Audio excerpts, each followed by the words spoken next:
changes or additions to this policy? So we will have it Well, vetted. going back to the question about, the GPS mapping program. I don't know, maybe that's not the worst idea in the world. I mean, apps are gonna come and go, but just say, a popular mapping. I mean, you Or could. put your mileage. Miles away, What are you talking about? instead of hours, miles?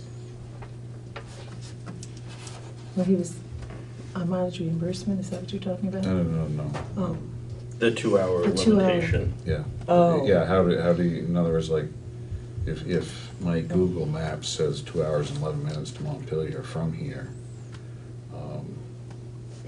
Apple mapping might say, 1 hour and 59 minutes. yeah, Yeah. oh, it doesn't need to be more complicated than, but I know some specificities. So if you go to miles, you could do 120 miles, because at 60 miles an hour, that's 2 hours. This is Vermont. I was just saying, depending on where you're going. Vermont. Well, I understand that, but I would say that time, because that affects a conference starting in the morning, and, yeah, mileage may not be that great, but if it takes you 3 hours to get there, sure. I think the time factor is still But again, appropriate. I guess it's the which one do you use to determine the time? I mean, how because if I'm using Google Maps and Jeff is using MapQuest. MapQuest and you're using Waze, and you think you're okay based on your Waze, and Jeff and I look at our 2 apps and we're like, that was 1 hour and 45 minutes, and yours says 2 hours and 15 minutes, and then we have a conflict. So print it off and add it to your request. I like it.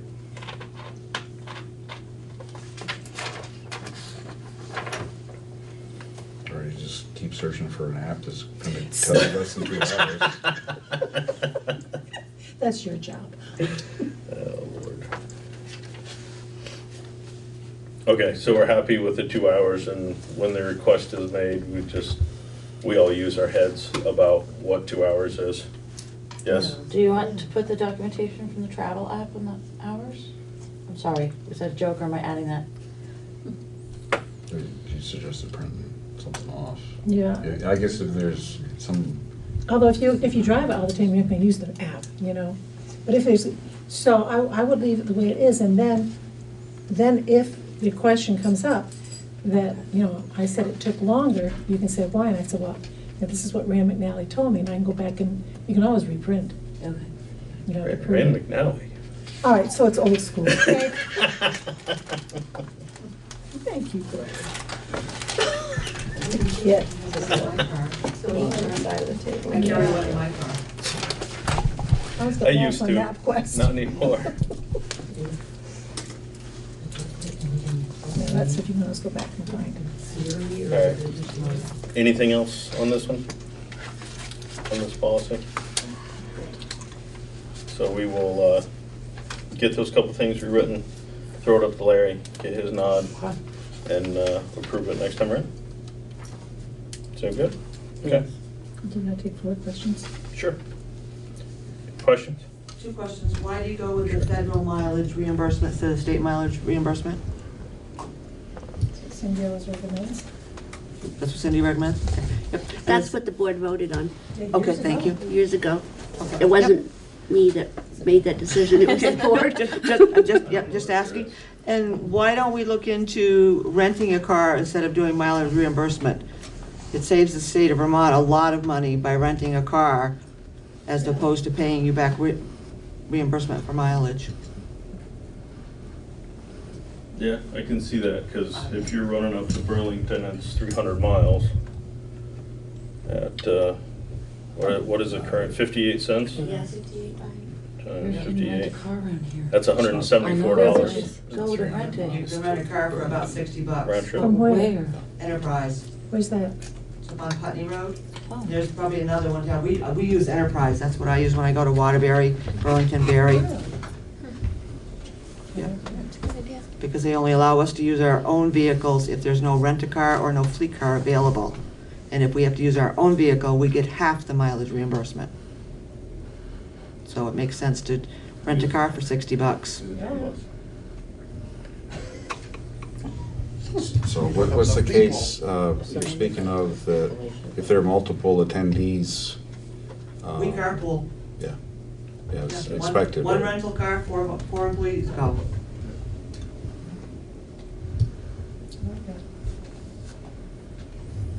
We can look into it. And if you don't wanna ride in the rental car, you drive yourself. and you- I don't think any of us charge mile or reimbursement anyway. I mean, at this table, I haven't. so I've never charged for mile or reimbursement or meals. So, But, yeah, you know, that's good, but we do need to well, yeah, for not expect future, it. for future use, yeah. So, yeah, that's something we can look into. Yeah.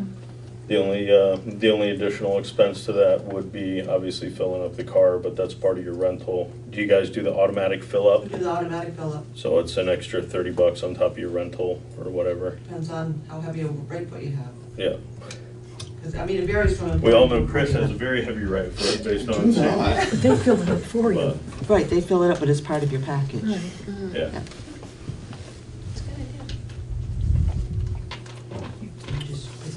That's a great idea. Save your Yeah, I car. mean, I like the idea that if only it saves wear and tear on your personal vehicle, particularly in the winter.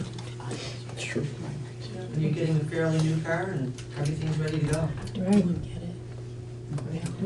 Thank you. Okay. Ordinance enforcement, appointment of custodial officials and appointment of enforcement officials. So this is gonna be a long one for us. So speaking of bringing back from a training, what we learned at the training to help the town, this was the last one that I was up in Montpelier doing. So in order to start enforcing, and I gave you kind of a copy of what I wrote as far as a warning ticket, if people want to use it. And that just kind of gives you an idea of what we have on the books that we have fines set for. Again, we've got to get rid of the bicycle ordinance, but I'll get that on your list to get rid of that. But these are all the things that we actually have fines for. We'd have to take the parking out of there because our enforcement officials will not be able to do anything motorized vehicle related. So they can't do anything with ATVs, snowmobiles, or cars. That's all has to be done by a law enforcement officer. But I tried to think of everybody that might possibly want to, or that you might want to empower to issue tickets and fines. So this is kind of the list I came up with. We can start scratching off before I start calling everybody to get birthdays. Why is it necessary to have a birthday? The Judicial Bureau requires it has to be a name. It cannot just be a title. It's got to be a name and a birthday of the person. And I would also have a training session for everybody who decides that yes, they're going to write tickets, because there's a lot of important stuff to know before you actually pick up that ticket book and start writing stuff out. It's a responsibility that needs to be taken seriously. And there may be people on this list that you want that may say, no, I don't want to do it. Yeah, you can take my name off from there. I don't want anything to do with this. See, that's what I need to know. Yeah. Writing tickets to the Oh, really? taxpayer. We can get, I put, we can get taken off. you can absolutely get taken off. I just Great. guessed.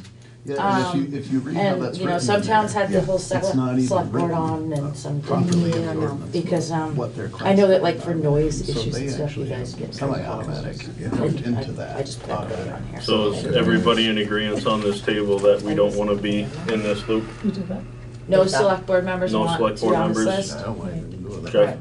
that. I don't need to. So no select board members? Okay. Question for you. Sure. What tickets are you using? Are you using the Vermont State VCVCs? Or are you creating your own ticket, or? The tickets are issued through the judicial bureau, so we don't actually have them yet because we don't have any enforcement officials or, what's the other thing? This is the beginning of the process we to be don't- able to do all of that. Right. Okay, because when I read the ordinance, I can't remember which one it was, but when I read one of the ordinances, at the very bottom of it, you know, should you be, I don't remember the exact wording, but should you be issued a ticket, you know, check made payable to the town of Vernon. If you read the back of the VCVC through the state of Vermont, there are 3 boxes which you check off when you get a ticket. And one of them is you deny the allegation, one of them is you plead no contest, the other is you plead not guilty and request a hearing. In the ordinance, all you have is that, you know, you pay the fine and that's it. So there's no ability for somebody to say, yeah, I want to check off the thing and I want to have a hearing.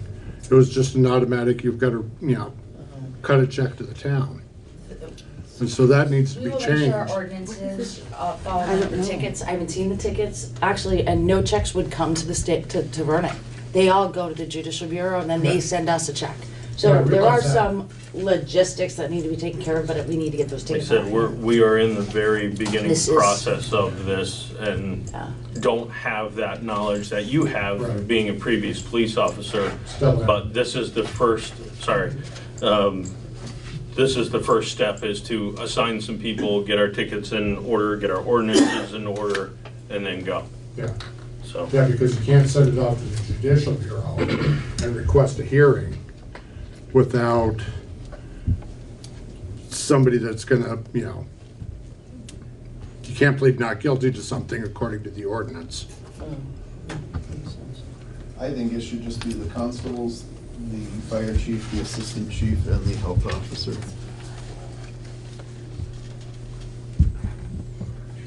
Not animal control. Oh, the assistant fire He's chief? the second constable. Oh, so- okay, yeah. But yeah, I guess it should say animal control in case we have another second constable that decides they don't want to do that because they're an elected official and they have that right.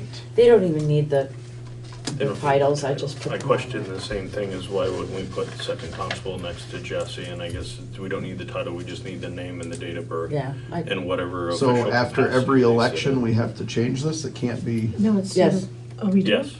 You cannot put just the title, it's gotta be the person and the birthday.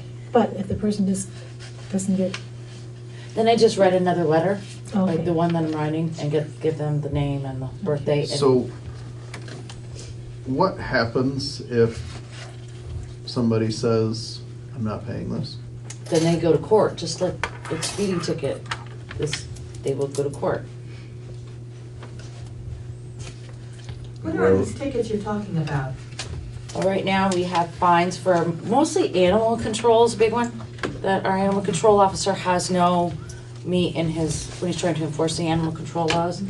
We also have fines for use of alcohol in public places, discharge of an automatic firearm, bicycles that are not registered, which will take care of that. You mean the bicycles the little kids ride? Yes, it's just an old 1968. ordinance that really Many, needs to be many, taken out many of the years ago, books. you had Yeah, to my register boys your used to bike do and, it, yeah. and it's still, the ordinance It's still still exists, there. we gotta get rid of it. It's kinda like in Michigan, if you swear in front of a woman or child, you can get a fine. We also have a noise ordinance and plowing and snow blowing, so like if somebody's blowing snow into the road. So those are things that we actually have fines for, but we have no medium to enforce them. Isn't that still a health officer, She's an assistant health officer. even though she doesn't live in Vernon? There's no requirement that she Okay. needs to, but do you want me to take the assistant health officers off? I'm not sure about that, because if Mark's not in town, they're Right, I leave them on. the people that we call. I truthfully don't like anything to do with this, so I don't care what you guys put on there and take off. I think that this is insane and that we're only going to upset people and people are still not going to pay it. Because what's the penalty after you go to court? It's the same, are they gonna suspend your driving license, like if you don't pay a fine in the state of Vermont? What is the I ultimate think that penalty? they could, yeah, actually. But does this tie into the emergency service? Well, some of it does, obviously, because if you're, I don't know, I don't really understand it. I mean, the whole thing is that we have ordinances in town that say if you let your dog run on somebody else's yard over and over and over again, you can expect to pay a ticket for it. And right now, we have no way of doing that. So if there's not going to be any enforcement, then we need to rethink the ordinances that we have, because we've got it on there and it just doesn't mean anything unless we do this. And people like the animal control officer have specifically asked to have some sort of medium to do it, and that's why I did this. I think that we are opening every person that we name on that list up to either getting yelled at, spit on, and these aren't law enforcement officers that we're asking to do this. And we are opening them up to just some type of unnecessary, it doesn't make sense to me. And you don't have to do any of this. I was just gonna say, you're gonna ask. You don't have to write a ticket if you don't want to. Yeah. I mean, Yeah, I obviously want they if I want could. to, and they don't have to write tickets. Right. There's nothing's forcing them, but if they are in a situation where they feel it's warranted, do you want these people to have the power to do that? That's basically the question. Or do you not want to do it at all? But just what you said right there, though, they can pick and choose, then that goes against the ordinance that we have in place anyway. If the person that is put on this piece of paper says you can write this ticket, and they say, I don't want to do that, then that ordinance is still useless. So if Jeff's dog bites one of my grandkids, I only have cats. I know. If your cat scratches. Yeah, well, the cat doesn't work, but we have a dog animal ordinance. So I'm going to sue the town because you didn't do your job. But something like that, law enforcement would be involved in. Yeah. And then that takes the burden off from our, So why do we have why do we have the ordinance then? Well, it's the ones that are running wild too, and, Yeah, I know, I get calls all the time. you know, Another question harassing for you? people. We'll hold off until we finish with the select board, and then we'll get you guys in the audience. Thank you. I mean, this is something you have to do. No, it comes up all the It's time. just It's like, requested. but if you have an ordinance, you should either enforce it or get rid of it. and I agree with you, but if the person that is listed here has the ability to say, I'm not writing a ticket for that, even though it was a violation of the ordinance, then there's no point in any of it. Right. Well, law enforcement officials do that all the time. They have Yeah. the discretion to, if they pull you over for speeding, they have the discretion to just give you a warning or, Or not pull you over. yeah. period. So it's the same kind of thing. Except that they're law enforcement with training and they're willingly put into that situation. These are our residents that we're asking them to do so, I don't know. Well, can't I they just don't agree with it. Can't they refuse to do it? They can, but then what's the Absolutely. point in the ordinance, Well, is what there I'm. might be one or two on here that say we will do it. Some of them have requested this. Some of them on this list have requested tickets To have something. to have something because they're out there with nothing. And they are trying to do their job, so that's how this started, was Is they there asked. a different way that it could be, we have a violation of the ordinance, can it just be billed from the town without doing this? Couldn't we send I them a bill? don't believe so. Okay, Cindy's shaking her head now too, so. no? Okay. So between the two no's, that's a pretty solid no.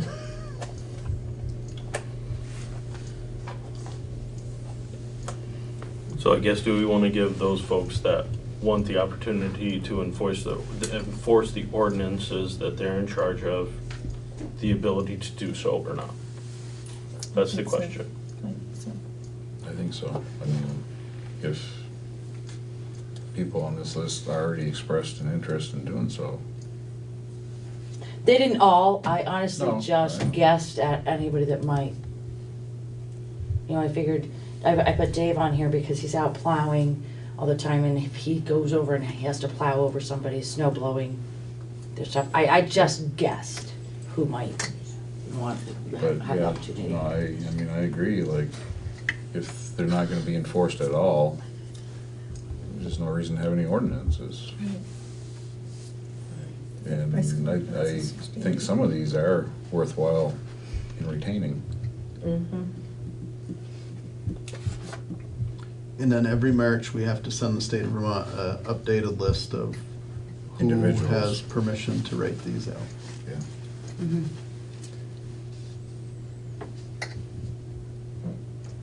But every March, we send lists everywhere. I'm making sure I'm on the same page Yeah. here, that's all. Yeah. And then out of these, I mean, if we had somebody discharging a automatic firearm, then I'm pretty sure state police are going to be somewhere involved in that. Because I mean, that automatic is not semi-automatic. Yeah, and the way that that's written in that book needs to be addressed if we're going to do this as well, because that makes it sound like any semi-automatic weapon is also included in this. Wait, what book? The In policy book? The ordinances, yes, where it defines automatic weapon. The way that I read it, it sounds like it includes a semi-automatic. Because didn't we just do that? Didn't we just update that ordinance? I thought we did away with it a long time ago. It's still in that book. Is it? Okay. Okay. Maybe it's something else firearm related. Well, we spent did a the lot noise the ordinance. noise, yeah, which related, or came about because of that. firearms.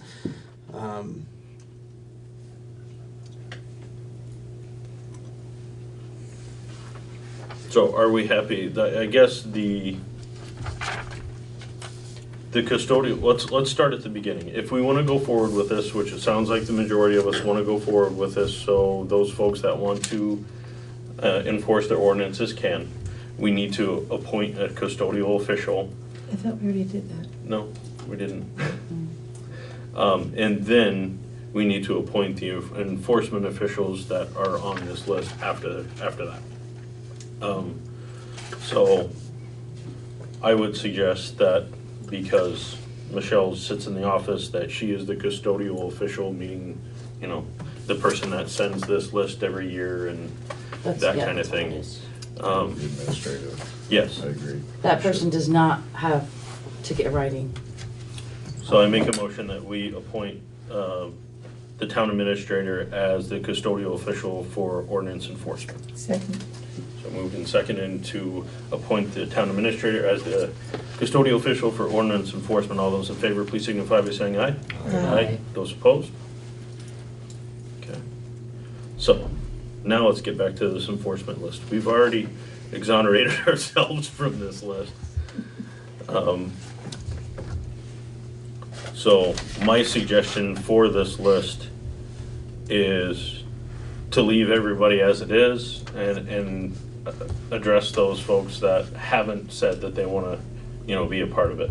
So ask Dave, and if Dave says, yes, I want to be able to say, stop putting your snow in the road because it's, you know, interfering with our plowing, that he has the ability to do that. I don't feel personally comfortable just appointing these people without having those conversations with those people. To Chris's point, Absolutely. if somebody doesn't want to do it, then we don't want to appoint them. So, Agree. right? And then if Jesse is out as the animal control officer and writes a ticket and somebody is upset and beats the crap out of him, who covers that? We have insurance for that. But, okay, all right. But I mean, that could happen in his animal control officer Right, that's function right. now. Yeah. He can go pick up a dog in the middle of the field and bring it home and, why'd you touch my dog?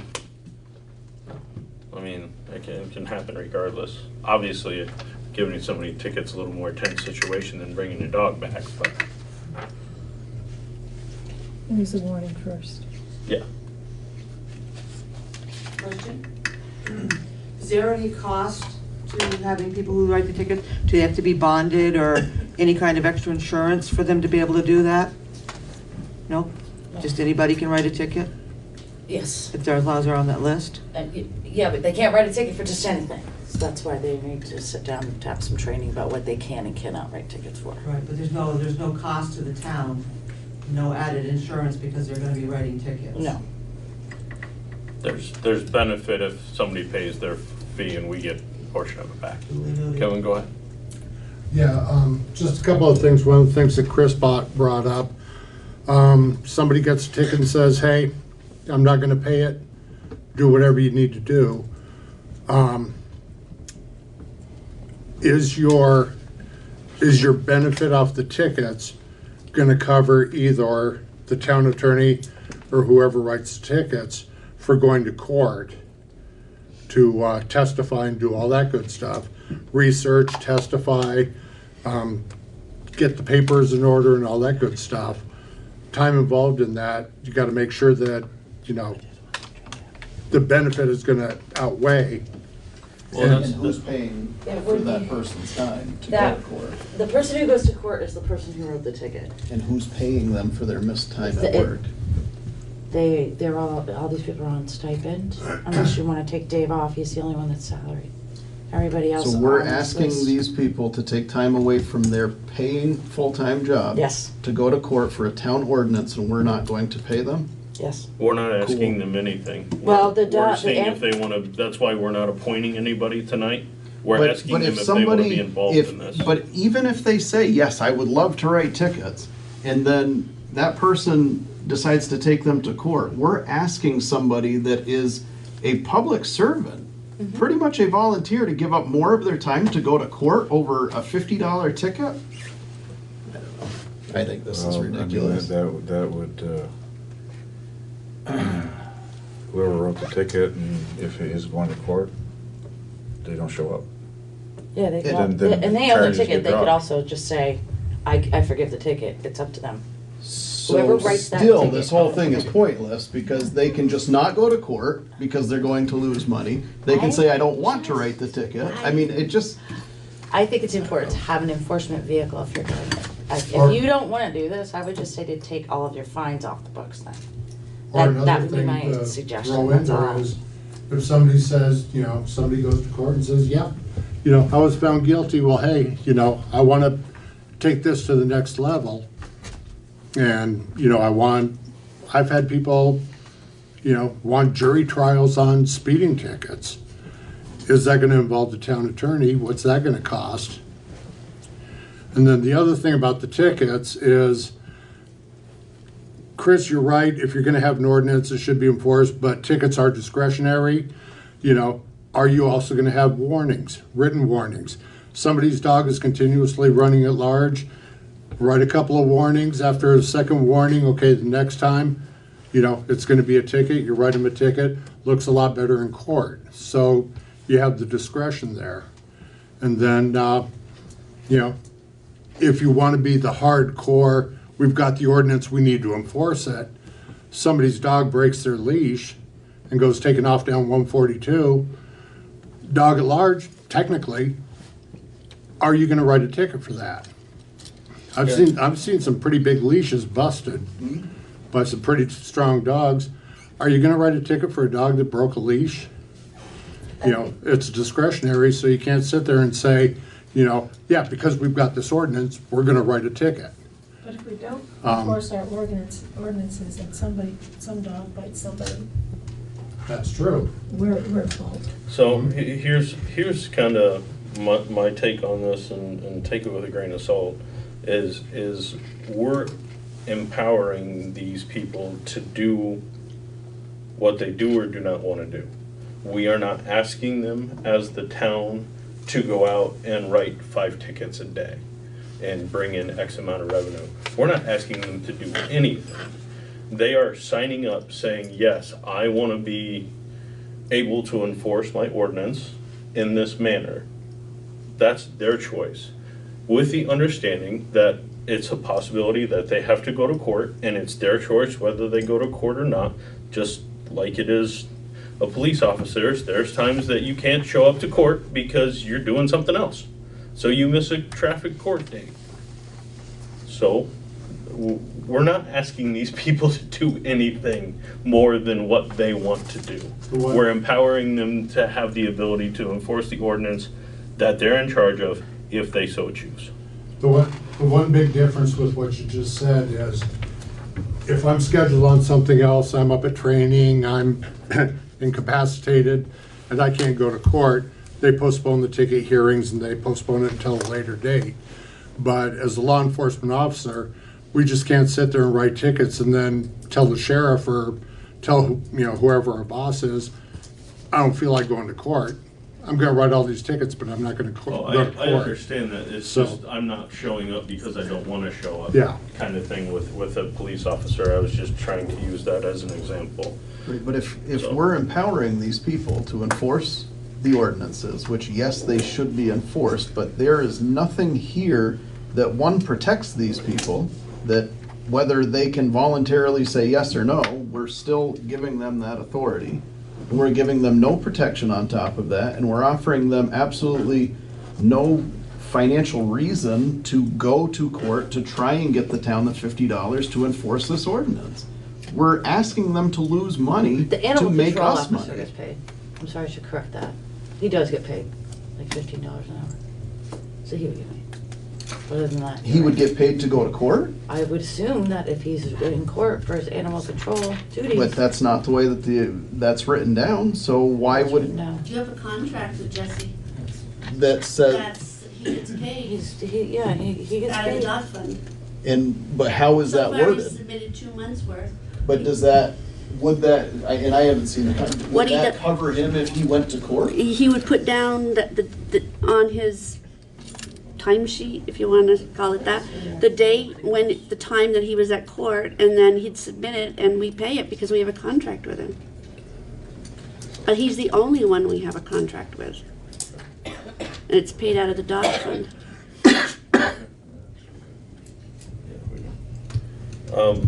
So I guess, again, the question comes back is, do we want to allow these people to enforce their ordinances, or do we not want to allow them to enforce the ordinances? That's it. That's all this is about.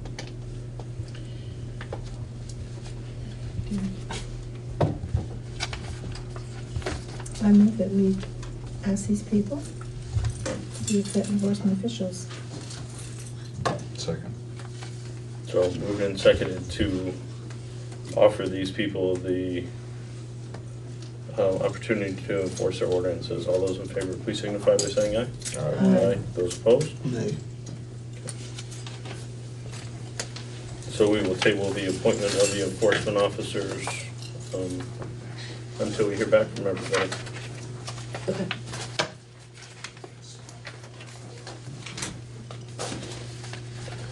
Accept Recreation Board resignation from myself and appoint Amy Emery. I move that we accept Josh Hunter's resignation from the Recreation Board, and furthermore, that we appoint Amy Emery to that board. Second. Ooh, with you, Jeff. Moved and seconded to accept the resignation of Josh Hunter and appoint Amy Emery to the Recreation Board. All those in favor, please signify by saying aye. Aye. Those opposed? Policy to bill for emergency services.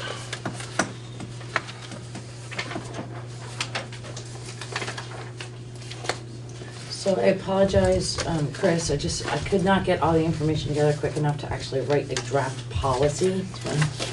And I figured before I jumped into that maybe if the board could discuss this long list of billable items, then I will jump into whatever you decide you want me to write a policy for. I hope that's okay. Have you checked with other towns to see how theirs are written?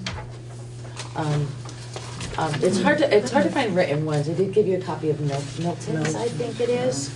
And different towns have different policies. So Guilford charges for some things. Chris was telling me that Putney charges for other things.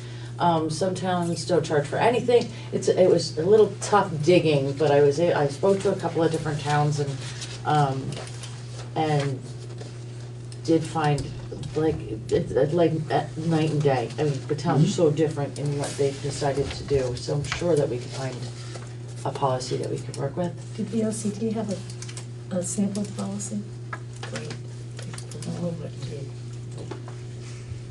Ultimately, the thought process behind this, and I started talking to Todd about it 2 years ago, that I don't care if we recoup $20 or if we get enough to fill the tank back up with diesel. I think anything is beneficial here, especially since it's going to the insurance companies. We're not asking the residents to pay for it. I believe, with the exception of a non-permitted burn, and was there one other one that was discussed or no. But anyway, otherwise it would all be charged to the insurance company.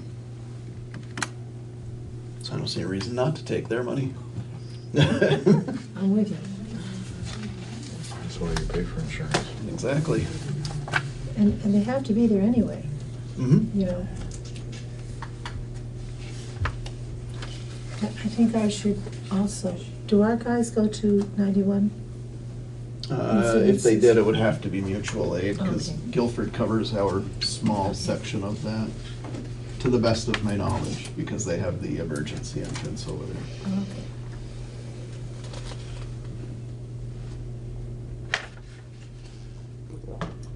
I do not think that we should bill for mutual aid. I think that that's a bad practice to get into. We see a lot of bigger towns like Brattleboro starting to bill to come here or to other small towns, and they bill simply because they know that they're coming here and our guys aren't going to be here, or Guilford isn't going to. There's a reason that they've been called, and to start billing them when we're going to ask them for help at some point, I think is bad practice. Mm. So you would keep that as an exemption? Yes. I also don't like the allow chief, town administrator, or select board to not bill for services. I think that that sets a bad precedent and some favoritism.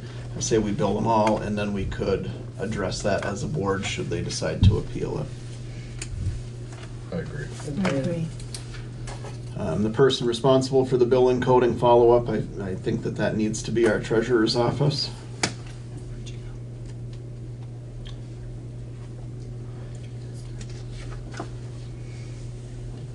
But I think that there needs to be something clearly spelled out in there that if it's John or JJ responding for EMS, or Todd or Keith, I think that their paperwork needs to be done in a timely fashion so that we can bill. But I think that the billing process should actually be done through the treasurer.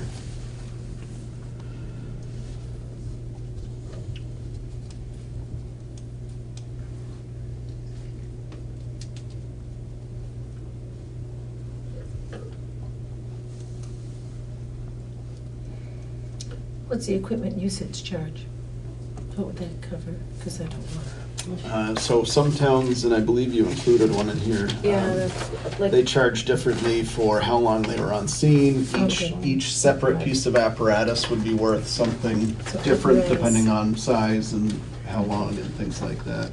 I believe some, and I'm sorry, Michelle, I didn't look through this, No, but I it's right on believe the some front of page them this bill policy. for The equipment, like the light. individual truck. man hours, depending on how many people we have on scene. Okay. That's per call. That's like per hour use. That's a good idea. And I don't know if there is a way, Michelle, to write the non-permitted burn. I don't know if there's a way to put something in there. Where was it the other day? They just had the large tannerite explosion that was felt all over. That was up in Cavendish. Fireworks. I don't know if there's a way to write it so that if you're doing something stupid that creates a fire, that you're also billed for that. Would that fall under the hazardous materials incident? I don't know. Fireworks, I'm just thinking somebody setting them off and catching somebody's There field is- on fire. So in addition to non-permanent burn, I mean, there is the whole nuisance charge. You know, like if you have faulty wiring in your house and you don't fix it and. That's they're fine, out there all yeah, the I could see time it and added have to that, said- that if you're doing, Doing something stupid? yeah, just put that right in there. I want to put your name next to it. Yeah, please. As an example, I think I did see a policy that had something that alluded to that. So I couldn't find that.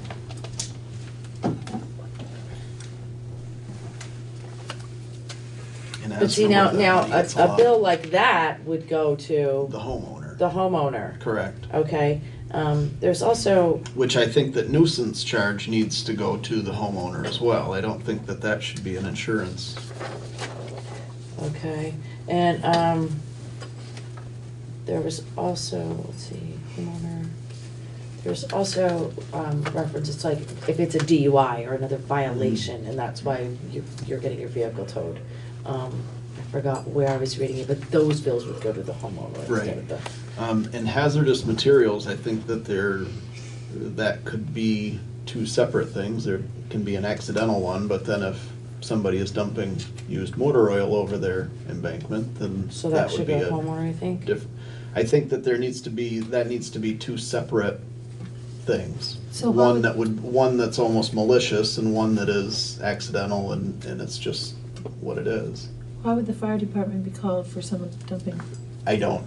Okay. If somebody dumped 10 gallons of gas on their bonfire and decided Yeah, I to can touch see that. that off, now we have that incident plus the fire. I don't know. I'm just trying to make sure that we're not billing an insurance company for something that they're gonna be like, what?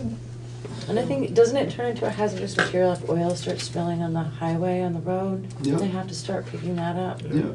Oil, fuel. And we just dealt with it on this pond up here, whose pond, that the car rolled into a couple of years ago, that I don't believe they can still use that pond because of the Oh, hazardous. here in material. Scabs. Yeah. And the insurance company doesn't cover that? Or will I cover believe it? they would have. They would have. if there was- Yeah. She's still working on it. So those, like the vehicle recovery really needs, like, in Guilford, it goes through the tow companies. So we'd have to set up a meeting with all the tow companies and the town of Barnard would submit their bill to the tow company, whoever towed the car, and then they submit it to the insurance company with their bill, Right. along with their bill. And I think every tow company around here is being used by the same fire department, so it's Yeah, I pretty think they common have a practice to list. them, yeah, so. And then for the EMS, when you start billing for that, then you're looking at medical coding that needs to be done. So, this is something that's not gonna get done in the next 2 weeks, but, I'll look at what we need to know to get that done, especially for Medicaid and Medicare. And I think that Rescue Inc. would be extremely helpful in getting squared away with that as well. So true. Another town only billed for non-residents for vehicle recovery. Do you wanna do that, or do you wanna bill for everybody? I'm just trying to get a basis of what I'm writing, that's all. Go ahead. I think that would be for everybody. Yeah. That's just my opinion. If not, it should say something to the effect of criminal activity, DUIs or things like that. Okay. But I agree with Jeff that it should be everybody. And do you wanna, exempt payment if insurance doesn't cover the cost? You wanna keep that? kind of Unless it is wording in there? unless it's one that's billed directly to the homeowner. Yeah, I agree. And I know that that's what some of the fire chief was a little reluctant to do this. He was afraid that we were trying to get more money out of taxpayers, or that this was kind of a punishment to them if they had an accident. But as long as we're keeping it with the insurance company, that's what it's there for. And we can recoup some of our costs. Okay, and so I'll ask you, did you get a chance to see the prices that Milton had? Is everybody okay with that? I mean, I would be totally guessing, I have no idea where to start with how much it costs to run that truck out. It's big, it's big. It's a big difference. I would go, where's Putney's? Do you have Putney's? No, we do not have Putney's. I'm actually waiting for them to call me back. Yeah. He hasn't called you back? I'll go up and see. I think the rates make sense because regardless of the size of the town, depending on and correct me if I'm wrong, because I've never been on the fire department, depending on the size of the incident is how many trucks you roll and that kind of thing.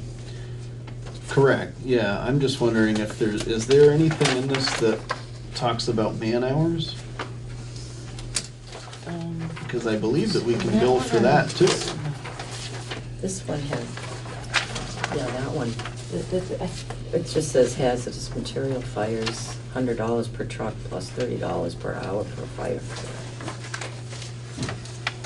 Suggestions. They're just suggestions. This one says $1 per every $1,000 of estimated value of the vehicle. I mean, if nothing else, I think that we should be able to bill for whatever the state's minimum wage is per person that is responding to that call. Because we're offering them missed wages, so we should be able to recoup that somewhere.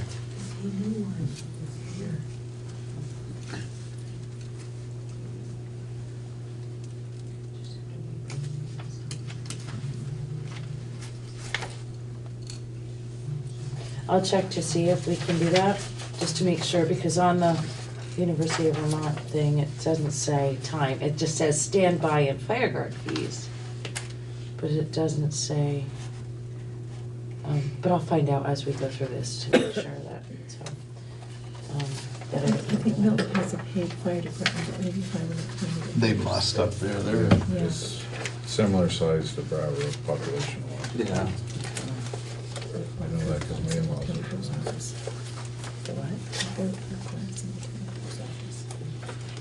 Would you say to guess $15 an hour for the firefighters? I said at a minimum wage, until we find out what we can do, but yes, I would, Because it's gonna be 15 in a year anyways. yeah, I'm fine with that.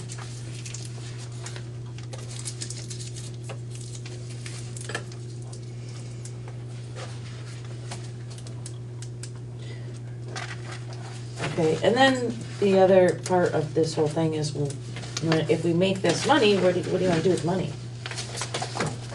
Do you wanna allocate it back to the fire department? Should that be part of the policy? Should it not be part of the policy and just go into the general fund? Should it go specifically to the capital plan toward purchase of fire trucks? I mean, it's up to you. It's up Where to does you. the money go that we get sent back from tickets that are written from the sheriff's department? Where does that money go? I have no idea. That's, isn't that an income line on that? Safety, contracted safety? I thought he I'm not had sure. that in the budget. I just don't know where it it is, but I don't disperses. know where. You know So what it just I mean? goes to the general fund then, if it's Yeah. going on a line item there. Yeah, I think it should go to general fund because we're asking the treasurer to do a lot of the bookwork. And so the fire department budget, you know, that doesn't go, I think it should go to the general fund. Because there's more than just the fire department involved here. I'm fine with, yeah, I just want the money to come to the town one way or the Yeah. other. General fund, yes? Yes. Okay. Okay.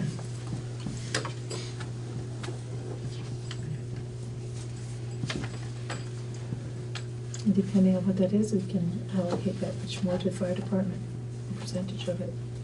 Oh, so if it showed as income for the fire department, it would end up in the general fund anyways. It would. So they can show it as income. But if you wanted to put it toward like fire trucks, then we could, you know, if you were to write a policy, it'd be part of the capital plan and be put every year to defray that, but that's totally up to you.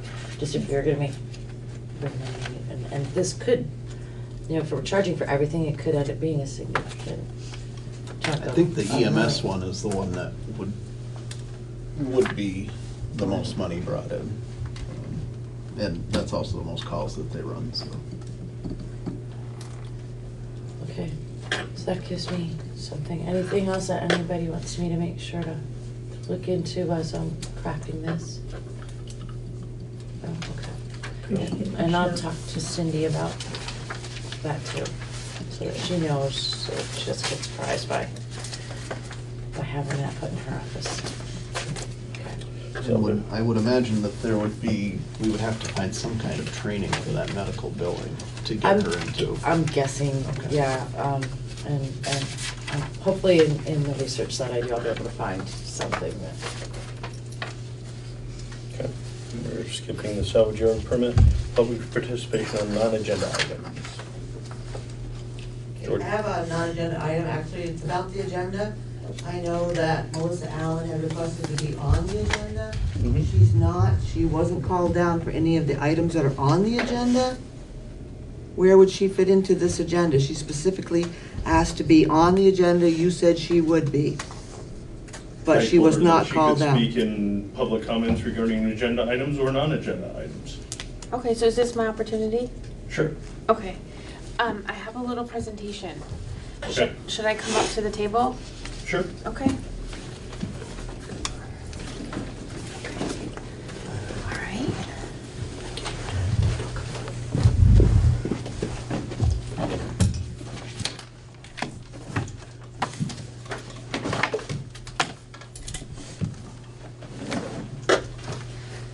Okay. So my name is Melissa Allen. I live on Tyler Hill Road. I've been in town for a few years now and I grew up here. I started noticing a few discrepancies in some of the select board spending, and so I've kind of put together a few things that I wanted to share with you. Because I know that taxpayers have entrusted you with their tax money, and I would just like to point out some things and see if we can all work together to be a little bit better about it. Give you this.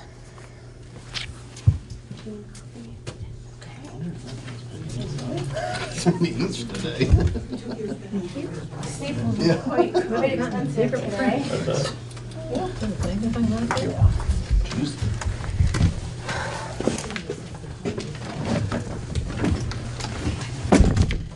So I can just, so I'm just gonna start out and I'll just go on my spreadsheet here. You'll see that it's cut quite small. I wanted to get it all on one page, but I have everything in chronological order so you can follow along as I kind of tell you and kind of break down the last year and a half-ish of some things that I noticed. The first item that I want to point out is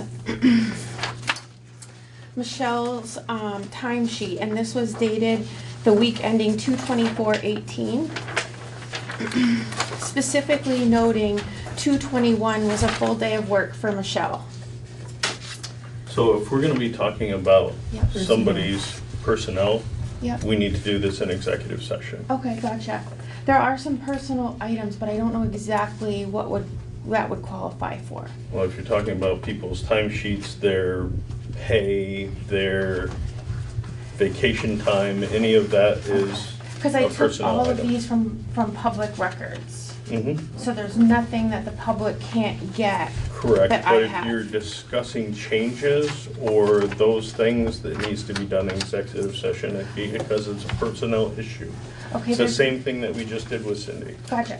So there's nothing in here that I'm recommending for a change. That would be up to you. I'm just pointing out some discrepancies that I found. So if that needs to be executive, I guess it can be executive. It probably should be, I think. I agree. Okay, I'm gonna make a motion that you go Okay. in safe session. sure. My glasses back on. I'd like to go in executive session with Michelle. Melissa Allen. Melissa. Why do I call you Michelle? With Michelle and Melissa. Yeah. I've only known Missy since she was little. Sure. To evaluation, let's see. Discussion or consideration of records or documents accepted from the access to public records, no. Hold on. All right.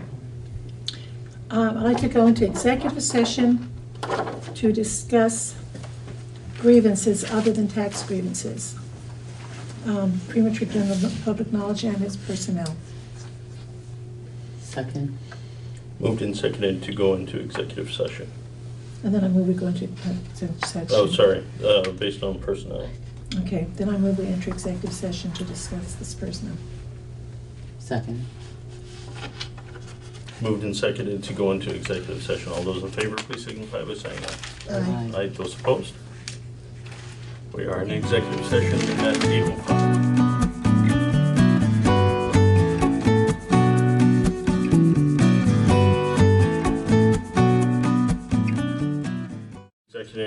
Executive session at 8:05, out at 8:34. No action was taken. Correspondence and town admin report, please. You have all of the correspondence in your packets, and, yesterday, speaking of travel, ran up to Montpelier for a photo op and a press, opportunity with the governor for our big check of $5,000 for the rec center, so. Thank you very That was much. pretty awesome. Yes. And that's it. It's the first rec one we've got, isn't it? What's that? It's the first rec one we've got, can you say it? Is it? I think so. All right. Yeah, I'm sure. Thank you very much. Anything It's a else? small Did one. you get to talk to the governor? I did. All right. Said hi, Suzanne. Does he know where we're Got my at? picture taken with him. Got an email to me today. And actually got to meet face to face to the woman that I deal with a lot of the state, who, and I see her on email all the time, so it was nice to finally be able to put a face to her name and be able to shake her hand. And that was cool. Great. All right, that's all you got? That's all I got. Next meeting is tomorrow at 6:30, same bad time, same bad channel. We are adjourned. You have one of you?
The David Pakman Show at davidpakman.com.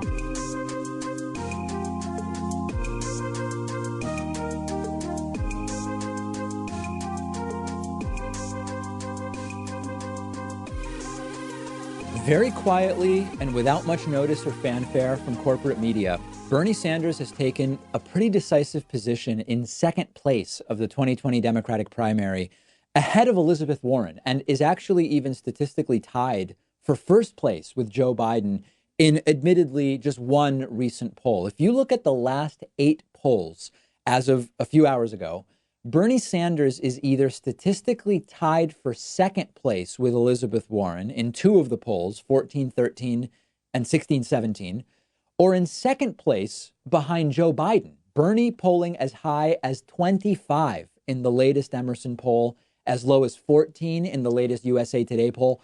But in that USA Today poll, where Bernie polls 14, Elizabeth Warren polls 13. This has not been covered very much, or even really almost at all by corporate media. I took a look at Google News and saw that there's an article from Vox saying most voters haven't picked anybody yet. I saw an article from Newsweek, which accurately says Joe and Bernie are pulling away. There's one good piece in the Boston Globe saying Bernie is back and has a shot at this thing. Now, of course, we don't know what will happen, but Bernie Sanders is suddenly in a very strong position in national polling with all of the normal caveats. The caveat, of course, is much like with national polling related to Donald Trump, we need to understand that this is an electoral college race in the end. The primary also is made up of delegates that are garnered looking at each individual state's primary or caucus. So let's look at some of those first primary states. And, you know, when you do that, it's also not looking bad for Bernie in those first primary states. Bernie is in a statistical tie for first place in Iowa, which is the first state to vote. Bernie is in third place in New Hampshire behind Biden and Buttigieg. Bernie's tied with Elizabeth Warren for second place in Nevada. And Bernie is tied with Elizabeth Warren for second place in South Carolina, which will be the fourth state to vote. So I get a lot of emails that are, you know, this black and white thinking of it's either all this or all that. Bernie's going to win all of these. Bernie's going to win none of these.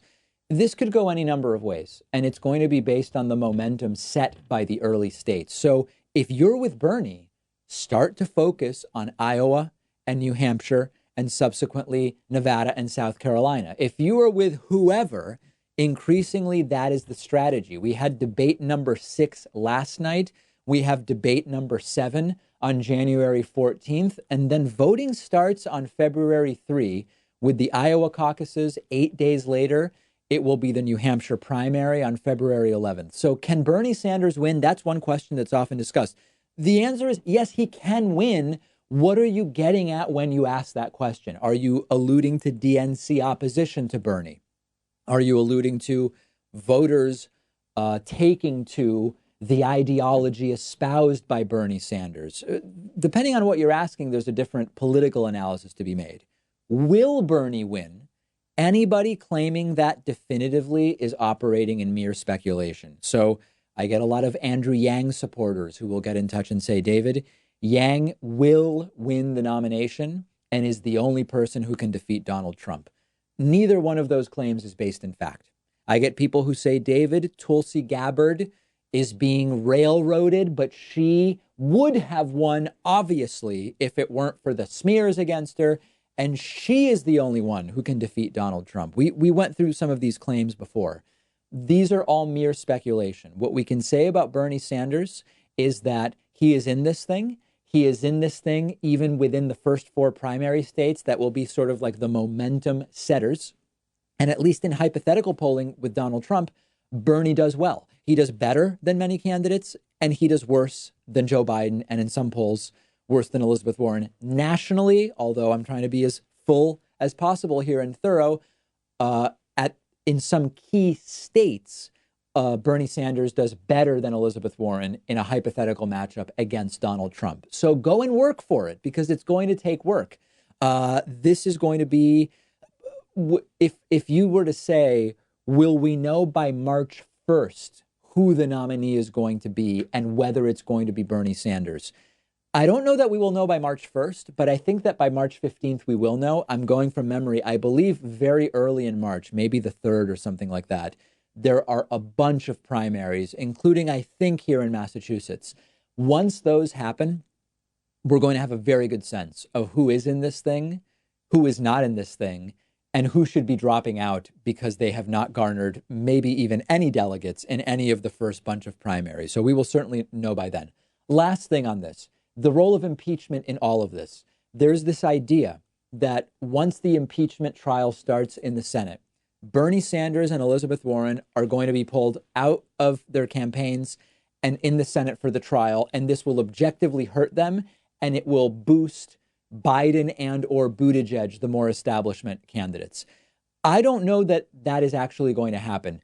You can speculate over whether that's the goal of impeachment. I think it's not. I think that Donald Trump is getting impeached because Donald Trump deserves to get impeached, and there's going to be a trial. I don't believe that the full slate of Democratic challengers of Democratic voters, Democratic reps who voted for impeachment in the House of Representatives are saying, here's an idea. I'm going to vote to impeach Trump to get Bernie and Warren off the trail so that Biden becomes the nominee. I don't think that that's the case, but it's speculative. The more important part is, would it actually work? And I think that in a way, you could be right that not being on the campaign trail could hurt Bernie or Warren. But remember, most of what is going to be going on by the time the Senate trial starts is going to be via TV ads and campaigning that doesn't require them to physically be where the voters are. And furthermore, there's a way in which being prominently participating in the Senate trial of Donald Trump's impeachment could actually help Elizabeth Warren and Bernie Sanders that Joe Biden won't have the benefit of, that Pete Buttigieg will not have the benefit of. So I would not jump to that right away. I don't think that there is actually evidence of the motive. And more importantly, I think if it is the strategy that some are pursuing to get Bernie and Warren off of the campaign trail, I think it is going to fail and it is going to not work at all and could even backfire. We are going to talk about many things coming up later today, including, I never talked about this, but I do want to talk about it.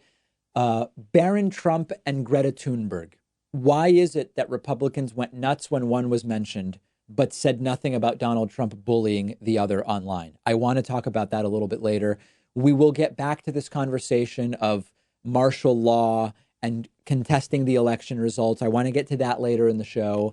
Also, a really weird question related to my recent appendectomy that I had, which I'm going to humor the viewers with and actually answer later today. We will also take your phone calls upcoming. Make sure you are following me at dpacman on Twitter.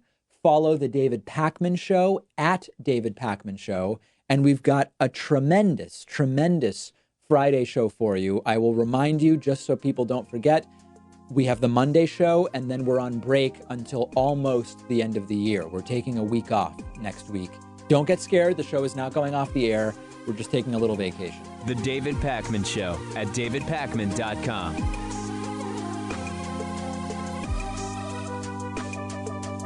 The David Pakman Show isn't some corporate media show with huge advertisers and a media conglomerate supporting us. We actually depend on support from our viewers and listeners.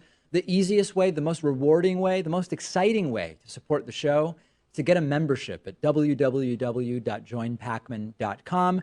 You'll receive the world famous daily bonus show for supporters only, the commercial-free audio and video streams of the show every day, and you'll be part of the solution. Because of membership, we are independent and we're able to cover whatever stories we want, whatever stories our audience is interested in, without executives looking over our shoulder. And it's why we've grown from a weekly show to a daily show. Much to the dismay of the Hatriots, we can't be pulled off the air unless all of you cancel your memberships. Please don't do that, but please do sign up today at www.joinpakman.com. Support independent progressive media. Whether you're looking for David Pakman Show coffee for your Chemex or French press, or a David Pakman Show t-shirt, it's all available on our website, shipping to anywhere in the world at davidpakman.com/gear. Don't miss the bumper stickers too. davidpakman.com/gear.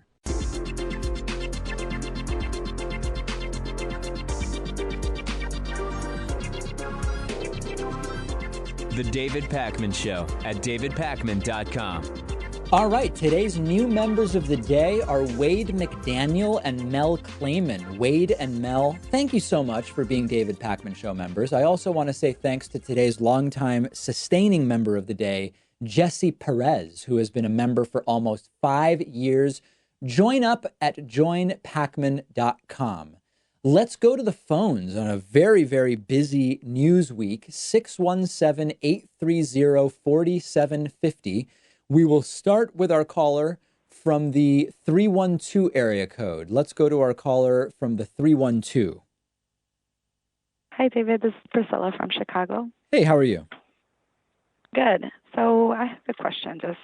I had a thought when I was at the store. I see that these major corporations, always ask before you pay, be willing to donate $2, $3 to a good cause. It ends up being a good cause, but it just rubs me the wrong way because it's like, you're a multi-billion-dollar corporation. Why don't you donate $1 billion to this corporation instead of asking $2, $3 from people who are already maybe lower middle class?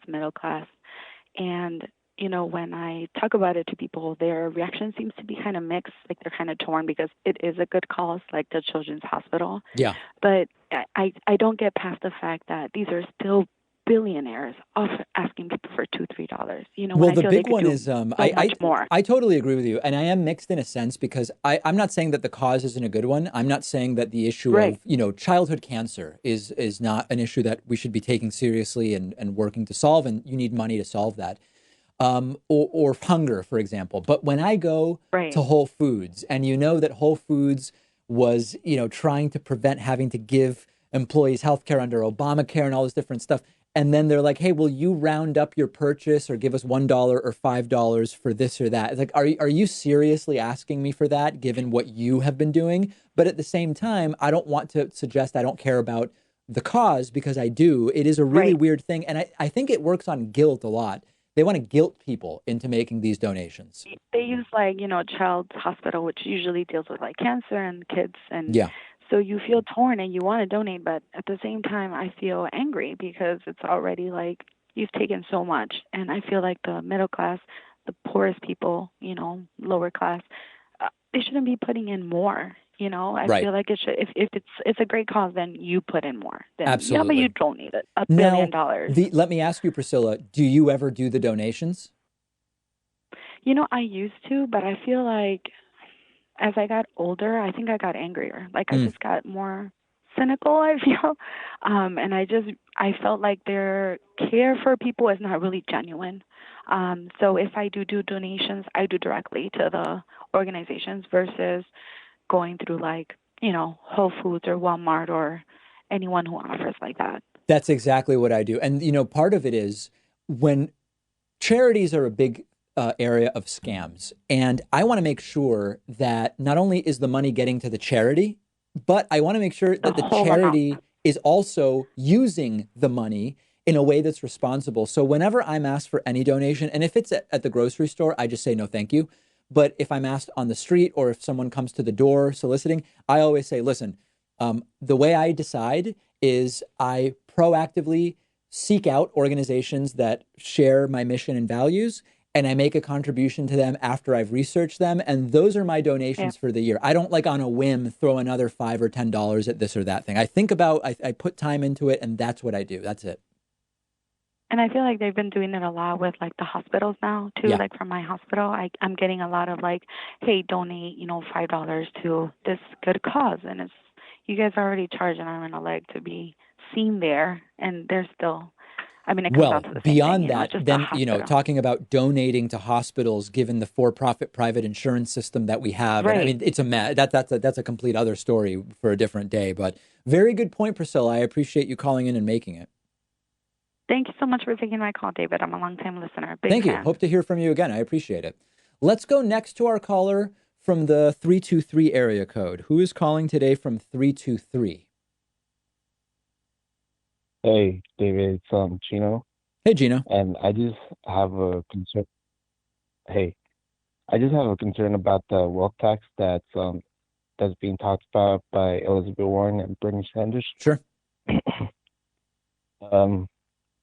the thing is that I don't think that a lot of the wealth that billionaires have is liquid enough for it to be taxed. And I've heard a lot of countries have tried the wealth tax, but it hasn't worked the way they want it. Yes. You're correct. I've mentioned this What are your before. thoughts? I've mentioned this before. And listen, this is not about let's feel sorry for billionaires whose wealth is all tied up in stocks and corporate ownership. I'm not saying that. It is a practical consideration that other countries have dealt with, that wealth taxes on people who don't necessarily have a lot of cash can create situations where they need to sell stocks in order to be in compliance with the wealth tax or do other things.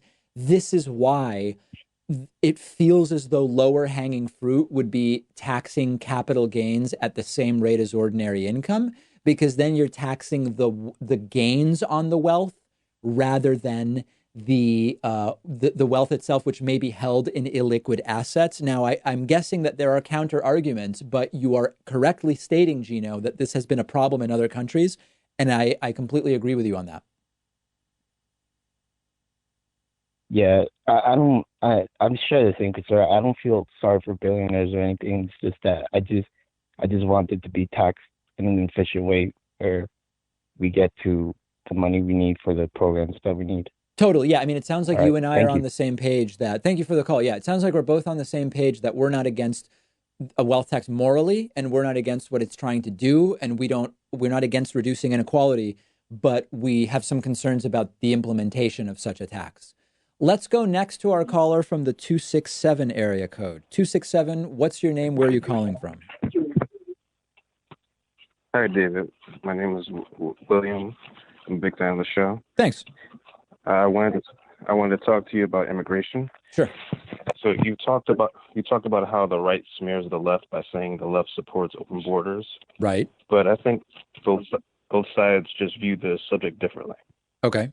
So I think the right views the left as pro open borders because they are generally soft on enforcing deportations.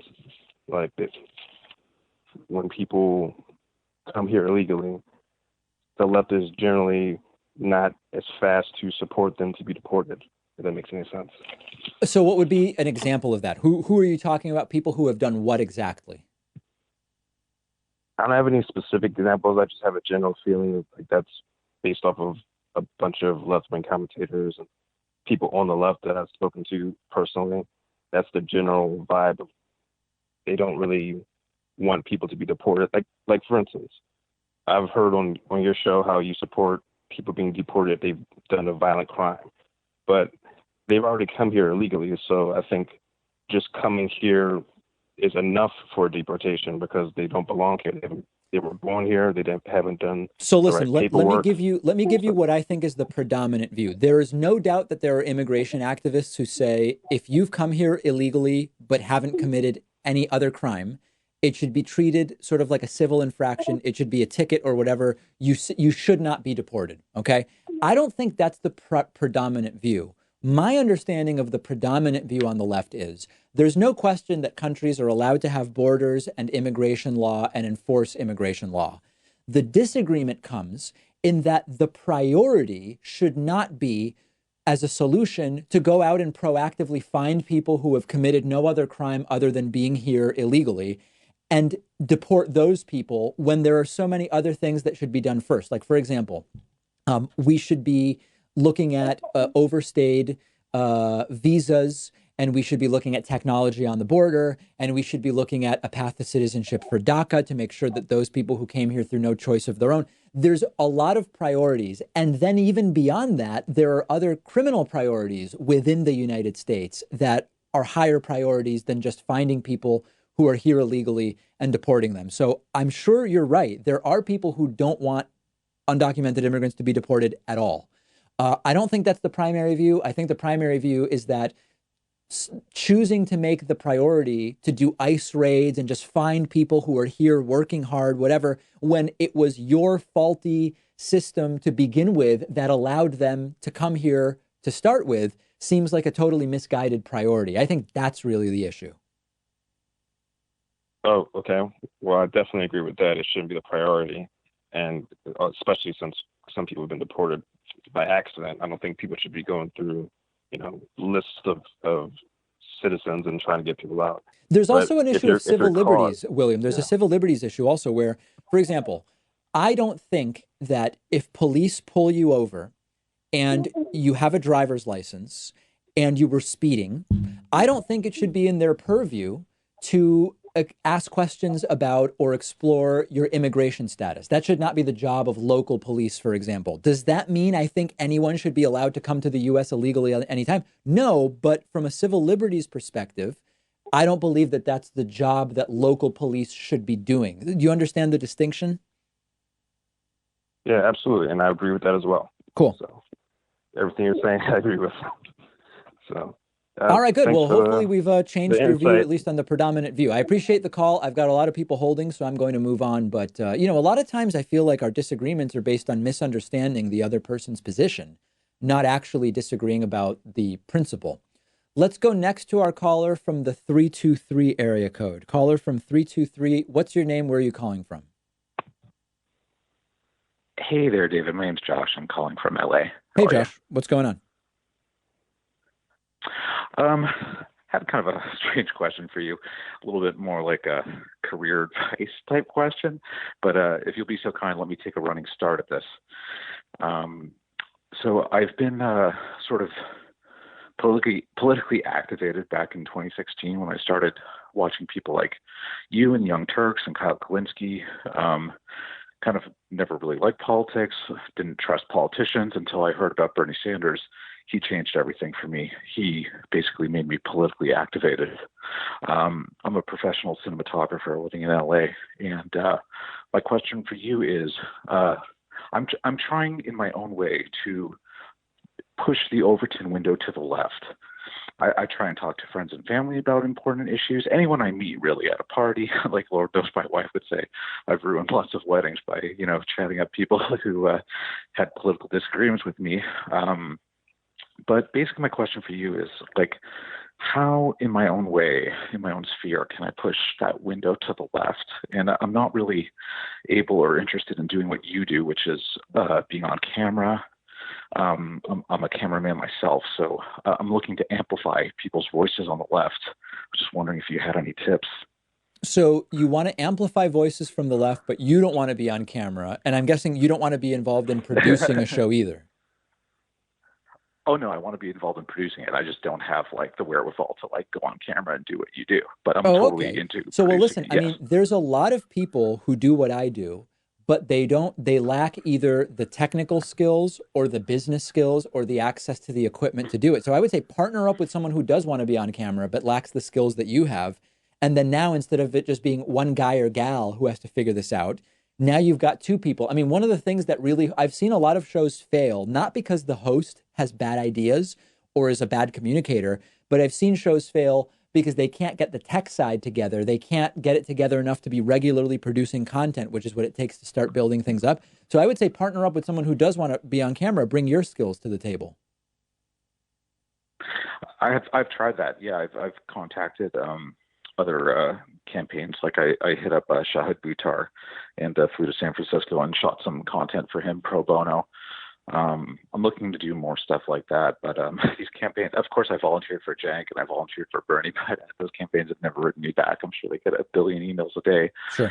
I was just wondering if you knew of any other local progressives, or maybe not local, but I don't. But like again, I'm saying don't get jumped in with a candidate, because the candidate might win and then they're elected official, or they lose and then they disappear. Really look at starting an ongoing program with someone who is interested in being on camera as a host, not as a candidate. You know what I'm saying? Yeah. I think that's a great idea. Yeah, because then it's sort of like the conversation continues over whoever gets elected. Exactly right. And this is honestly, this is one of the problems I see with Bernie in 2016. In 2020, I've seen it with Tulsi Gabbard, where channels pop up where it's just about the candidate only. And then if the candidate doesn't win, all of that audience and goodwill that you've built up kind of disappears because it was based around a candidate. So I like the idea of building a show either around the host or around an issue rather than a candidate. I think that's the way to go. Or even broader, like about an ideology. Sure, of course, progressive ideology. Okay, I hope that's Yeah. somewhat useful. I appreciate the call. Thanks. All right, Appreciate Josh that from and all your LA. hard work, Great to hear David. from you. Let's take a quick break. If you're holding, don't hang up because I will go right back to the phones after this short break. The David Pakman Show at davidpakman.com.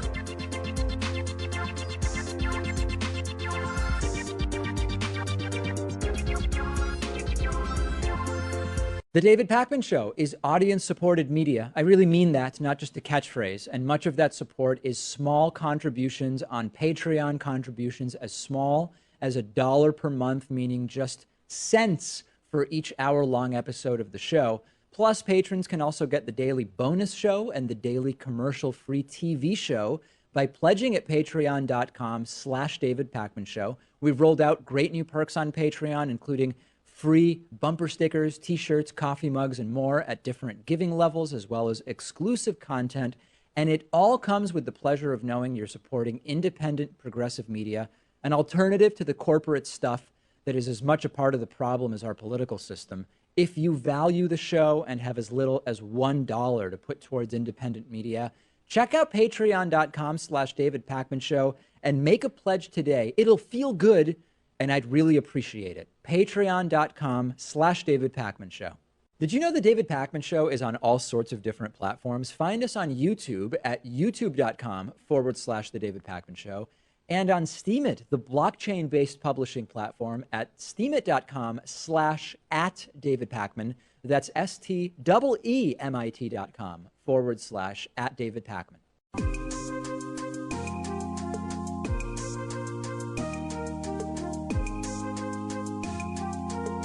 Welcome back to the David Pakman Show.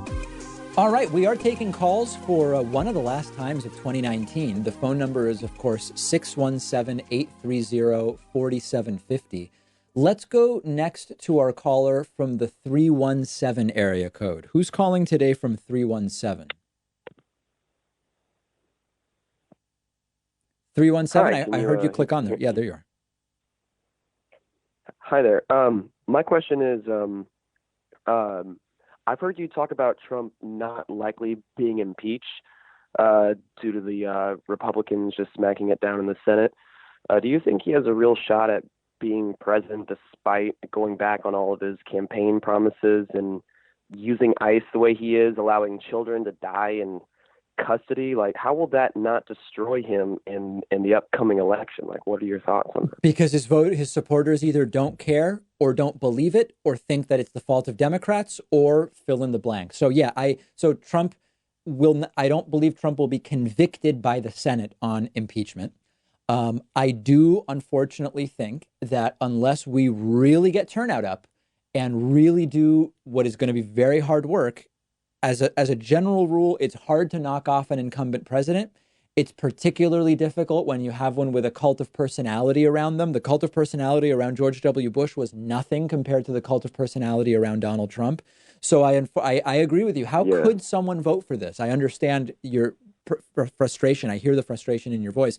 But unfortunately, I think that Trump is likely to lose the popular vote, but he very well may win the Electoral College again and get reelected to another 4 years, and it'll be horrible. Oh my gosh. Well, that was the question. Well, that was the answer I was hoping not to get, but I appreciate that. It seems like the situation that we're in. But listen, it's not a foregone thanks for conclusion, taking my right? call. I mean, that's the thing. It's up to us. Half the country doesn't vote. If people go out and vote, it's very easy. We don't even really have to convince anyone to change their mind about Trump. We just have to make sure that the people that normally don't vote and might not otherwise vote go out and vote, and then we win. It's just easier said than done. Right. Well, I'll be looking forward to it for sure. All right. Thank you so much for the call. Very much appreciate hearing from you. Let's go to our caller from the 650. Who's calling today from 650? Hey, dude. Yes. Are we on speakerphone? No, I'm on a headset. Okay. Sorry. Here. Is this better? That is better. Thank you. Okay, yeah. So I remember from my poli-sci days that there was something in the Constitution, and I can't remember exactly what it was, but there's something in it that said that if the government basically just did a really poor job of representing the people of the United States, and the people of the United States felt that the government was just overall corrupt, that there's something in there, and I can't remember exactly what it is, and I'm hoping you might know what I'm talking about, that the American people can basically flush the whole government out of all the representatives that we have in the United States, or we can remove everyone from office one way or another. Did I remember that incorrectly? Does that not exist? You know, I feel like I unfortunately am not familiar with exactly what you're describing. I mean, I know about provisions like the 25th Amendment to remove an individual for lack of fitness, but I'm not sure about this general sort of, flush the government down the toilet. And it's maybe 10 or 15 times, as Donald Trump says, some people are now flushing toilets 10 or 15 times. I'm not aware of that particularly. Okay. All right. Well, all right, then I'm probably mistaken, or probably need to No, do it may more be that I research, just but don't feel like know we're about getting it. It may be that I don't, you may be right. I'm not sure.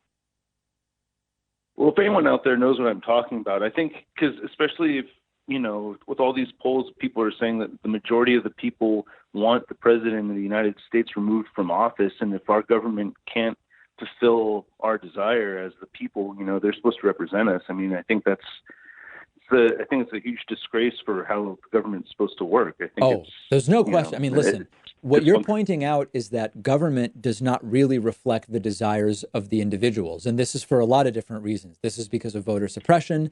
This is because very often they just don't do what their constituents actually want them to do because of lobbyist influence and campaign finance. You're spot on there. I mean, we have the idea of a democracy, of a representative democracy, and in practice, we barely have it. Yeah, it's disgraceful. We need to flush them right now. Flush it 10 or 15 times, my friend. All right. Thank you so much for the call. I very much appreciate it.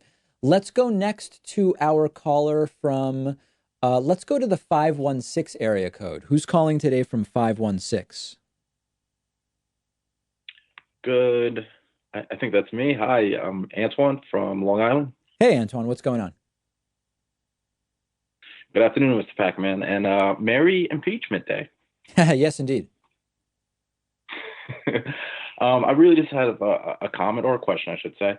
It seems like the Republican Party really only has two defenses right now for what Trump had done. It's either that he really didn't withhold the funds, didn't offer a quid pro quo, and didn't ask for a favor, which have all been shown to be false, or everything he did was okay. They say that the call was okay, that what Giuliani did was okay, and what he continues to do, asking for favors from other countries, is fine. So my question to you is, why can't we get somebody like Nancy Pelosi, or Schumer, or even better, AOC, who's much better at the trolling, to kind of just stand up on the House floor and say, hey, Germany, if you're listening, if you get Trump's taxes, I'm sure you'll be mightily rewarded by the press. I think somebody has done Saudi that. Arabia. I remember that there was somebody who sort of tongue-in-cheek did that. But what you're pointing out, Antoine, is actually what their defense has been for most things, which is it definitely didn't happen. And then they transitioned to, if it happened, it was okay. And then they transitioned to, it happened, but it's fine. This is not anything to get all worked up about. I mean, remember, they said, oh, nobody had any contact with Russians. No, nobody. Trump said it, Trump Jr. said it, Pence said it, Jeff Sessions said it. And then it switched to, listen, I mean, we have contacts. We talk to all sorts of people and it's completely fine. This is how it always goes. It didn't happen and it happened and is not a big problem.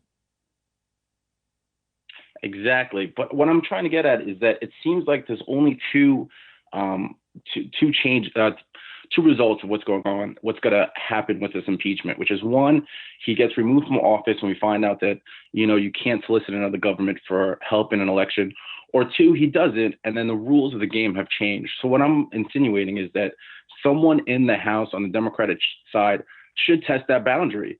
Instead of us pretending like he didn't ask, or maybe let's find out if he did, I would like to see someone actually step up and, say, hey, Saudi Arabia, if you want us to approve your weapon sale, which we will, you need to help us with corruption. Or China, you need to investigate Ivanka Trump, and then we'll help you with the trade deal. Yeah, I want but them who to would do it? explicitly Who would say do it? Because it's Trump who's the one negotiating all of that stuff. So it's an interesting idea, but Democrats are not in a position to demand those things because Trump and his administration are the ones managing those relationships.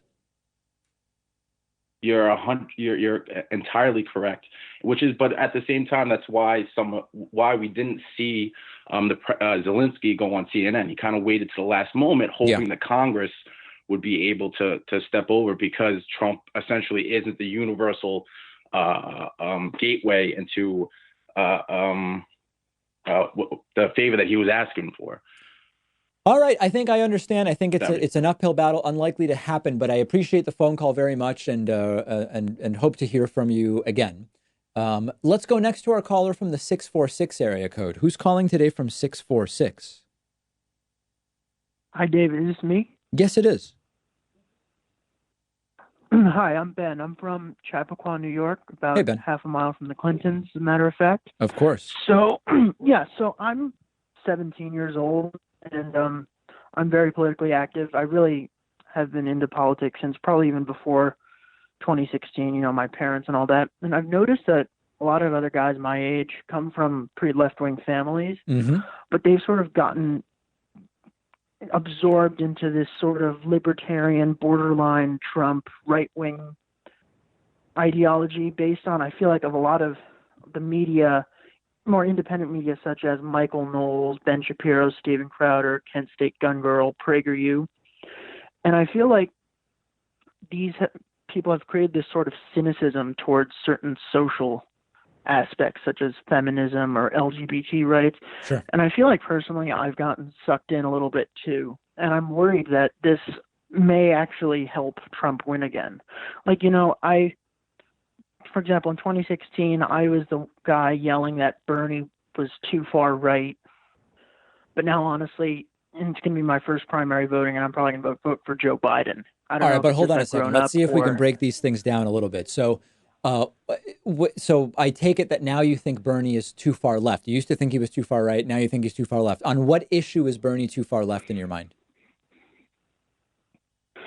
With me, I feel like I've gotten absorbed. Again, I feel like he's targeting a different audience in this election. How I so? felt like Who's he targeting? in 2016? Younger inner city voters as opposed to the country as a whole, rural middle American voters that ended up voting for Trump, which is part of which really got me into him. But so also, through I what? feel Hold like on a second. We're skipping a lot of stuff. Through what policy do you feel Bernie is targeting inner city voters rather than rural voters? What policy? I feel like he's now turning from. I think yes, he's still there's a lot of the old Bernie in there about it's Wall Street, but I feel like there's still a lot of Trump's a racist, as opposed to saying that this policy is inefficient. I feel like he's trying to get younger millennial millennial voters really hepped up, as opposed Hasn't to Bernie been doing both though? I mean, hasn't Bernie been saying this is a thing that Trump said that's just racist, calling, Elizabeth Warren Pocahontas or whatever. But then Bernie seems very policy centric. He's talking about here's why Trump's trade ideas don't work. Here's why Trump's ideas on healthcare don't work. Here's how Trump's geopolitical and foreign policy ideas don't work. I mean, I'm just not seeing that. Okay, so you said that he's pointed out that Trump has said racist things. Who hasn't? Joe Biden has pointed that out as well, and you say you like Joe Biden. So of course, what is it that Bernie's doing that Joe isn't that you feel is turning you off? Another thing that I remember I actually saw on your show is his affiliation with Linda Sarsour. Sure. And close relationship with AOC and Ilhan Omar. I'm Jewish. I visited Israel. It's a very big part of my identity. And I feel that I think I'm not one of these people that says BDS is not okay. Of course, it's free speech, but publicly associating yourselves with, personally, I feel Ilhan Omar is anti-Semitic, but I think that. Ben, you're breaking up terribly, but listen, if you can still hear me, I agree with you that Bernie I should can, have yeah. no association with Linda Sarsour, but I want to point out to you, because, we're examining your beliefs here. Your first argument was that you believe Bernie has shifted to targeting urban millennials over rural voters, and you don't like that. And when I asked for examples, the one you came up with is something that Joe Biden also does. And now you're shifting to something else, which is you don't like Bernie's associations with some people. Are you cognizant of the fact that the first assertion you made, you haven't so far been able to back up with any real good examples that are unique to Bernie?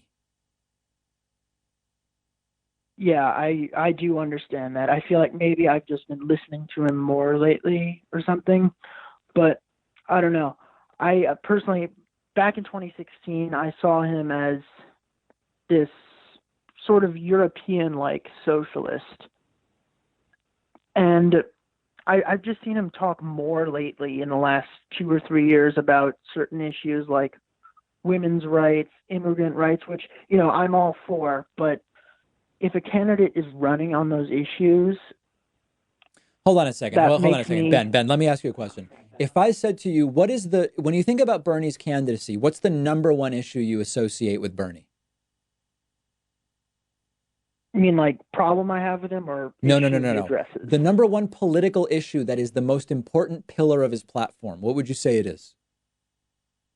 I'd say is tackling big corporations and Wall Street. No, but the policy. Hold Hold on a second. I know you know what it is. What's the policy that is associated with Bernie specifically that was the biggest issue for him in 2016 and remains the biggest issue, which now everybody, many people have come around to agree with him on?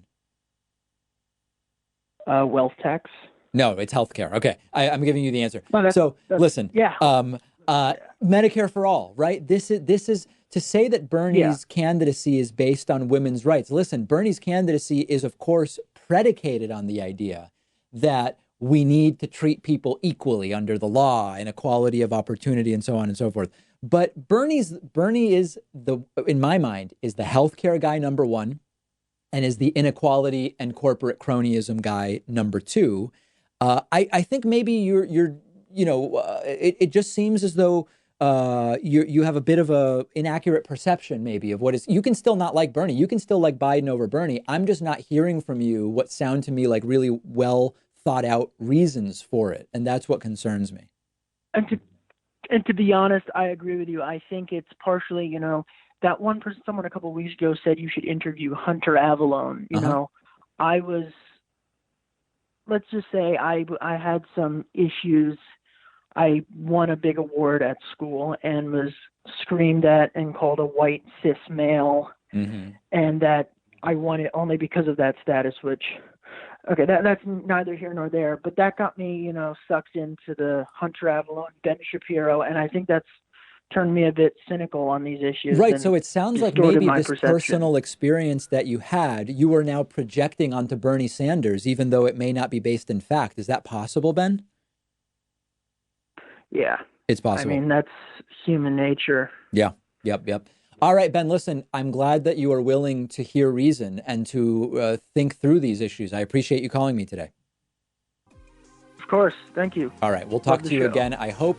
Sorry to everybody I didn't get to. That does it for calls today. We will take calls again, and we'll talk to everybody next week. The David Pakman Show at davidpakman.com.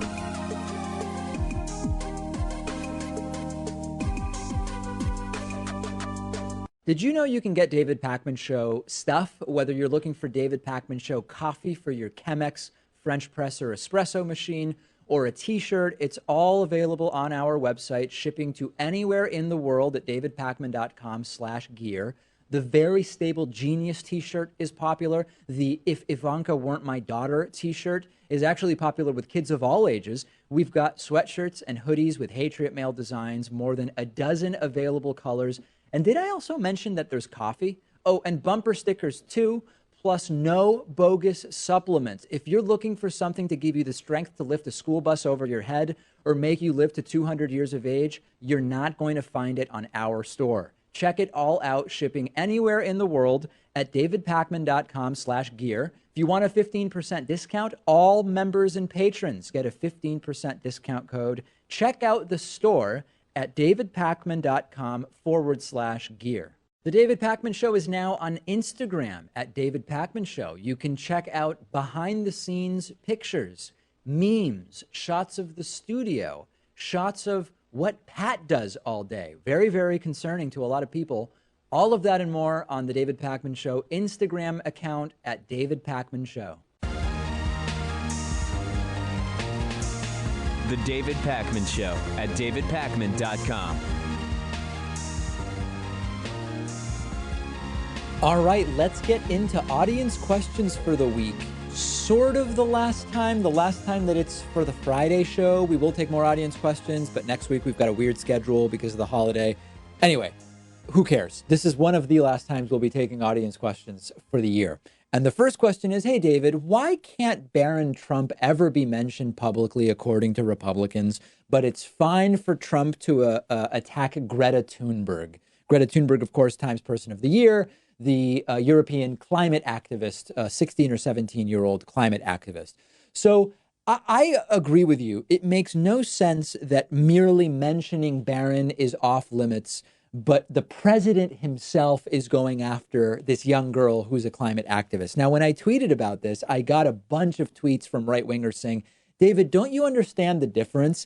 Greta Thunberg is a public figure by choice. She is an activist. She is doing something and opening herself up to criticism.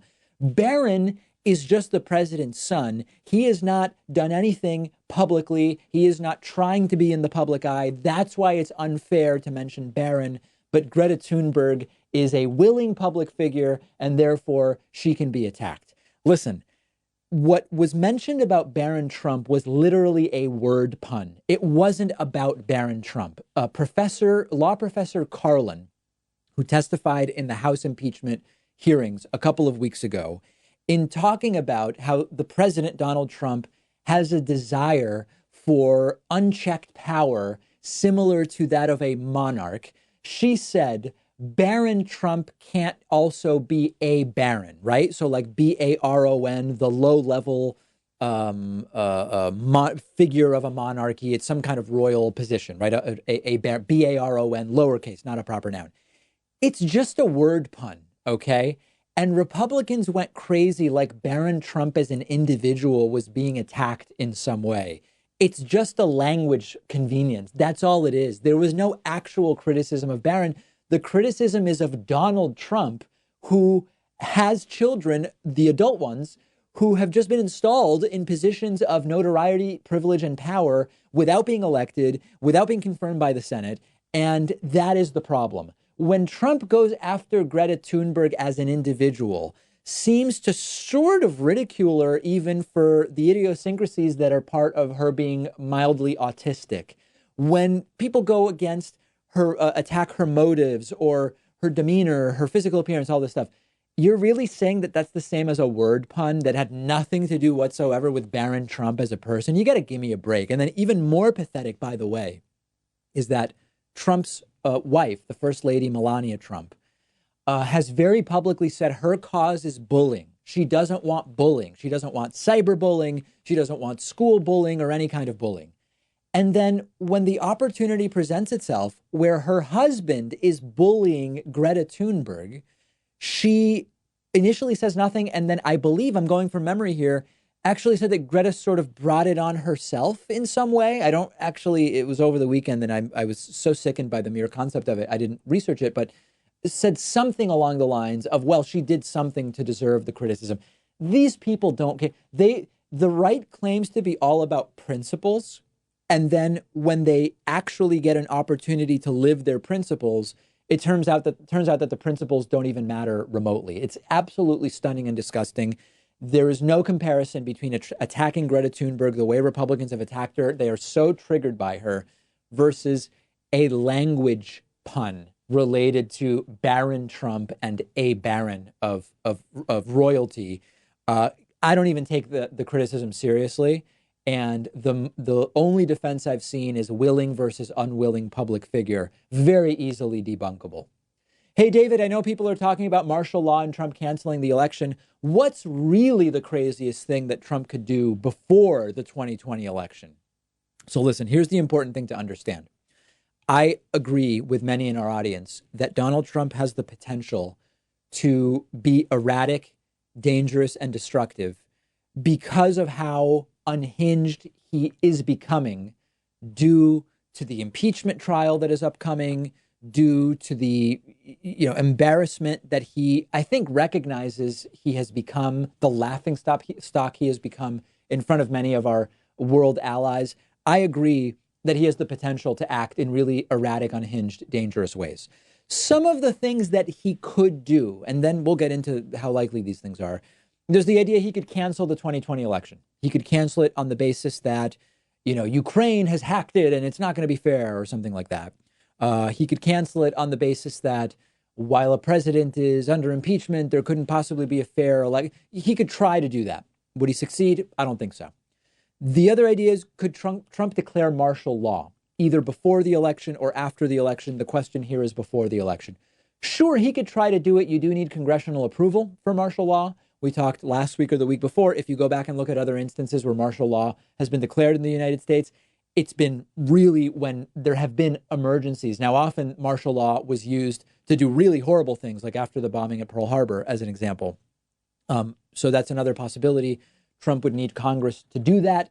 And I don't think that a Democratic Congress, which we will have up until the 2020 election, is going to be willing to do that. Another thing Trump could do is try to get states to cancel elections. So we've already seen that there have been some states where the Republican Party has been canceling the Republican primary to prevent any kind of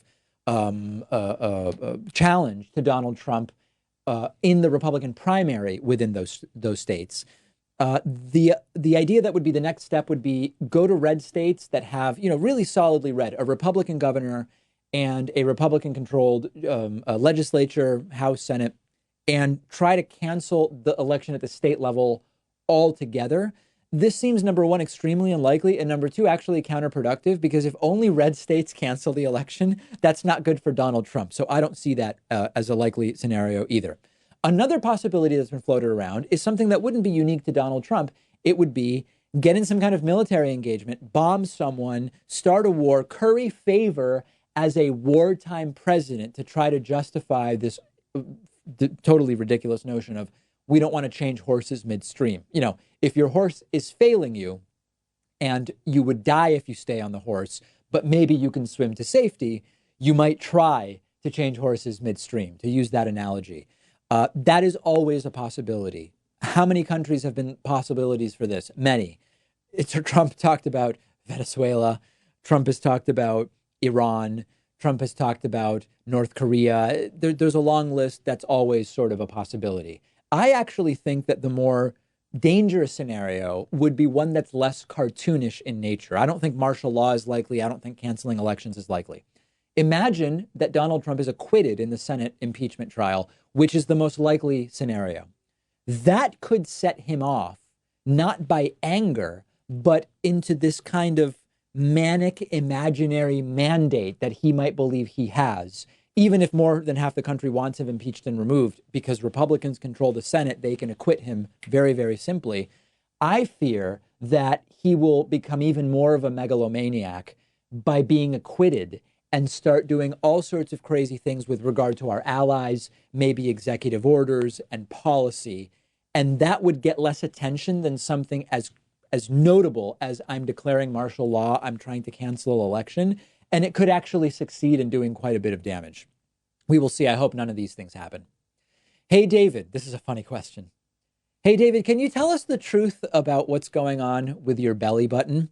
I know people who had appendectomies and very strange things happened to their belly buttons. Can you come clean? All right. This is sort of weird and personal, but I will briefly mention it. Maybe this is not the right story to listen to if you're having breakfast or something right now. So on October 2nd, I had an emergency appendectomy. They tend to always be emergencies as far as I know.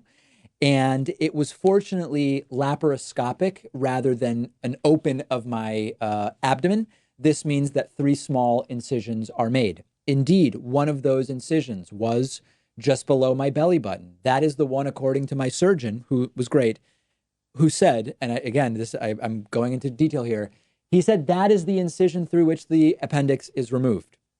There is no doubt that after, in fact, when I was still sort of on anesthesia, I remember lifting my shirt and looking down to see what was going on, and it was not good. My entire stomach had been shaved. I had surgical glue and stitches, and it was crazy. But I'll tell you the truth. I was convinced my belly button would remain looking very, very different forever because it looked so different after the surgery. It turns out that like 90% of it was just the surgical glue that they use, which has kind of a purple color. As that fell off, and again, I apologize if it's too much information here, but people asked, as that fell off, the belly button's really looking pretty good. You still see the incision, of course. It's totally scarred over at this point, and it still hurts the tiniest bit sometimes in certain positions. But now that the hair has grown back in, I'm really pretty pleased, I have to say, with how my belly button is looking. Thank you to the very good handiwork of Dr. Matthew Nays over at Faulkner Hospital in Boston, because you really did a very good job. And the belly button is looking fine. So I appreciate the concern, assuming that this was not a trolling question. And it's kind of weird to even be going in this direction. But that is the answer. And I have nothing else to say about it and don't know that I will have anything more in the future. We've got a great bonus show for you today. Producer Pat taking the reins of the Friday bonus show. We will see you then. Sign up, get instant access at joinpacman.com or patreon.com/David Pakman Show.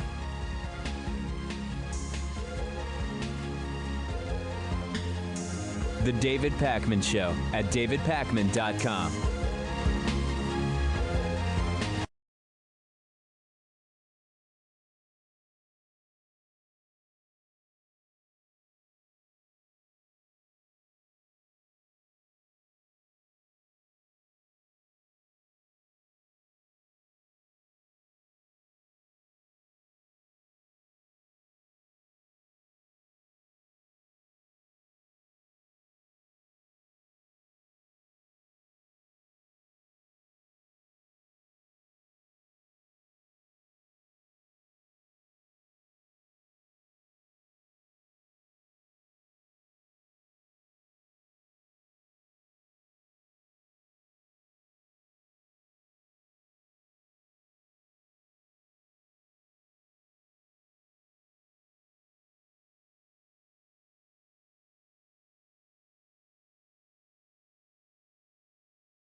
I want to point out that the sun shines down its power to all the world and makes the wind blow strong as it will. I want to hope gentle rains can fall upon the land, so lovely earth can stay lovely still.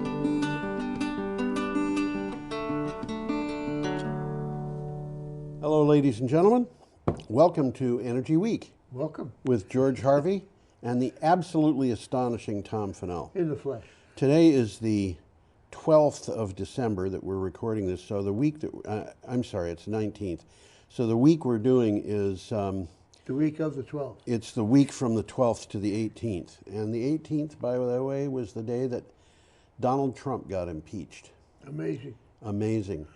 For, not for, I don't think he got impeached because he broke any laws. I think he got impeached because he's grossly incompetent and he didn't understand that he broke any laws. Well, I'll buy that. Anyway, okay, I'm sorry. I shouldn't be doing that. I should keep us on the energy business. Every day I get up and do my thing, going to the internet and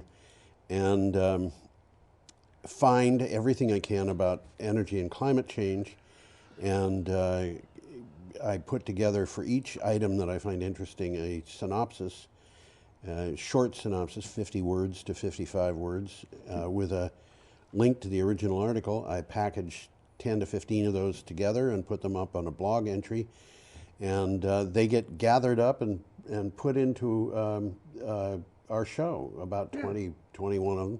This, by the way, is Energy Week number 350, our 350th edition. Huh? We've been doing it for a while. We've been doing this for a while, that's right.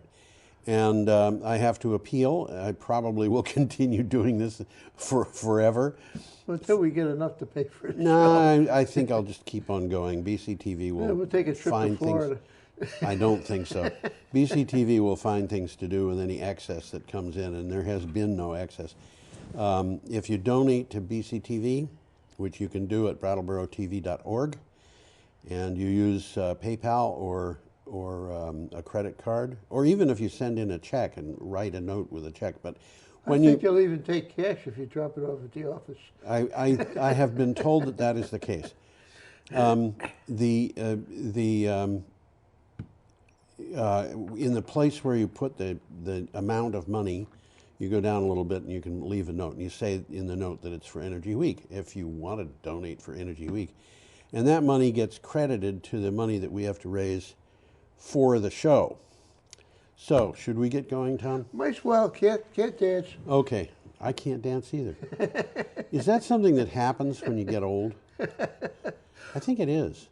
Well, what I will say here is that I obviously have to read these things in order to do the show. Poor Tom.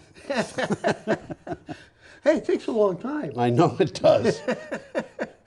And some of them I notice are really well worth looking at. Some of them are. One of them this week I think is almost mandatory. Yeah. We'll get to it later. Some of them are amazing. If it's a really good one, I'll try and mention it, because you might want to look at it. You know, there was one that I didn't use because I knew that you'd be reading it all afternoon. And it was not. Well, the last one I read, I cheated. I didn't read every word. Okay. I will forgive you. Okay, we are starting on the 12th of December, which is a Thursday. We're going to start with a picture. If you go to, if you hear something that you think is interesting enough to go online, go to geoharvey.org, geoharvey.com, geoharvey.com. Click on the date on the calendar and you'll find the 10 or 15 items for that date. That way you don't have to wade through everything. So this is December 12th, and the article is from CNN. And we're going to start off with a picture. We start off with a picture. Which I got here. Which you've got there. Got here. And there you go. Picture. Who is that woman? Young woman. Well, that's the Time Person of the Year. Wow. Climate crisis activist Greta Thunberg, Thunberg, or whatever you want. Thunberg. Actually, if you hear her pronounce it, it sounds like it sounds very strange. Thunberg. Thunberg, yeah. Yeah, well, it's like, Brattleboro used to be spelled Brattleboro. Ough. Yeah. And that GH came because of that kind of pronunciation. That, you know, that Scandinavian borough, which is the same as the German Berg. Yeah. And you know, but in kind of offhanded English, it becomes Oro. So this would be Toonborough. Toonborough. But it's Toonberg. Anyway, you've read the title, and I have read the title. I will read the blurb. Time magazine has chosen Greta Thunberg. The Swedish climate activist is the person of the year. Thunberg, 16, is the youngest person ever chosen. Quote, Thunberg has become the biggest voice on the biggest issue facing the planet. Say that again. Thunberg has become the biggest voice on the biggest issue facing the planet. Time editor-in-chief Edward Felsenthal wrote. Now, you know, I've said this before. I feel like writing an article for Clean Technica, Green Energy Times, for whatever, that has a picture of Greta and next to it a picture of Donald Trump. And the picture of Greta would say, world leader, Greta Thunberg, world leader. The picture of Donald Trump, not world leader. And if you think about it, what has Donald Trump done? Think about, just think about the Paris Accord. The United States is the only country of any size that has not signed, that is withdrawing from the Paris Accord. Yeah. All of them signed it, the United States is withdrawing. I mean, big ones, small ones, in between. Why is Saudi Arabia not withdrawing? Why is Russia not withdrawing? They want a place at the table. Yeah. Donald Trump wants to withdraw. Just turn his back on it. Yeah, he wants to pretend that it doesn't exist. Yeah.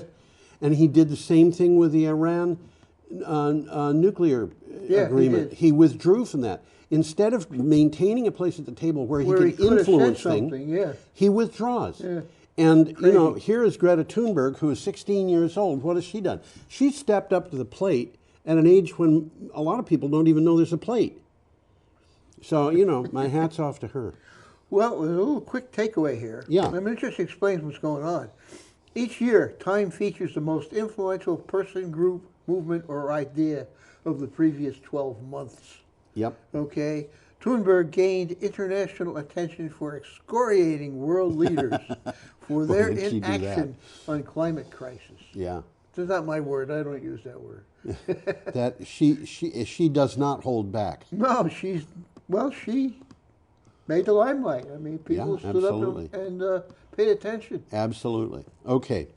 Is that enough? That's enough for that one. Yep. Okay. We've got an item now from VT Digger. We're coming back closer to home. Closer to home. Renewable developers raise eyebrows over Green Mountain Power green energy trading application. And you know, we talked about this last week. Yeah. That trading application where a person could have solar panels and sell the electricity to a business. To a business, yep. Okay. Not a bad idea. No. An effort by Vermont's largest electric utility to make it easier for business customers to buy green power is meeting with resistance from some renewable energy proponents. This is because the app allows trades from already established renewable energy systems. Well, the problem isn't that they think it will lessen or could lessen the need to build new installations. And, you know, I got news for you. I don't think it's going to make any difference at all. No. I don't, and I think I don't know what this is, but I don't like the fact this is a pilot program. It only involves 200 customers. Yeah. People are not going to build systems to take advantage of this to begin 200 with. customers. Good point. You know, it's an interesting picture on this website. Yeah. It's called a power flower. Yes. It's built in Vermont. It's a solar tracker. Yeah. And it looks like about a 20-foot wide flower. Yeah. And each of the petals Yeah. is a solar panel. Is that All Earth Renewables doing that? I think it is. What's the guy's name? Bittersdorf? Blittersdorf. Yeah, that's David the guy. Blittersdorf. Yep. Yeah. Okay. You know, and one of the nice things about Vermont is everybody is accessible. The governor of the state is accessible, and people know each other. You know, so it's if I wanted to talk to the head of the Department of Natural Resources. You just walk into his office. I've walked around the state capitol building and just been amazed at the lack of, I'll call it security. Yeah. You know, there's nobody there telling you what to do and where to go. Well, the way I look at it is that people are available. Exactly. I've heard that you could talk to every legislator in Vermont in 1 year if you'd set out to do that, which is... I don't think that'd be too difficult. I don't think it would be difficult at all. And that would be just as an ordinary person. I want to talk with you. You know, knock on the door. I want to talk with you. Okay. We've got an item here with a picture. Another picture coming up. And that picture is local, by the way. This is from right down the road. Yeah, this is from Biomass Magazine. Well, that's Vanguard Renewable situation in Deerfield. Right. And if you ever been to Deerfield, it's interesting. They built it as a farming community, you know, back in the 17th or century or so. And all of the farms have frontage on the highway. Yes. And they're all narrow and thin. Yes. They go back for about a mile. And then, you know, there's another farm. Yeah. There's a technical reason behind that too, though. Yeah. Because back in those days, they farmed using oxen. Yes. Oxen don't like to turn around. Well, there you go. So they take them a mile before they made them turn around. Oh, dear. Okay. What do you got for a title? Dominion Energy and Vanguard Renewables partner on dairy renewable gas. And let's look at that picture there. Yes. You can see the blue vats there is where they're generating hydrogen, or, well, methane. It's natural gas, Yeah. methane gas. And it's being stored in that red building Yes. with the balloons on the roof. Yes. Okay. So they're collecting methane, they're storing it, they bring it somewhere else where it's collected again, purified, and dumped into the gas grid. Yep. So basically it's a good idea. Yeah. Let me read this. Dominion Energy and Vanguard Renewables announced a nationwide strategic partnership of over $200 million to convert methane from U.S. dairy farms to produce renewable natural gas to heat homes, power businesses, and fuel vehicles. I want to point out they are converting methane. They're not talking about creating methane, which in fact they're doing. Well, the cows are creating. The cows are going to create the methane, and you know what they're dealing with in these digesters would be producing a certain amount of methane in nature anyway. So they're actually reducing the methane load by composting it. And well, one of the things they're doing is individually these farms would not be able to generate enough methane to make it worth collecting. Yeah. And they got a whole bunch of farms all strung out where they Yep. got contracts with them. Right. And they're making it worthwhile. Right. Although Financially, you know, doable. there are over 1 million methane generators in China at people's homes where they're just converting household waste into methane. But they use it themselves. Yeah, that's right. They use their own methane. They use the methane for cooking. And refrigeration. Do they? Yeah. I suppose they could. Well, Why they could, not? yeah. That we should do a show about absorption cooling, because the whole idea is It doesn't make sense. It doesn't make sense, but if you Use go through heat it to make cold. That's right. If you go through it one step at a time, all of a sudden you start saying, "Wait a minute, that really works." And then you go back, and you know who got the latest patent on that method? The guy who really kind of topped it off. Who? Albert Einstein. Was it Einstein? I sat there looking at that and saying to myself, whoever did this was an absolute genius. He's an Einstein. It's Albert Einstein. Okay, should we move on? There's a takeaway Oh, here. go ahead. Multiple projects are under development nationwide, Yep. which will substantially reduce methane emissions. And methane is a greenhouse gas approximately 25 times more potent Powerful, than yeah. carbon dioxide. Right. And they mentioned later in an article, sulfur hexafluoride, widely used in the electrical industry, is 23,500 times more warming than CO2. Yeah. So they got to stop using that stuff. They've got That's a what they bunch, put in transformers. whole bunch of stuff that they've Oh, got to yeah. stop using. Okay, we are up to Friday, And we got a December picture coming up 23rd. We here. have a picture here of young activists. Looks like, what is it, They're singing, I think. Well, they may be singing or just screaming their heads off. I wouldn't blame them if they were doing the latter. Well, it's a picture of young activists storming the COP25 stage. Yeah, this is from Echo Watch. Young activists took over and occupied the main stage at the COP25 climate conference in Madrid. They demanded world leaders commit to a far more ambitious action to address the ecological emergency. Quote, world leaders have left us no choice, end quote, said 14-year-old Alexandria Villaseñor of New York.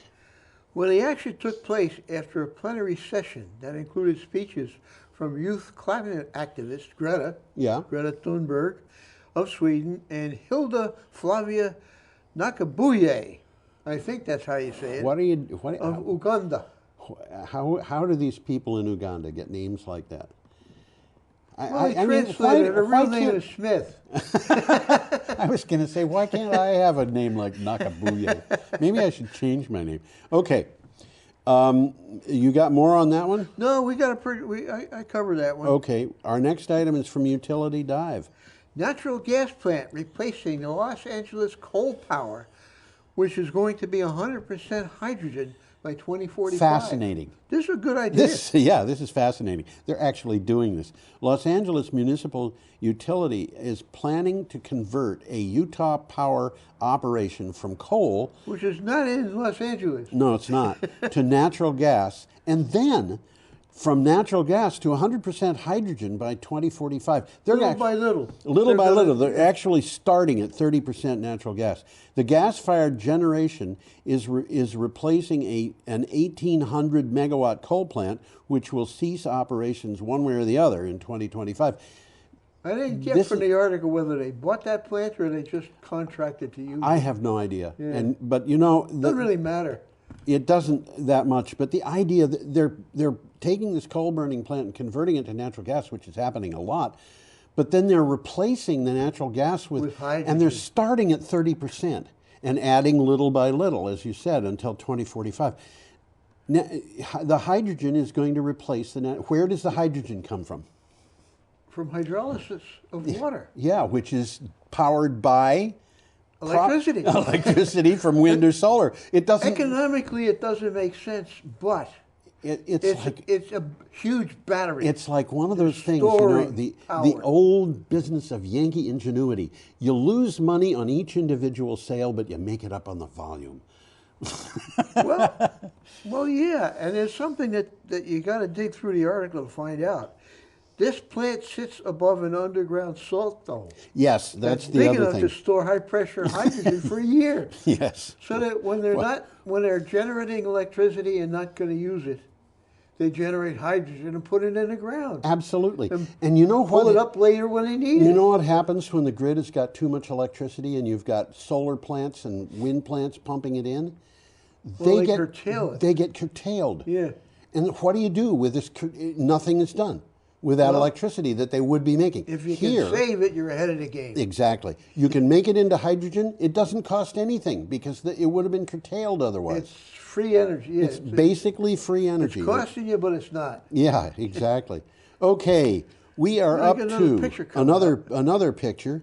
This is why do we have so many pictures of Block Island? Because it's the only thing going on the East Coast. It's the only thing going in the United States. Yeah, right. Okay, this is from UN Environment. That's UN as in United Nations. United Nations.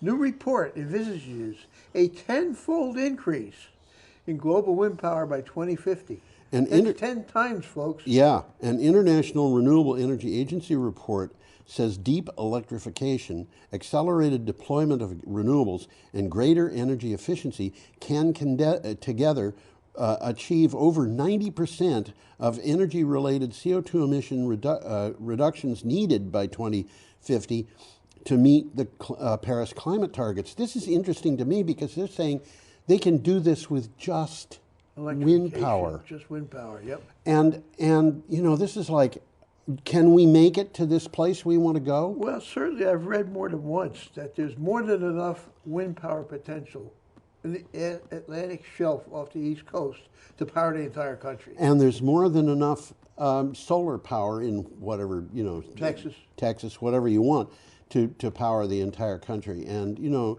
you can put batteries by the way, big article today, we'll talk about it next week. Vermont is getting 65 megawatts of storage. Good. Yeah. And guess what kind of storage? Batteries? Compressed air. Compressed air? No Yes. kidding. Yeah. No, that's the first time I've heard of that one. It's going to be the first big compressed air place in the There you United go. States. Where's it going to be? They're going to liquid. They're compressing it all the way to liquid. All the way down to liquid. It's going to be in the northern part of the state, and the reason they're putting it in is because of transmission. It's cheaper than putting in new transmission lines. That's an interesting concept, isn't it?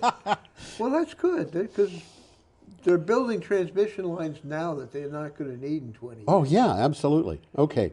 It's a different model that's developing. Okay. Well, I got a little takeaway here. The pace of development of offshore wind technologies is faster than most people would have expected. Yep. Okay, so it's happening.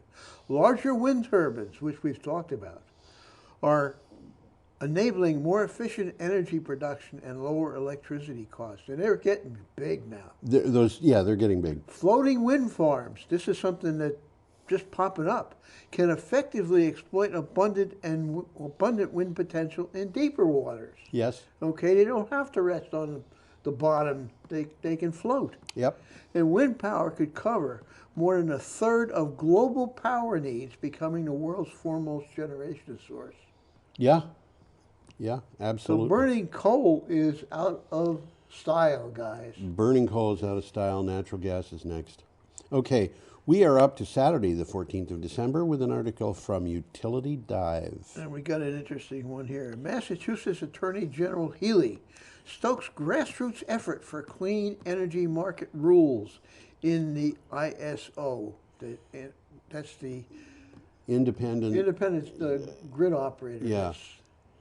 Okay, Massachusetts Attorney General Maura Healey launched an online effort to educate ratepayers about the region's grid operator, ISO New England.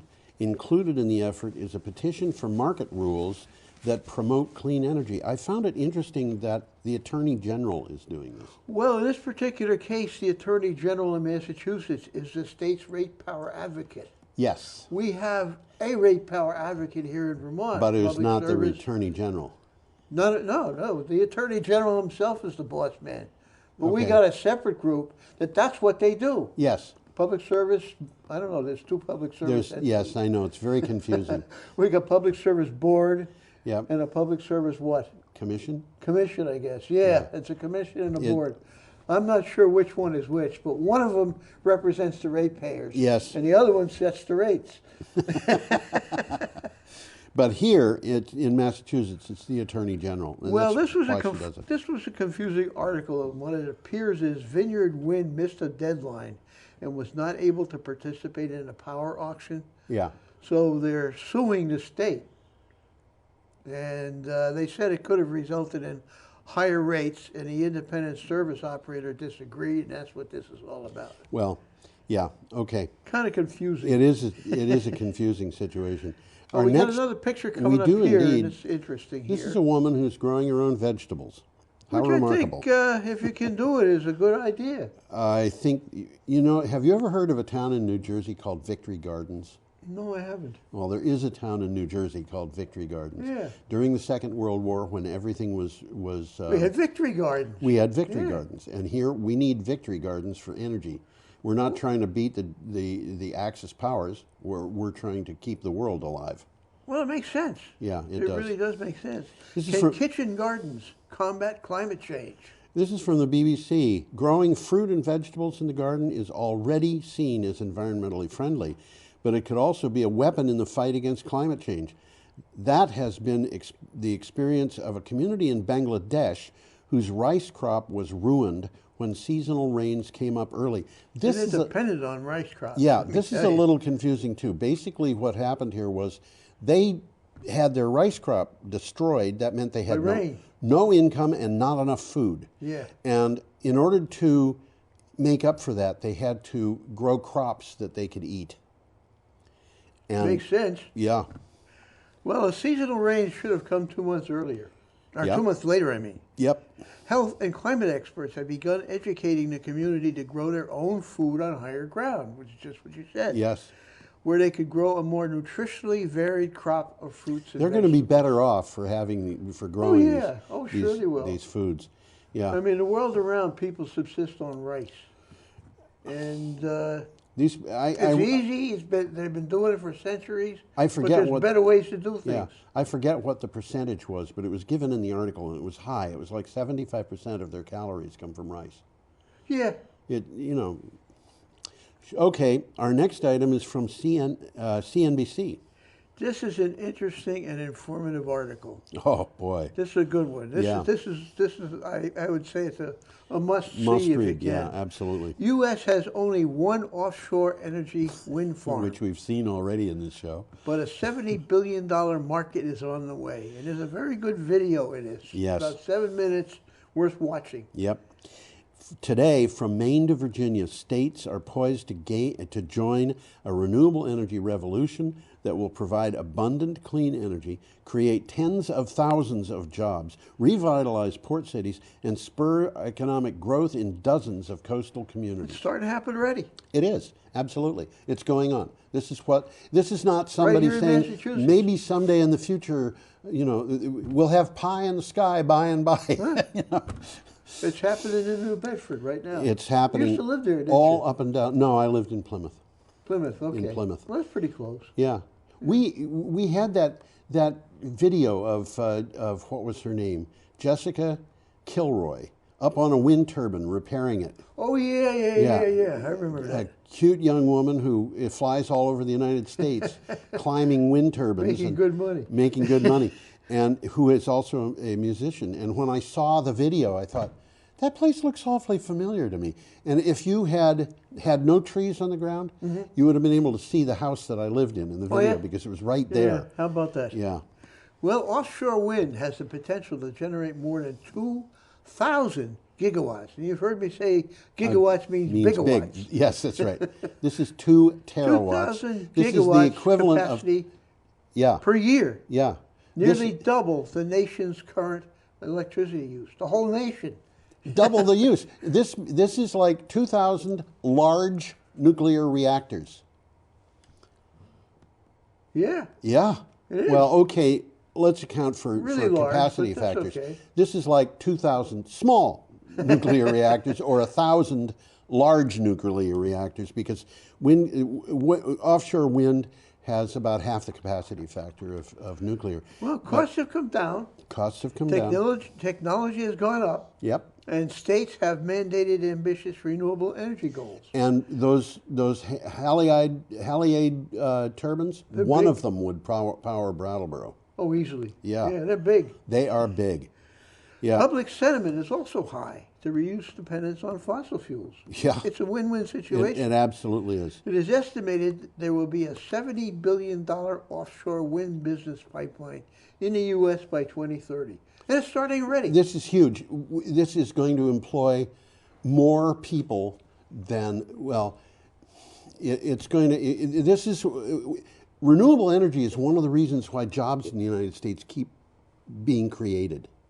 Well, it's one of the growth areas in the U.S. Big right growth, now. although it has suffered under Donald Trump. Well, it's a hoax. Yeah, right. Okay. But we got another We are picture up to coming Sunday, here. December 15th, and we have a picture of a science class. And one of the things I find interesting about this is that this is in an area of Colorado that has historically been dependent on coal. Exactly. What do you got for How a title? coal country becomes solar country. Yeah. This is from the Atlantic. In Colorado's North Fork Valley, solar energy, along with strong organic farm economy and recreation dollars, is helping fill the economic hole left by the dying coal industry, which sustained the area for more than 120 years. 2 of Delta County's 3 mines have already closed. The other one is clearly in trouble. Well, that's what's going on. It's an area which has historically relied on coal mines. Yeah. And the market isn't there. Yep. They've closed two of the mines, I guess the mining company's going bankrupt. Well, the mining companies are going bankrupt, and solar and renewables are getting cheaper. Yep. And a local high school now offers a solar energy training class, Isn't which that is what we're interesting? looking at right yes, there. Yes, that's right. Which trains students for careers in solar energy. Yep. Okay, our next one is from Clean Technica. It certainly is. And I guess I'll put you up there. Put me up? 70% of Americans support solar mandate on new homes. This is interesting. Interesting story. CITE Research recently conducted a survey for Vivint Solar and found 70% of Americans said they would support a nationwide mandate that required solar panels be installed on all newly built homes. The survey was conducted online, and 2,000 U.S. adults aged 25 and up participated. Well, with nearly 1 million new homes built annually, this would be equivalent to driving 12 billion fewer miles a year. 12 billion is a lot. Yeah. That's 12 gigamiles. 12 bigamiles. Never thought of it that way. It is. Gigamiles. Reminds me of an old joke. Do you know what a bigamist is? A bigamist. A bigamist is a large Italian fog. Oh, okay. I knew it had something to do with the weather. Now, how do you do it? How do you do what you want to do? Okay, we're up to an item from ABC News. I've got a picture here. And ABC News is not American Broadcasting Company. No, it's Australian Broadcasting Company. And that's a picture from COP25. Yep. And the headline is, UN COP25 summit ends with anger. Yeah. Ends in anger, with global warming's window of escape getting harder. Major You can economies. explain what that means. Yeah. Major economies have resisted calls for bolder commitments as a UN summit in Madrid limped toward a delayed conclusion, dimming any hopes that national governments would act in time to mitigate the impacts of climate change. What this means is these kids are getting angry, and they're getting angrier, and they're getting angrier. And basically, what we're seeing is old fuddy-duddy politicians and people who have a lot of money blocking their future from being one that they can be happy in. Well, that's one of their gripes. That's their biggest gripe. What are you doing to my future? The farther we go down the road, the closer we get to rebellion. And when I'm talking about rebellion here, I'm talking about, okay, you've been blocking climate change. You know, you could point at Donald Trump or Mitch McConnell or whatever. Now it's time for you to go to jail. Well, what it seems is in this COP25, the big countries like us and Australia, India, they've bullied the little countries. Yes. Okay, so that what they come out with is beneficial to the big countries. They really don't seem to want to do much. They don't want to do much. And I got news for you. The chickens are going to come home to roost. And it doesn't have to be rebellion. Maybe I'm way off about that. But climate change is happening. And if we don't do something about it, it's just going to get worse faster. It's going to come back and bite us, guys. It's already doing it. Biting us already. Yeah. Okay. Well, we're up to Monday, December 16th here. We are indeed. And we got Georgia Power. Inaction on renewables may lead to the loss of a large industrial customer. Yeah. Interesting story. Energy and Policy Institute produced this. Last April, Georgia Power filed a complaint with the Georgia Public Service Commission to block a competing utility from providing Nestle Purina with renewable electricity at a lower price than its own. This, of course, is people who are saying we need to have the free market at work. The case is now being considered by the Public Service Commission. Well, what's going on here is Georgia Power, like a lot of large companies in a lot of states, has an exclusive monopoly. Yeah. Okay. And the monopoly forbids Nestle from buying electricity from a competitor. But there's a loophole. Okay. If you have previously purchased electricity from somebody else, you can continue to. Yes. And what they're saying is the previous owner of the building did, but that doesn't count. Well, and that's what it's all about. I got news for you. They want to get the cheaper power. Yes. From, which just happens to be all renewable. Right. From an alternative source. And Georgia Power is saying, you can't do it, guys. We got a monopoly. I got news for you. Nestle Purina doesn't need to buy power from Georgia Power. They can put the solar panels on the roofs. I was put just in going to say, batteries. why don't they just do it themselves? They don't have to, and the utilities who are fighting so hard against this are they're going to be washed away in the tide. It's just, I don't know. No, you're absolutely right. I mean, why doesn't Nestle, as you said, just turn around and say, okay, guys, Well, it's I'm gonna cheaper take my for them. football and go home. Yeah, it's cheaper for them to buy the power, buy than the to power make it themselves. For right now. They'd rather make it themselves, and rather do that than make it themselves. So they're gonna fight this. And as a matter of fact, if you look at things that happen, like with the Nuclear Regulatory Commission or whatnot, companies are getting extensions on their licenses from the NRC that go now to 80 years. And why are they doing that? They should know that those reactors are not going to be running after 60 years because the economic conditions are just not going to make sense. However, if they act on that and it turns out that that's wrong, then they've got a problem. They've got to scramble. So that's why they do it. It's not very expensive to get the license, even though you're pretty sure that it's not going to be useful in the future. So they do that. Okay, that makes sense. Yeah. Okay, we've got a picture of Greta Thunberg coming up here. Is that who that is? That certainly looks like Greta Looks Thunberg. like her. This is from the Christian Science Monitor. Why Madrid Climate Summit fell short of global expectations. COP25 climate negotiations, the longest in 25 such gatherings, ended with major polluters resisting calls to ramp up efforts to keep global warming at bay. Here is a look at the major issues involved and the sticking points for future negotiations. Well, what the article is saying is major players who needed to deliver in Madrid did not live up to expectations. Now, the major players is the big guys. Yeah, okay? hopes. But thanks to a progressive alliance of small island states, yes, European, Asian, and Latin American countries, they obtained the best possible outcome. Well, yeah, that's something we should point out, is that they didn't get everything they wanted, but they got They didn't a little even bit more come than close they were. to getting everything they wanted, but at least things weren't a complete tragedy. Well, there's a takeaway here. Yeah. Emissions, this is reality, need to be cut in half by 2030. Yeah. And net zero emissions need to be a reality by 2050. Yep. Okay? That's Achieving this is possible with existing technologies in our current economy. Yes. Market mechanisms can speed up this shift by putting a price on CO2. There are a lot of ways you can speed up this shift. The thing that I'm afraid of is that we are going to have a president of the United States who says, by the way, everything is being rationed. And that includes cars. And you are not allowed to buy new cars with internal combustion. Yeah, I mean, in 1942, Yeah, I was just the gonna say, federal back in government World War went... II, they did exactly that. You were not allowed... gasoline was rationed. It was limited to 3 to 4 gallons per household per week. And in order to get that ration, you had to have a certificate saying that you needed a car.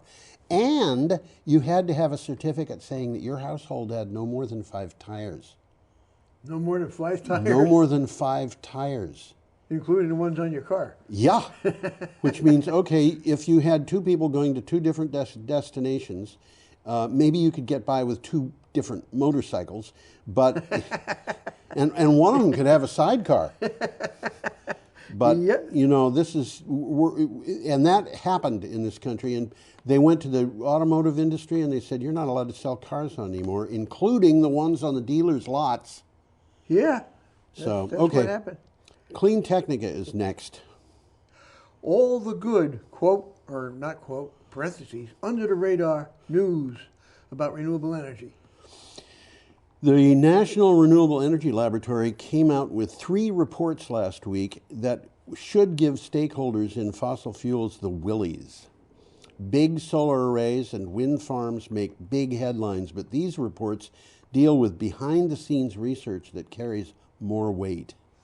The first report was wind energy. Yeah. And they said we've barely scratched the surface of the wind energy, potential, yeah. which we've said on this show. Yes, absolutely. Second report covers what happens when a wind or solar farm produces too much electricity for the grid to absorb. And this is fun. And we'll touch base on this one again is in this show. And the third model is, and this is they're promoting their own thing here, a free online photovoltaic system performance and cost calculator, which enables you to figure out what's going on or what the potential is. I had for your forgotten that PV. third one. I had forgotten the third. It almost doesn't make sense. It almost doesn't fit in But with you know, the other two. if your power is being curtailed, you can use it for something else locally, like That's charging the a whole battery. point. You can sell. If you're going to have surplus power, you can figure out how to sell it. Yeah. And they didn't even spell it out that easily. How to read between the lines. Okay. But we got a nice picture coming up. We here, are up to Tuesday, December 17th, and we have a picture of put the picture up. Disco Bay. You know, Disco I Bay can hear is the in music now. Greenland. Disco is the name of. It's the name of a town. It's in the southwest corner of Greenland. Yeah, but it was also a name of a character named after that town in Captain's Courageous. That's what it was. You remember? Don't know that. Rudyard Kipling wrote the book. It was about a boy who fell overboard from an ocean liner, and he was picked up by a fisherman. Oh. And Disco was one of the fishermen on the fishing boat. Oh, okay. Okay. Disco Bay.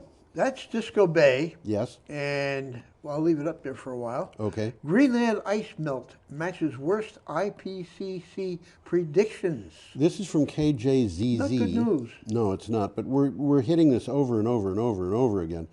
New findings by an international team of researchers show that melting of Greenland's ice sheet over the last 26 years are close to the most pessimistic predictions of the Intergovernmental Panel on Climate Change, IPCC. The research paper appears in the journal Nature.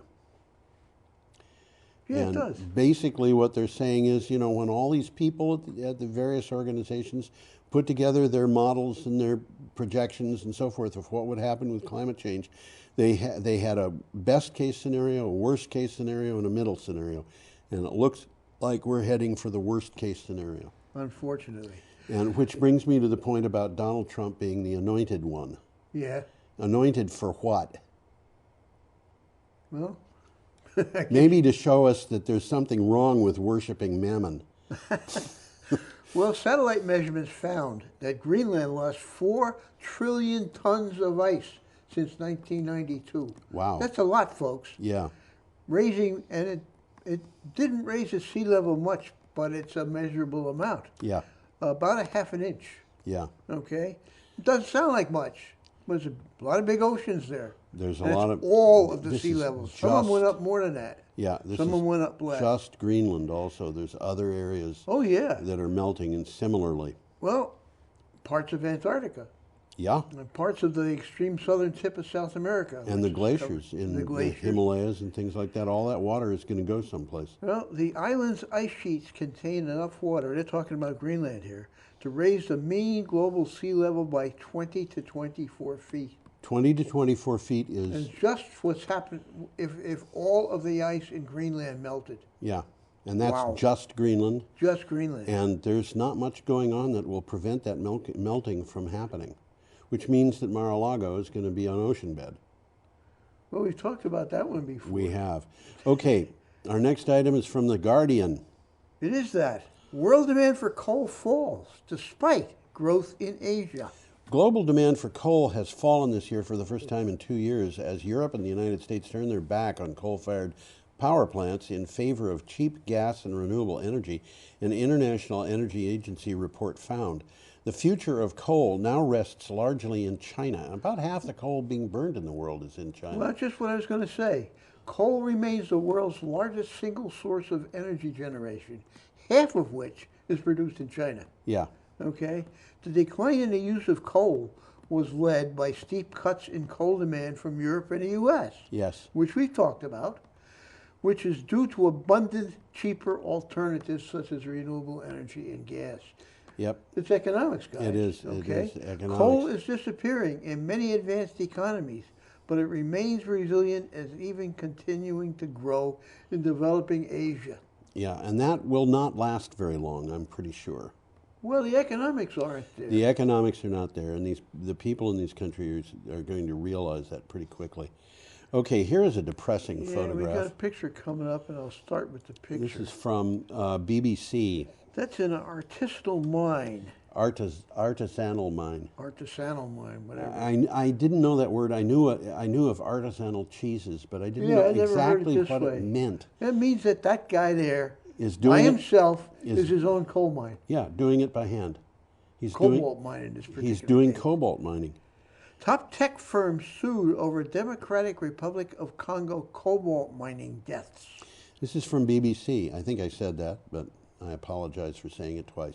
Apple. Well, it is from BBC. So. Yeah, Apple, Google, Tesla, and Microsoft are among the firms named in a lawsuit seeking damages over deaths and injuries of child miners in the Democratic Republic of Congo, where 60% of the world's supply of cobalt is produced. Cobalt is an important material for lithium-ion batteries. And by the way, it's been linked to child labor, which of course the country denies, but it's happening. yeah, well, some lithium batteries, lithium phosphate, or what they call LiFePO4, lithium phosphate, lithium LIFE, LiFePO, lithium iron phosphate batteries don't use cobalt. And IBM just today announced that it's got a new battery. That, Oh, yeah? Yeah. Interesting. We will not talk about that in the next show because the next show that we record will be 2 weeks from now, and I've got to limit the number of items. So it's already out. Well, we'll get to it eventually. We will. But this is yeah, okay, what do you got? Nothing? Top tech firms sued over Democratic Yeah. Republic of Congo cobalt mining deaths. We've So what they've complained about is kids dying. Children. Kids aren't supposed to be doing it. That's They're right. doing it, and they're dying. And they're dying.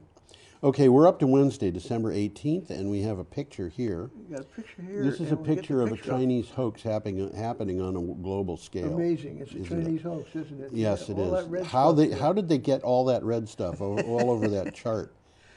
Well, Australia has been, it says that. Australia has been getting warmer.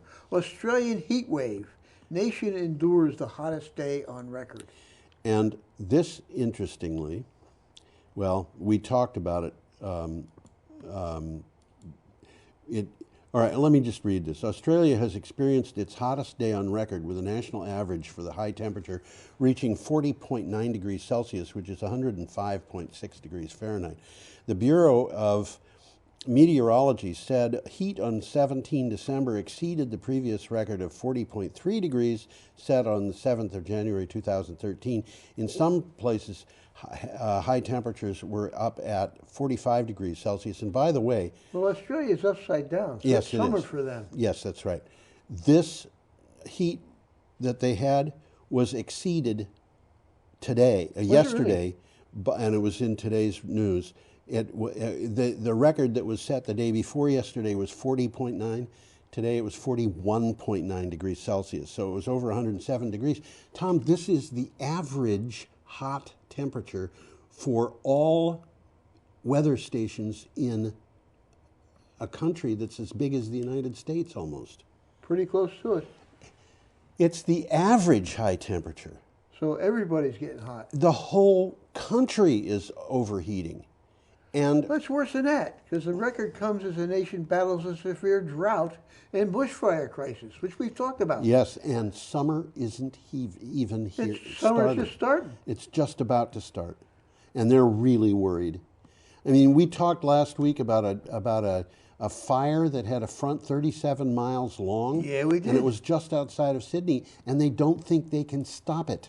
What does That's this what mean? we said, yep. And people look at this and say this is a hoax. Why don't you put Well, that? Australia's been in a drought for as much as 7 years. Yeah, why don't you put that graph back up? I think I can.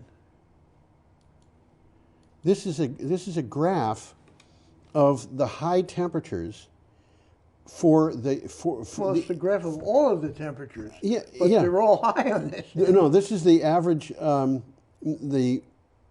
What is this? It doesn't- Annual mean temperature.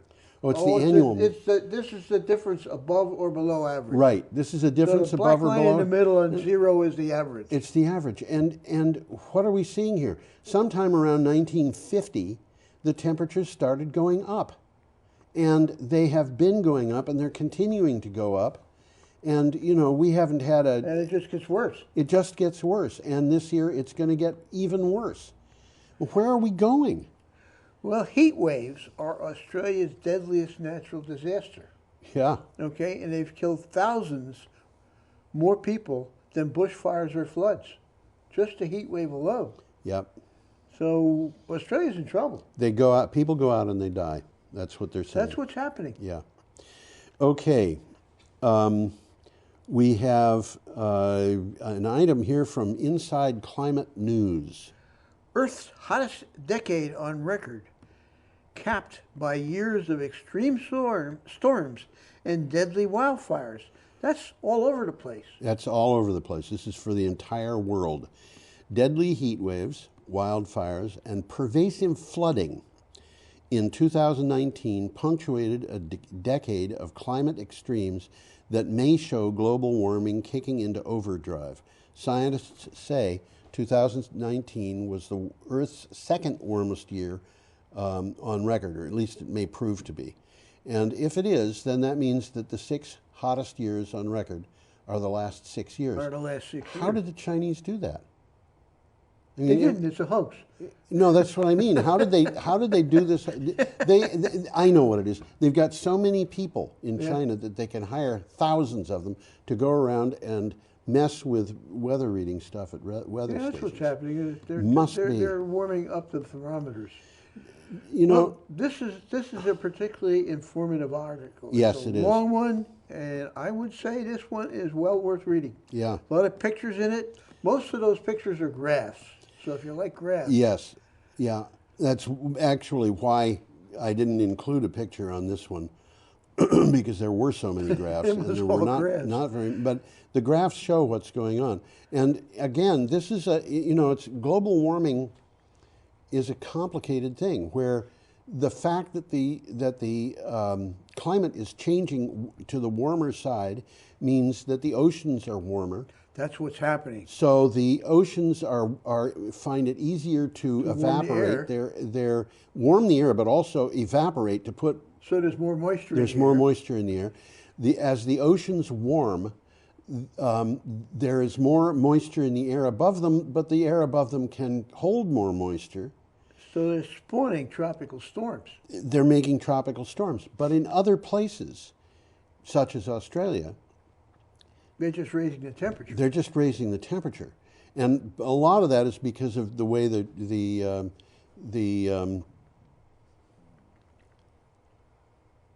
do they call the air movement that increases or decreases speed of planes? The jet stream. The Australian jet stream is not carrying that water into the country, and also. One of the things they're finding in Australia is that the clouds that go over them, first of all, don't produce rain necessarily, but second of all, are very likely to hold the heat in. Okay. And they don't produce rain because the air below them is so hot that they don't hit cold air that cools them off to have the water condense. On the other hand... We didn't talk about this on a show, but the article mentions that a huge section of the U.S. breadbasket region was swamped by floodwater. That's the flip side of the climate problem, is you've either got high temperatures producing drought, or you've got bad weather producing floods. And we got wildfires starting in weird places like the UK. And Greenland. In Greenland, yeah. Wildfires in Greenland? What I didn't know there was enough trees. Well, you don't need trees for wildfires. No. Just the brush that's on the ground is enough for that. Okay, should we go to the United States and complain about the U.S. Capitol? We've got a picture here now. Yeah. I bet I can find it. There it is. There it is. There it is. This is from You'll recognize that picture, don't you? Yeah. This is from Green Tech Media. U.S. lawmakers stiff solar. Wind gets a modest victory in a tax deal. After months of lobbying, the clean energy industry secured minimal tax credit extensions in the $1.37 trillion end-of-year deal. This is a budget deal. It included $250 million for programs to aid advanced nuclear reactors. Oh, we need that. But solar power and electric vehicles were left out. So the decreases in the tax credits for solar and electric vehicles have... They didn't happen. Well, they haven't been stalled. They were built into a schedule, and the schedule is moving ahead without them. They did get an advantage with wind power, though. Wind benefited, well, offshore wind anyhow. Yeah. And so, you know, it's an interesting thing to see this along with other news for the day that came up. For example, there was an article that came up about, or was this was earlier in, no, this is a different article that I've got in mind, but it was one that we talked about earlier, where there were people in a county in Colorado where the coal-based economy. We just talked about it. We just talked about it. But in Appalachia, there are places where coal miners are out of work, and it's bad. And so they've been looking for ways to get new jobs, and the new jobs are appearing in the solar industry. But guess what? The solar industry is under siege by the Trump tariffs. Yeah. So, you know, the federal government is not helping people in this country. Well, Trump particularly is trying to renew coal, and he's lost it. He's lost that war. He had more coal Stop plants. talking about it. Yeah, he had more coal plants closed in the first 2 years of his reign than were closed in the first 4 years that Obama was in office. Yeah. This is Trump saving coal. Again, you know, I think he was just misinformed from the beginning. You know, you say he was going to put his money on coal, and but he's misinformed by everything, about everything. I mean, I think when I was 12 years old, I knew that the President of the United States could not be saved from an impeachment by the Supreme Court. But Trump was saying that he wanted the Supreme Court to save him from being impeached, as though he expected. This is a man who doesn't know what's going on, and yet he's President of the United States, and the Republican Party is supporting him. Well, one of the fears is he's going to declare a state of emergency and stay in office forever. I don't think that's going to happen. I don't think he'll get away with it, but he sure as hell could try it. No. He can declare a state of emergency, but you cannot shut down the Congress by declaring a state of emergency. It can't. No, that's not going to happen. State of emergency, you can go to the country and say, state of emergency, we're not going to allow you to drive your car anymore. That's one thing. But saying that there's a state of emergency, the Congress is not allowed to... That doesn't mean he wouldn't say it. It doesn't. You know, unfortunately, I think he's a man who would do anything. I think so. He said, you know, that his voters were so loyal he could shoot somebody on Fifth Avenue and he wouldn't lose a vote. And I actually looked that up today because that stuff was going up in the news. And, you know... He said something almost exactly like that. Shoot somebody on Fifth Avenue. Yeah, get away with it. He could get away with it because people are in favor of Donald Trump. Well, I think that's probably right. And people are in denial about the situation that they're in. And the reason why this whole thing is working together is because of the ways that con artists work, where a con artist finds out what you desperately want and then he offers it to you. And that's what's happened. And people have, you know, and the reason I never favored Donald Trump, in fact, I was really kind of violently against him, was because I could see he was a con artist. There was no way he was going to deliver on his promises. Well, all you got to do is look at his history. Yeah. That's just what he's done all his life. Trump University. Well, it's well, playing out. How many times did he go bankrupt? 6. So he stiffed people 6 times. That's big right. time. Yeah, and it's playing out in our climate, and that's unfortunate. Okay, well, I think we've time to run through everything we were going to escape. touch base on. Yep, time to retreat. Have a perfectly lovely week, everybody. Y'all come back now, you hear?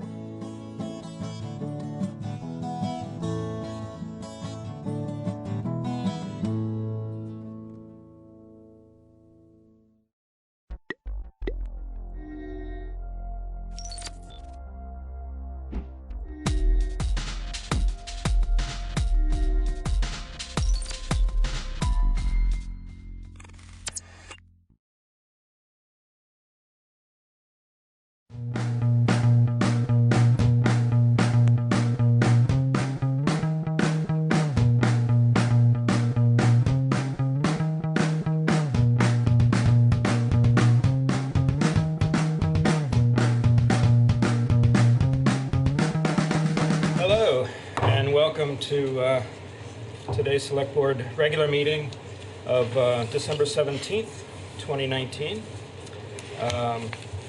Has the meeting been properly warned, Jan? Yes, it has. Got started a little quickly, I apologize. It's okay, I'm taking the fall. And we're going to start with approval of minutes of November 26th and December 3rd in this case. Do I have a motion to approve? So moved. All right, and all those in favor of approving the minutes of this November 26th and December 3rd, say aye. Aye. Aye. And aye. Thank you, and that's 4-0. We are missing one today. Well, I've suddenly found myself thrown into chair, so I think the remarks I'm going to say are slightly personal, but I think they're a little personal to almost everybody around us and to our community. We lost a very young man in our community, little Michael, and I got to know this little boy over the summer, and he was a joy, and our hearts go out to his family and our whole community, really. So many people that we know and love here are involved with the family, and we're just pulling for him, and he just didn't make it. But it's holiday season, and this is our last board meeting before a lot of holidays coming up and our bit of a break that we take. So I just ask you all to count your blessings and hug your kids close. Thank you. Thank you. Manager's comments? Yes. I have an exciting announcement for town government that Stephen Dotson will be the town's first sustainability coordinator. He'll be beginning work on our team on February 3rd. He was one of over 75 applicants for this position. I can state unequivocally that during my time with the town, this was the largest, strongest applicant pool that we had for any of the openings that have come up in the last 5 years. Lots of interest in the position, lots of well-qualified people, and a difficult selection process, which is a great place for us to be. We had lots of help in this, so both Liz McLaughlin and Dave Scholes participated in the process, along with HR Director Sally Nix and Public Works Director Steve Barrett. Sue Fillion, the Planning Services Director, was on the selection committee, and she and I together did the final review of 2 really well-qualified finalists, because Stephen will be working within the Planning Services Department and reporting directly to Sue. He'll also be a member of our management team, working together with the department heads. And also participating in the screening and interviewing process were Oscar Heller, Chair of the Energy Committee and a very active member of the community in promoting the sustainability position when we were considering whether or not to create that. And Elizabeth Bridgewater, the Executive Director for the Wyndham and Windsor Housing Trust. We really appreciated the time that they volunteered to this effort to help us make sure that we had a broad perspective in the selection process. I think a lot of people know Stephen. He's done a lot of work on sustainability issues and social action issues around the area and in his prior career elsewhere. One thing about him is, in addition to being an employee of a few different organizations locally over the years, he has provided lots of services, some leadership services as well as assistance as a contractor and a consultant to a variety of organizations. So I'm going to take a minute, just for those who don't know Stephen, to understand the breadth of what he's done already in our area and why we think that he stood out as being particularly the best person for this job. He's been Director of Communications and Marketing for the Northeast Sustainable Energy Association, Corporate Sustainability Operations Associate for One Report Incorporated, an Associate Director at the Rich Earth Institute. He's been on the Wyndham Regional Commission as a commissioner representing Westminster. He's a board member at the Southeastern Vermont Economic Development Strategies leadership team, a member of the leadership team for the Ecovation Hub, was one of the initial co-creators of Hermit Thrush Brewery, and has provided assistance and service to the Brattleboro Savings and Loan, Retreat Farm, Friends of the West River Trail, Resilient Design Institute, and the Strolling of the Heifers Slow Living Summit. He's a person who has been deep into this work in a variety of ways over the years, and will now be leading our town effort around sustainability, both internally and out in the community. Great. Congratulations, Stephen Dotson. Wonderful. Exciting to have such a well-qualified and a local person who's already very familiar with what we're going through. Thank you, Peter. The next item on our agenda is fellow select board member comments and or committee reports. Does anybody have anything they'd like to throw out? No committee report. I did on the way in notice it's a really beautiful night. And people, and I noticed this afternoon and then again this evening because I had to be out, that people are being remarkably considerate and careful driving in these conditions. So it's a nice reminder that people actually know how to do it. That's nice. A nice comment. Anyone else? No, thank you. And your comment actually makes me think. This is breaking protocol here, but I did see a note from our fire department that they would like everybody, if you are near a fire hydrant, to please clear out around 3 feet around, all the way around. It really does help us out in times like these. And I think I'll just roll right into public participation, and this is the time when we invite members of the public to come up and say their piece. Just try to limit it to 2 minutes. We have a huge audience tonight, but anyone here would like to say anything? This is for anything that's not on tonight's agenda. Just throw it out.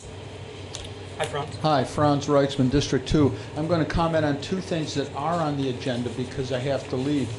And they are the budget and municipal broadband. And I just want to, speaking strictly for myself here, want to say that, as I said last week, I think, that I would like to see a budget item on municipal broadband go into the fiscal year 2021 budget. I think it's, I know you'll be talking about this more. I just wanted to register my opinion right now. Thank you. Okay. Thanks for starting off with an unorthodox comment. Anyone Continuing else? your pattern. Exactly, yeah. exactly. Anyone else with any comments they'd like to say or questions? Jokes? No? Okay. We are moving on because we are not required tonight to do liquor commissioners or water and sewer commissioners. So our first order of business is an unfinished business item where we will discuss consideration of municipal broadband. I believe this is the 3rd time that this has come before us. Yes. May I give a quick update about Certainly. that? I wasn't sure which way to go. Yeah, I think that Dave should lead off substantively, but I'd like to just ground the public in the knowledge that this was considered a couple of times previously, earlier in the fall by the select board. The action that the board took on the second evening of consideration was twofold: for the town to monitor and be engaged in the regional effort to create a communications union district, a CUD, for southeastern Vermont, and to write a letter to several state officials who were comprised a committee that was looking into the question of whether municipalities ought to be allowed to use general obligation bonds to fund municipal communications, telecommunications facilities. And we took a strong position, the town did, at select board direction, a strong position in favor of that being allowed, that utilization of general obligation bonding authority being allowed, on the principle that it represents self-governance and that communities ought to decide whether to use general obligation bonds rather than the state deciding whether or not it's okay for communities to use general obligation bonds. Those are the 2 directed actions. We did those 2 things. We are engaged with the regional effort that's getting underway. We wrote the letter, we received a response, and received consideration to the town's opinion in the report that that committee wrote to the legislature, but the committee decided not to recommend general obligation bonding authority. That report was distributed to all of you, and Select Board Member Dave Scholes responded to that distribution by asking for some further consideration. Here we are. Yeah, it seemed like, well, the letter from the DPS came, was distributed to us, but we didn't ever talk about it. We just got that information. And so I thought we should talk about it. That seemed like that was the next sort of signpost along the way toward our conversations about how to pursue broadband. And their conclusion was, I think it's fair to say, is to wait and see. And initially, I was thinking, well, that's terrible because we'd have a lot more options if we could do the general obligation bond and just spread it over the whole community. And I kind of thought that, as I often do when I have a thought, I think I'm right. And I'm not quite so sure about that now because I talked to somebody from, I'm going to forget his name, but it'll come back to me, from who's the Norwich representative on the EC Fiber Communication Union District, which is Norwich, Barnard, and a few other towns around there. And he pointed out that he actually supported it. And I said, well, I got nothing more to say to this guy. But his perspective is that it would mean that only towns that had a lot of money would be able to do this, and other towns wouldn't be able to do it, and or it would be much harder. And a lot of people who maybe don't have any use for the service would wind up having to pay for it. And although that's true of a lot of things in the world, you may not use every service that the town provides. You still have to, or for instance, schools, but you certainly get a benefit from it. So, but he talked a lot about the Union District and the advantages of that. But the primary one is that they started, and this is almost 20 years ago now that they started doing this, and they wound up not getting it. They were ready. No, it was in 2008, and they were ready to go, and they had investors lined up, and then the banks exploded, and Lehman went out of business, and all the investors, that all went away. So they started over, and they found some individuals who would contribute, I think, up to about $90,000, and they did a stretch through town. And then the point of all this is that they took a really diverse approach. They got some users to invest in shorter-term bonds, no-interest bonds that would gradually get paid back for the revenues. They created their own model, and so that made the Communications Union District seem more appealing to me, because my context is the Waste Management District and the merged school district, and the issues that the towns have where interests don't align get really contentious and sometimes just bring things to a halt. And I still want this to move a lot faster. So but I've continued to look around. A couple of the articles, this one came late. I just found out about this on Sunday. That Bristol, New Hampshire, which is a town of not a few thousand people, and it's in the article here somewhere, did their own. They got $98,000. The town approved spending $98,000, and they got a $132,000 grant, and they did a 3-mile stretch of Main Street, and now they're bit by bit trying to roll it out into the other communities. So that's another model. The Chesterfield, obviously they can do those bonds, and they did it. And one of the people, Brad Roscoe, I think I'm remembering his name right. He was going to come to the meeting, but unless you're Brad, right, you're not. He decided not to come because of the weather to talk about Chesterfield. And the other example was the excerpts that I sent in the link, although it's a link on paper, it's not very easy to link to, from Kentucky, where they did wire this very rural county, and in a few years they created 300 jobs, and many of them went to people that were making $5 an hour in an auto parts store or somewhere like that, and were able to get much better jobs, telecommuting. And so the conclusion of all that is that there are a bunch of different ways that we could proceed, And so I wanted to find, I'm sorry Patrick's not here because I suspect he has some maybe you do have information about, you mentioned that we are engaged in the CUD process. Maybe you can talk about some of the progress that is going on there. Sure. That would be great. But basically my question is, well, first question is, do we want to proceed? Because there was some resistance, some hesitant. Liz obviously doesn't, she's shaking her head no. So I need to find that out before I try to get us to determine how we want to do it. Okay. So, well, I'm going to let you steer a little bit. You threw a question to our town manager. Yeah. So. Sure. So the way I would characterize what's happened so far is there has been preparation to launch the CUD process. A fair amount of it, lots of communication among the parties who intend to participate in it, as well as some coordination among those who are organizing it and bringing in resources to assist. And it will launch all but immediately after the holidays. I don't know the exact date of the meeting in January, but there's a meeting that has been scheduled to be held in January where the group will assemble and begin to identify the steps they're going to take to move forward. They will be receiving advice from the individuals who created, the ones who created EC Fiber will be speaking from their direct experience with the creation of a district similar to what is being envisioned for southeastern Vermont. And there's funding that's been provided by the state that's being provided to the Wyndham Regional Commission to assist in this effort. I don't know the details of that, and I don't know whether or not it's coming with technical assistance from the state. But I do know that there's that they've engaged individuals who had participated in the organization around EC Fiber to bring that experience here.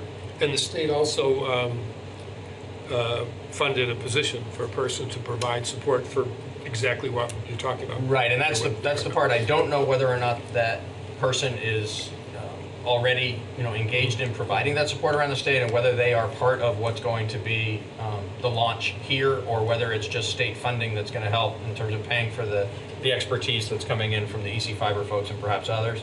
But Patrick will be representing the town in that. He unfortunately wasn't able to be here for this evening's meeting, but he certainly will go to that first meeting and be able to provide a further update to us in January about what he learns there and how it's intended to move forward from here.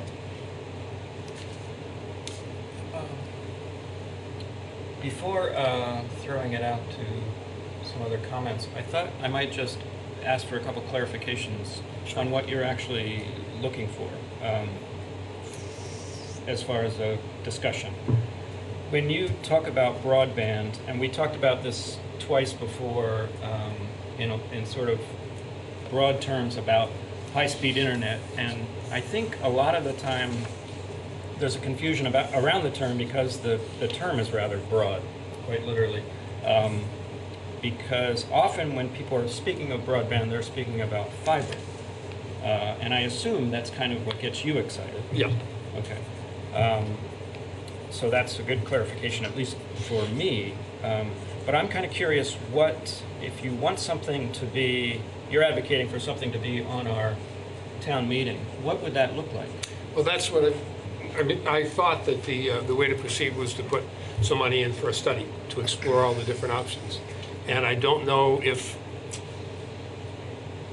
we don't do that, and the CUD looks like it's going to take ages, then it'll be a whole year before we can put anything in the budget again, because that's not even going to start until January. Right. So where I am now is wondering whether to pursue that or not. And I think what I'd like to do is talk to Patrick and maybe the people of the district and find out a little bit more about what the prospects are for that. And if there's, I think that money has to be raised for the work. And if it's the initial money from the state is for exploring, but it's not going to get anything done. So I don't know exactly what to ask for. But we'll find out more before we're done with the budget, if possible. If you recall, at the last meeting, I think it was October 15th, we generally had, at least three of us, I believe Brandy was also absent at that meeting as well, so there was only 4 of us at that meeting as well. No, Brandy was there, because she had issues with the company that was doing the work in Chesterfield. I remember that really distinctly. Daniel, were you here? Daniel was I here. recall Brandy not being here, but Okay, that's well, it fine. might have been another meeting. Yeah, since there were 2 earlier. So I'm just wondering,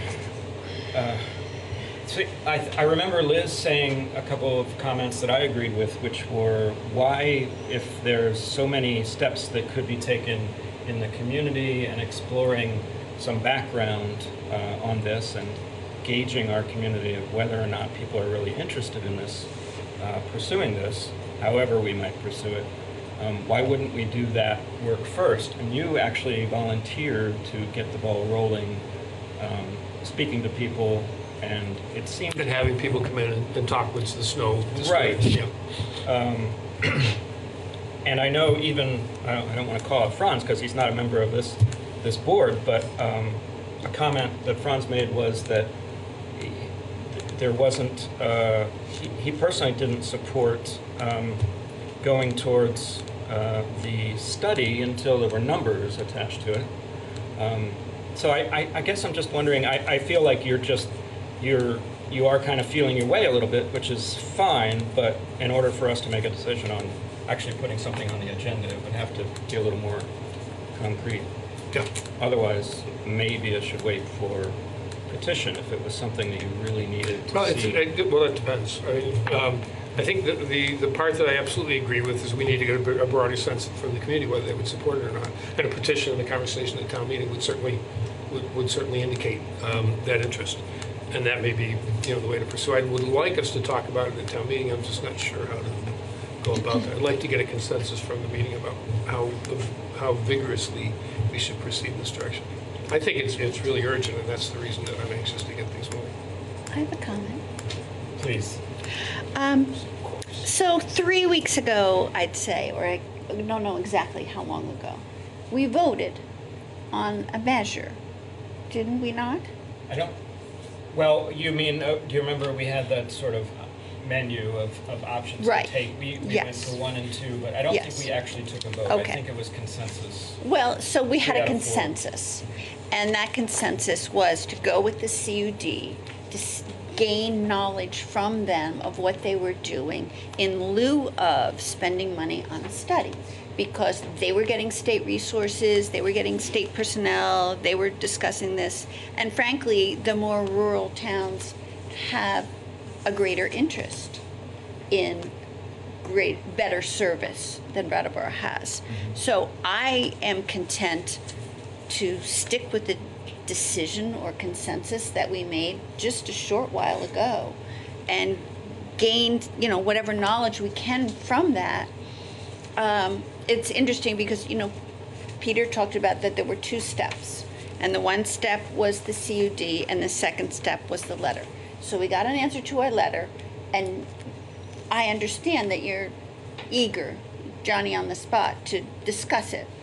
But I think we need time for the CUD to learn, and we learn from that process. And we haven't had that time yet because it hasn't really started. So I think it's premature, and I am content with the decision that we made, and I want to let that bear fruit. Just a couple of responses. One is the decision included me finding people to come in and talk about the advantages of different systems, so that's what I'm doing. The other thing, I don't think, from the responses that I've seen, and they're small, but the number of responses I've seen, I've heard more people say, well, the rural places don't need it, the downtown needs it because that's where the businesses are concentrated. So I don't think there's a conclusion that the rural communities are more interested in it or not. And we're rural and urban, so it really doesn't matter. The fact that it's been 3 months and so far the CUD is prepared to launch indicates it's going to be a very slow, tedious process, and that doesn't necessarily mean it's going to be a better process. And so I'm looking to keep as many different options going as possible. And obviously, you can support what you feel comfortable supporting. I'm still going to do that. I'm still going to promote whatever we can, and I will participate more actively and communicate with Patrick about the CUD. But I have heard nothing about it since it was initially in paper. And so obviously not much to report. But at this point, I don't really have an action that I want us to take until I get a better sense of whether that's going to proceed. It is a really good model. At least the way EC Fiber rolled it out, it's a really flexible model. And but it may mean that we still have to pay for ours all on our own anyway. So we'll see. Daniel? I remain fairly agnostic about this. I guess the one thing I want to kind of point out for folks who might be following along at home, like, so some of the communities that we've been compared to here are really small. So Leverett, Massachusetts has a population of, or at least from the 2010 census, had a population of 1,876 people compared to our nearly 13,000. And they had 813 households. We have 5,421. The amount of money that they raised in bonds for that project was $3.6 million for 813 households, of which 667 of them ended up becoming subscribers. And what I don't want us to go too far down a road is to kind of envision this project that is presumably at least a couple of times larger than that. You know, maybe it's in the tens of millions of dollars. And Leverett, Massachusetts was also a place that did not have access to any meaningful broadband of any sort. So there was no competitors there. We've already heard from Patrick's report that where towns have tried to do this, where there are competitors, those competitors compete. And that means that they're able to offer deals that they wouldn't typically. And, you know, I'm not saying that I'm in love with our local internet providers as things stand. I would love for a better deal. But if what it meant was I got a better deal and then the town was left holding all this infrastructure without subscribers to actually support it, that's bad for our taxpayers. So those are my concerns about it. I mean, like I say, I'm agnostic. If somebody can show me a way that this is financially viable for a town our size with the number of house sites and with the number of miles, right? Because we're also talking about laying cable. I mean, I guess in like the biggest vision would be laying cable to every single house site in Brattleboro. So how many miles of cable are we talking? It sounds to me like it would be a heck of a lot of money. And we know that we can't use general obligation bonds, so we can't raise money without having to worry whether it'll make money, right? We have to raise money through, and you can correct me if I get this wrong. Please do. So revenue bonds means that it has to like be kind of something that is able to make money.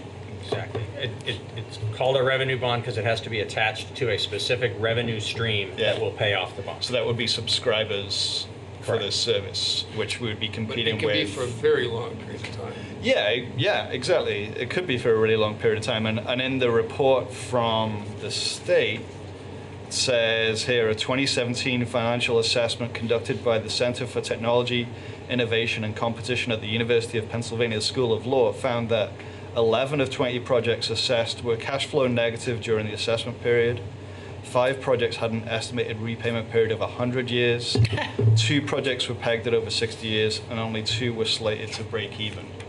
And so I don't often find myself in the fiscal conservative role on this board, but I think that, you know, our taxpayers need to be getting their money's worth, and I worry about going too far down a road for like a tens of millions of dollars vision, unless there was something that, you know, and I understand why we would study it, right? Because like we don't know. I'm not an expert in this. I'm taking opinions from folks that know more than I do.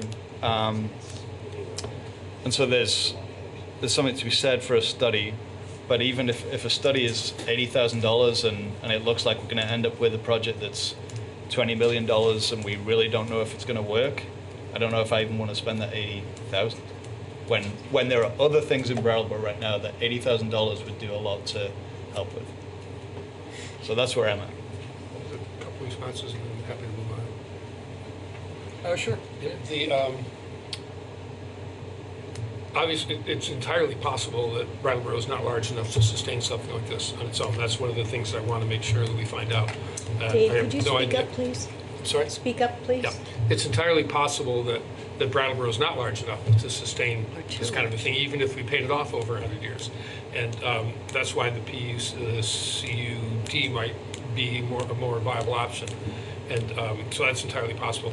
I think the important thing about the competitors competing, at least in the examples that are in place now, Chattanooga, Tennessee is one of them. There's several others, a couple in North Carolina, I think Greenville, a couple other much larger towns than us that have done municipal fiber. And they found that what they did basically is resist and try and keep them from using the poles and try and keep them from having access and not cooperating with the backloading, because that has to go through those kinds of providers. But the deals that they offered were the typical deal that you get from a place like Comcast. Sign up and you give you all of it for $20 this year, and next year it's $180. And so that hasn't changed. That model didn't change, and people are continually paying more than they need to. It's also important that places like Korea and Singapore have the entire nation, and they have lots of rural areas in Korea. The entire nation is wired, and the effect on the economy is really astonishing. There's no question about what happens when you have that degree of broadband. And that's the primary reason that we're looking at this in terms of the potential economic growth. Yeah, I'm sure that it would have a benefit to our economic development. Whether the benefit would match our outlay and continued like operation of a municipal utility is the big question mark. Yeah, really. And it has to be answered. Just like it can be answered sooner rather than later. And again, if the CUD process is moving and has some time, some milestones and some goals and some time frames involved with it, then I'm perfectly content to let that play out. I just don't want to have it take forever. Those initiatives have not had a lot of success when towns are trying to work together on things.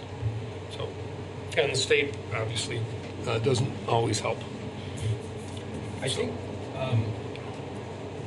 before I throw it out, if maybe there's a couple of people that might want to say something, I just want to point out that I think Patrick, because he's not here, he did caution us in putting a lot of hopes in the CUD, just because there was something described such as the donut hole, which is to this effect that the larger populated communities in these areas actually don't see the benefit that the least populated communities. I have an update on the donut hole. Me too. Okay. Yeah. Okay.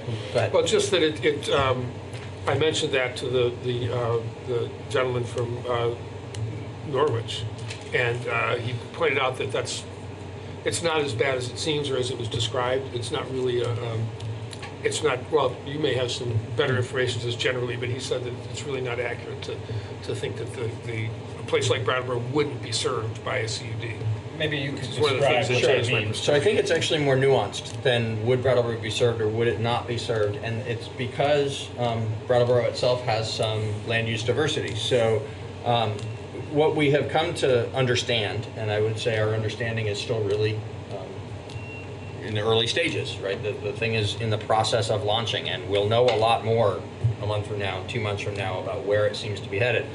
But one of the things that Patrick learned and shared with me is the CUD could have a benefit for Brattleboro, broadly defined, because of the communities that are outside of Brattleboro being adjacent to parts of Brattleboro that are currently not served by the major carriers.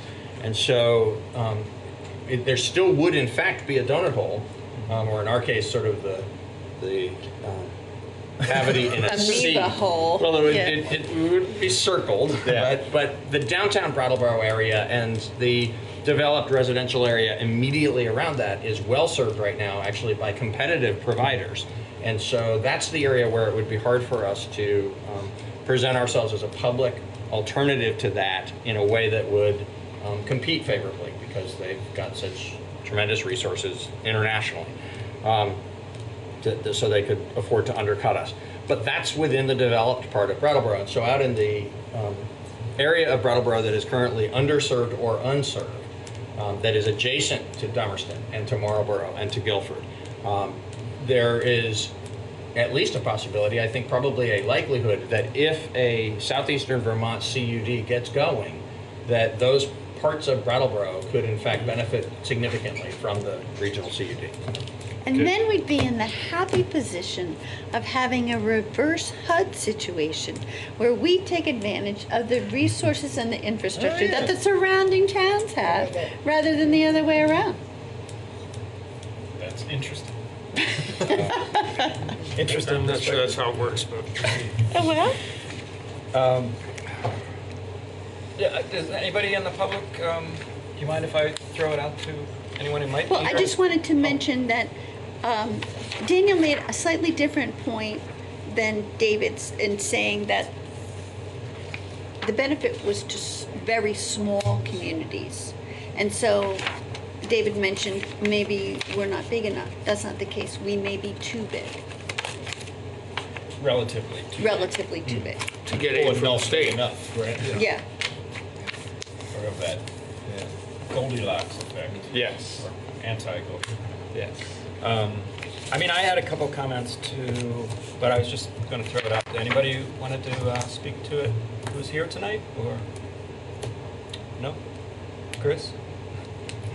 My only comment was it's still, and I said this at the last meeting, it still feels like a bit of a solution in search of a problem to me. We have, according to Patrick's good report that he gave us a few meetings ago, 95% broadband, which is defined broadly, already in Brattleboro. We do have some outskirts that don't get very good service, and it's something certainly to work on. But we have fiber to this building, and we have fiber to, I just confirmed with somebody who helps me with my computers, Patrick Byrne out on Burge Street. There's 200 up, 200 down, which was a nice number that I've heard about being thrown about in fiber, and that's just the beginning. You can get 1,000 up and 1,000 down, and I won't go into all of what that means. But that's fast internet, that's super fast fiber, but it's already available. Now, I don't know the coverage, and that's part of the homework too, I think, to make sure that we have a problem. In my mind, let's make sure we have a real problem that is slowing us down, either from an economic development standpoint or from an equity standpoint, and we're not really sure where we are, I don't think, yet, before we can go forward with solving the problem, in my opinion. The Chesterfield partnership with Consolidated Communications is brand new. So as swimmingly as it seems to be going so far, I've heard some good things. That doesn't mean it's going to go really well. And they're also a model that we can't replicate here at this time, by my understanding, the way that they handled it. So right now, the general obligation bond is off the table. A lot of us are uncomfortable. Daniel, you spoke to the problem with revenue bonds, and at the last meeting I think you mentioned equity and how that really just goes towards serving people who can afford it often, because the town would be forced to make money from the deal. So I just don't quite get the urgency at the moment. I'd love to see evidence that the lack of cohesive municipal broadband is slowing us down somehow, or impacting our economic development, because I'm not hearing that. I'm not hearing that so far from businesses who need fast internet. Anyway, that's my... Just one thing I think I can clear up. Again, the gentleman from EC Fiber I mentioned that we have fiber going through town. When Sabinette put it in, they put one of their junctions up at Academy School, and the school gets a little discount because it hosts that site. I'm sorry, did you say Sabinette? Did I say Sabinette? I said Sabinette, yeah, when it was Sabinette. Okay, I get confused. Is that now First Light? I don't know whether it was sold and changed. Gotcha. Yeah, but with Sabinette And you said when they it's did at that. Academy School? Yes. Is that what, I just didn't hear you. And Gosh, I'm not talking well. I don't know. It seems like I'm fine. I've got new hearing aids, so maybe I'm got the whispering. heater going as well. But it sounds loud to me. Let me It's turn it noisy down. over here. It's the fans, probably. The fiber that we have, it's a point-to-point fiber. It's not it's designed to have branches going off. So if someone's having access to it, they are somehow related to that point. It's a different design that they're doing in Norwich and Barnard and in that EC fiber district. Good. You need to hear that. All right. Well, then you're not requesting we take an action. Not yet. Okay.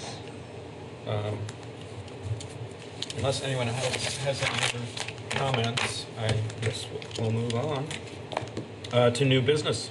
And we have, I need to cough. Sorry. We have a financial report to go over. We do. So the monthly financial report for the first 5 months of the fiscal year, 41.7% of the fiscal year is complete.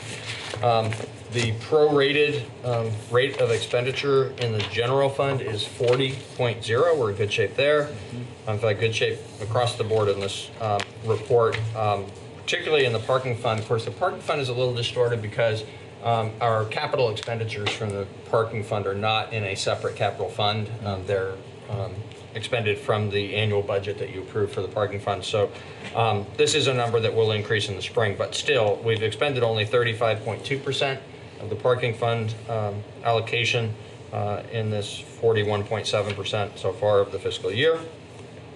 And the utilities fund, again, using a proration because of the fact that we make a couple of very large payments early in the year for annual interest and sludge removal.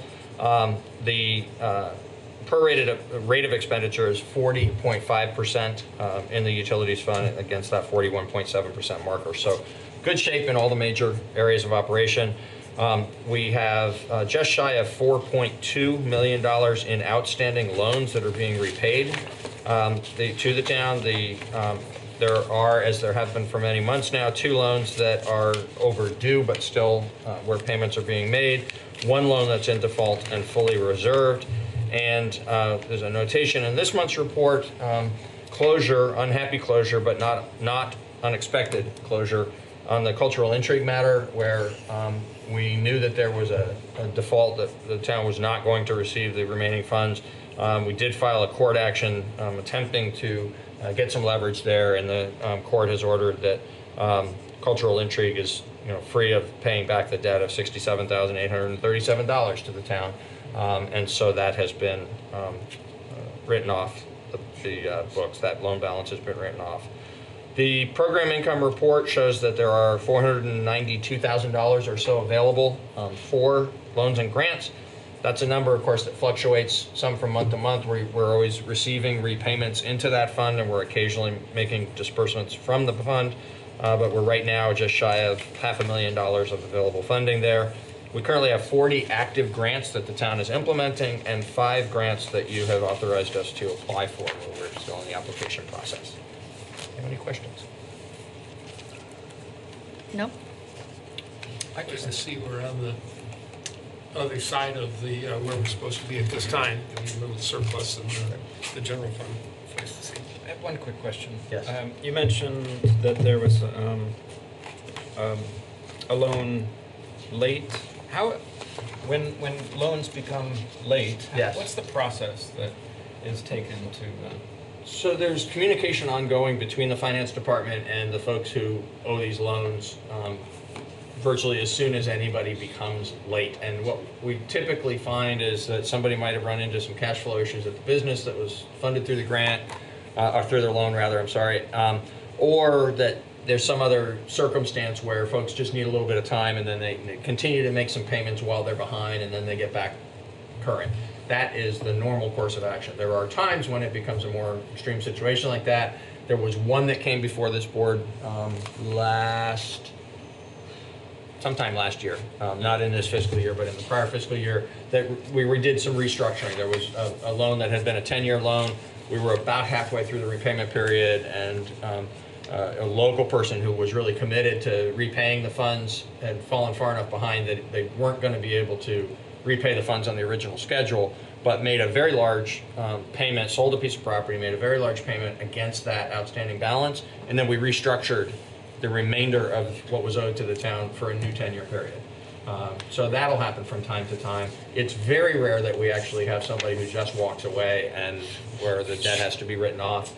That did happen, unfortunately, in the cultural entry. Thank you. Sure.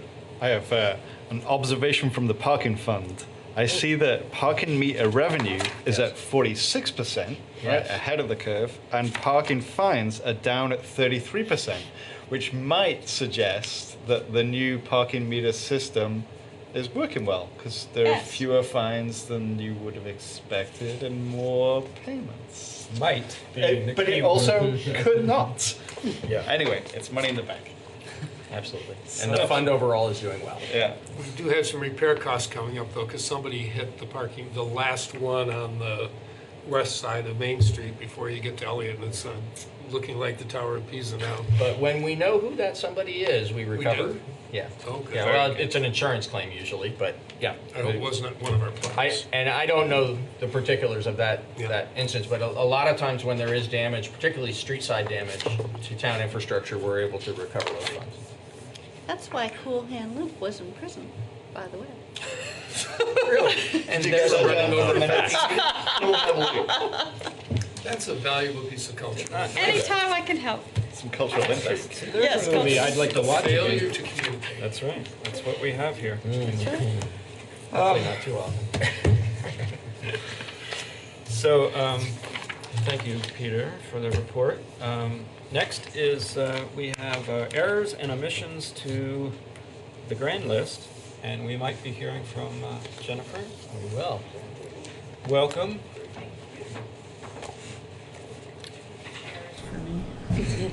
And would you like to let us know our process, just for the viewing public? So, I have something written down, so. Yeah. If it is discovered an error or omission in the listing of real or personal property after it became the grand list, the approval of the select board is necessary to make a correction. Such errors or omissions of property listings may be corrected on or before December 31st. The grand list was lodged June 26, 2019 with the town clerk. From this date until today, the assessors have identified changes. And if you could please examine the attached spreadsheets from the material you were provided, detailing the errors and omissions to the 2019 grand list, which are being submitted for your review and approval. I'll continue. There were 5 changes to the value of real properties. 2 were the result of BCA hearings. 1 corrected an error in the sale of 2 contiguous parcels. 1 was the result of lister voted exemption. And 1 is an exemption per state statute. There were 4 changes of value of business personal property due to late filings or filings that were corrected after the grand list was lodged in June. There were 3 changes in tax stabilization. 1 participant in the farm tax stabilization program didn't submit the required paperwork, so the property has been removed from the farm tax stabilization list. The other 2 involved a correction in the methodology used to calculate value of tax stabilization applied to the real property and personal property at Commonwealth area. Commonwealth area adjustments warrant a more detailed explanation. While the assessed value of Commonwealth's business personal property has been materially reduced per the outcome of a grievance, the tax value of Commonwealth's real estate and personal property both have increased. This is due to a correction in the methodology of calculating the amount of tax stabilization that Commonwealth is entitled to under its 2011 agreement with the town. The calculations related to that complex set of adjustments is included in the bottom of the schedule of the attached sheet entitled Errors Omission Schedule 2019 Tax Stabilization. When the adjustment is made to reflect the increase in Commonwealth's taxable value despite the decrease in Commonwealth's assessed value, the net change in the total taxable value townwide for both real estate and business personal property is an increase in taxable value of $905,705. And I can help answer any questions you might have. Okay, before we go into further discussion, I'd like to just amplify two pieces of what Jen just described. Select board members who've been involved in this over the years and close observers to town finances will recognize that this is a really unusual moment in what is a really standard, frankly, sort of kind of boring but necessary, statutorily required procedure where we do small corrections each year to the grand list for the reasons that Jen described. What's different this year is the adjustment is much more complicated because of the Commonwealth Ferry situation, and because of that and the particular aspects of that, the grand list is actually increasing. The total taxable value based on this errors and omissions report is increasing by almost $1 million.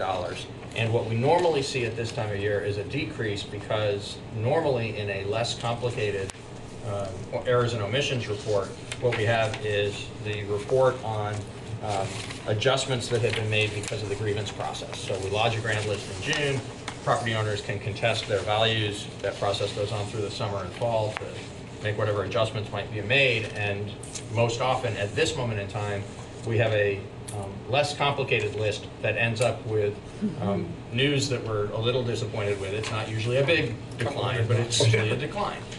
And instead, this year we have an increase and a much more complicated report. Just wanted to note that for the record. I must say, I'm confused because of this Commonwealth dairy line. The old value was $16 million and the new value was $5 million changed. So we lost $10 million? That's the personal property valuation that Jen referred to in the report as the assessed value went down, but the taxable value has actually gone up because the formula by which the amount of the assessment, so they are in a tax stabilization agreement for another 2 more years, this year and next year? Yes. And under that tax stabilization agreement, so much of that $16 million was being stabilized, so that reduced their tax obligation, that we're actually seeing this year an adjustment where the value, the assessed value went down, but the proportion of that that's taxable has gone up so significantly that we're going to have an increase in the taxable value. So it went from the original taxable value of almost $4 million Yes. to the total corrected of five. Over five. Five and a half about. 5.5. Yes, that's exactly correct. Correct. Thank you. Could you say more about business personal property? What is that? Business personal property. Yeah. So we require businesses to send in an asset report of their equipment and any assets that they use to run their business. It can be desks, file cabinets, and the such. We do not require inventory, but we do have a tax on the depreciated value of your equipment. The equipment may be fully depreciated, but however, we assess that at 10% of its original cost. So there's always a value placed on the equipment. And so if I'm reading this correctly, Commonwealth's business personal property went down, our assessment of that went down quite significantly. Correct. But their assessed value for their real estate increased. So they grieved their value. I'm trying to not muddy the waters, but I'm trying to just... It's a very complicated question, and far more complicated than usual. So what happened was they grieved their value, and they won their grievance. So their assessed value was reduced very significantly. But Jen discovered that the amount of whatever that value is, whether it had been the original number or this revised number or something else at the outcome of the grievance process, whatever that number was, that it should be the proportion of it that should be taxed versus the proportion that where the tax is forgiven under the stabilization agreement, that taxable portion should have been far greater. And so there was a dialogue that went on with Commonwealth where the resolution of the matter was that because they won their grievance, the value is changed to that value, but because the town substantiated that the formula that should be applied to that value would require a far greater amount of taxation percentage, they accepted that, and that's where we've landed. And that adjustment, the adjusted methodology will apply again to next year, and after that they'll be just in the system like everybody else because we will have reached the end of their tax stabilization agreement.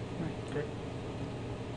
And this is all within the business personal property assessments? Well, the Commonwealth matter affected both their business personal property numbers and their real estate numbers. So again, I apologize for the degree to which this is convoluted. It is convoluted. There was appeal of the values.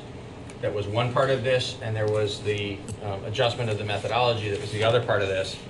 The two work to different effect on the numbers. So this year it's very complicated and very confusing, but we end up in the good place of almost $1 million of additional value on the books for taxable value, so we'll actually yield some additional revenue to the town. Going forward, the report, both next year, because we won't be making all these different adjustments related to a complicated owner of property, and in years beyond that, because they won't be in tax stabilization any longer, it should be a simpler report again. I just have a question about some of the language used. Why do we call it business personal property tax? I've always found that confusing. So I believe the state calls it that in the statutes. Mm-hmm. Yeah, that's... Because when I see business and personal next to each other, it feels... Totally agree. Right. Okay, keep them separate. Unless it's your why it's personal not business. an equipment tax or something else like that is a good question. Yeah. I totally agree with the confusion it creates by being business personal property. Right, okay. My other question is we always call this the errors and omissions report. Is it really errors, omissions, and adjustments? Because most of the changes tend to come from grievance, right? Or most of the detailed changes. No, not all. The BCA level. Board of Civil Authority. Correct, thank you. Board of Civil Authority level would warrant a change if it was reduced from the decision. Late filings for business personal property, they are adjustments, but there can be an error. An example of one where there was a sale of 2 parcels, each parcel separate parcels. They were contiguous, so in the state's mind they were taxed on one tax bill, and they were sold off to separate parties. Each parcel had a house. The one house had not been removed from the main parcel, so it's called the parent parcel. So if you have 2 parcels, you have one parcel that's the parent parcel. That was an error on our part. Or it could be looked at as an omission. Okay. So It's also the terminology, just like how the business personal property tax is terminology that's required under state statutes, so is the errors and omissions report. it is, and it's. So other nomenclature might feel more logical or common sense, but the report we have to file, there's a certificate you will sign tonight after you take this action. That is the errors and omissions certificate that's required for the town to submit to the state of Vermont. Great. So we got to do it. Yes. We can't clarify it to our liking No. necessarily. Well, unless we have anybody else that wants to chime in, I'd be open to taking a motion. I'll make a motion. Thank you. I make a motion to approve changes in the 2019 grand list as set forth on the reports entitled Errors and Omissions, Schedule 2019 Grand List, and Errors and Omissions, Schedule 2019 Tax Stabilization from Town Assessor Jennifer Burnell. Great, thank you. Liz has made a motion to approve the changes in the 2019 grand list as set forth on those two reports aforementioned. All those in favor? Aye. Aye. That's 4-0. Thank you so much. Thank you. All right. In the fear of losing our audience to that conversation, I think... interested. Good. I think I'll go on to item C, which is also confusing and strange. No, it's not. I'm Less joking. so, Less I think. confusing. The Wyndham Windsor Housing Trust 2016 Six Scattered Site Grant closeout. Right. Public hearing. Yes, so I would ask that you please open a public hearing. Yes. And then I will explain what we're doing here. And Bruce Whitney is here from the Wyndham and Windsor Housing Trust to speak to some of the details. Yes, I will now officially open a public hearing. Thank you. So each time we finish administering a community development block grant project, we are required by the rules of the program to hold a public hearing where you hear the results of the work under that grant, and the public has an opportunity to tell you what they thought about it. The results in this particular case are not just here in Brattleboro, but actually to a broader geographic area that Mr. Whitney will describe here in a moment about the sort of full impact of this. And that's the result of this being one of a series of grants where because the town has maintained a good working relationship with the state, and because the state knows that Wyndham and Windsor Housing Trust is a very reliable administrator of these programs, there are other counties now outside of Wyndham and Windsor's usual jurisdiction, and certainly outside of Brattleboro, that are beneficiaries of grant funds that come from the state to the town, to the agency, and are then implemented through the programming for whatever that particular grant is. And Bruce will tell us about this particular grant. Yes, and I'm Bruce Whitney. I'm the Director of Home Ownership with Wyndham and Windsor Housing Trust. And because of errors, I gave you an updated report. And really the updates are on the numbers on the second page, the chart. Due to my travel schedule and communication with Patrick, I'd given him historic numbers, but the numbers here are just for this grant period, and that's what we need to report on for this closeout. So you'll see the numbers in the updated report are October 1st, 17 through actually yesterday. We've got the most up-to-date numbers. We thank Brattleboro once again. The town of Brattleboro has sponsored this particular grant since 2014. We've been running this program for about 12 years. In the lingo of the state and CDBG, it's called the Scattered Site Grant because we are working throughout at this point, 5 counties. We did start in the Wyndham and Windsor counties, and in the grant period that started with this period, we are partnering with Downstreet Housing and Community Development, which is a sister agency to ours, and they cover the 3 counties of Lamoille, Orange, and Washington counties. So we're doing back office administration for that program. And the services we're providing are home repair loans to income eligible people. We can loan up to $25,000 for necessary health and safety repairs. We do housing counseling advocacy. We work with people who want to buy homes.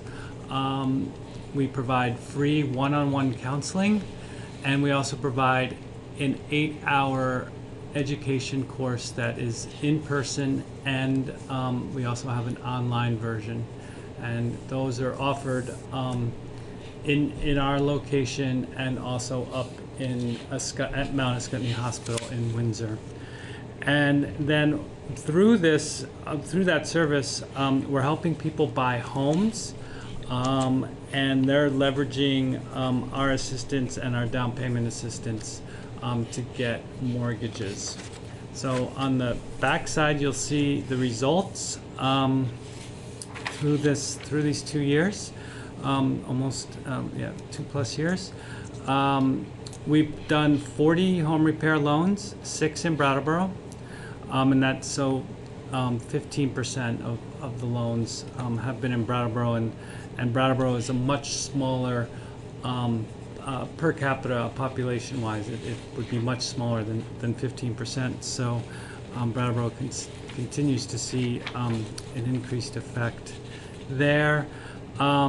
We've counseled 429 people over the period. 116 of those are in Brattleboro, and we helped 173 people buy homes, and 33 of those were in Brattleboro. So with that, we are closing out this grant. Brattleboro also sponsored the next grant, which will start January 1st. We will be spending this particular money through December 31st, and so we have 6 to 8 more home repair projects that we expect to be complete, and 10 in our construction pipeline. Thank you. Thank you. I just need to throw out there, if people would be interested in getting more info, and how would they do that? If anybody watching is interested in. Yes, they can go to homemattershere.org. Our main line is, let me see if I can remember, 254-4604. That gets you right to the front office, and you'll be directed to our program coordinator. Thank you. Tim? Questions, Liz? I just wanted to congratulate you, Bruce, and your organization. And I think the most significant number is 33 first-time home buyers in Brattleboro. That's great. Thank you. In a similar vein, I heard on the radio that Lamoille County is looking at a new low-income housing project, 25-unit project. I assume you're helping with that, and I hope you are. And one of the things that's unique about it is that they raise the income level to, I think it's 125% of poverty. A family could have an income up to $70,000 and still qualify for the housing assistance. Well, in Downstreet is still running their own housing development program without assistance from us, other than collegial support. And yeah, that sounds like that money might be the state bond money, and the snow block also has, I think, 5 units that are up to 120% AMI. So we are housing people in that middle income right here in snow block. I have a clarification question. Yeah. On the sheet you just gave, it lists home ownership assistance, but on the December 3rd letter we've got, it only mentions under the final hearing site grant provided home repair and housing counseling services. I'm wondering why the home ownership assistance wasn't. I'm not sure why Patrick might have left that out. This is the report I provided him. The housing counseling is the service that helps people buy home buy homes. So maybe he just didn't maybe see it as a service, It's more on the as a next result. page. Yeah, it is in the detailed report. I think it was just an oversight that it wasn't mentioned in that paragraph that summarized what's in the detailed report. Great. I have a question about the home repair program. How do you guys do outreach for that program? You know, it seems like I work at Sevco part-time and I have a little bit of inside knowledge on this, and you know, there are a lot of homes in this county that they're in need of repair. Are you guys actively looking for projects, or are you at capacity with what just kind of comes to you passively? We are actively looking for projects. Our outreach includes working with partner agencies such as SEPCA, the Council on Aging. Those two tend to be our biggest referral sources, but we do media advertising from time to time.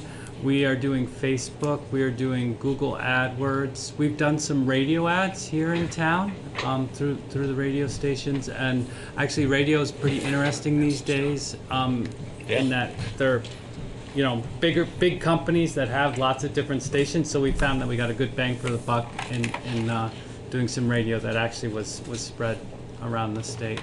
So. Great, thank you. Yep. We're spreading cookies around. Would you like a cookie? Elizabeth No, made no, cookies. thank you. A colleague brought in Christmas cookies today, so I'm Very nice.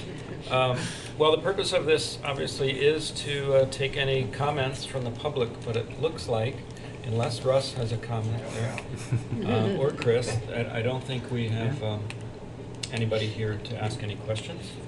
So I can, if everyone's satisfied, I can close out the public hearing portion. Thank you. Thank you. Thank you so much again for the work. Yeah. Where are we? Okay. All right. How could you forget? So, I'm sorry to leave you with no audience, but I am going to have that's Well, there are thousands of people watching at home because of the weather. Get home safe, though. Yeah. Otherwise, they'd be here. They're watching on your shoulder. I know. That's good.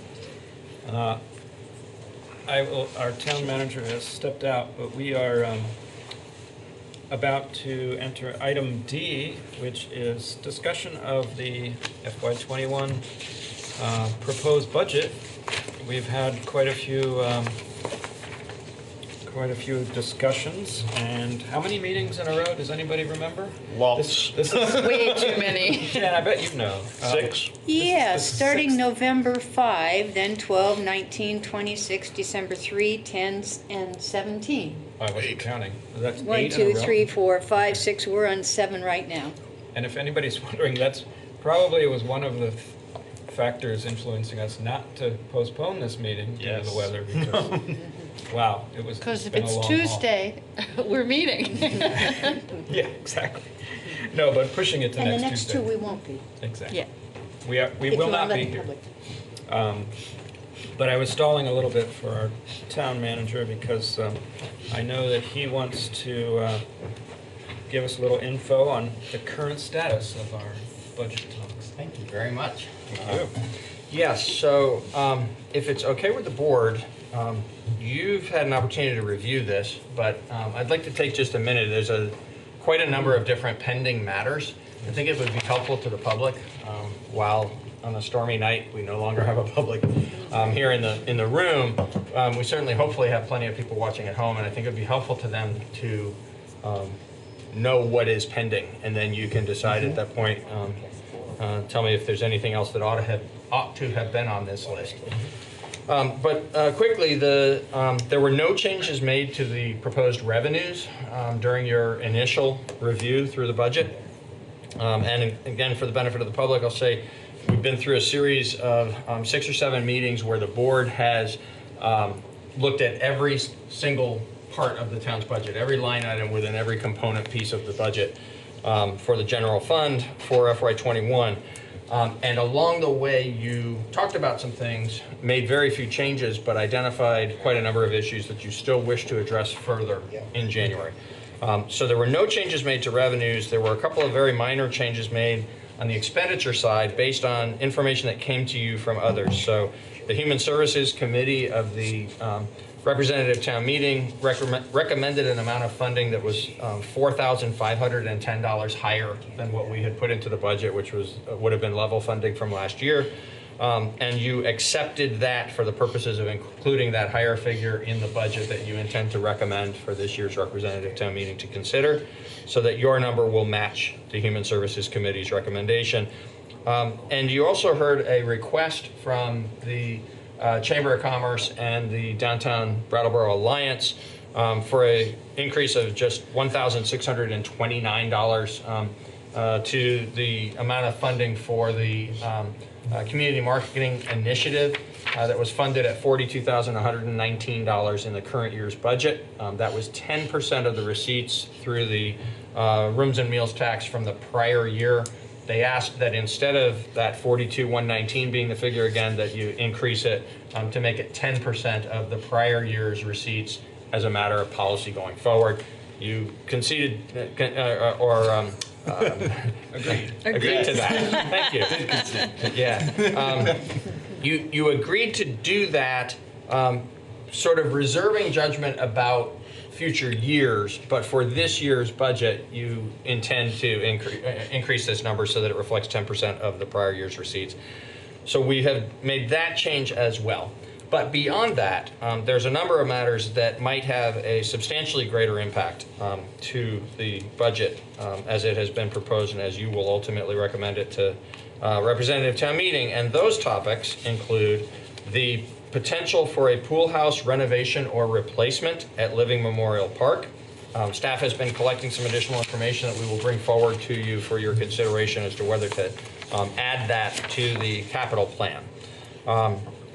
You asked for some additional information regarding the fund balance guideline so that you can look at the 10% standard that we've been applying now for about a decade or so in Brattleboro to see how that relates to best practices and the policies that exist in other towns. When we identified the line item of $10,000 of funding for porta potties and other sanitary actions of the town to maintain public health and provide a place for folks to go to the bathroom in the summer months when there's more people living outdoors in Brattleboro, you responded to that by saying that was fine as far as it went. You thought that there were a couple of aspects of that that required more review. One, that you'd like to see some information about what a more permanent installation might look like. We are prepared to show that to you, although I don't anticipate you're going to want to pursue any of that for this particular budget because there's some very high price tags attached to those, unfortunately. But we will be able to at least provide that information and perhaps talk about what we might pursue in the future. I have a question on that. Yes. Are there grants available for things like that? We are looking for that as well. We're hopeful, but we haven't found one yet. So if we can find a grant that we could bring to you in January together with the information about the systems we've identified, maybe there's an opportunity to move forward more assertively on this.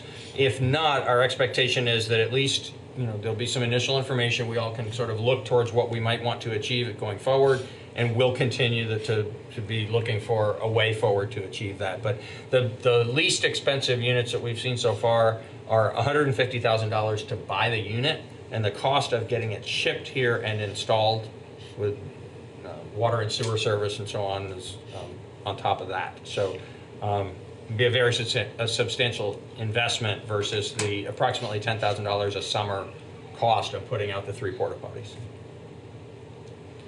You also, my understanding of your concern that you raised was when you talked about more permanent solutions, I understood you to mean not just more permanent bathrooms in public spaces, but actually other ways in which the town might invest in things that help people not just cope with the situation, but improve their living conditions and ways in which we as a community can better support people who are living in vulnerable conditions in our community. And so there is a very specific piece of this report that addresses Project CARE. You asked for that information very specifically, and we are happy to provide, if you want to take that into a broader conversation, we'll be happy to provide additional information that may support that that particular consideration. We've been asked to provide more visual budget information to make the information more accessible to a broader group of people throughout the community, for people to be able to see at a glance graphically the most important information about the budget. And what we advised you before and reiterated in this report is we're happy to do that in a sort of relatively more rudimentary way, using tools that already exist for us, basically taking the Excel spreadsheet programs that we use to create the budget and applying the graphical tools that are part of that program, so that we can show you some pie charts and some bar charts and some things that do help make that information pop a little better. But for something that is more sophisticated than that and a bigger step forward, we'll be eager to talk with you more and talk with people in the community who have identified that they have some expertise in that area, and see what we might do in a more significant way forward on that for next year and beyond. The SEVEDS funding, once again, SEVEDS requested $3,000 per resident, or $36,000 worth of funding. You gave some consideration to that and to our report to you from staff that routinely now over the years the town has provided $2,000 per resident instead of $3,000. Is it 3,000 or 3?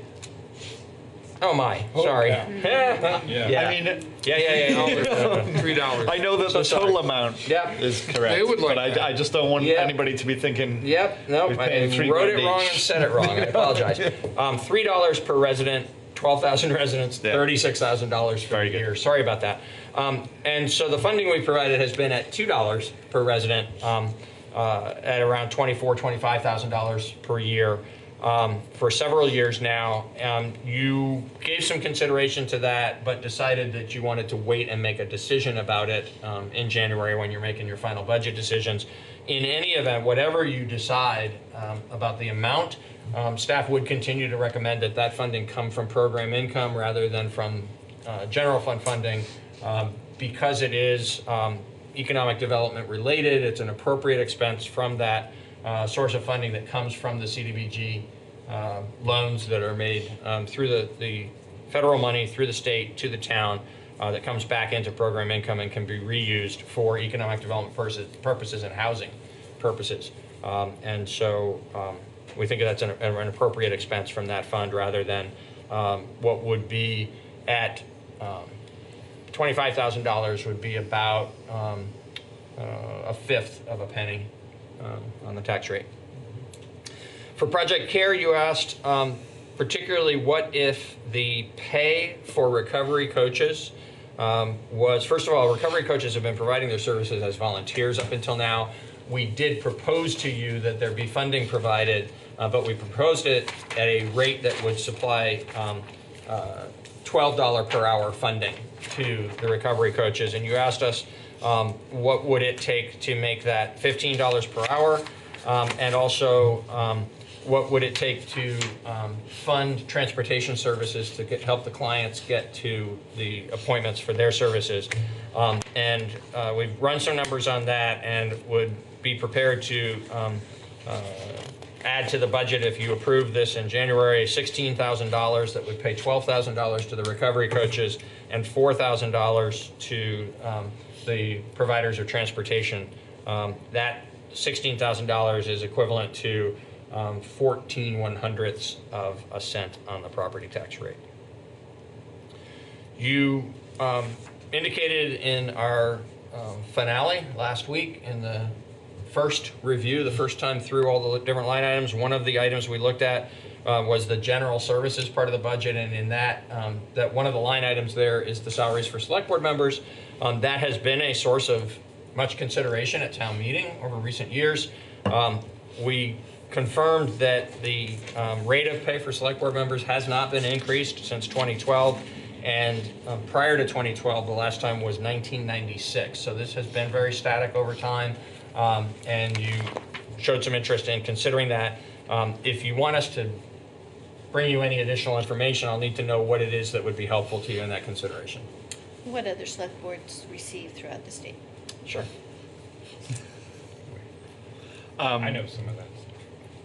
It would be good to know what it was in 96 and what it was in 2012? Sure. I know what it was in 2012. Yeah. Do you remember it? Yeah, it was 2 and 3. Yeah. So it was each member getting 2,000 per year and the chair getting 3. And then in 2012 it was raised to 3 and 5. So that's quite a jump when you look at the. Yeah, at that moment it was quite a jump. Yeah, sure. And we'll find out what it was before 1996, if we can. I think we can. I think on my research back when I was a town meeting rep, we are like well paid, funnily enough, for select boards throughout the state. Yeah. I think the discussion at town meeting is if the stipend were higher, more people might be interested. Yeah, and I'll We'll remind have- everybody that, oh, sorry, that just for a point of order, it is always on as a article. So it invites the discussion we don't have to place it on the article because it has to be on the article to see what the town will pay its select board. Okay. So it's all automatically ripe for discussion, which is why it's almost always discussed. That's what I was going to say. Sorry, tangent. You also asked last week, and I should say these are being listed in the order in which you raised them during our first review, which is why this one, which otherwise probably should have been first, has appeared here in the middle of the list. You wish to review the Select Board's annual goals and our progress in pursuing those over the last 9 months for how well they're aligned with the proposed FY21 budget. And so what we'll plan to do is for the January 7th meeting, this is a fairly significant workload for January, and the schedule calls for meeting each of the 4 Tuesdays in January.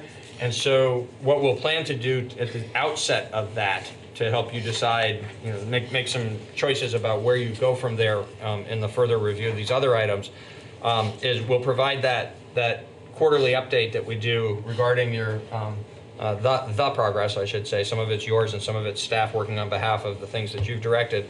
But our collective progress towards your annual goals will be reported at the January 7th meeting, so you can give that consideration to the relationship between the goals and the budget as you work through the rest of the pending budget items.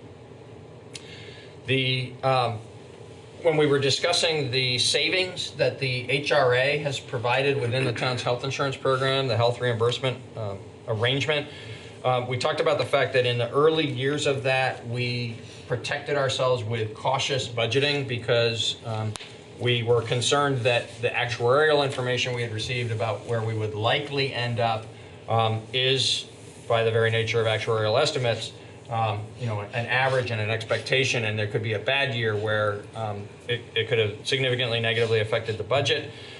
We now have several years of administering the program under our belts, and while there is always the potential, and there will someday be a bad year, we're seeing really significant consistency from year to year, even though the individual claims vary and the number of claims and the severity of claims varies.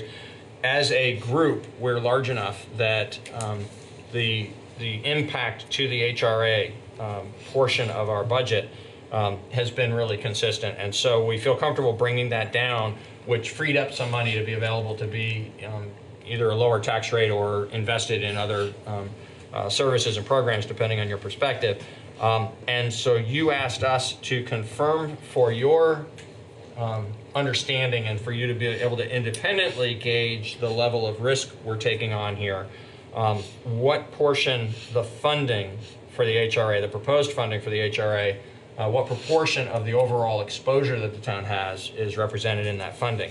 The answer is that the actuaries, based on our current plan design, the actuaries forecast that we should expect to spend 50% of our total exposure. Our total exposure is $415,000. If we did expend that 50%, it would be $207,500. The proposed FY21 budget includes $215,000, so still just slightly above the actuarial estimate, no longer a significant cushion, but sort of a rounding cushion. The $215,000 represents 51.8% of our total exposure.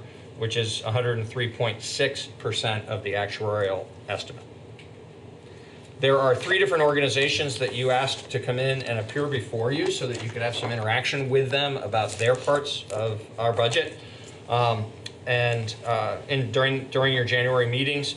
And so if you continue to want that, if you don't give us different direction tonight, we'll go ahead and work with these 3 to schedule them to come in. And we'll do that for the first 2 evenings. We'll shoot for January 7th and January 14th for these appearances, with the hope and expectation that most of the additional work you're going to do substantively on this is going to be on the 7th and the 14th, so that by the time we get to the 21st, we're narrowed down to just the final issues, where maybe in the 7th and the 14th you've asked for some additional information or that sort of thing, so that by the time we're done on the 21st, you know what you want 100%, and we're able to put before you and the public on the 28th a budget where you're able to just look at it and say, yes, that's our budget. That's the goal of the January evolution of the final stage of this process. And the 3 organizations that you're asking to come in are the Wyndham Regional Commission, the Representative Town Meeting Human Services Committee, and the Southeastern Vermont Transportation, which is the bus service that provides the current and mover services in Brattleboro. You also identified a 4th organization you'd like to hear from, but indicated that you didn't need to hear from them during the budget process. And because January is going to be such a full plate of business, we'd suggest that this occur in the spring, at least after you put your budget to bed, maybe after town meeting. And that's Rescue Inc. We'll invite them to come in sometime in the few months ahead.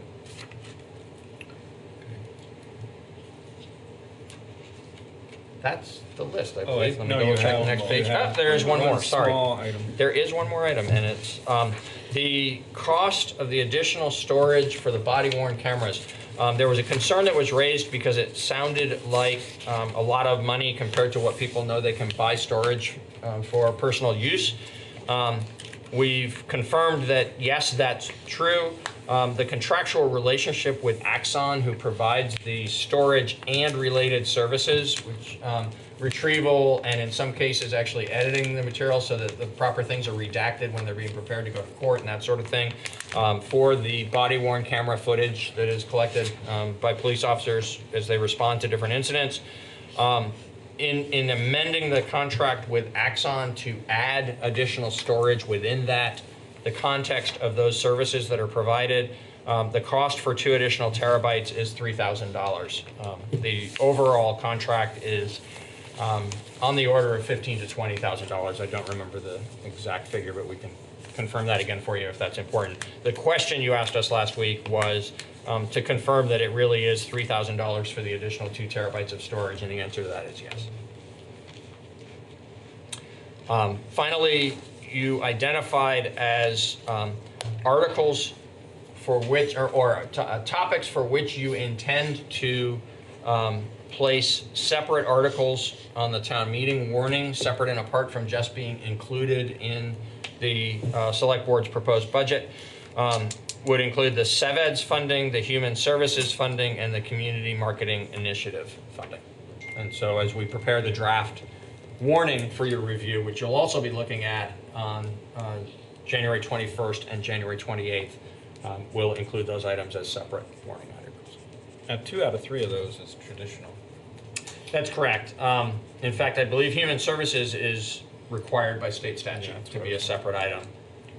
And CEVEDS has traditionally been a separate item. The Community Marketing Initiative, of course, is new. So, but you indicated last week you'd like that to be presented to town meeting as a separate article. Well, I think it's complete. I can't. Does anyone have something that Peter forgot to add to the list? I think this is plenty. Actually, I'm not sure what. I don't know that we can become, I can't remember the words you used, Peter, but experts on HRA funding. I think I'm not sure what we can decide or what would be, where we would go even for a conversation about that. Other than my understanding was that you just wanted to satisfy yourselves when we talked about it generally as being, we had approached it conservatively, and now we've sort of brought that back in, but we believe still to a prudent place, not to a reckless place. I think you wanted to understand what did that mean in numbers. If this is sufficient that that's not an item we need to come back to as we go through the January process, then that'd be great. Feels to me like we could put a check mark by that one unless Brandy, has a question herself. Okay. She could always put it back on. We wouldn't mind, probably. Just trying to lighten the load here. I was also looking at the organization appearances. I felt like one of them was certainly needed, and I will just ask the board, whoever else wanted to have the transportation folks come before us. Do you think it's necessary for the budget discussions? I think it's necessary for the advancement of our goals, because that was an item on our goals. Okay. I guess just in the budget crunch is what I was suggesting, that maybe it would be something that we might push like we are doing with rescue. Right. Unless it's tied to funding for you in your... No, I mean, I think that's a good point. Like, out of the conversation we're going to have with the bus folks, do we imagine that we're going to say, hey, wait a second? Well, they've already been approved for the year or something like that. You negotiated that? No, it's been a standard amount for quite a few years now of $50,000. If, as part of your communication around the services that are provided, you decided that that feels like too much or too little, that could be adjusted in your recommended budget to the representative town meeting. Or you could approach this as $50,000 is the amount that we've been allocating for this purpose. We've got some things we'd like to accomplish in the way the service is delivered. For now, it's not a budget matter, it's an operational matter. And I think my go from concerns there. are more operational, and I would be happy to defer. But one of my goals in the select board roster is to have those operational changes to make bus usage more feasible and more likely. Yeah, and better understanding as to how we might make that happen. The presentation that they do is full of information. Yeah.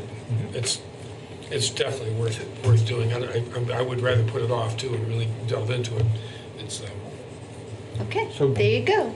Do you want to have them in February? Yeah, that'd be Since nice. it's part of this board's goals for the year Yes. to improve that service, we could have them come in February when this board is still the board, and we could have rescue be later in the spring when many of you, maybe all of you, will still be here, but who knows?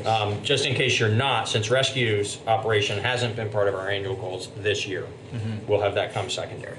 That Makes works. sense? And just while we're asking questions about this, why was the regional commission, why are we asking them to come at this point? To talk about why we give them so much money, was it? Well, you could say the same thing about the bus company, right? I mean, like, I think that was the impetus in part.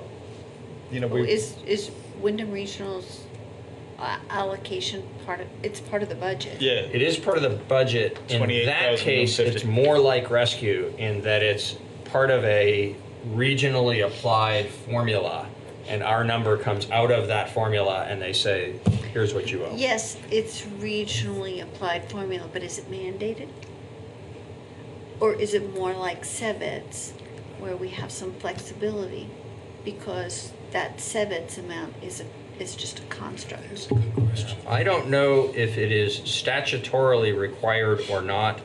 I would say the CEVEDS one is explicitly voluntary and is a process that's sort of evolved in recent years. And the Wyndham Regional Commission one has been applied much more like Religiously, dues. yeah. Whether it actually is statutorily dues or not, I don't know the answer to.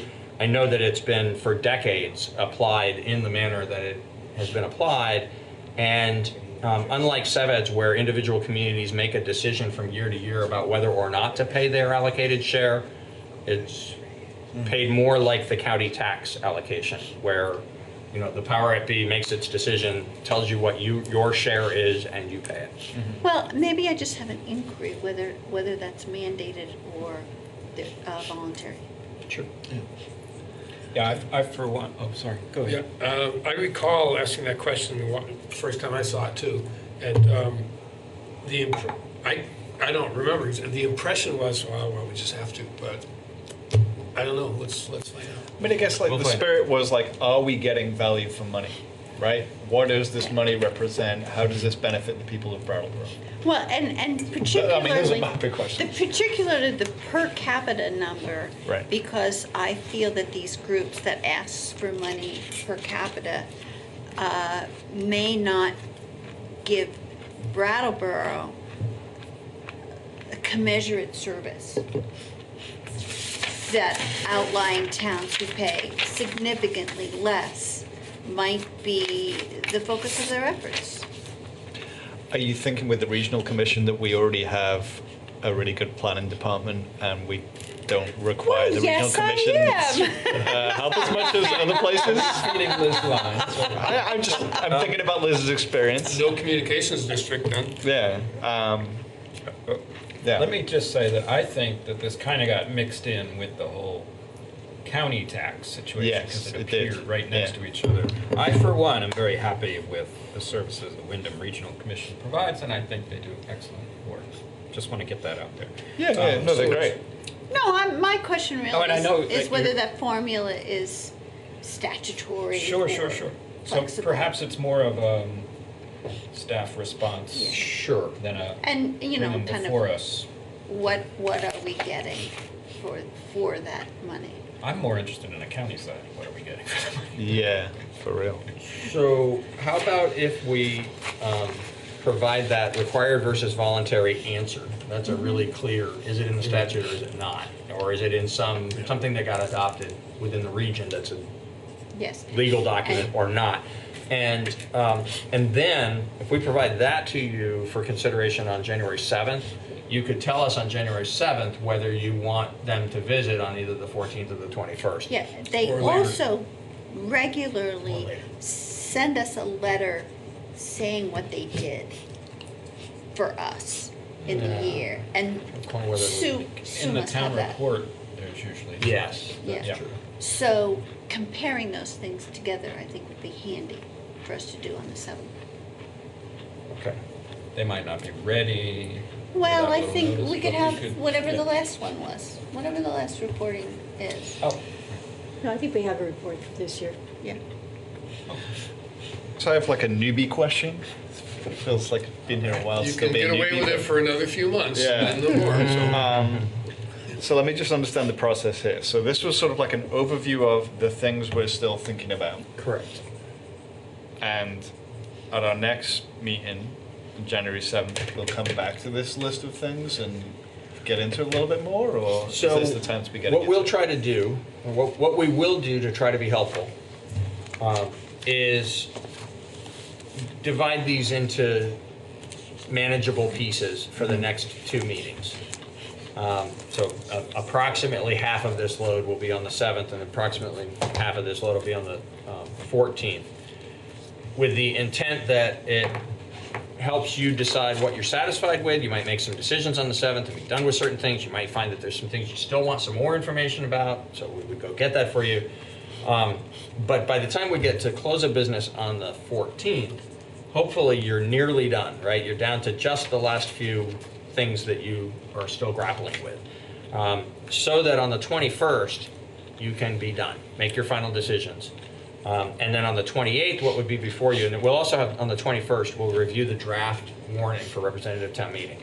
So then on the 28th, what happens is you have a short special meeting, you come together, you look at the warning as it may have been revised based on your direction from the week before, and the budget in what is hopefully its final form, and you say, yep, that's our warning and that's our budget. Or you do final tweaking if necessary. But if we don't get to where we're nearly done or substantively done on the 21st, it makes the 28th chaotic. We've got to, on the 28th, in order to meet the statutory requirements for the window of time within which the warning needs to be approved, and then everything needs to be final and ready to go into the town report, we need to have you make your final decisions on the evening of the 28th. Okay. This moment in time, I want to be really clear, is not meant to say, here's your list, this is what we're going to do. It's meant to say, here's what I understand your list to be. And if there's something missing or something that needs to be modified in some way, and we've been just doing that, right? You've been clarifying your intent on a couple of things. But if there is something that you think is missing from this that needs to be on the list, now's the time to say so that we're well prepared for our work in January. Okay.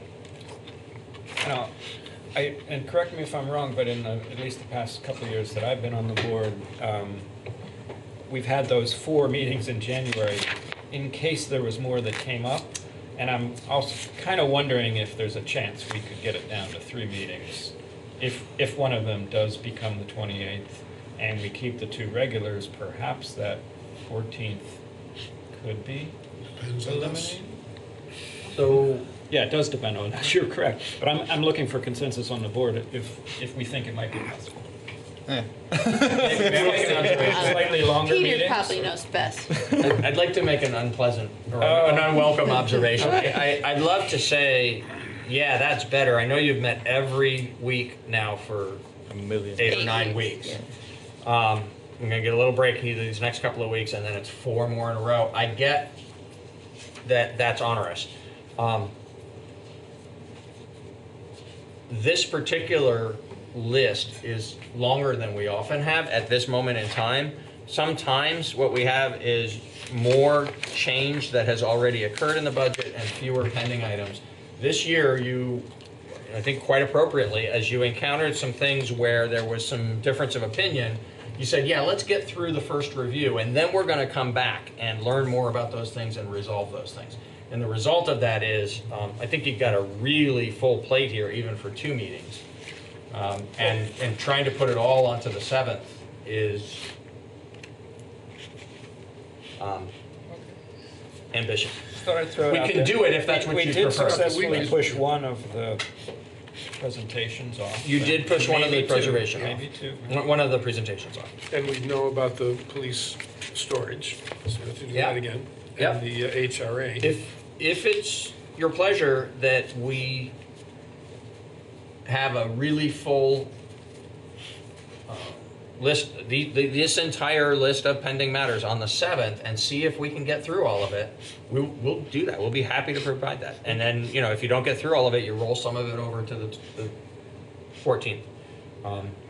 So the 7th is a regular meeting? 7th is a regular meeting. Other stuff to do beyond the budget? There will be, as of right now, it's not a heavy agenda, but it's still early yet for the 7th. But it's also going to be a holiday period where there's not likely to be a lot of things generated to go onto that agenda. Right. We could take a shot at getting it all done on the 7th if that's what the board would like to do.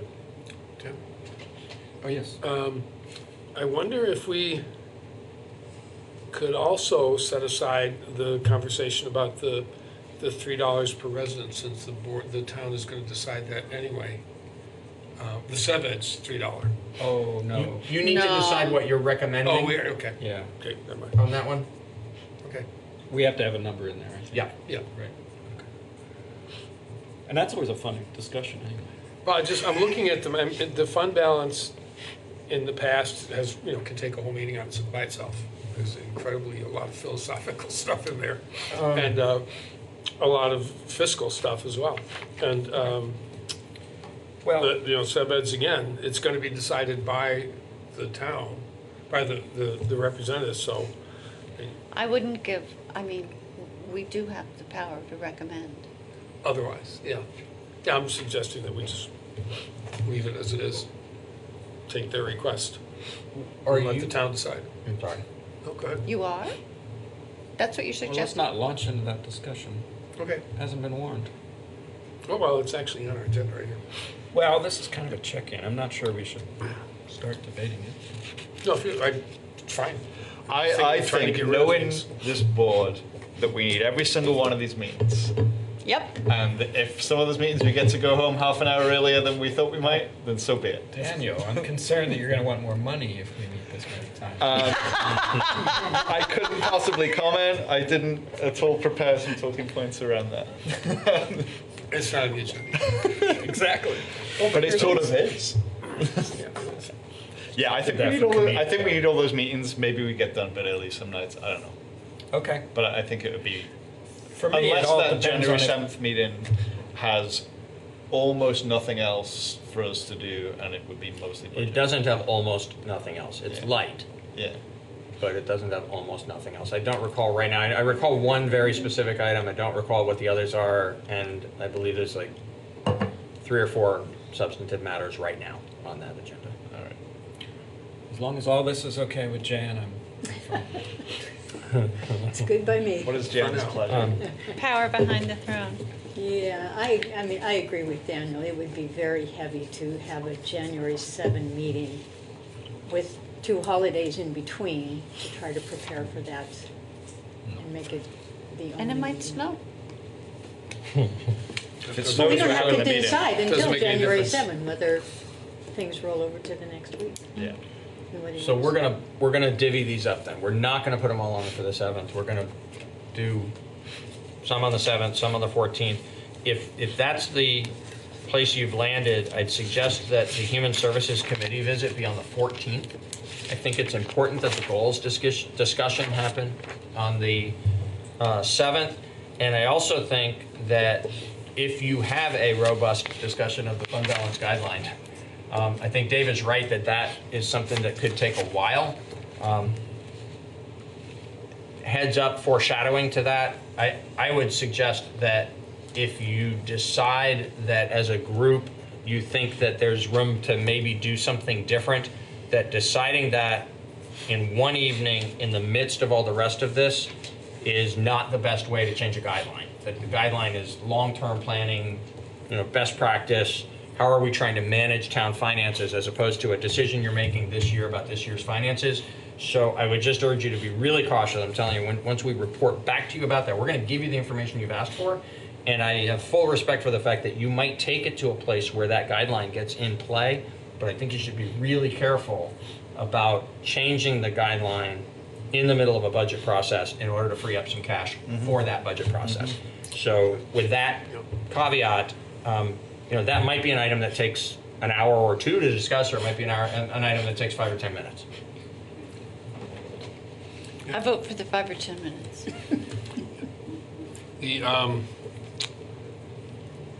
I understand what your point, and thank you for making it. That's exactly what I want you to say.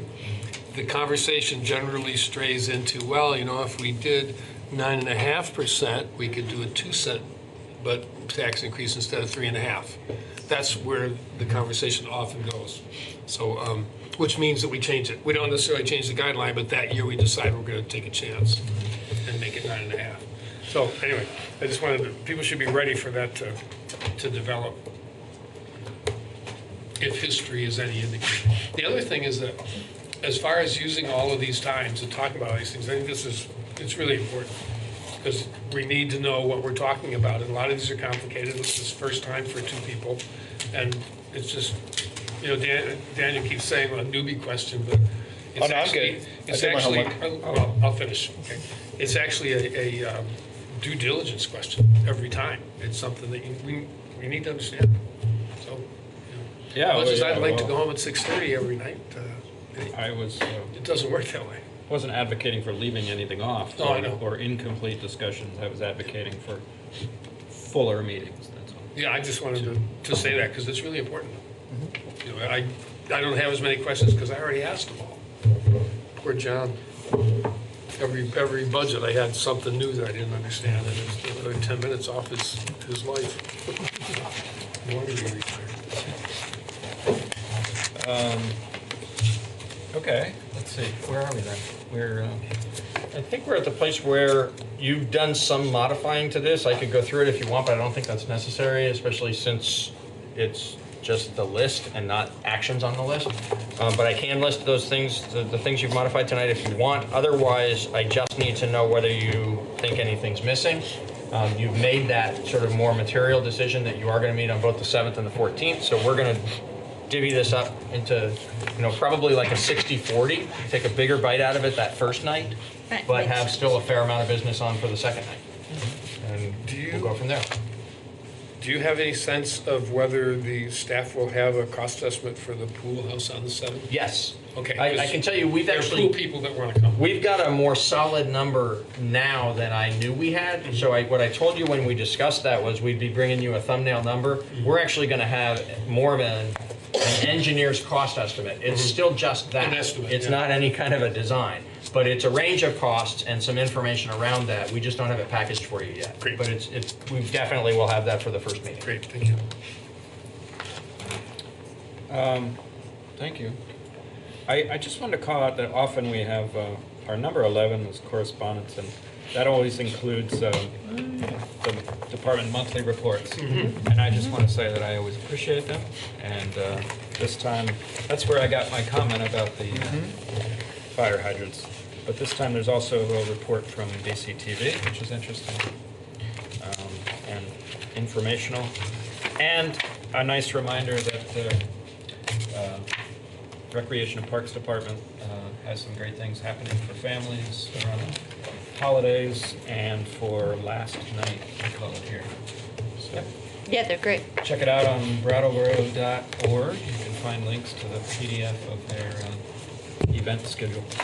And all the communications that we get are all there on the website. True. All right. Anyone have a motion to close out the evening? What time is it?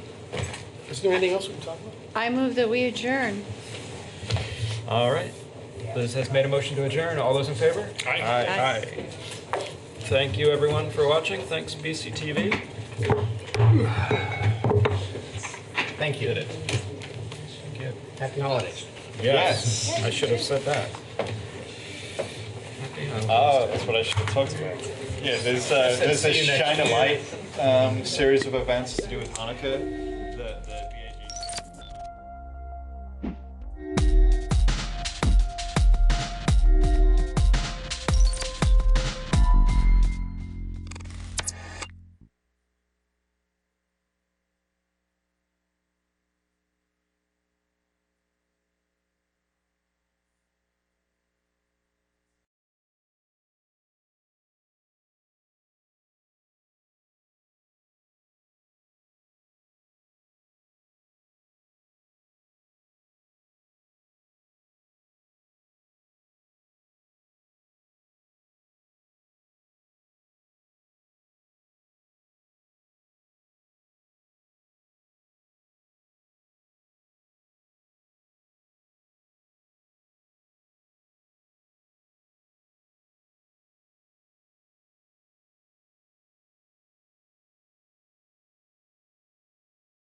then let's go ahead and call the meeting to order at 5 o'clock.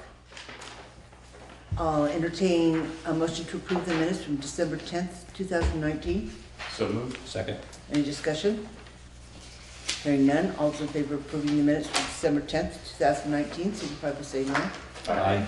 Opposed? Abstentions? Motion passes.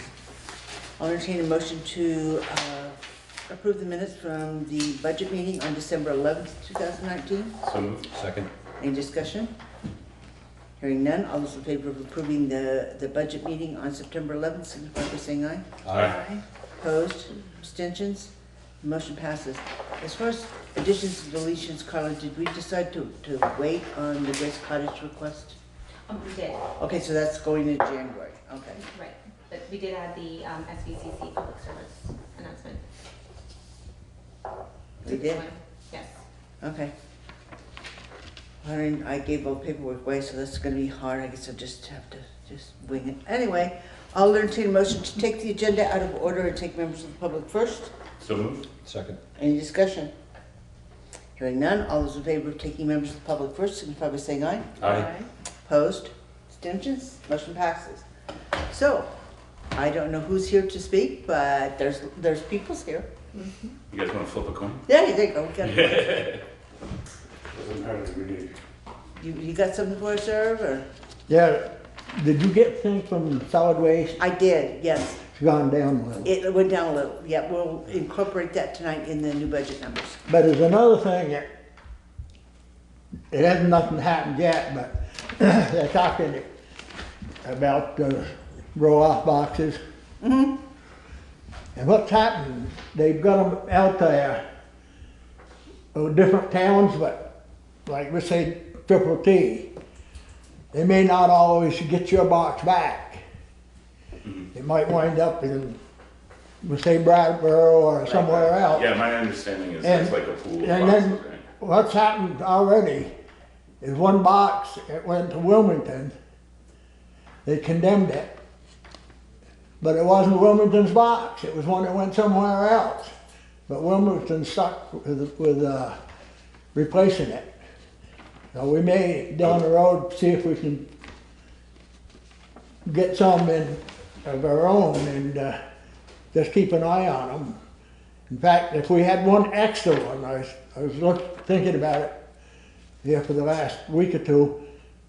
If we wound up with one extra one, that way, you see what they do, they come up to pick up one of these, they may bring somebody else's box. Right.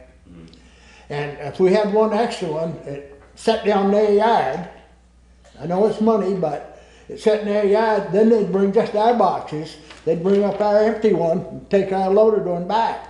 And then the next time they come up to pick up, they'd have another one.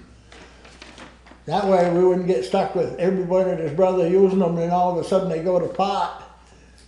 Or they get crushed, Then you're or they gonna get wind up, damaged. somebody's gonna wind up buying it. And if it happened to be the town of Townsend who got it at the time, they're gonna blame you for it. Yeah, that seems kind of random. I mean, my understanding was that it was a pool of boxes, like we bought in for free. Right. We didn't But buy I the didn't, boxes. right, I didn't realize that we could be charged. Because see, they don't come up and pick the box up and take it down and come bring it back, 'cause that's an extra cost. Right, right. But I don't know, it was brought up at the, not the last meeting, but the meeting before, that some of them didn't like the idea that, like Townsend had some of the boxes because, well, they didn't have any boxes, and so we're trying to figure out that maybe if we can get a decent price on a decent used box, or whatever them boxes are, whatever according to the condition of them, then it might be safer for us to invest in them now before they make sure we have an extra one. Something to think about. Yeah, it certainly is. Okay, was there anything else then? Have anything else for us tonight, Irv? No, the only other thing that I was telling Steve, that like 35 here, when you get ready to repay that, you should cold plane that because you're up to almost to the top of the sidewalks of the asphalt now. You should cold plane it, so keep it down so the water and stuff don't run out onto your sidewalks and have ice. Yep, more ice, just what we need. Okay, then Mr. Hammond? Okay, I'm Al Hammond, I live on Bushway. My wife and I are interested in finding out what the process is for returning Bushway, which was originally a town road, back to being a town road. My understanding was it was discontinued in about 1932. However, the documentation that's referred to on both my plot and an adjacent plot, I read the specific discontinuance, and I would be hard pressed to say that describes Bushway. Now, I know that the group that did the ancient roads and stuff looked at that, because originally when I bought the property, that was listed as a town trail, and presently it shows it's discontinued. What I'm primarily concerned with is what's the process. I couldn't find an ordinance or anything that described how to go about getting the road back on the town maintenance records. And I was coming to you to ask for advice as to how do you want to proceed? Irby, do you know if that was actually was that one of the ancient roads? It hasn't been for years. But was it an ancient road? It wasn't an ancient road? Well, one of them we looked at, but then we found out it had been discontinued. Well, that's my question, is where do we have references to that discontinuance? That's look it up in the records. I appreciate that. But I don't have a reference right. No, but is there a report from the Ancient Roads group that said? Yeah, well, the select board that was in at that time, the legislature, in 2015, February of 2015, anything that was not on the town map automatically was discontinued. And it went back to the landowner. Yep. Okay, that was not the way I've been led to believe from a lawyer. Well, that's the way it was, and it had to be done, because we went over them before February of 2015, and we turned the paperwork into the select board, and I questioned where it went. Oh, we lost it, we don't know where it is. So I think they didn't want to spend the time to have some few hearings, that's all, at that time, who was on the board. In fact, one of them had a road to go through a yard and she wanted to get rid of it, so I think that was an easy way to do it. All right, anyway, what I really want to do is, okay, what do you, as the select board, need from me and the abutting landowners to return that back to a town-maintained road? Well, right now it belongs to you. If in fact it was an ancient road and it was not put on the map, then in fact it has been returned to the landowners. No, I understand that. My point is, if somebody were to petition the select board or to create a subdivision someplace and they wanted to dedicate the road to the town, what is the process to make that happen? Is there a petition that has to be submitted? Is there a form I have to fill out? What are the standards required for the road, if there are any? And where is that written down so that I can do my part and get the road in the condition it needs to be and make sure all the paperwork is in order and then submit it to you in an appropriate manner? Do you want to answer that, Steve? Townsend has adopted Act 64. All right, Act 64 does not refer to roads, Act 110 does. Well, Act 64 refers to culvert sizes and ditches, percentage of grade, right, and types of material for the base, the top coat, and the bottom coat. That's what 64. Okay, because I did not, when I looked at 64 online, it was, Yeah, that was not what I got. the town somewhere has got specifications. Sure. But 64 Yeah, is an updated version. That adds on to the town, it's Right. going to make you bring it up to that, but there's so much gravel, so much drainage, right, and all that stuff in the town specification somewhere. So if I'm hearing you correctly, then Act 64 is a specification as to the condition of the road. It needs to be for what purpose? For the stormwater runoff.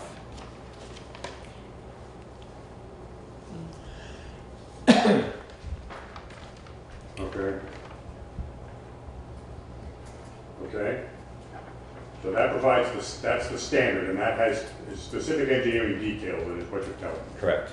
Okay. It's going to tell you the size culverts you need. It's going to tell you the size ditch stone that's required. Okay. And I don't know if you have any perennial streams that run. There are no perennial streams that run. It's just stormwater. Correct. Okay. So what I'm hearing you say then is you would expect that I either have an engineer or somebody come through and design that, or can we just go out there and put gravel and culverts and et cetera in as we see fit, or what's the... On that road, there's a ledge that'll have to be drilled and blasted for drainage. I agree it's ledge, that's why there's no culverts in there now. How long? No, but there's still, to meet town specs, it'll have to be drilled and blasted to get drainage in for Instead of ditch. taking the left on Crane Mountain, you continue onto Brookline Road. Once you start coming down Brookline Road, it's on the left. Misty Mountain Farm Less than 2/10 of a mile. is the length of the road. Right. But the ancient trail, or that went to Brookline, didn't it? Yes, it did originally go all the way to the Brookline County. Yeah, it goes down through the, it comes out on Parker's Road. Okay. So, but for the purpose of the homes that are on that road, it's approximately 2/10 of a mile, you said? Correct. If you're getting about now, you're going to start plowing driveways. We went through that before. Yeah. And people want, hey, if you're gonna plow his driveway, you're gonna plow my driveway. Right. So how many, just for the record, how many homes are currently on There are that road? presently 3 homes on it. One is mine, which is, I'm a permanent resident. There are 2 second homes.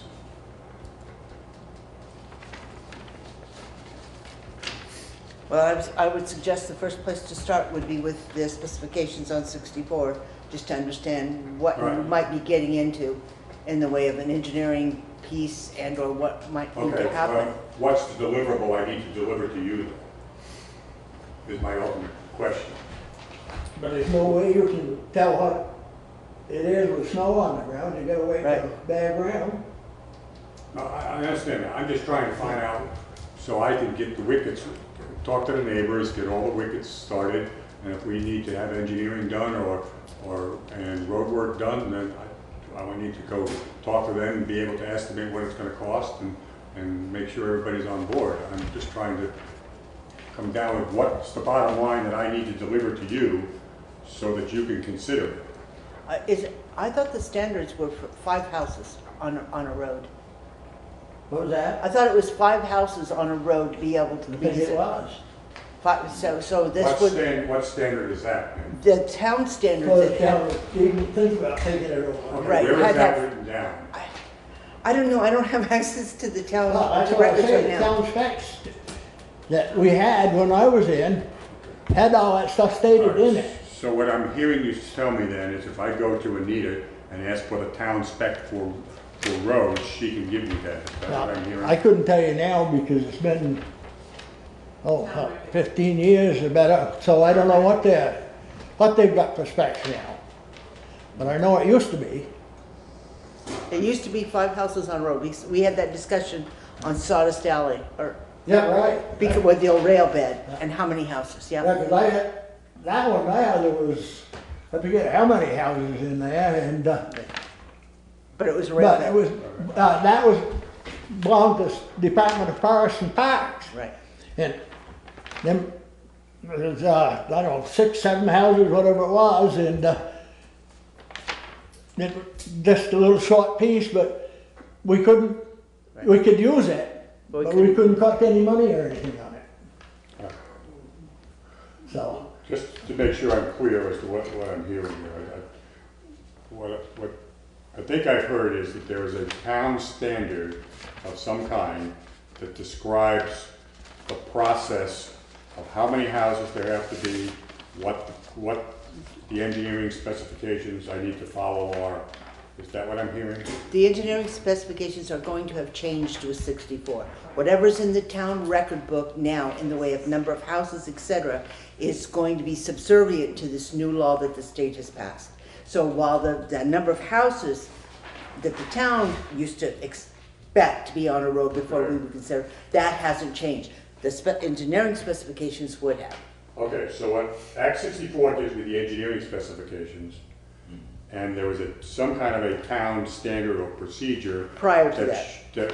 That provides clarification of number of houses or what the expectation is before the select board will even consider. Correct. Okay, and Anita would be able to give me that, is that? She's gonna have to look it up because it's gonna be buried somewhere in the town records, but yes. All right, so it's not an ordinance, it's just buried in the town record someplace. Well, it had to be for the state standards back in because District 2 out of Brattleboro. Right. Okay. We had to have this specifications. Right. Or we was not going to be able to collect any state money. Okay. Mileage, the gas, whatever it is. No, I the gas understand, tax. I understand the gas tax, yes, which was changed to the So at that time it income had to be tax certain, or- and then we had to update them because it changed the size of culverts and the drainage and. So it's going to be an ongoing, growing document. Keep changing out of Right. time. Okay. Now, is this gonna be something that's relatively easy to find, or is this gonna be a big It's in a book about research this project? thick. And there's like 4 or 5 of them. Yeah, It's they're not indexed anymore like that, remember? The old ones would be. All right, then I'll start there and look at that, and if I have any questions, how should I proceed? Should I talk to? You're gonna be somebody further ahead to talk to the highway foreman. Okay.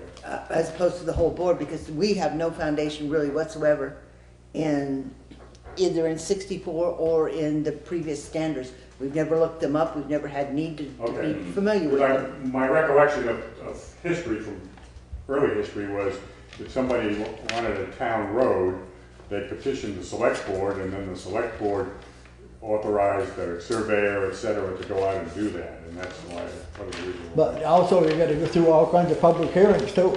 Yeah. Good, that's fine.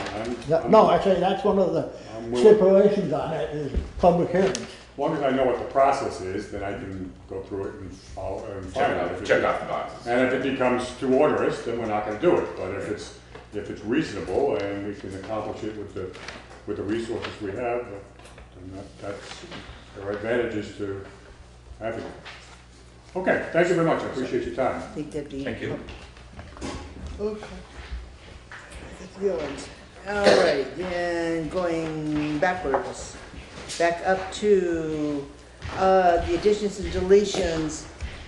We received notification, or I received notification today, that Southern Vermont Cable Company is in the process of getting a certificate of public good to be sold to Comcast.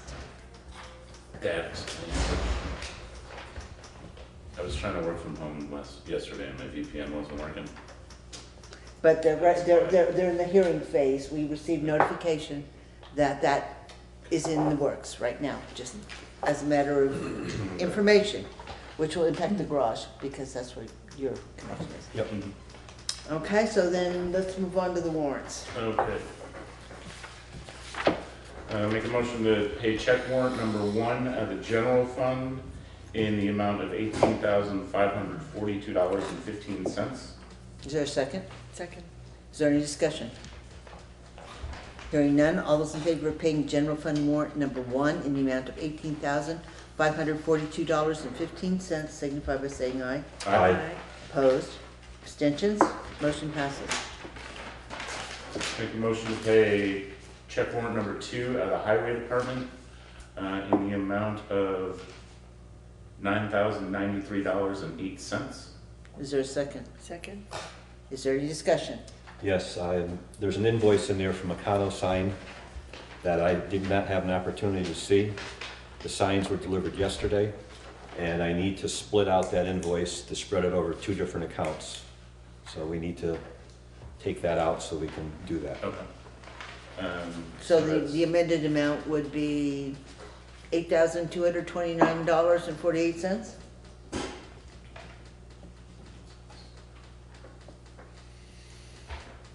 So, does somebody want to amend the motion? Can I to amend my own motion? Well, we all can also be a friendly amendment.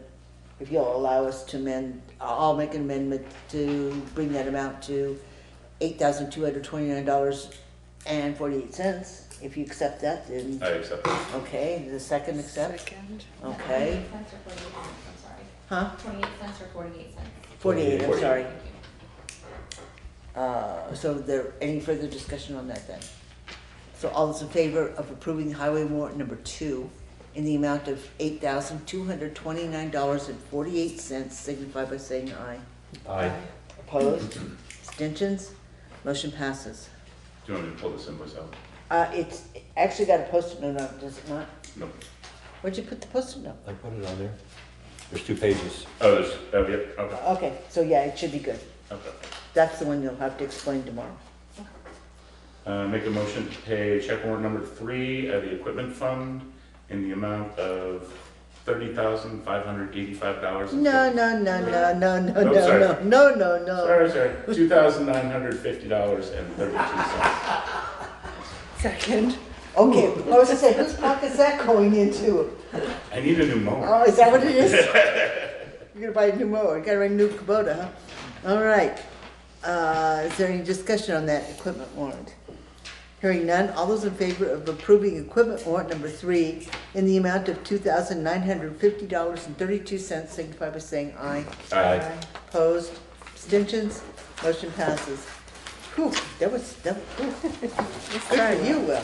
That time I shut down the Okay, Told you I so couldn't read. what did we actually reading? I was reading the total off the sheet. Oh, okay. So then, moving on to the reports, highway? We've had 2 more weather events since our last meeting on last Tuesday. We had a lot of icing Friday night from rain that we had. The dirt roads froze over. And then, of course, we know what happened yesterday. And we cleaned up this morning. Everything's up and running. There's no issues currently. Well, that's good. Any questions? Okay. We didn't have a counter report today because it's the wrong month or the wrong week. And the treasurer.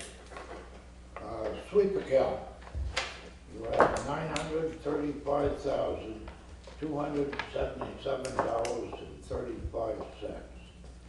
Your checking account is 30,000 even. Okay. Any questions? All ready? Correspondence. Not really, we just did, what Irv made note of, we did in fact for our budget discussions, we did receive notification from Wyndham Solid Waste of the new rates that were down slightly, so we'll talk about that when we do our budget piece. There's no other correspondence that isn't waiting until the next meeting.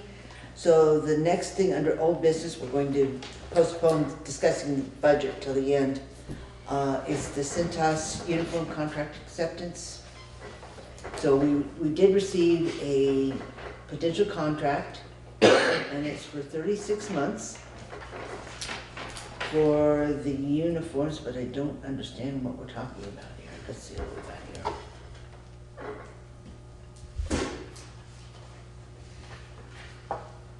I think it was I apologize for not putting the main page, with the $87 and change for the standard uniforms that Steve requested. Oh, with the reflective uniforms. They're in the papers. Okay.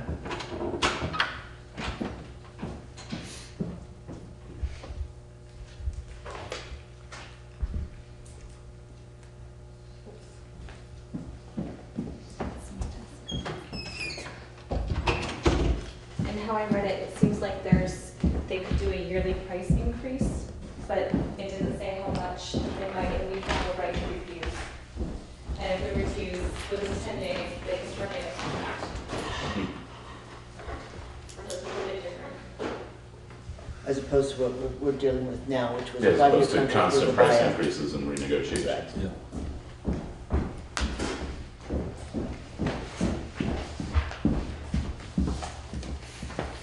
Thank you. Okay, so it was for the high visibility shirts and jackets for a weekly total of $87.36 with potential increase annually. and an opt-out time if you don't like the increase. And like I said, this is for 3 years as opposed to 5, which is what we were on with UniFirst. So I would entertain a motion to accept and sign the contract with Cintas for the uniforms we've been discussing. So moved. Second. Is there any discussion? Hearing none, all those in favor of entering into a 36-month contract with Cintas to provide Town of Townsend Highway Department with uniforms, signify by saying aye. Aye. Opposed? Abstentions? Motion passes. Let's see what they actually did here. Okay.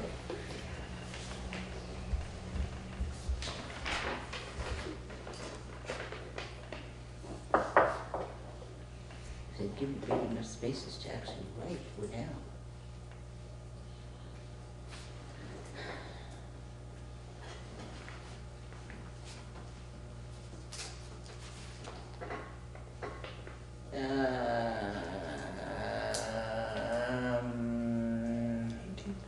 Yeah, I'm trying to figure out which email address to use. Carla, Yes. what is the select board email address? I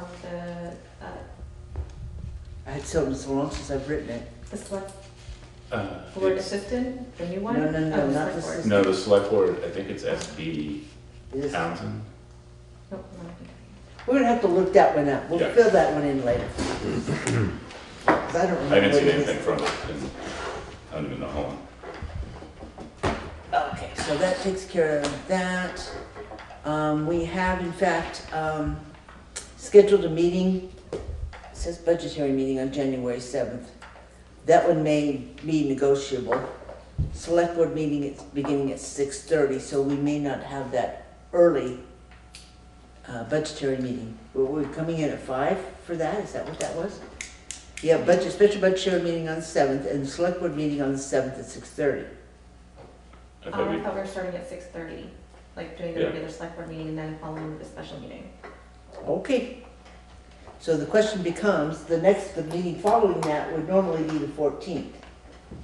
So we were doing the 7th and the 14th and then the 28th, or are we doing the 7th and the 28th? 28th, that gives, what, 3 weeks? I think that makes more sense than trying to do, So do the 7th and the 28th? yeah. Okay. Is everybody okay with the 7th and 28th? Yeah, we didn't, I mean, as long as we Cancel the got- 14th. We'll cancel the 14th, Yeah. okay. All right, we can do that. So is there any other business to be discussed before we move into budgetary discussions? You ready? All righty, then, as far as the camera goes, I'm not sure if you want to stay for budget. It's up to you, they normally don't. But if you want to hang out here, or you want to go home, you can do whatever you'd like. Will there be any like announcements afterward that I should? Okay, then I'll head out.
So we will call this meeting to order at 5:30. Any adjustments to the agenda? No. Okay. Approval of minutes of December 4th. So moved. And seconded. It's been moved and seconded to approve the minutes of December 4th as presented. If there's no further discussion, all those in favor? Aye. Aye. Aye. Public comment on items not on the agenda. Neither of you are general public, so I'm guessing any public comments other than what's on the agenda? Not for me. Okay. Good cookies. Yeah. So on to select board items. Nutter, do you want to wait for Mike to show up, or? It might be best. It's probably running a few So why don't we go, Bob? Are you ready to? I'm here to do your thing. Okay. So Bob Spencer from Wyndham Solid Waste Management, informational report, and Dan, thanks for coming also. So do you want to report to us, or do you want questions, or how do you want to do this? I leave it up to you. I did send a letter to the board this afternoon. Karen got it to you. Yeah. So this is new in the packet.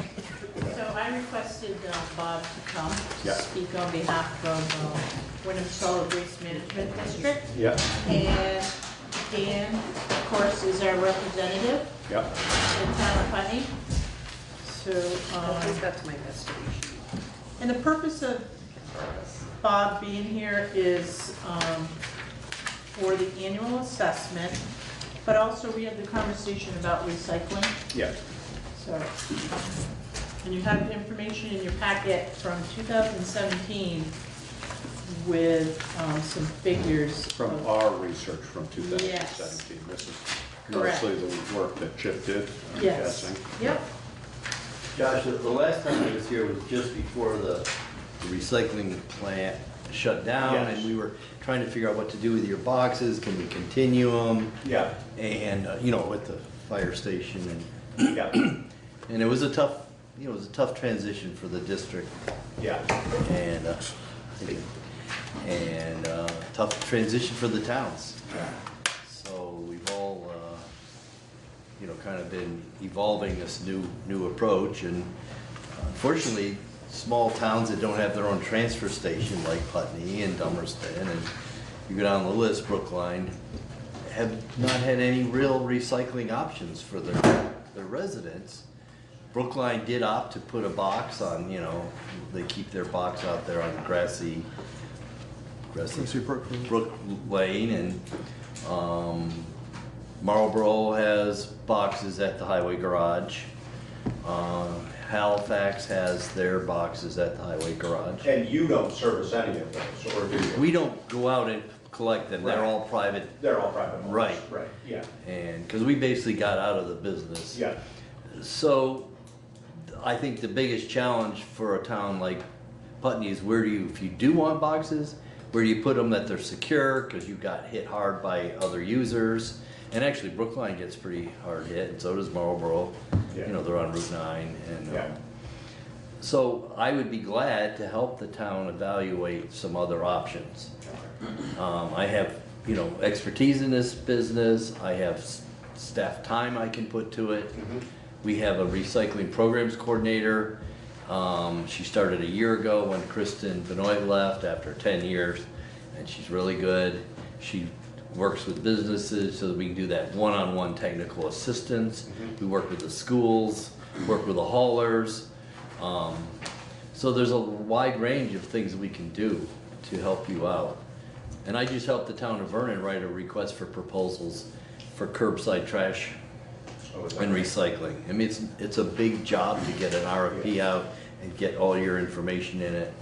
And not that you're ready to do that, but if that was something you wanted. Are there town residents that are asking about this still? Yes. Yes. Okay, yeah, because I'd like to know about that. I mean, I would say,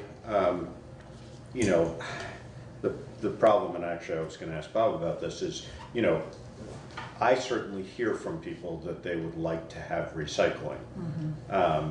Do you have a sense, Bob, of how the towns that decided to keep boxes in town came to that decision? I mean, did they have forums? Did they vote? It varied. There was a lot of residents, like Dummerston didn't keep them, but a lot of people advocated for it. Yeah.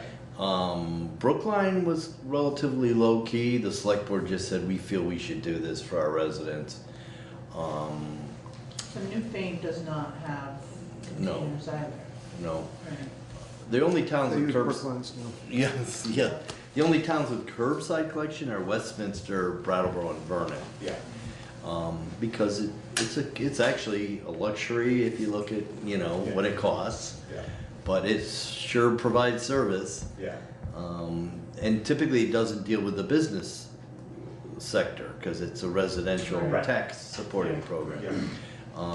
But I would say that most of the towns that had the boxes, they kept them. There was a strong local, component that advocated for it.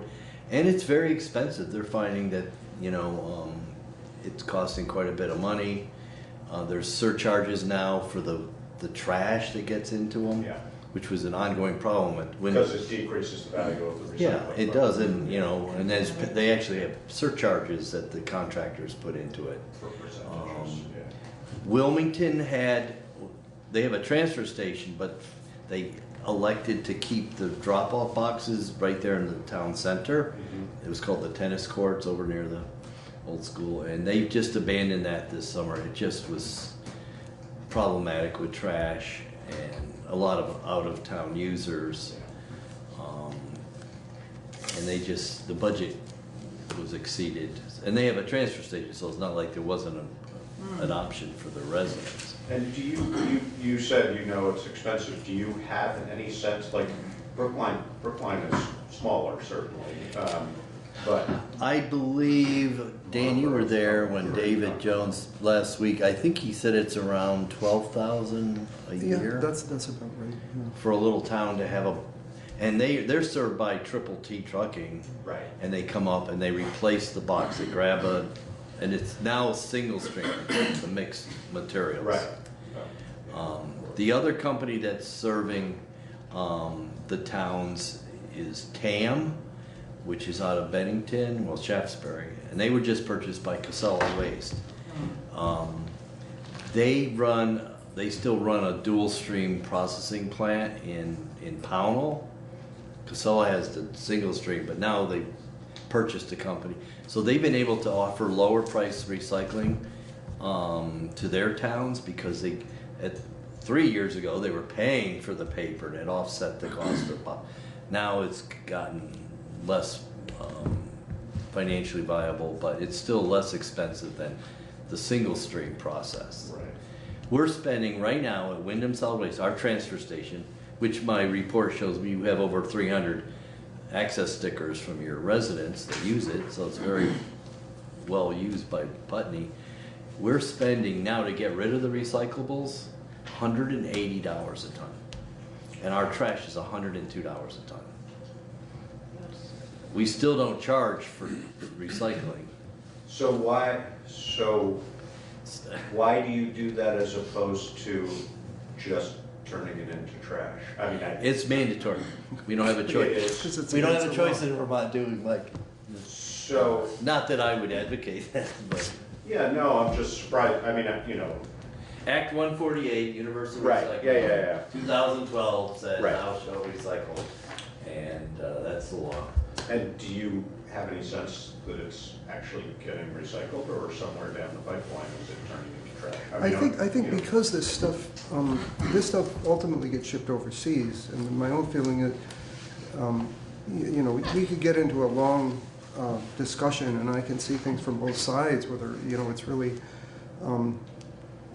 China, this stuff that was 2 years ago, and I think some of it has ended up in India and Vietnam, places like that, but even folks there are beginning to say no, in part because there's so much contaminant in it. And I think one of my concerns about we had issues with contaminant when we had when we were separating paper. We had different we had 3 different containers, and we had challenges then. But statistics would show you that with single stream recycling, as anybody would expect, the contaminant rate is a lot higher than it is, because it looks like garbage, and so that would be one of my big concerns about bringing it back here. I think we run into that problem again. In addition to, my own feeling is that wherever we put it in town, it was out here for a while, then at the fire station, and then we talked about putting it at the town at the highway department, which of course Brian was dead set against, even though in his gentlemanly manner he wasn't outspoken about being against it. But I understand that. Yeah. I think we have the advantage over a lot of these other towns in that we're close to Brattleboro, and not every person goes into Brattleboro once a week, but I think many of us do, and so it's just as easy to go in when you're doing errands and drop it off there, and I think ultimately might be more cost effective. But that's my for the next year, I would say, because it's going to take time to evaluate if the town really wants to come up with a new approach, that what we could do is do more promotion of the existing services. And in my little report with the 300 and some residents, I point out that it's a very cost-effective outlet, because you buy a $36 sticker and you pay $3 a bag, and if you do 1 bag of trash a week, which many ardent recyclers can do, or even less, you could do all of your solid waste and recycling for under $200 a year. And private haulers, they're great service. Again, maybe it's more of a luxury. You're going to be $30, $40 a month, typically. At least, yeah. And so I always say we have quite a bit of options available. I mean, we have a district with you can get rid of just about anything at Wyndham Solid Waste. Yeah. I mean, recycling, 76% of everything that comes through that gate is recycled. The only thing we can't is pure trash and demolition debris. But that means 76% of everything that comes through is a recyclable. Right. And so it's right down the road, it's not far to get to it. And then you also have these new state laws that are actually really helpful to residents, that subsidize the cost of paints and electronic materials and batteries and light bulbs. And they're called extended producer responsibility laws, where when you buy that gallon of paint, you're paying an extra $3 or $4, and then it goes into a fund, and then you can recycle it no charge. So we have pretty good options available compared to many places in the country. And it's not as convenient as having it right across the street, but it would be probably fairly expensive for Putney. I bet you it would be $20,000 a year. Oh, it was the estimates we got were higher than that. Or higher. That's right, you did get some estimates. Based on our tonnages, that's right. Exactly. And that was one of the problems, was that, our production rate was so high that it was very hard for us to come up with an accurate assessment of what our No, you actually had some tonnage would budgets. be. Did you actually take it to town meeting, or? We discussed it at town meeting. Okay. We didn't take it for a vote. Okay. We opted not to. It was going to be 40 grand, and at plus. I mean, that would, I want to say that was the service estimated. That would have included the disposal. I don't think it was all of the tonnage. I think that was the one thing that they sort of said. I think they figured that was going to be a pretty accurate representation of trucking and the costs have gone up. I'm sure it has. Yeah. So, If you want, I'd be glad to just hit the highlights of what's in this. Yeah. And then if there were questions, because I've actually been doing this quite a bit, going out to towns because they're saying, hey, you closed the MRF, what do we get for being in Wyndham Solid Waste? And I always encourage towns, look into it, you know, if you can do something better. We did, oh yeah, you want to get it? Mike, you want I'll keep it. Oh, sorry.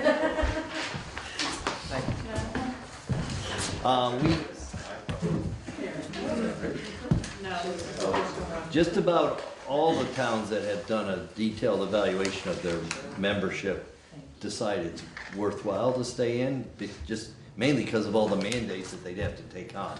Not that we're doing such a great job, it's just pure, you know, costs of doing these yourself. There are two towns that have left in the past couple of years. One Wyndham County, one Bennington County.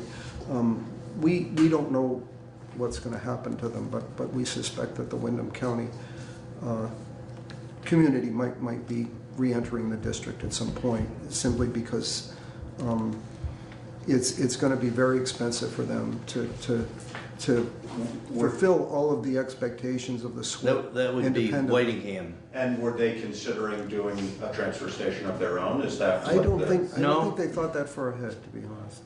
Well, actually, Whitingham has their own transfer station. Oh, they do? Yes, and they were in the district. We have 7 towns with transfer stations, you know, like Jamaica, Reedsboro, Wardsboro, Dover, and Wilmington, and have transfer stations. And is that a viable, I mean... Transfer stations are very viable. Yeah. But again, you're gonna have a capital cost, you gotta have a piece of land, you gotta get it permitted, you gotta have an engineering plan, and... But then if we stay within the district, if we still stay with you guys, we don't have to have a district plan or No. whatever. So, Yeah. but it's, traditionally, it was the more remote hill towns that put the transfer stations in, just because they weren't, I mean, the Brattleboro landfill was the regional dump, you know, 30 years ago or whatever. So that was the model, and the transfer stations were, well, that's too far for everyone to drive their car down. So, well, anyways, there are options. I was talking to Karen before the meeting. There are options for the town, and we could spend the next year or so looking at them, and I'd be glad to help you. But in the meantime, I think you're just because you're in current budget cycle that you're going to be locked in for 2 years. Yeah. So that gives us some time. I just, you know, you obviously know Dan, but I acknowledge that he's a major player in our district and very active, and chairs our policy personnel committee, and that as a committee chairs on our executive board. And so we do appreciate Dan. As do we, Dan has so, with us through thick and thin. Yeah, he's taken on some big projects. Yeah. Like he wrote a manual for new supervisors. You know, he can write. You know, and he's done some other special projects. So, but I like to acknowledge that Dan's. You're in trouble now, Dan. Yeah. So don't let him resign. All right. There's no one to replace me. So. Yeah. Exactly. He tried that at one point, and then So- I think he talked himself out of it. So what triggered this, I sent out the budget, our board approved this budget, the assessment, which for the town is coming in at $17,781 in fiscal year 21, which starts next, just like your fiscal budget. But I also wanted to show that what's happened since the MRF closed, we've almost cut your assessment in half in all the towns. It's around 42%. And that's just because the MRF was a huge, huge expense. And the money is still being spent by somewhere. It's just been a cost shift. Right. You know, so, but anyway, so that makes our life politically easier, because if I had to come here and explain $60,000 of assessment to you tonight, even though it wasn't my fault. So you guys, you know, I think when you look at the whole packet, have a fairly extensive service from the district. the annual sticker sales for $36, we already talked about that. But I looked at our records today that residents brought over 123 tons of material and spent over $53,000 in fees just to handle that. So it's a significant part of your solid waste program, but it's the private sector. I mean, the homeowners. Yeah. The solar project has really been a game changer at our facility. We have both Putney Central School through the supervisory union and Landmark College as off-takers. The town of Putney was well served with your own solar array system. But this is a huge financial swing for the district. We're getting $120,000 a year in lease payments for this array. Plus, we get 50% of the renewable energy credits, which are a commodity, and right now it's looking like they might even generate another $100,000 a year.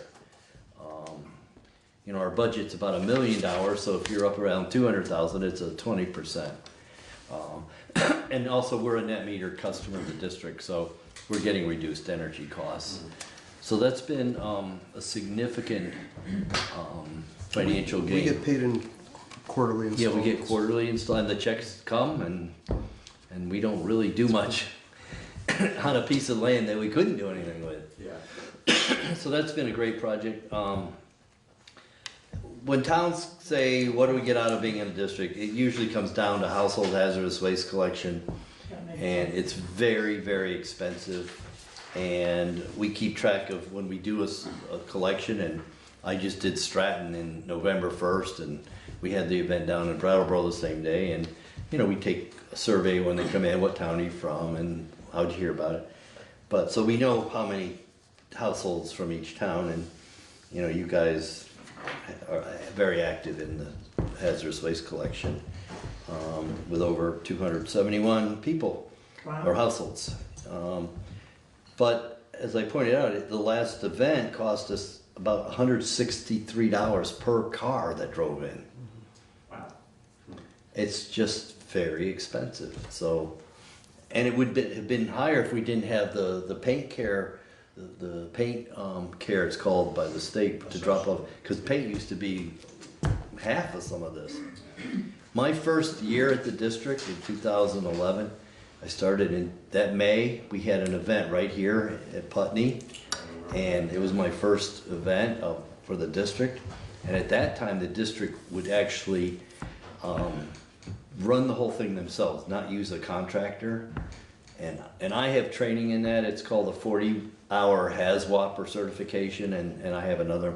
And we're permitted to, you know, say, oh, that's a flammable and that's a corrosive.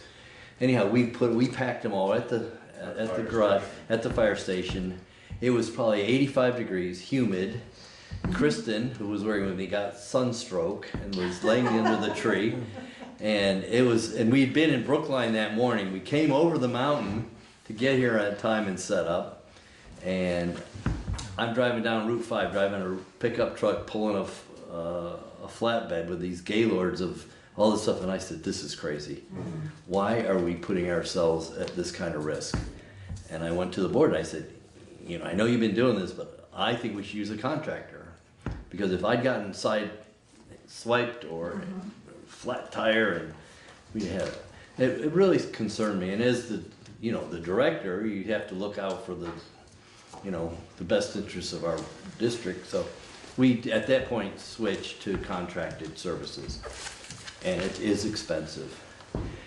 I also point out here that the state has recognized how expensive these mandates are on hazardous waste, so they've recently issued a request for proposals to fund permanent facilities, and we applied for that, and we actually just got word that we passed the staff review, and they're I think recommending it. And we would take the MRF building that we're only using a portion now for cardboard baling, and put in a permanent facility. It would be open a certain number of hours per month. That would obviate the requirement for events, and it would be available all the time. So I think give us something to use the building for. Yeah, and we make productive use of the building. We're still we still bale cardboard in it. But so we're trying to cut that cost down. And then the other part of what we do, and Athena Bradley, who couldn't be here tonight, is our outreach, and she co-authored this with me, is provide a lot of technical assistance and outreach. And Putney's very, they want help on things, so we're up here. And Athena's been up to the farmer's market, did workshops there on composting. Of course, the market's very well attended, and the co-op, and also she did work with the farmer's market and the co-op. And now we're helping Landmark College on setting up food scraps. We also are working with Joe Ruggiero. He's working with the Putney School on setting up composting. They used to have it on site, but it's difficult to manage. So we're very available for businesses and schools to come out implement programs. And again, that would be required that the town do this sort of work. There's literally metrics. You have to hit so many % of all businesses per year. And most towns don't have staff to do what they already do. So then the other thing we offer are these event recycling containers. I don't know if you've been to Strolling in the Heifers, but for years we've staffed that and put them out. And so when you get done eating your little lunch, you put your recyclables in one and trash and your compostables. And we've gotten Strolling of the Heifers up to about 65% overall recycling rate, which is pretty amazing for an event of assorted people. I manage it for Empty Bowls here at Landmark for the second year. And it's been we did Empty Bowls and the summer solstice, and then an event at Landmark this year. So those are the services. But I would be glad to help this town do more. And Athena is awesome. And she's got a lot of energy and expertise. So feel free to ask us. Good, thank you. Questions, comments? A couple of quick questions. I'm curious, you talk about education. How much is that on reducing and reusing? That is the number one. Okay. And we have alternatives for all sorts of products that we recommend. It's not an easy thing. You know, if you're looking at a homeowner, then that's really their buying habits. Mm-hmm. You look at a school district, they've got procurement policies, and so there are many tools out there to do this, to do better. A lot of it. There's a lot of information on the district website, and which is always being updated. And I think it's a good educational resource that I'd like to see people use more often. Yeah, we just updated it with a new software package and new information, and trying to make it more useful. But that's. How do you try and capture people to get them to that website? I mean, how do we get them there? Well, sometimes when somebody will call with a question, they'll be given the question, so there's more information. We have calls. I mean, we staff that office. You will get a person. I make sure of that. Yeah, that's every time I've ever called. Yeah, well, I think that's important because when they look, you got something, and say our website has a list. It's called A to Z Recycling. Just about anything you can think of is on there, and it tells what you can do with it. Of course, the reuse consignment shops are big. And there's many of them around, and they're great stuff. No, I agree. But we don't have any metrics. How well is reuse working? Not very well if we're I don't think so. as much as we are. And I say that with a bottle sitting in front of me that I bought. But my other question is, I hear you talking about recycling costing more to dispose of than trash currently. Do you foresee at some point that you'll be charging for recycling the way you're charging for trash? That would be a decision of my board. Okay. They set the fees on an annual basis. We review our fees, and right now the board's saying recycling is part of our mission, probably more than trash disposal. Okay. Let's keep it free. Again, but now, you know, there's a... So our fees, just so you know, at our transfer station for trash are set high enough to cover the recycling costs. So we are covering our costs. Our transfer station is a profit center. Basically, all of the fees offset the costs. Our composting facility, which is now the second largest food waste composting facility in Vermont, is also a profit center. The program areas that are not are hazardous waste and our G&A, you know, our office admin and the programs coordinator to go out and just do education. There's really not funding there. We are applying, we do apply for grants and do get grants. In fact, I was working on a grant to the USDA, which is due the 31st of this month, which would provide a lot more outreach to the towns. So if you were to end up with this hazmat center, would that become profitable for you? No, there's no way that's ever going to be profitable. Even if the state were underwriting it? They do provide some grant funding. Yeah. That helps, but it's still... We get about $35,000 to $40,000 a year that we put to that, and for the last, since I've been there, that has covered our hazardous waste costs, but those costs have now exceeded. In fact, I put in there, it cost $43,000 for the 2 events we ran this fall. If I get $39,000, we're already behind. I think what the board will do is look at a user fee. Last 2 years ago, we set a fee at $5 a car. This year, it went to $10 a car. They might say, you want to drive in to use our site in Brattleboro, it'll be $20.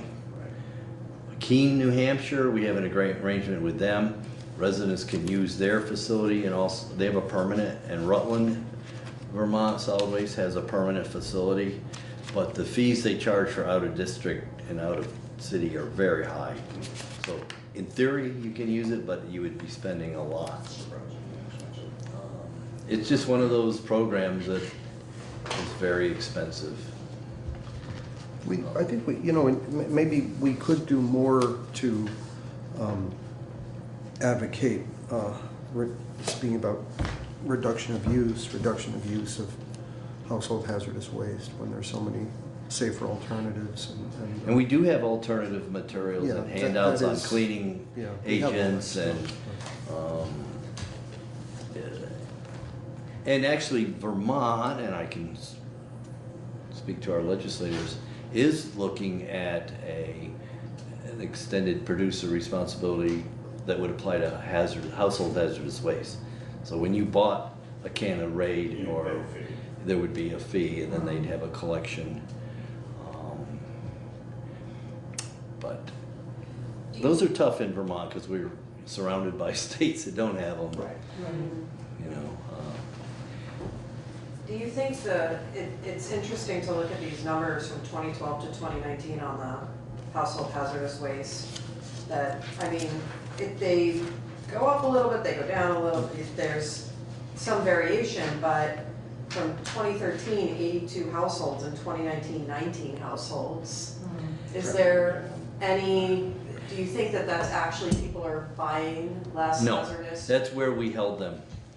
Oh, this was when it was in Putney, the 59? Well, I'm sure that 2013 was in Putney. Okay, that makes sense. That was the nightmare I had. And then, you know, like last year, let's see, Townsend, this year Townsend and Vernon, and last year Jamaica and Reedsboro. So, you know, Brattleboro's the only one that's consistently close. Okay. But, you know, one thing we have noticed is that the folks that use these are actually kind of getting their basements cleaned out. I was gonna say that. So it I've seems seen to be that. working, you know? Yeah. We also serve, they're called small quantity generators, and you can register for that. So, you know, if you're a business and have some barrels of things, we can, they pay for it, but. Yeah. And that's what the permanent site would help. I mean, people need and this is a public safety issue. Yeah, no, I mean, that, you know, the reality of having it available, or it just goes in the trash. Or in your basement and you have a fire. Or Exactly, garage. a number of different. I mean, when we did Brookline, the year we did. Yeah, exactly. The year we did Putney in 2013, I guess, and we came up, we were in Brookline that morning, a guy who had just bought an old farm, he came in with like a carload of just old herbicides and pesticides, you know, without even labels, just like, we took it, and, you know, but, so there's a need for it. Well, it might also be an opportunity there to educate, and I don't know that we've done this before, but I'm just thinking at these events, or, you know, if we move it to the Mirth building, giving out printed information on alternatives. And so certainly Athena would be behind that, I think. Alternatives to the house, the hazardous waste things, yeah. Actually, you know, there are more and more alternatives. There's a real demand for this. I mean, just thinking about ticks and the stuff you gotta buy, I found one this summer, because my wife's into making sure we don't poison ourselves. And now that I have a granddaughter, I don't wanna poison the granddaughter. There's a product called Cedar Side, and it's made from a cedar, and it actually really works. And you know, they're natural, non-hazardous compounds so they're out there. I think we can do a better job at that. You asked about how you're attracting people to your site. I mean, do we have a link on our site to Wyndham Solid Waste? I don't think we do. We certainly could. Josh, Athena and I were looking tonight, the websites the towns run for solid waste and recycling are really not that good. Because it isn't really your core mission. No. And so our links grant would make sense. Our USDA grant, which I'm working on right now, includes working with towns to update their websites. Because people, that's where they go. They go, hey, you know, especially if you have a transfer station, and then the transfer station websites are not that good. Yeah.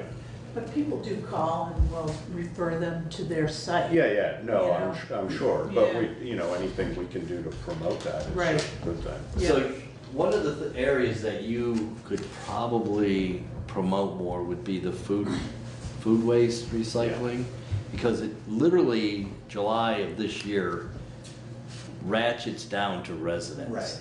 Yeah. And you know, there's no policing of this. It's just, you know, like you should not put food waste in the trash. Right. But what we're fortunate in this area, we have a large composting facility. Right. Any transfer station has to have food waste receptacles.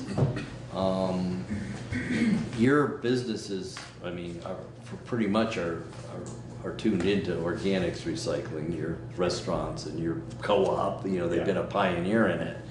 And they're on a route. We get it. It's beautiful stuff. But that's an area that we could help promote. And we do a lot with backyard composting.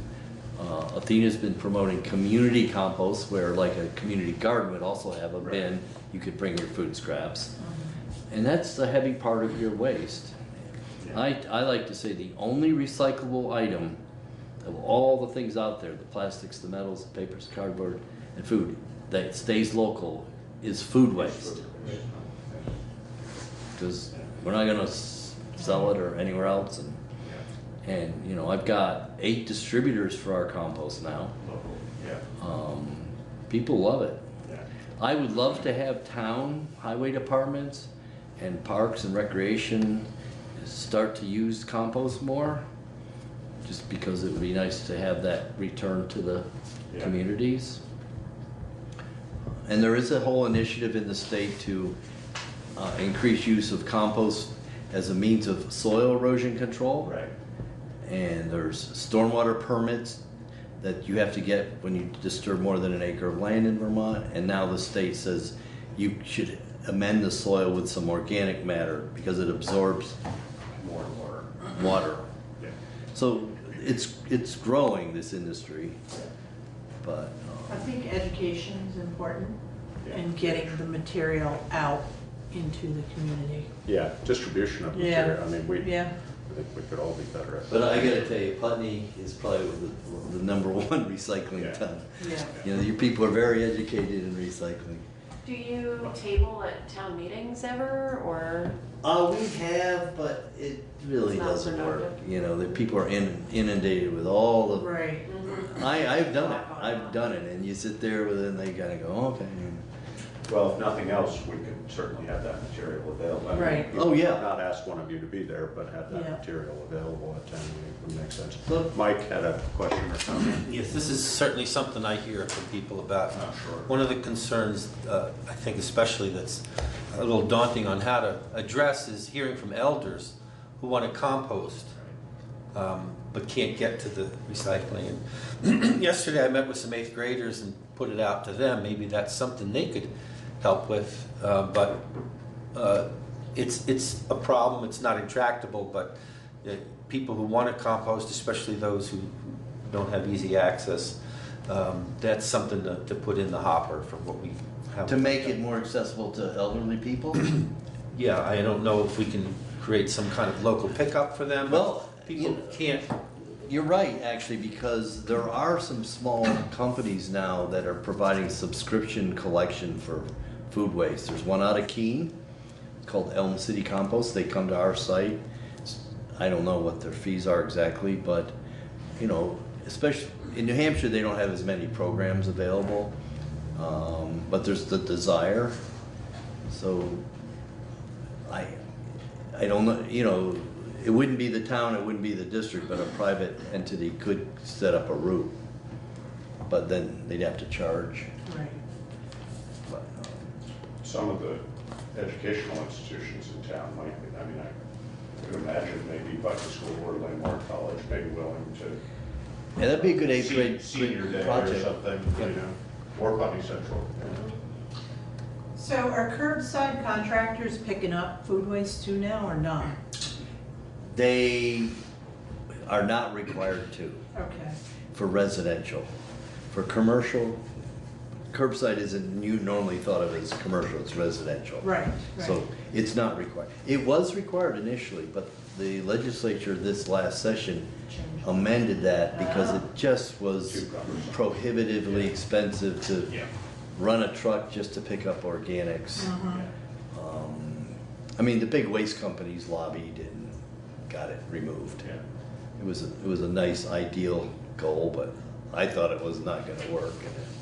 And we are going to look at Act 148 again because, as you're saying, with China pulling out of the markets, the whole landscape has changed. I mean, even like glass, you know, that's the heaviest component. There is zero market for glass.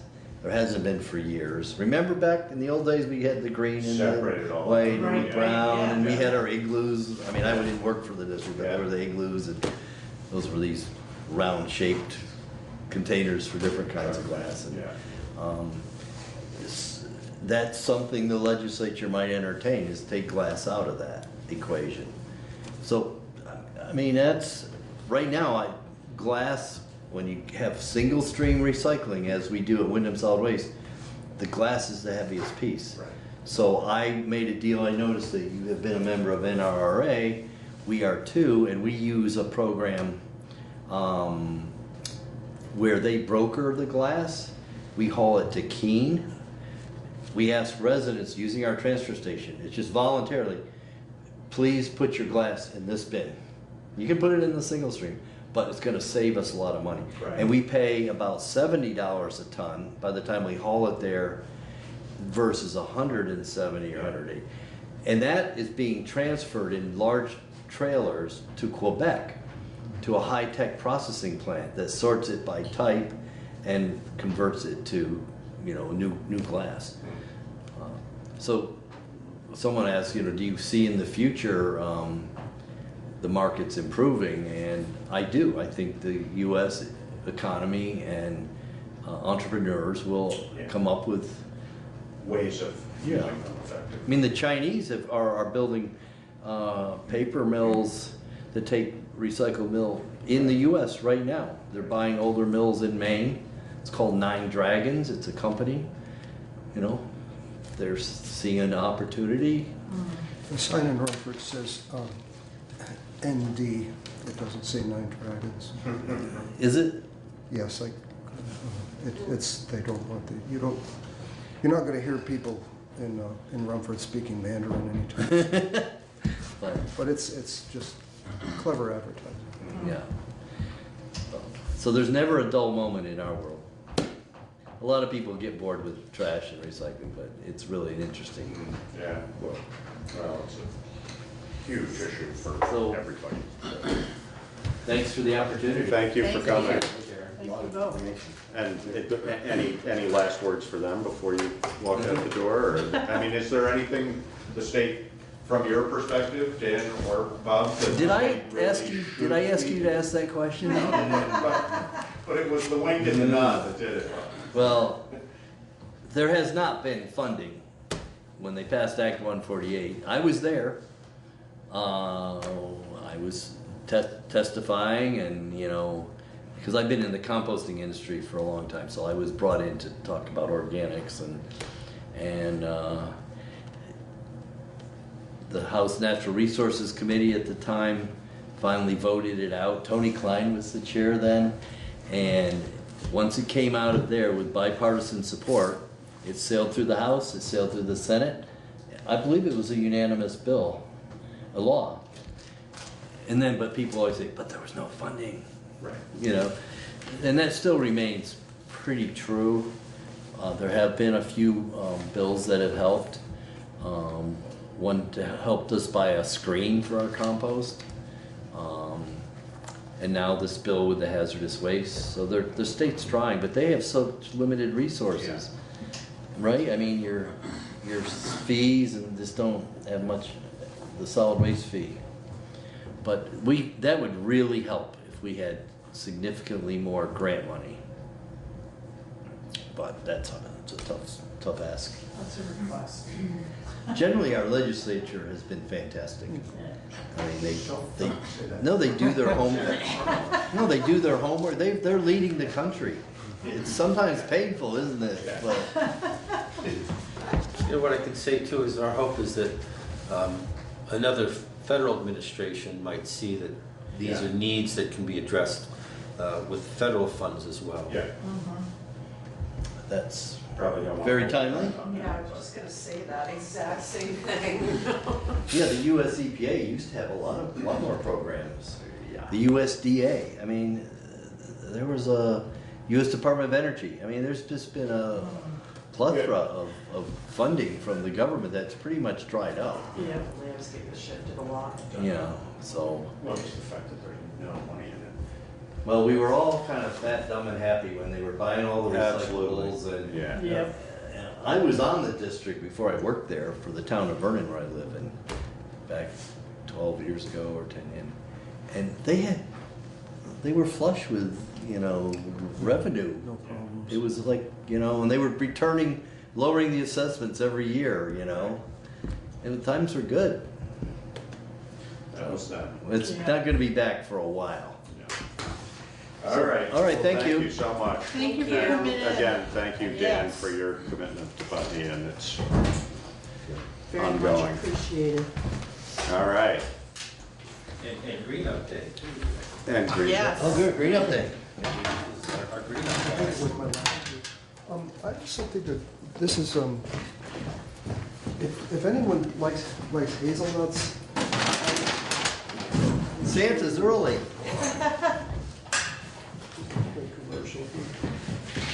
We grow, Oh my goodness. Putney Central School. Wow. Just my kids' produced, class did this. Okay. Yeah. Good. Yeah, we're selling them now for $7 a pound. And if you get them at so we sold some to the Yeah, we harvested an amazing 36 pounds this year. Holy smokes. And the profits from it go back into the school garden. So if anyone wants to buy any from me, I can give them to you at market cost for $7 a pound. You pay more than that at the co-op, and if you pay more than that if you eat the desserts at the So it isn't. We're keeping it local. Thank you. Yeah. This is some. I want to A sample? Yeah, if you want to. Cool. Put your hand. Yeah. I roasted these. You did lovely, thank you. Thank you.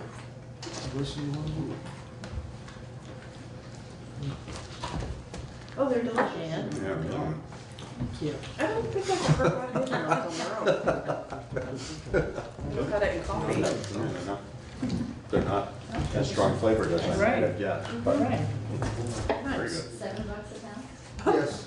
And get in touch with you, Dan, or get in touch, who does that? You can get them at I would get them over now. Who? The fifth grade teacher at Honey Center. Audrey. Audrey, okay. Cool. Thank you, Dan. Yep. Want to sit up in? Yeah. I don't know that you would have, had you known that was going to be as long a discussion it was, you might not have said they can go ahead. It's okay. No, I learned a lot. I'm sure. You never know. Useful information. One year we were waiting to talk at Dummerston Town meeting, and they got to talking about buying a new gravel crusher, and that went on for quite a while. Then they passed the school budget in 5 minutes. But this came up. We've met with Dummerston, we've met with Westminster, and Westminster was certainly talking about what they're doing that you're well aware of. And, Yes, yep.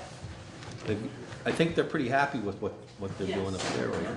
It's not cheap, though. Not cheap. Yeah. No, I think the thing that's hard to know, and how many people are already paying for private service? Yeah.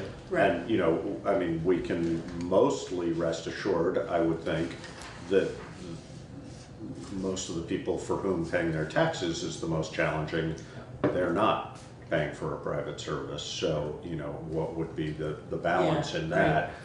It would be a regressive tax for all practical purposes in that sense, and that's too bad. And that's my big reservation about it, because those who can afford it are already doing it, Yeah, you know? and I agree with your comment. But, I do. you know, I mean, as far as the value of having townwide pickup service, I think it would be tremendous. I mean, I think that, you know, we'd see less waste on the side of the road. You know, there would be a lot of upside to it. But it ain't cheap, so. It's gotten better though, the roadside dumping. It's not bad, yeah, no, it's I mean, gotten better. I mean, that was people's biggest concern Yeah. when we lost the recycling bins, and I haven't heard of that having caused the increase that people were concerned about, but it may well be happening, I don't know. So how do either of you want to approach this? Well, you know, there's no real set agenda that we created. You know, we were talking a while back and figured, you know, it would be best if we visited all the town select boards. We've done Dummerston, Westminster, and now we're on Putney. And, you know, a little bit of what we heard is that there's kind of a slight disconnect between select boards and legislators. And, you know, we just want to bridge that gap and make sure that communication is still open and, you know, we can hear from you. I mean, we can also provide some idea of what you'll be seeing this upcoming session. Normally, you know, we're both good at getting information out. I like to think we're both good at getting information out to our constituents. But, you know, we're here to listen and to hear if there's anything that you want us to have on our radars that we may not have at the forefront. And we can also provide you with some ideas of what we'll be starting the session off with as well. Does that sound... Yeah, we especially want to hear what's happening here. I know you're probably deep in the budget right now. yes, we are. Yeah. Yeah. Yeah, so. No, I would say the thing that pops into my mind right away is sheriff's contract and animal control. And I know we've had that conversation in the past, probably just about every year. Now that we have a new sheriff, it seems like we might have, different opportunities, just different ways of looking at things. Sheriff Clark was great for Putney, but Sheriff Anderson seems just like he's willing and interested in looking at things a little bit differently. And I asked him specifically when he was here what the state could be doing for them, and I think that there's no question in my mind that policing across the state is a problem, but animal control across the state, I would have to guess, is also a problem. And the whole coordination seems to, or the lack of coordination, that we don't have a system, and that the sheriff's departments don't really seem to be coordinated as well as they could be. Yeah. And it's something Jeanette White could talk to, because they are trying to create a system. Yeah. As big as that, though, is the staffing problems. Absolutely. How many did they just lose at Westminster? In Westminster, so this week alone, 2 veteran troopers resigned to go to Massachusetts, and this was, we talked about this in Westminster, at the Westminster Select Board as well. There were some issues happening around there, and the recruitment and retention is extremely difficult, and it's not just a Vermont problem. Right. When it's a countrywide problem, because Absolutely. People are looking at the profession and saying, they're seeing what's on the media and they're saying, I'll find something else to do. I'd rather be a legislator, right? That's what right. They run for office sometimes. And so, the Vermont State Police are struggling. Every agency is struggling. And, when we're bordering Massachusetts, where officers are coming out of the academy and making 6 figures right off the bat, versus Vermont, they're going to pick Massachusetts. Yeah. And that's why the Westminster barracks just lost 2. And so, I'm not sure that the answer is necessarily throwing more money at the problem. That could help, but you also have to think about the quality of the people who you're bringing into the profession. And so that's something that I've been thinking a lot about, as well as Mark Anderson, Sheriff Anderson. Yeah. He's a younger, more energetic sheriff who really wants to change things up a bit, and he's got big hopes for the sheriff's office down here, and I'm happy to work with him and see how we can develop that. But there were also some communication issues that were evidenced by an incident that happened in Westminster / in New Hampshire as well. You may have heard about the car chase that happened with Zach McAllister. Yeah.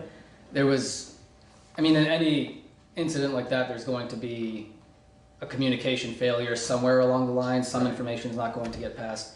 And that's what happened in Westminster, and it made a lot of people heard unhappy. about it. Yeah. Yes. Do you think that a cultural shift in policing might attract more potential candidates that might stay on if the culture was right for them? Absolutely. I think that, that's one of the biggest challenges, is how do you change the culture in something, and you can't change the culture in anything overnight. Mm-hmm. It's something that requires, it involves your upbringing, your experiences, your education, and it involves so many things to change the culture in an agency. But you have to start somewhere, and so I do think that it would help. There's a part of that that's true for the whole job market, though. Yeah. We're in this dilemma right now, where there's really more jobs and good jobs than we have workers, and where we look for them. Historically, this country has opened our doors to immigrants at a time when we needed labor, and this is the dilemma being we're not doing that right now. Talking to some state legislators from Canada, they're targeting international recruiting for. And my understanding is they're doing quite well. They are, and I think that's probably a next step, but there needs to be leadership right from the top to do that. Yeah. No, and I mean, I would think compounding that problem is just the demographics of Vermont as far as immigrant population in general is concerned, you know, unless we had real incentives if you were choosing to go to Massachusetts or New York versus Vermont as an immigrant laborer, why would you And that choose brings up Vermont? some of the other barriers, housing being one of them. Yeah. You know, workforce housing continues to be a challenge right across the state. And, you know, the amenities such as broadband, you know, that's a challenge that's for workers, for keeping and maintaining younger people here. Kids go away to college and they're used to having broadband everywhere, and then they come home and they're in the desert. So to that end, what we've been reminding all the select boards here, Wyndham Regional is helping spearhead those efforts to create CUDs and maybe create some more municipal utilities like EC Fiber up there, which is now I think serving 20 towns. And I think that may be the only way we're going to get to the last mile. Chesterfield just did something interesting where they bonded to have Consolidated come in and go to the last mile, but I don't know how viable that is in Vermont, but it's certainly something that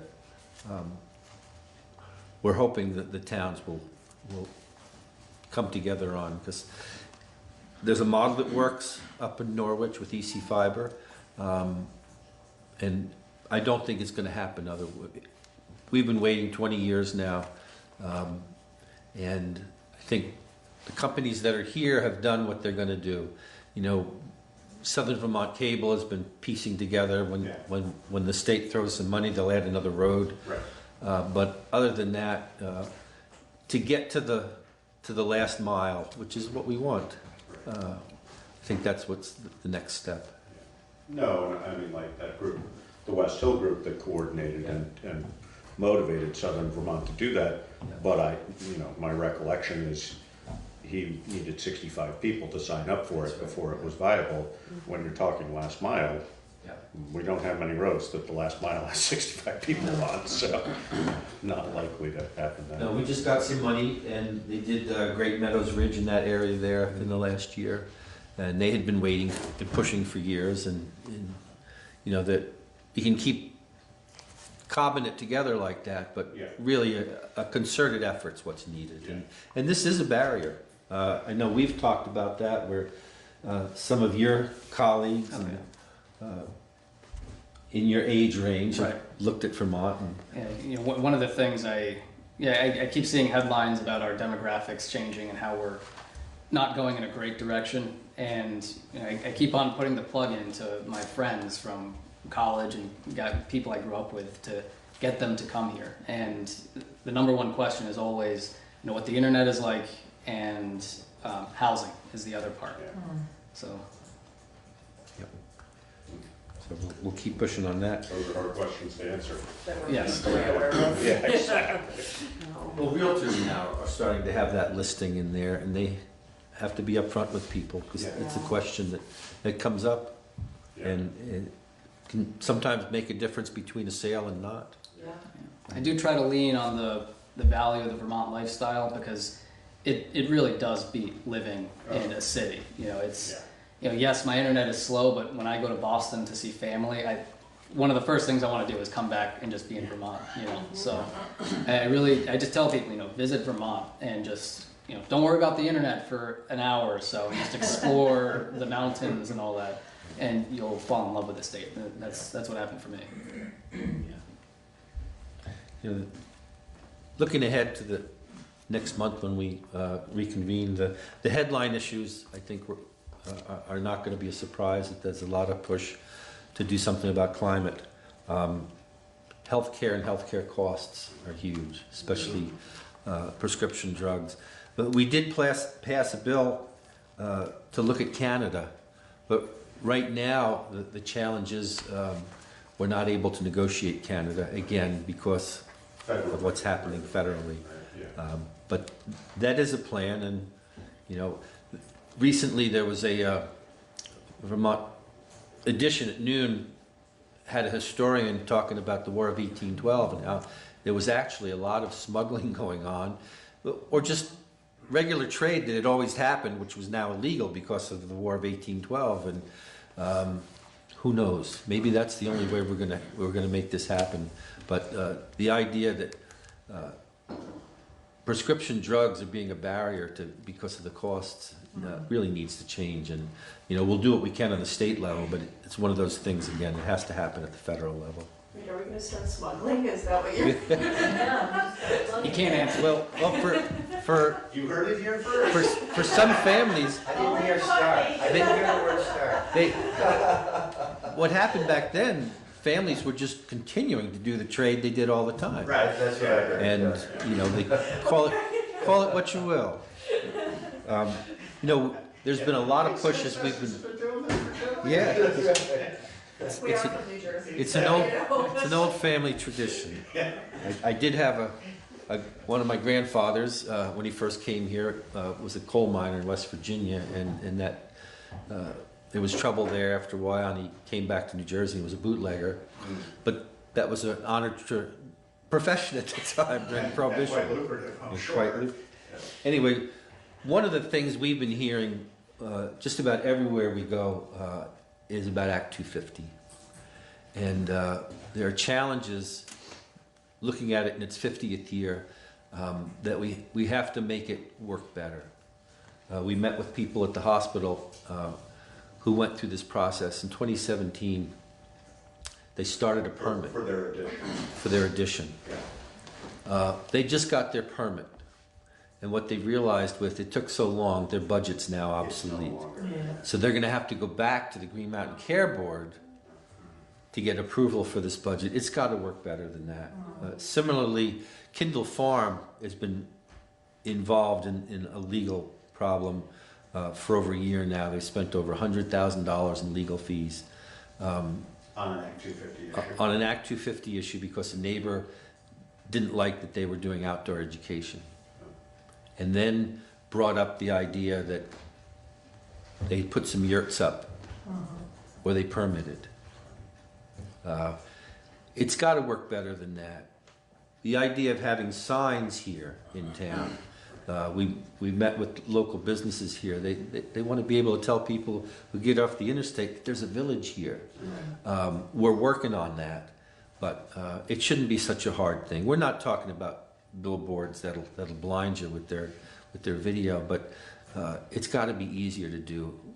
We're not talking about degrading the environment at all, but the balance is got to make it easier for people to make a living and to get some things done, like hospitals and schools too. That is something we're going to be taking a look at. My guess is you've probably heard from people locally when something comes up, and we're hearing and looking to do that, especially this county delegation. Yeah, I would just, one comment I would have on that is, as Nader said, when you go to Boston, you just want to get back. I think we want to be really cautious about that too. I mean, I know that Act 250 is cumbersome and has been for a long time, but boy, when you look at our neighboring states and the destruction they have wrought upon themselves. We don't want to be New Hampshire, we don't want to be New Jersey. But we don't want to be pretty much any of them as far as that's concerned. So that's a real delicate balance. It's dangerous. That is something that I balance in my head too. Yeah. I on the one hand, I think about the businesses in the area. I think about J.D. McClymonds that's leaving us shortly. Yeah. And I also think about the Vermont lifestyle that we love so much, and finding that reasonable balance. Exactly, because people do need to make a living, and it's starting to feel like some folks are feeling crushed by the red tape. Yeah. It's hard enough, and our farmers as well. It's hard enough to make a living farming, and with the new required agricultural practices, it's a little harder, but they're trying to do the right thing, and we don't need to make it harder for them. Yeah, certainly. Having sat on the VHCB and being very familiar with those issues, that it feels harder to them all the time, regardless, and I totally understand that, and it is harder, but it's also part of keeping an environment that we can all survive in, and that's Yeah. Both sides of the argument, it's a tough balance, you know. As Will Rogers said, take care of your land, they ain't making no more. Yeah. Yep. Another thing that we're hearing about, and it may come up for action in the committee I sit on, across the state, fire departments and first responders are really being challenged to fill their rosters. There's a bill that would allow towns to give our firefighters and first responders a break on their property taxes. At some point in time, I think we need to look at how our volunteers are helped. The costs of equipment now, costs of training are really prohibitive, and they're keeping people away. And this may be something that's done on a town-by-town basis, but I think it's a good discussion to have because, as you well know, we're sorely understaffed here in Putney. And as I assume you know, we're paying people. Yeah. I mean, we're not paying a lot, but No. we're paying some just to keep people on the trucks. And You bet. that, I mean, that's helped, but it's only helped. It certainly hasn't Right. solved anything. No, it hasn't. So that's something that may come up and something for you all to think about and talk about, whether it's something that fits in with what you want to do. It'll probably be something that gets talked a lot about. You'll probably hear from VLCT when it comes up, that this is something that comes up. Just giving you heads up that this may be something that gets some attention, and it'll be something that'll be put on your desks. So if you have discussions, if you have ideas about how to proceed on that, we want to hear. So how are property taxes going to be supplemented for those people that are on a budget right now? Well, the reality is, what it means is just like anything else, the rest of the property taxpayers will have to I kick in. get that, but that becomes a problem for somebody who's on a budget already. I get that, and these are part of discussions. Yeah. On the other hand, what happens when we don't have enough volunteers to put the fire truck out on the road? Seems like solving a problem to create another problem instead of solving a problem. And that's the Rubik's Cube that we deal with. Yeah, it's I know so many people who are from here who can't afford to live here anymore are still living here. Yeah. And they come in my shop all the time going, how come my taxes are going up? I hear it every day. So. One thing that I learned about, I went to a gathering recently with Rescue down in Brattleboro, and volunteerism in this state isn't dead, but it is cost prohibitive. And one of the issues is the classes that are being held. It's you have to drive hours to a class, and the volunteer has to foot the bill oftentimes. And so what Drew Hazelton, I think that's the chief of rescue, right? Name escaped for a second. He put on a free class, and he got a ton of interest and a whole bunch of students as well. Yeah. And I think, well, actually, the state put money out for that, so it would be free to. Yeah. And so things like that I think will also help to offset the shortfall in having bodies in rescue and firefighters. And I hear the piece about taxes, and local property taxes are what people see.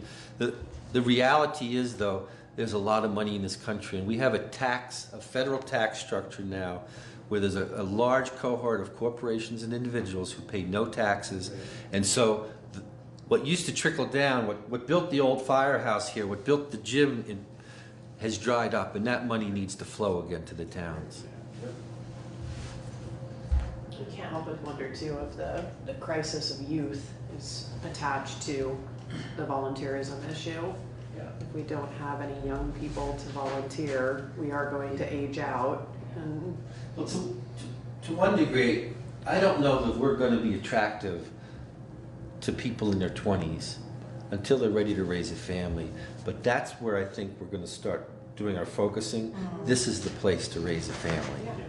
It's not the place where you're going to find Las Vegas kind of nightlife, but this is the place to raise a family. You can just convince them this isn't where we're going to find broadband either. Yeah. Again, there's another twist on the Rubik's Cube. What can I say? You know? No, but I would think, I mean, if you were considering legislation that would supplement, you know, firefighting education, for example, or other expenses that are going to bring up, or reduce taxes, mandate reducing taxes for those who do that, there would have to be some component of the HSA program or something that would compensate for that for those that are Could be another that can't do it. You know? Right. How, you know, how does that? How does the state? But I'm just putting it out there. Yeah. Because those discussions are going to happen, and Yeah. What's the pleasure? What's the pleasure of the town? Yeah. It's a values check. Yeah. Are we changing something? Are we doing something different? And what do we value? Right. No, I think one of you sort of accurately said that volunteerism isn't dead, but it's unaffordable. Yeah. You know, how do you make it more affordable? Yeah. I mean, it's expensive no matter, you know, I was on rescue and cutting there for a long time. And it's expensive to do that, definitely. I mean, it, you know, it's great. I loved every minute of it, but every time the thing goes off, you go, can I afford to leave my job for the next 2 hours? You know, that's hard. That's a choice. And how to shift that a little bit. I also, I mean, I you know, obviously you're thinking this way, but you know, as far as those services are concerned, regionalization has to be part of that component. I mean, certainly sheriff's offices, and I wish, you know, I've often thought that the sheriff, you know, it's shocking to me how little the state really does for the sheriff's department, and how they should be more involved in that, in my opinion. And I'm sure there are those who would argue for any number of valid reasons they shouldn't be more involved in that. But, you know, when we're not getting the services we need and the state isn't mandating it or having statute related to it, then that's so much. I mean, for me, animal control is a big part of that. I mean, we were just talking the other day about, you know, the 20 different towns all having different animal control ordinances. It's like the state needs to step up on that and just say, these are the, you know, because then that, you know, Mark was saying, that's a huge problem for us, because we would like to be able to do something, but every town wants us to do it different. Well, that's an opportunity for the state to say, these are the minimums, and if you want to do more, that's up to you, but this is what needs to be done. And I think that could be true with the sheriff's And it is something I've been looking at for a few years. To get that to the right, to rise to the top, is a heavy lift right now because of other issues. And I don't want to wait until we have a tragedy. Well, that's exactly I mean, it. we had just had another bad incident up here with. And they add up. They lost a lot of money in that situation. And, No, I know, and you know, as you well know, these things are so cyclical. I mean, we can have a year go by where almost nothing happens, and then bang, bang, bang. You know, and that's one of the pieces to that, and it's again something I've shared with the other select boards that you might want to talk with your town lawyer about, is changing to strict liability around this that really holds people accountable for their dogs. And which, I mean, we've talked about that too. The biggest problem for us in that reality is enforcement. Enforcement. We have no ability to enforce, and that's the conversation we had with Mark Anderson. But with strict liability, individuals it goes to the courts. That's right. Yeah. And how well does that work? I'm not disagreeing with you, Mike. No. Then there's all the expense of somebody becoming a witness for it. Their No, time, but doing their job. it could be significant. Right. You know, if somebody can bring, and it would, I think, the old saying, for some people, their most sensitive part of their anatomy is the pocketbook. Yeah. No, that's definitely true. And I mean, I think that, you know, one of the big things we talked about with them was the educational component of it. And that's where you're going to save in that department. It's like, register your dog, chain your dog up, and then you're not going to end up going to court for it. You know, and that's a And Westminster's having a very similar problem. And the next step, too, because they changed some laws, and then to enforce it, people are really being scofflaws, and there's no follow-up there. And we can. Yeah. I mean, we're going to set a paramount to break legs, you know. Yeah. You might like to. Some days I would probably be able to. Now we're smuggling and breaking legs? I don't I'm think sure you'd I'm be in on the it right for long. meeting anymore. Today's world, right? You know, there are those big issues here, but these other things at the ground level are just as important if this is what's happening in your town. Well, that's the thing. Those are the things that sort of repetitively come back to us. And that's why we're here, and we want to push for what you want up there and hear what you do or don't want here as well. We're both also, as you know, very open to communication, and usually what comes to me will also come to Mike if it's an issue that affects the entire district, and vice versa. So, don't hesitate to reach out to both of us or one of us, and we work together. We're not floating independently when we're up there, so we're constantly bringing our minds together. And if there's any issues, you can definitely let us know. And this is the point where I can tell everybody what a good job he's doing and what a great guy he's been to work with. I think we're a good team. He's been a quick study. He's a hard worker, and people are being well served by him. So Thanks. Thanks. And he has been a great mentor, so I have to throw that out there too. So I'd be a bit lost if I didn't have him with well over a decade experience up there. So it's good. And we're ready to get back to work again. Yeah. I'm pretty excited. I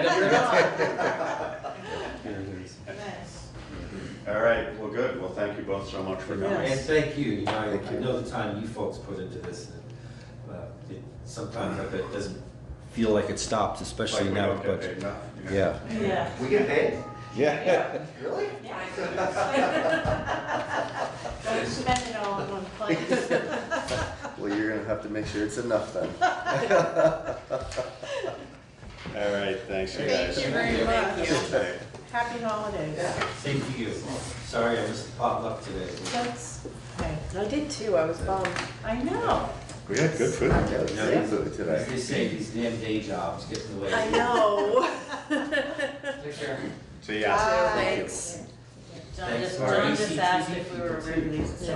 Don't forget your jacket, Michael. If we were what? It's already, leave it Saturday. You still aware that I leave at 7? Guess we talk to you next, huh? I just told him to come in. You told him to come in? We have 5 minutes. I leave at 7. That's right. You have 5 I'm to gonna talk give fast. you 8. No, 5. Preferably 2 or 3. Okay, so Karen thought it would be a good idea to give you an update on town meeting. Now that we don't have a joint town school meeting. Right. We'll still meet at the school. Herb has said we can have the Okay, space. good. That day, we actually have 3 elections, because there's the floor vote, there's the local races, and the presidential primary. So I'm thinking attendance might be higher than normal. 4 local officers, select board, a lister, a cemetery commissioner, and we need to re-elect the moderator. There'll also be there'll be some number of school directors on the ballot. That's being decided tonight at the school board meeting.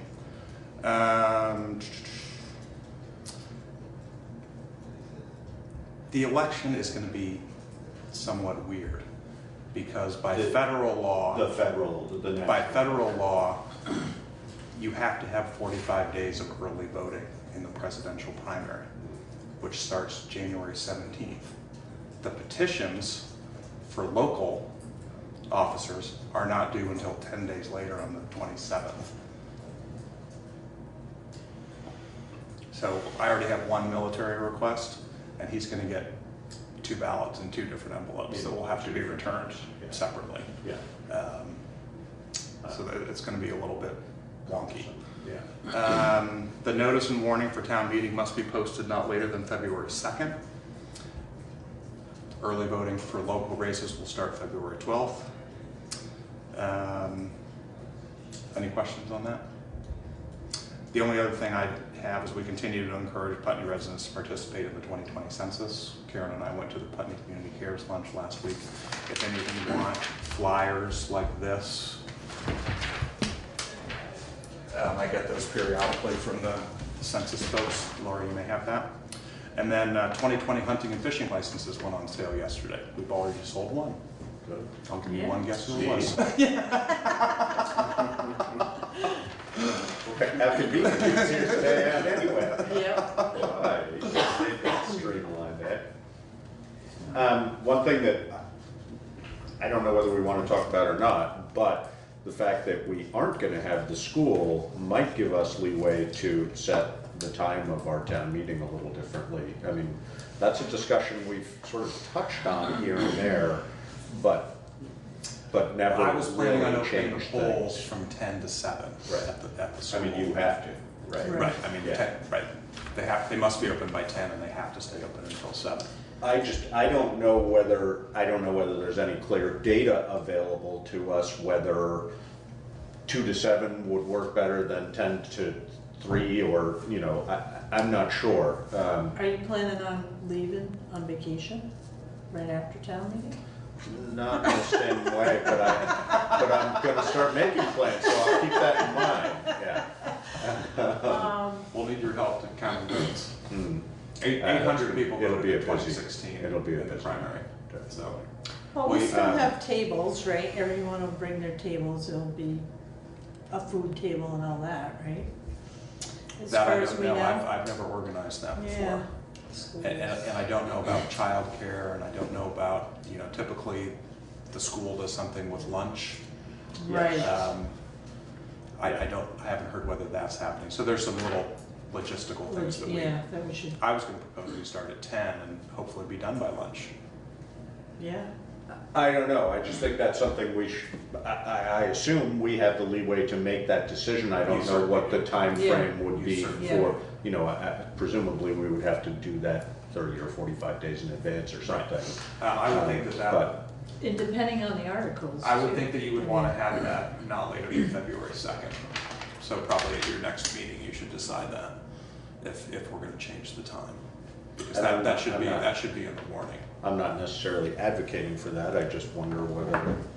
It's been brought up many times to me by various folks that the time is not easy for them to get to. I hear that you know, too. For folks that are working. And So people are thinking like afternoon?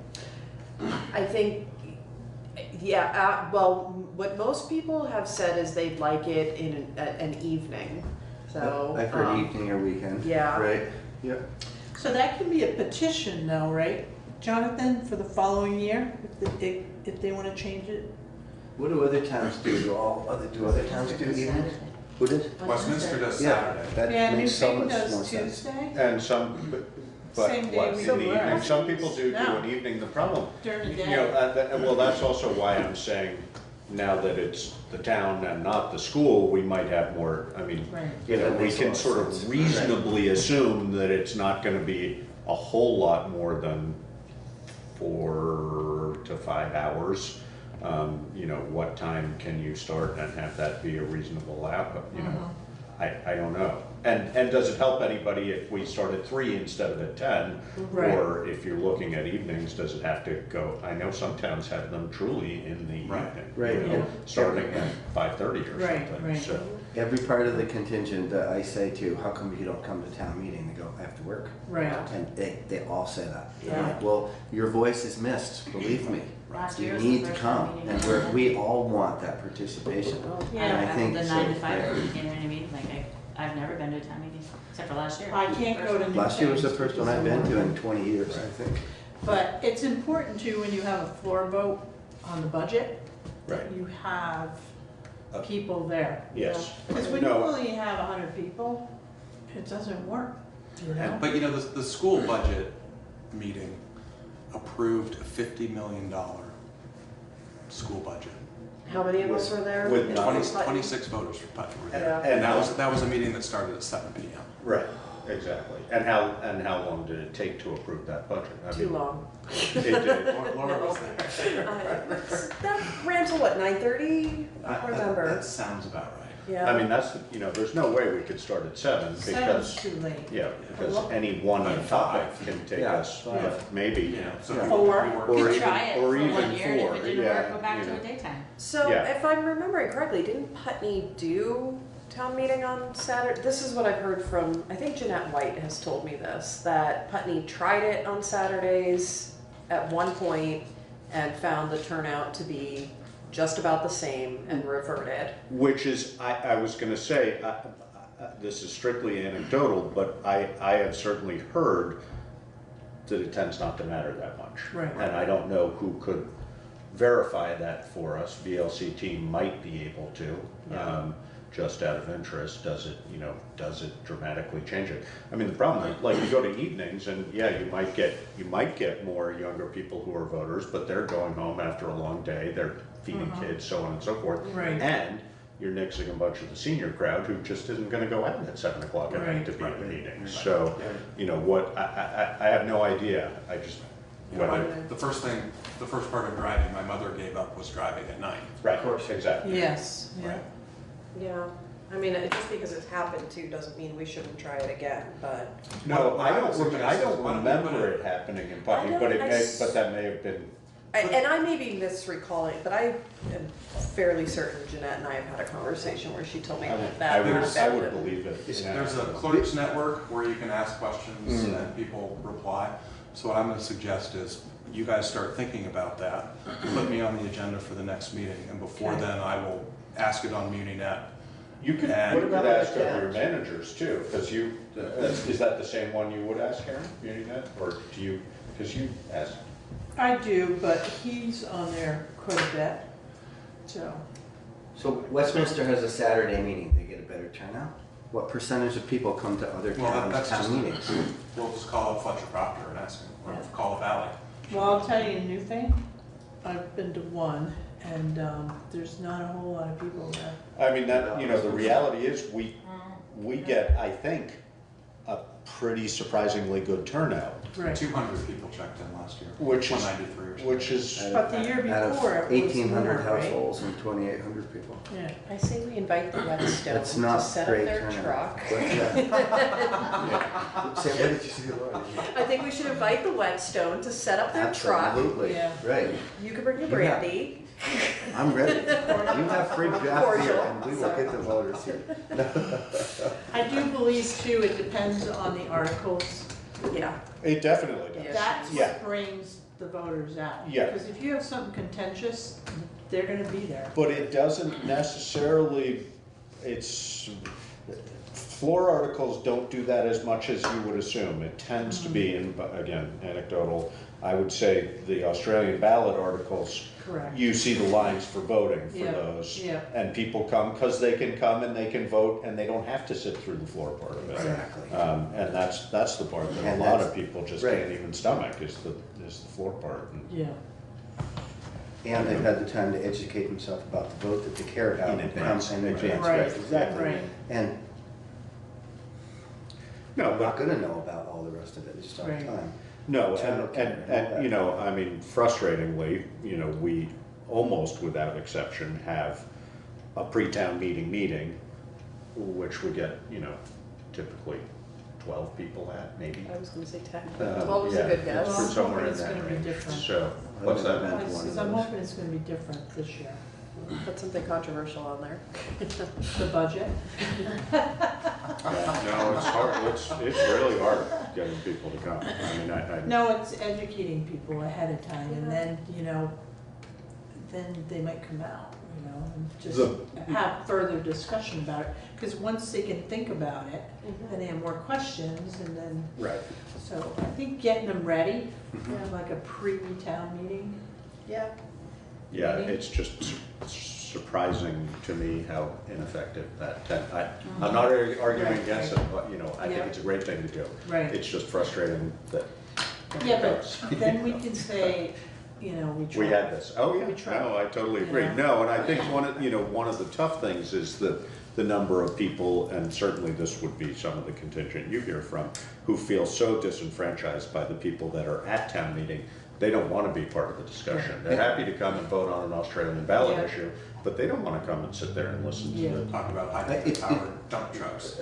It's even deeper than that, and I can speak to this better than anybody here because I have the least amount of experience and the least amount of knowledge of what happens and what it takes to run this town. And for me, it was really simple. Everything costs too much. Right. And I don't have the money for this. Right. And why? Yeah. And frankly, everybody needs to start wanting to know why. Yeah. Right. And show up, Yeah. because then we know Yeah. that they know why, Yeah. and then we can hear their opinion, because I'm still learning. There's so much Right. for me to learn. I mean, And- I can state why in some parts of this, but you know, when you throw in a bigger, you know, like a piece of equipment, you know, and I have then already you have heard to about the fire justify, truck you know, a dozen yeah, times, yeah, okay? Yeah. And I'm like, what are you Yeah. gonna do if your house I'm is with on you fire? though. Yeah. I agree with you. That's, you know, that's what it takes. It takes the entire community.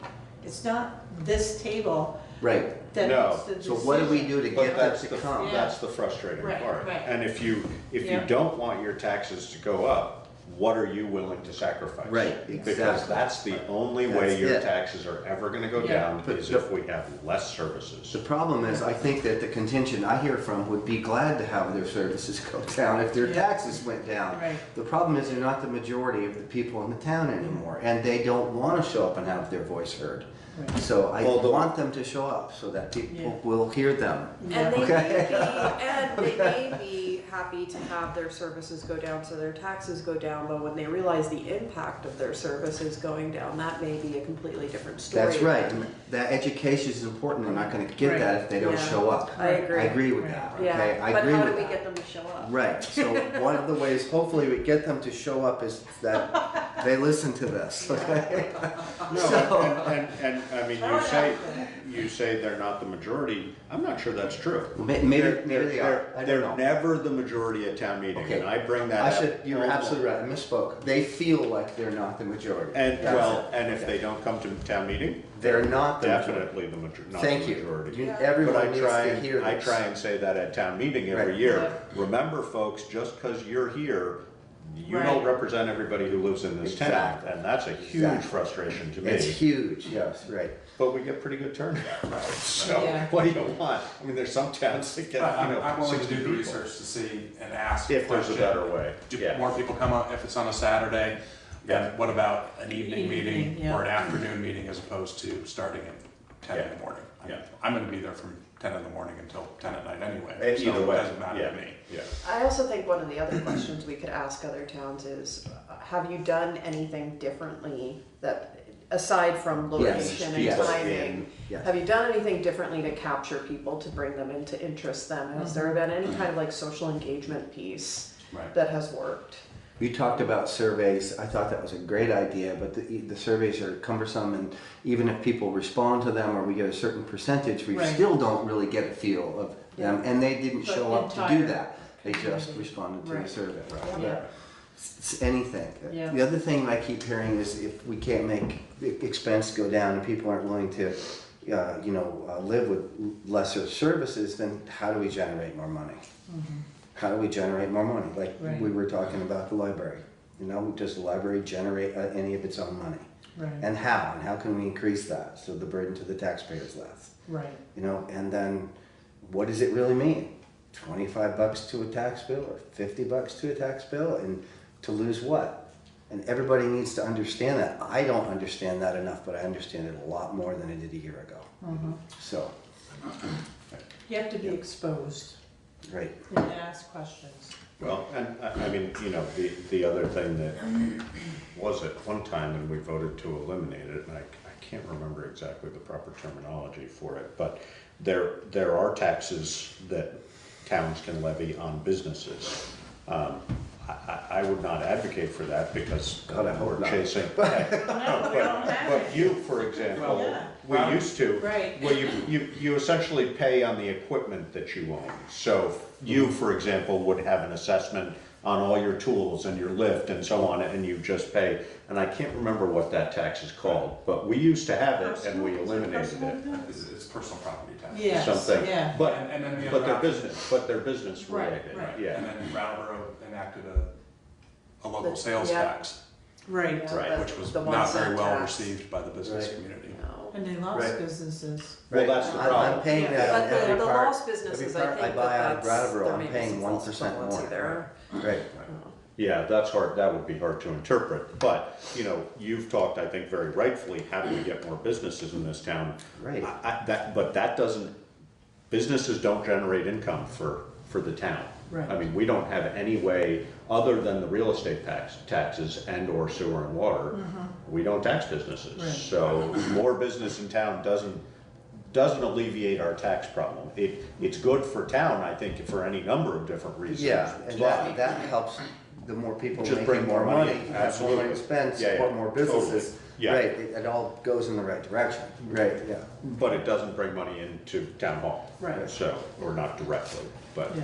yeah, more money people We have. should have asked our legislators about local control with marijuana, if they legalize it. I thought about it and then I was like, well, wait. Legalize it for business purposes, Yeah. I mean. Anything else for me? No, but thank you very Thank much you for. very much. Thank you for staying late. May the rest of your meeting be brief. Thank you, John. It's the nicest thing anyone said to me. Wow, what a meaningful thing to say. Okay, Stephen Dotson, appointment as Wyndham Regional Commission Town Representative. As you all remember, we saw him last week when he was here. Did he, and we have, Oh, yeah, I didn't give you the email, I don't believe. right I have Oh, it. you yes, got it? I have it. You all have it. we have, yeah. And that is just a written request. Hi Karen, yes, please do consider this my official written request to be considered as a representative of Putney's to the Wyndham Regional Commission. However, if I am selected as the Brattleboro Sustainability Coordinator, Peter said that they may ask me to eventually shift into a citizen interest position when one becomes available, so that there is no possible perception of a conflict of interest. Okay, that's fine. And we don't know what's gonna happen, so. Would somebody like to move that we appoint Stephen Dotson to the Wyndham, as our representative to the Wyndham Regional Commission? So moved. And seconded. It's been moved and seconded to appoint Stephen Dotson to the Wyndham Regional Commission as our Putney representative. If there's no further discussion, all those in favor? Aye. Aye. Aye. Josh, Great. can you sign that, please? Thank you, Stephen. That's great. Below the date, there you go. Thank you. Okay, sewer and water draft budget discussion. They're small.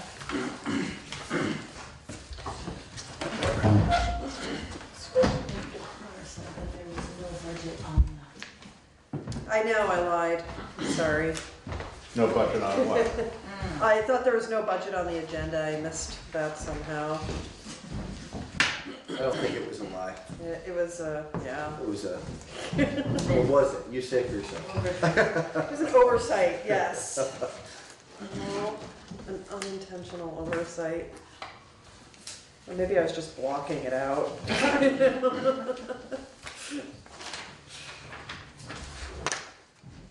So we might as well start with the water.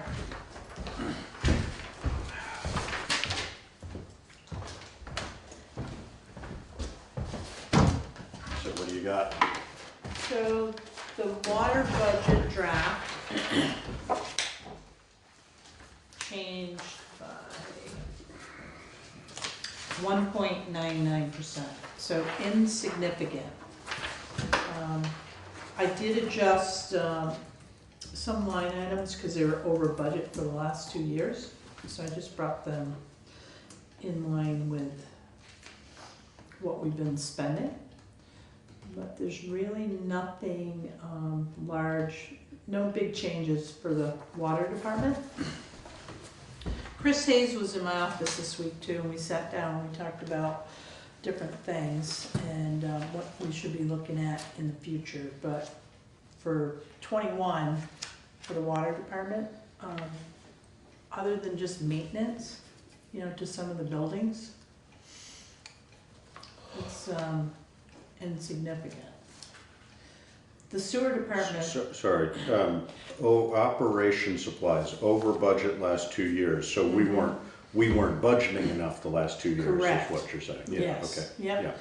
And there's, you know, there's several line items like that. So they're unanticipated expenses, especially like for operational supplies.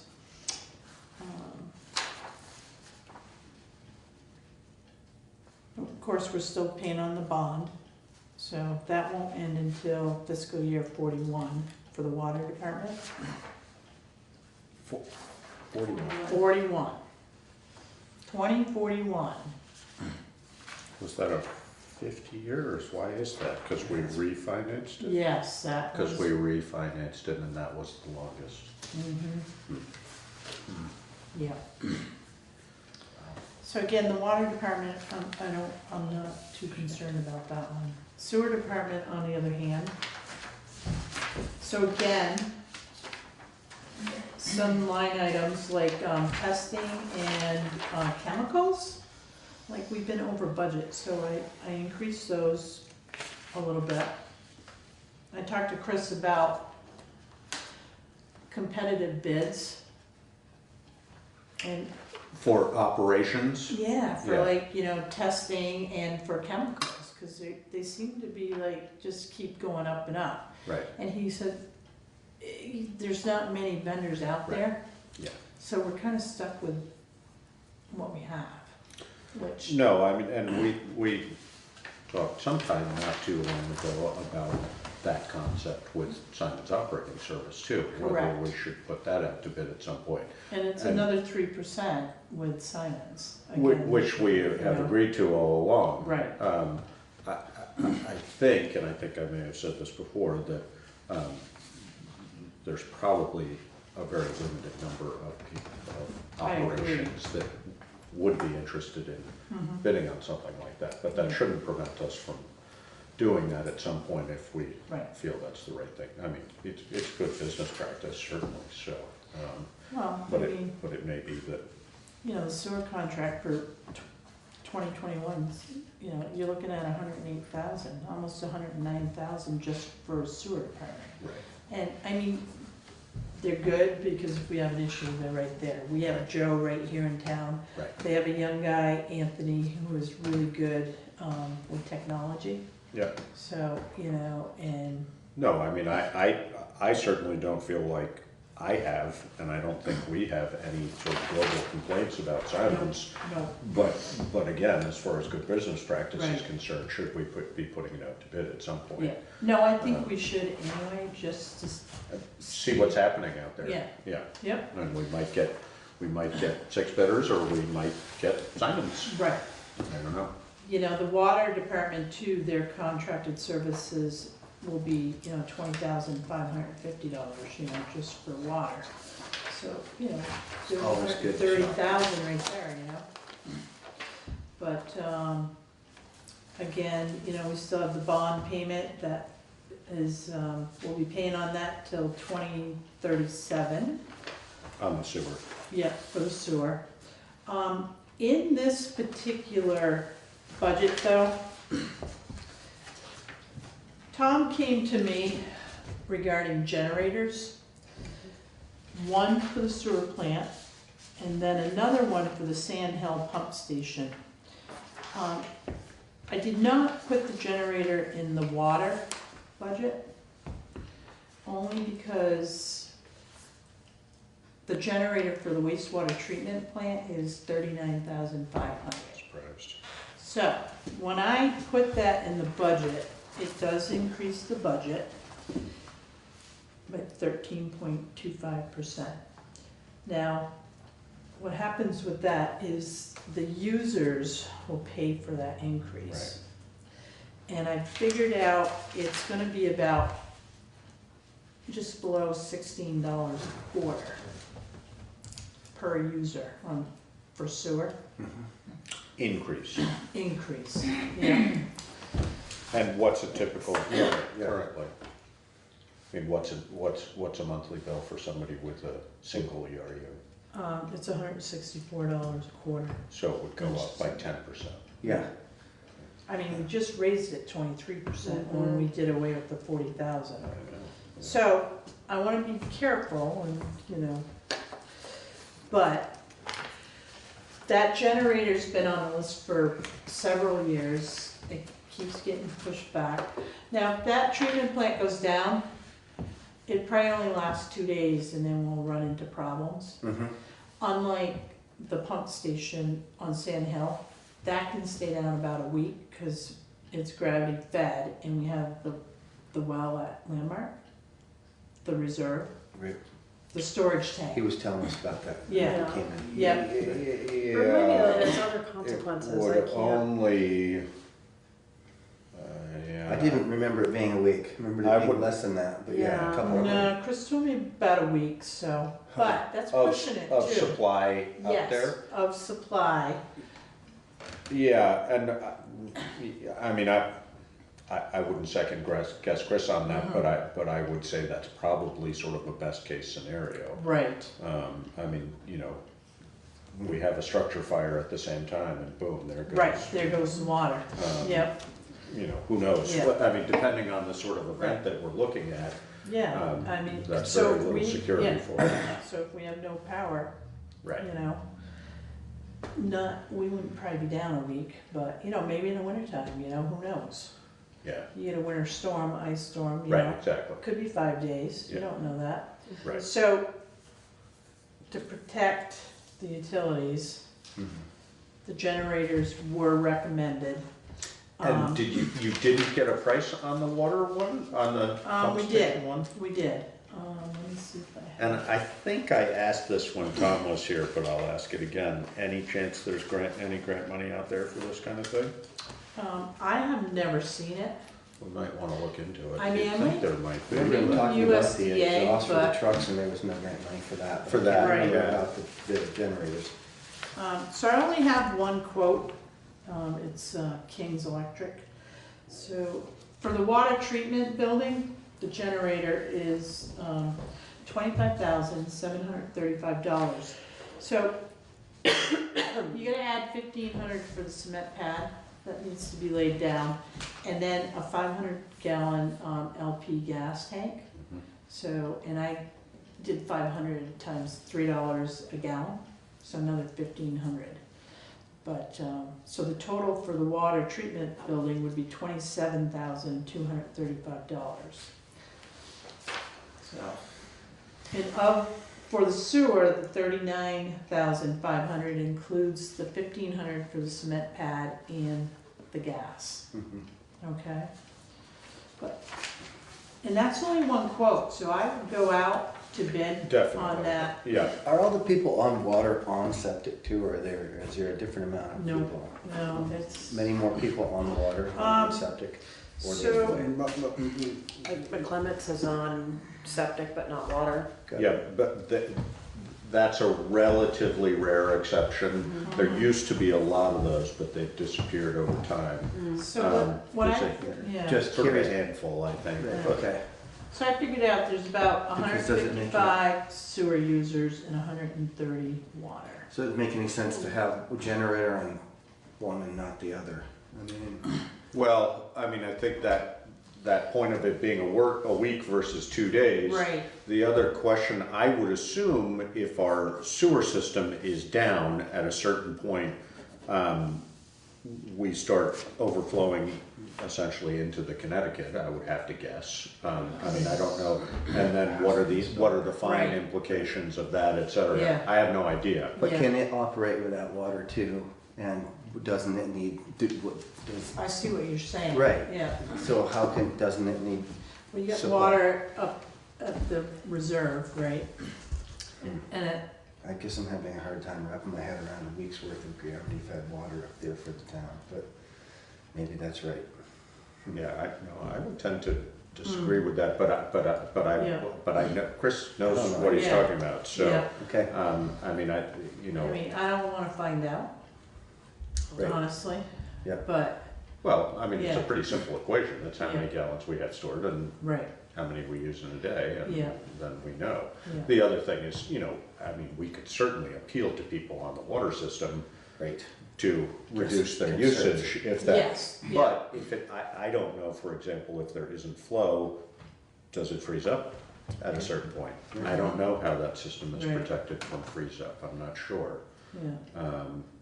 You know, I mean, if That'd we're be a in the question midst for of it. Joe. God, that would be Joe might expensive. be- Yeah, well, I don't think Right. the whole thing would freeze up, but does it stop water from, you know, I don't know, I'm Yeah. not sure. I mean, it's never been a problem that I've been aware of, Yeah, but part of that, I think, is because it's constantly moving, Yeah. really, so. yeah. I have no idea.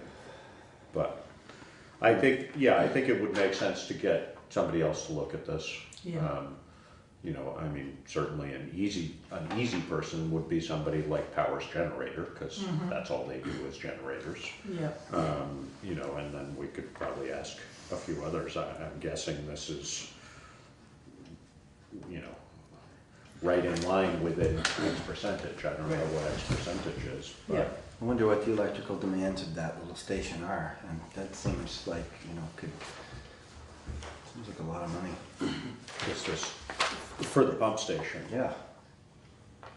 Well, they're looking water treatment building, wastewater treatment. For the wastewater treatment, it's a 48 kilowatt, 3-phase. And Chris said that's plenty big enough for down there. Yeah, is it bigger than we need? I mean, that would be the other question, is what could we get? Right. You know, if we had to limp by, what could we get away with? Because Right. this is your question, supply and install a 25 kilowatt 3-phase. I mean, it may just be that they have to be, you know, as soon as you get into 3-phase, then Maybe you're that's looking it. at big systems anyway, so yeah, I don't know. But, you know, yeah, I think getting different quotes and also seeing whether there are, Yeah. how much power does it take just to get it to limp along for a week? Yeah, and how often are we gonna use it? You know, Right. can you buy a good used one? And can you get a used one for $5,000 and set it up? Right. And I mean, 'cause- I know guys that have sugaring operations that have Absolutely. 3-phase generators like Big old that. diesel generators, And they yeah. have the Cummins on it, and they Right. bought it for $5,000, and it works fantastic for Yes. that 3 days a year the Yeah. power Yeah. goes out. Yeah. $25,000, I mean, Yeah, no, I think that's what, and that actually is, I can't remember who it is, but there's a, you know, municipal buying Yes. group that Yep. you can look at that kind of, Yeah. and we've Right. gotten Yeah. some stuff through them in the past. Building grounds. But that might be worth Yeah. exploring with that. I mean, you're right, for the usage, you would think you could buy one of those. sure. units. Right, you know, Somebody I just mean, upgraded, and they got one that's serviced every 250 hours, and there's nothing wrong with it, and buy it for a Yeah. quarter of the price. Yeah, well, yeah, you put $39,500 into a generator, and how many times are you gonna use it? Right. hopefully never. I Right, mean, right, right. It'd be unfortunately. nice to put Yeah, $20,000 that's a lot of into money it, to hopefully use it stir it never. up. Yeah, Right. security. Yeah. Yeah, no, I'm not arguing with it, it's just, it's an Alright. unfortunate, it's an insurance policy, that's all it is, you know. So what I'll do is, I'll get some other quotes, and then we can decide. And maybe put a feeler out for Brian. I know Brian keeps track, at least reasonably, of used equipment, you know. Mhm. If Right. nothing else, I think he looks at it just because he's interested in it. Right, So it right. might be worth saying, Yeah. you know, if one was looking for a big old used generator, where would you find it? No, But, I agree, I have plenty of people who that's the case for. Right. Yeah, it'd be nice to like try to level fund both of these budgets, just for a couple more years or so. You know, the other thing that would be a possibility, and I don't know how realistic a possibility this is, but, you know, chances are you're gonna be able to move back and forth. You know, I mean, the water system, if we've got a week's worth of water at any given time, you fire that thing up for 24 hours and And you're then good take for a it week. back down there. Exactly, Right. so, you know, one of those portable units. Exactly. Yeah. You know, Just I have think the there's a hookups bunch the of same in different both places. possibilities. Alright. Plug the cables in and Right. fire it up. Portable, huh? And what, is that easy? I have no idea. I mean, in theory, I would think it would be, but it may not be, you know. Portable generator. Okay. All right, so I'll look at that and come back to you guys in January. Okay. So we're good on that discussion for the moment. Yep, Appreciation letters. they're in your packets. So basically, they're social service agency appropriations. Yeah. And I like it when they send letters. So it makes, you know, shows they appreciate appropriation. So let's Sevka, you have AIDS Project of Southern Vermont, Brattleboro Area Hospice, Wyndham County Humane Society, all sending in thank you letters to the select board. Oh, and one more, I get a card here too. Oh, and Putney Community Cares sent this lovely card. It's pretty, yeah.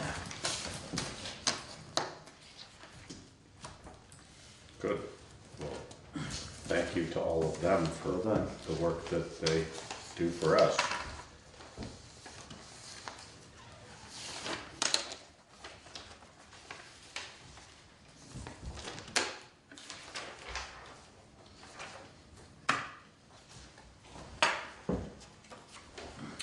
All right.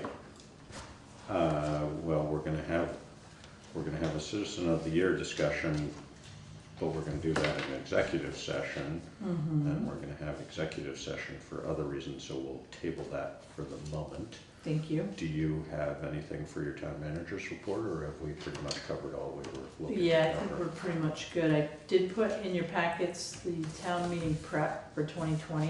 Of course, Jonathan went over some important dates, and they're gonna be on this schedule as well. I didn't have that, so we should have that. Yeah, on the back of, Maybe you don't. on the back of the Humane Society. No. You got it? Yeah. Oh, all right.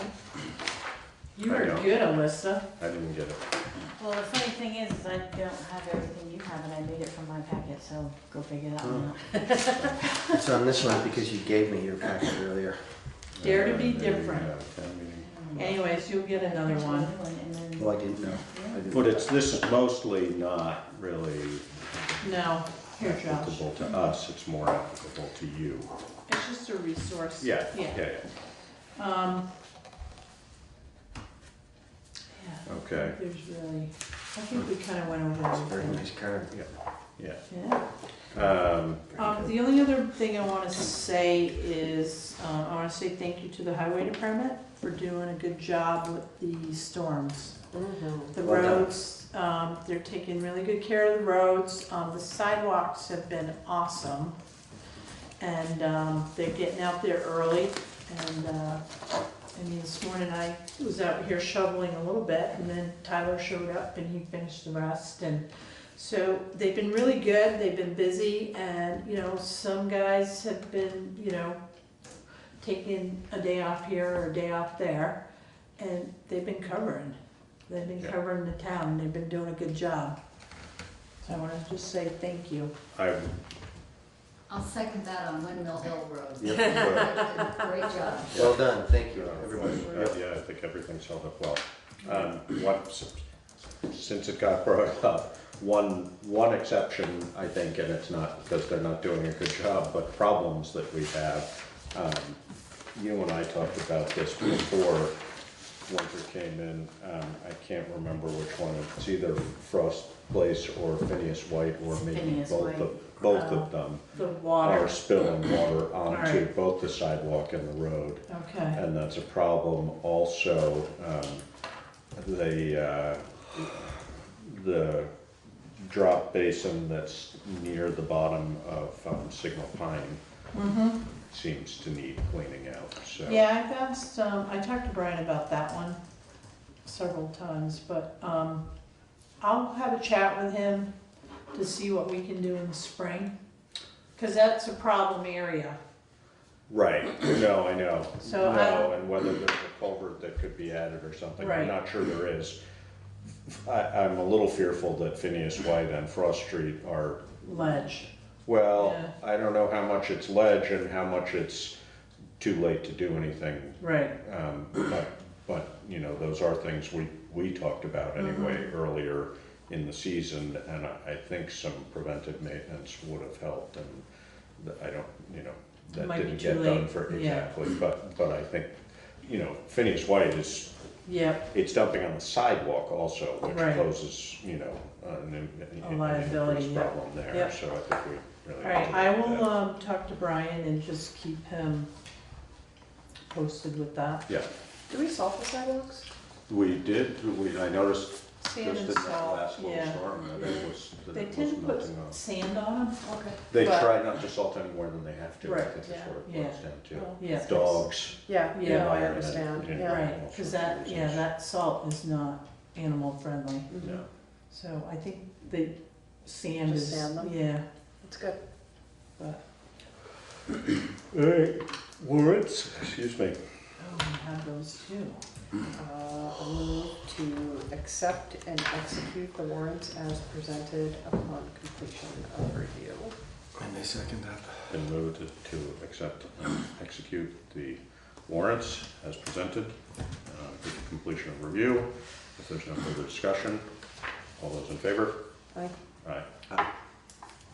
The payroll warrant dated December 13th, 2019, in the amount of $9,701.47.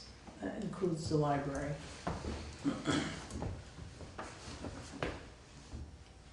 There's an extra I in Australian on here.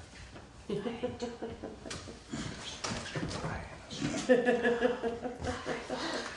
It's Excel, it doesn't pick up. Australia, please.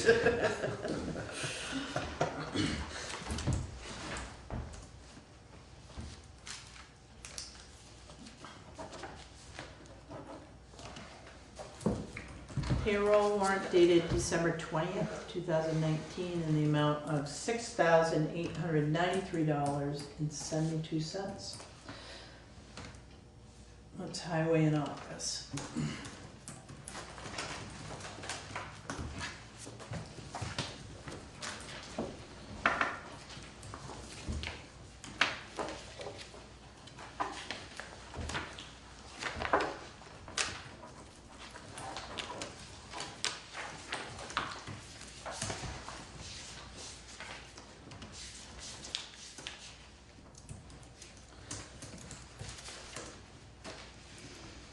Accounts payable dated December 7th through December 20th, 2019, in the amount of $90,612.28.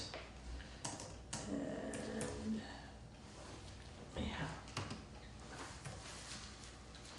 There's your breakout right there for your departments. So 101 is highway, 402 is library. No, excuse me, 402 is water, sewer. 100 is general fund, 102 is library. And then 408 is your water department. What are these breakouts of? Yeah, I'm really confused. Yeah. So this is your highway department Okay. at 30,000. Oh, the number. Yeah. This is Okay. how much each department Yes. spent in this. And- I see. And Right. the Okay. general fund, you Okay. spent Pointed that out 40,000. No. I did. It's like, wait a Yeah. minute. She's trying to trick us. Yeah. Well, she's That's just being. distracting us going from slow. something. She's What's in supposed to go here? slow. I know. Give us too much at once. I don't remember if there was anything large in there or not. Nothing strange. I mean. No, nothing like out of There was the just a lot of them. abnormal. It did add up though.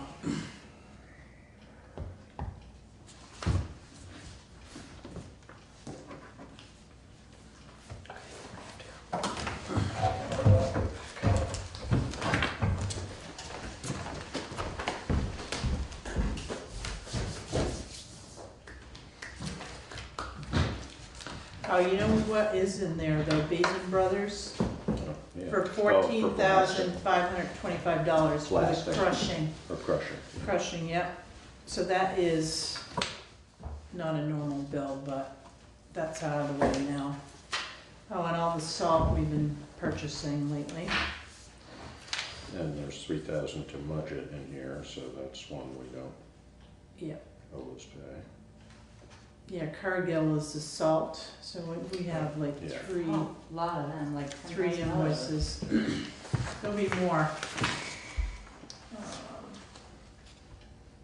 Wyndham County Sheriff's chunk.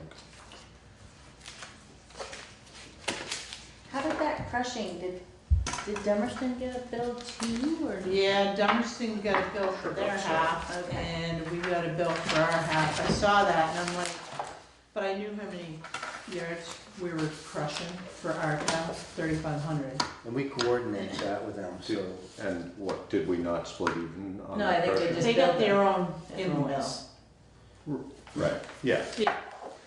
So it was Right. 7,000 yards and they ended up with 3,500 in their own invoice.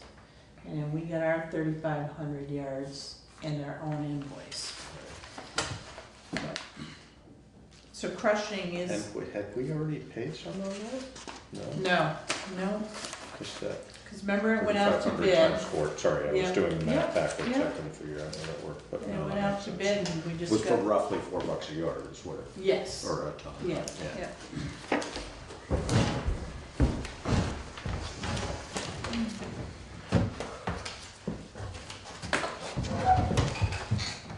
All right. Any other business? I heard from a resident on Vinegar Lane that they're very unhappy with the lights. That they went from being too bright to being just about right, and now they're back to being too bright. Interesting. And Nobody's changed That they changed? anything. Yeah. It's just darker out now, so it seems She's- Well, there's snow. So And it's there's snow reflecting. Yeah. She's fairly certain that they're back to the same brightness that they were when they started, and we could really do without two of them. I have to This is say, just the feedback.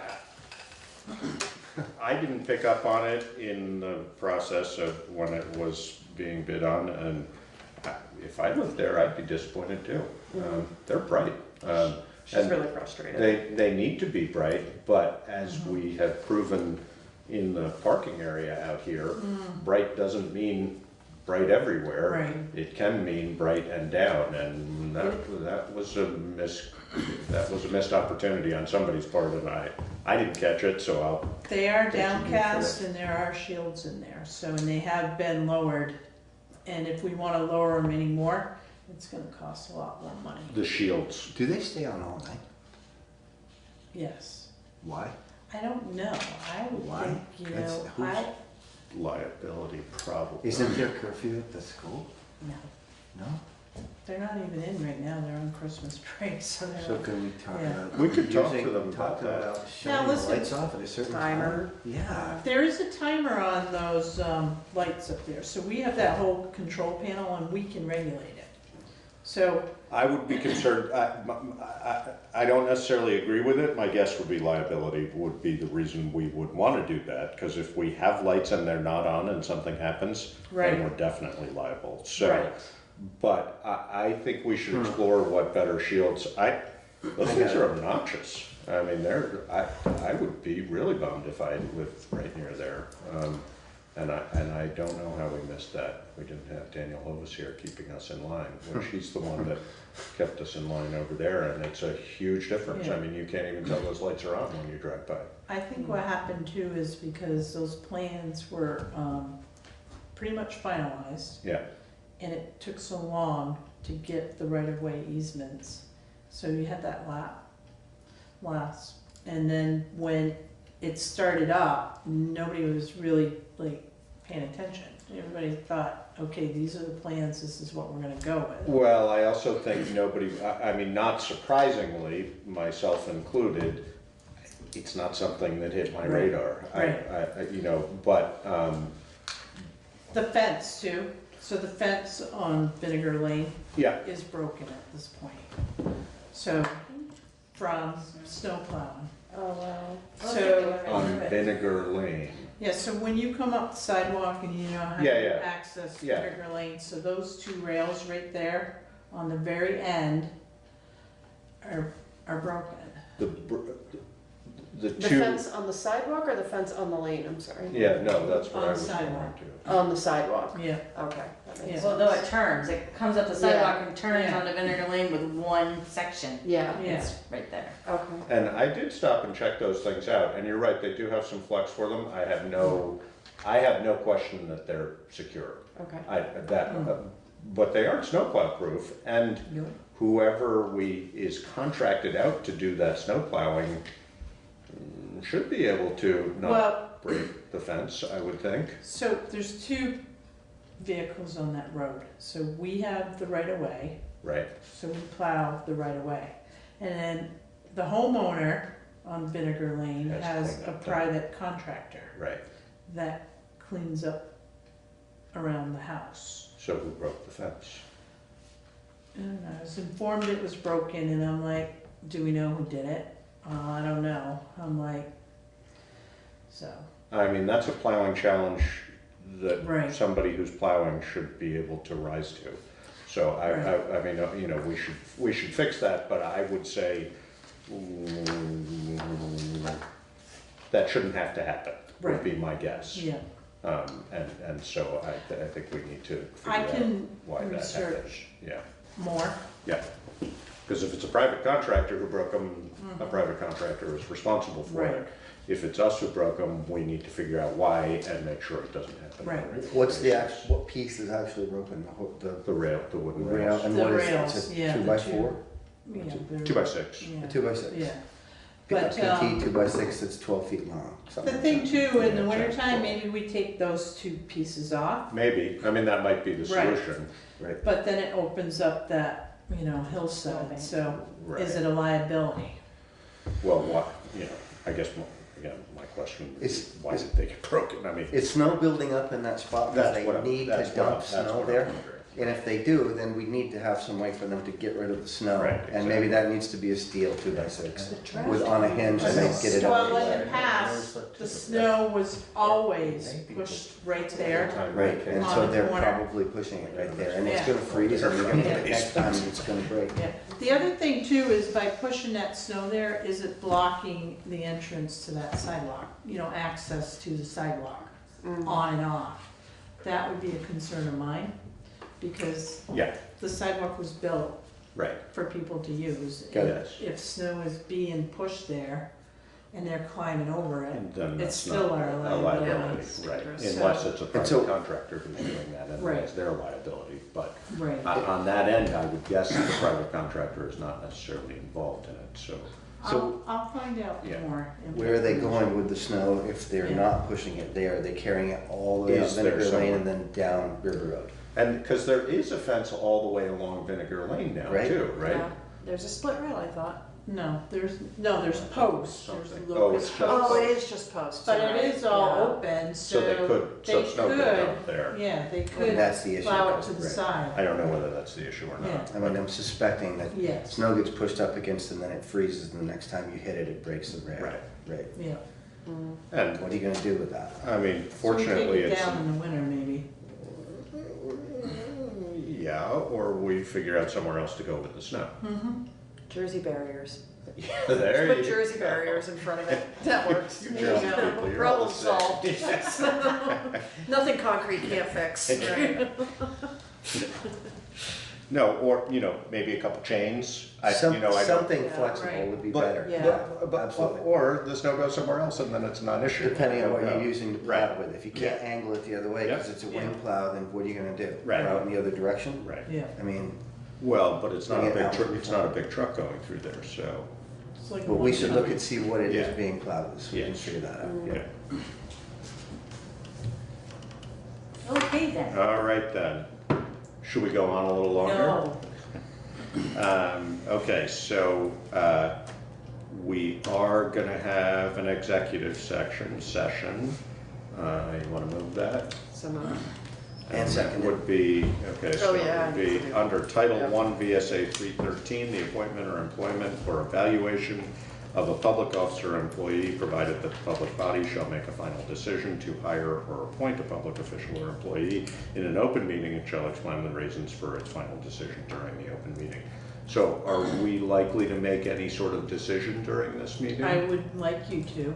Okay, but we can notify you of that. I don't think you probably need to stay for it, but it's up to you. I think I'll stay. Okay, That's all right. sounds good. Stay in the office. I'm going to. Okay. Yes, It's I cold already- out there, or the bathroom. The bathroom bathroom's seems to be the getting warmest warm, yeah. room. So you moved it, I moved it. you seconded Seconded it. Yes. Unless there's any further discussion, all those in favor? Aye. Aye, and we would like to invite Karen to join us.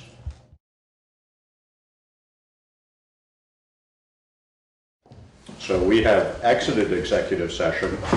The nature of our discussion was realignment of salaries for highway department employees and employment of a new employee. And we are going to realign those salaries, and we are going to encourage Brian to hire a new half-time employee as recommended by Brian or as discussed with Brian. So Yep. I move to increase and realign the highway salary as discussed in executive session. and that would be, okay. And I second it. Okay, and that would be to a total number for the budget of $258,849. So that's been moved. And seconded. And seconded. If there's no further discussion, all in favor? Aye. Aye. Aye. And motion to adjourn, So moved. Seconded. all in favor? Aye. And I also would just like to thank Karen for working with Brian on this and getting it figured out in a way that makes sense. No, it was a good, Representation. it was a very good exercise, and I got a lot out of Brian. Good. Okay. Thank you. Thank you.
So we'll call the meeting to order at 4:34.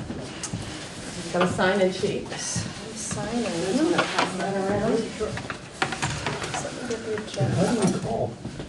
We've got, we've got a speakerphone. So, let's see how this goes. So I'll run down the agenda so everybody knows how kind of things are going to progress today. So first we're going to approve the minutes. And then we have a call with the VSBA. They're going to share with us some things that they could provide around superintendent search. Then we'll have a call with Mark Andrews, who's a former superintendent and is working with Washington Central on their superintendent search. That'll be at 5. And then we'll continue the conversation and have some public comments at that time. Sound good? Okay. So the approval of the minutes, I never motioned before to do this, so are we moving to approve the minutes? Yeah, we might as well, while people get signed. Move to approve minutes. Second? Oh, we don't have to take notes, sorry. Okay. All those in favor of approving the minutes? Aye. Any Aye. nays? Abstentions? Good. Okay. So I guess we're ready to, he's not calling us, we're calling him. We're calling her. So Her. it's Sue Siglowski. Okay. So I don't know how to do this, but I assume. Okay. Can I give you the number? Yep. Oh, here, do you wanna take that? It's the. Sure, I'm a visual person. I wonder if we can dial along with these. I think it's dial 8. Oh, Steve's not here. I think dial 8 first. Dial 8. For outside line.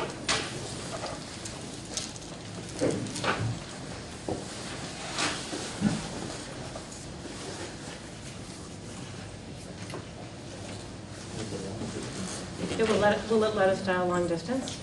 Oh, come on. All right, want to use a cell phone? Yeah, that's a different procedure, which we don't know. Okay. That's what I kind of figured. We call them for phone operators. In the hall in the stairwell when I came up, can I see if he's still there? Do you want to just use a cell phone? Cell phone might work. Yeah. You can't call from a classroom. That's what I was like, really, they're going to allow that? Because. Yeah. All right, hold on, let's see.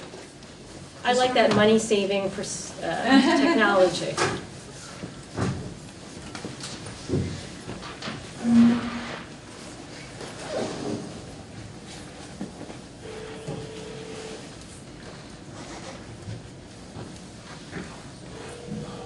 This might be tough to hear, but is that as loud as it goes? I think so.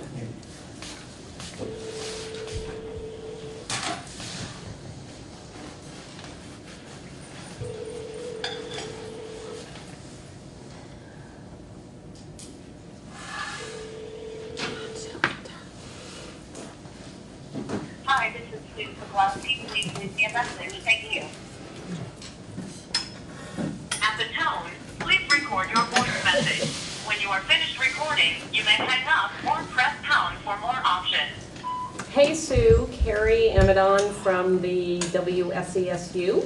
We'll give you a call back in a few minutes. Thanks. Okay, that is definitely the number she gave me. Maybe in the meanwhile we can see if. What company was that? This is the VSBA. While we wait for her, we could either go see about Steve or we could give short updates on the calls that we did have. That would be good. I would love to hear how the other call went. Okay. David, you want to or? Yeah, let me find it again. Come back.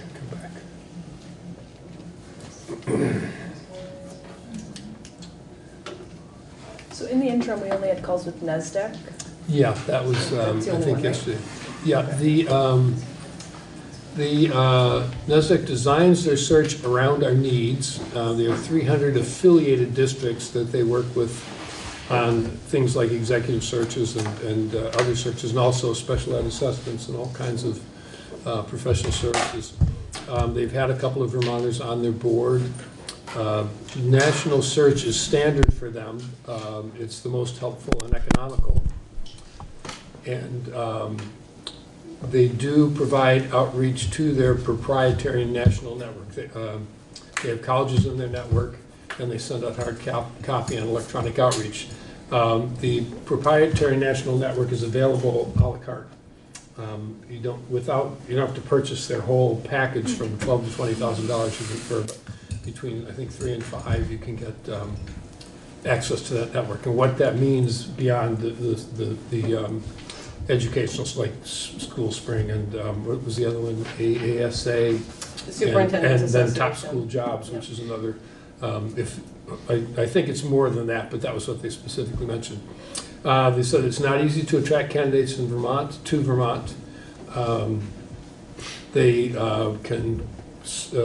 are known for, or they advertise that they can implement authentic focus groups, 6 to 10. They can do electronic surveys and interviews, and they will present that to the board as data, basically, to develop a profile for the community. 120 days is typical for the process. That's 4 months. It takes they recommend anticipating 6 weeks I think this is to develop the applicants pool. Hello. Hey, how are you? More later. Good, thanks. Can I put you on speakerphone?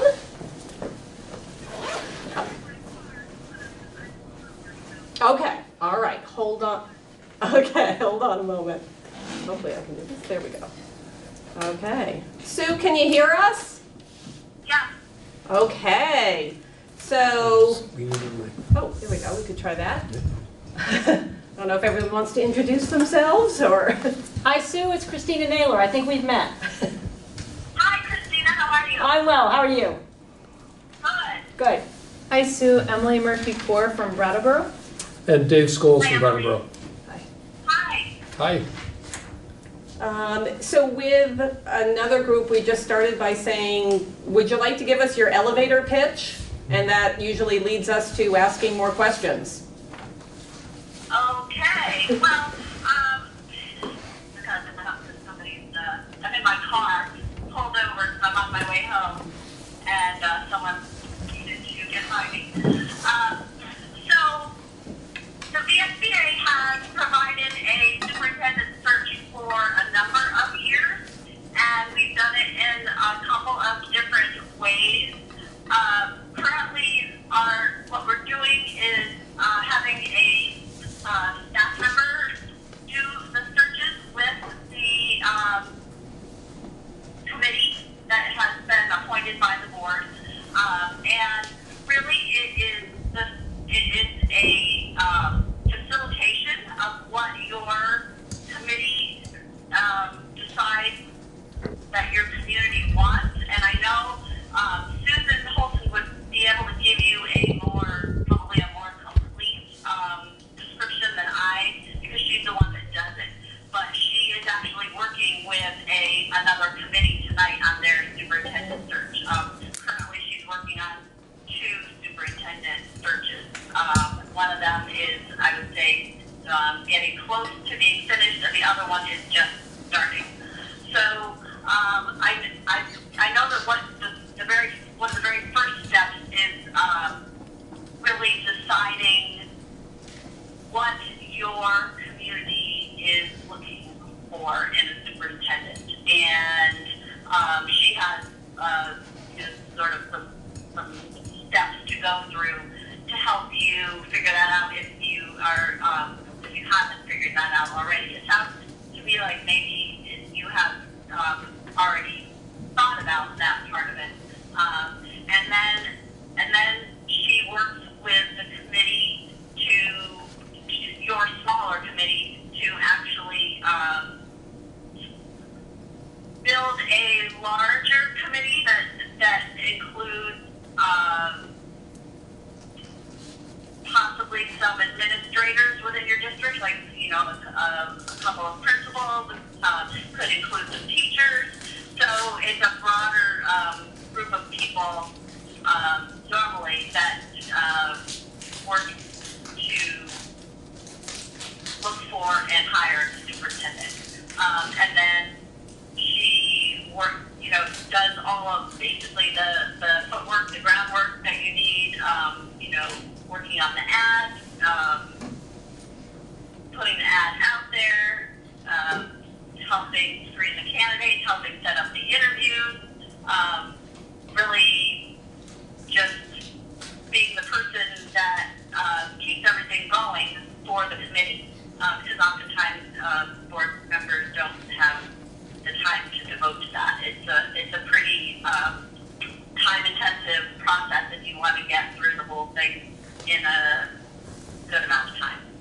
So I guess that's my my short description of it. Do you have any questions? So this is Christina. What do you typically see as a time frame for the searches? You mean how long they usually take? Exactly, yeah. Yeah. I would say 3 to 4 months total. Okay. I think that the one that Susan has been working on that's almost finished started in October. So that's actually a little less than 3 months.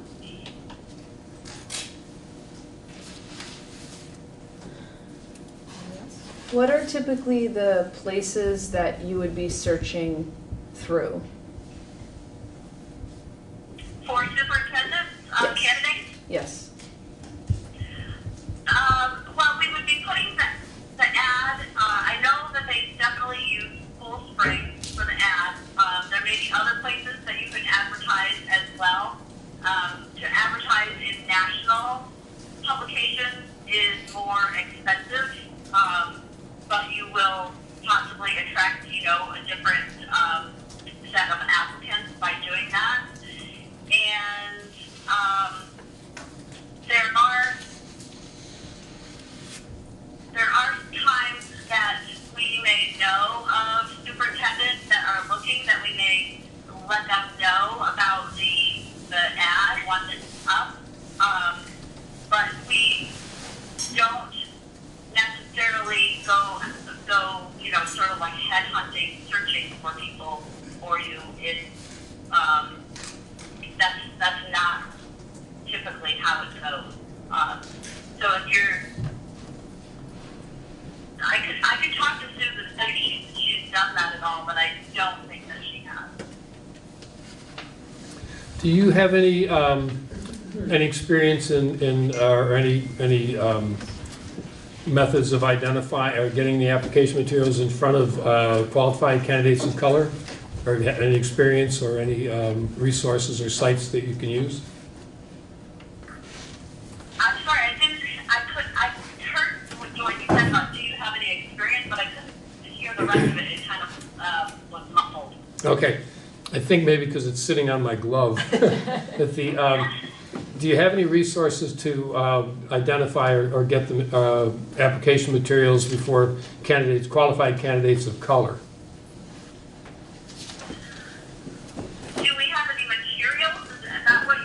No, do you have any contacts, or have you identified that as a specific area to try and find candidates? We certainly know that's an area that people are interested in, and if it would be okay with you, I'd like to get back to you because I'm not sure if what Susan has done with that, but I can certainly ask her and let Carrie know. Is that okay? That'd be great, yes.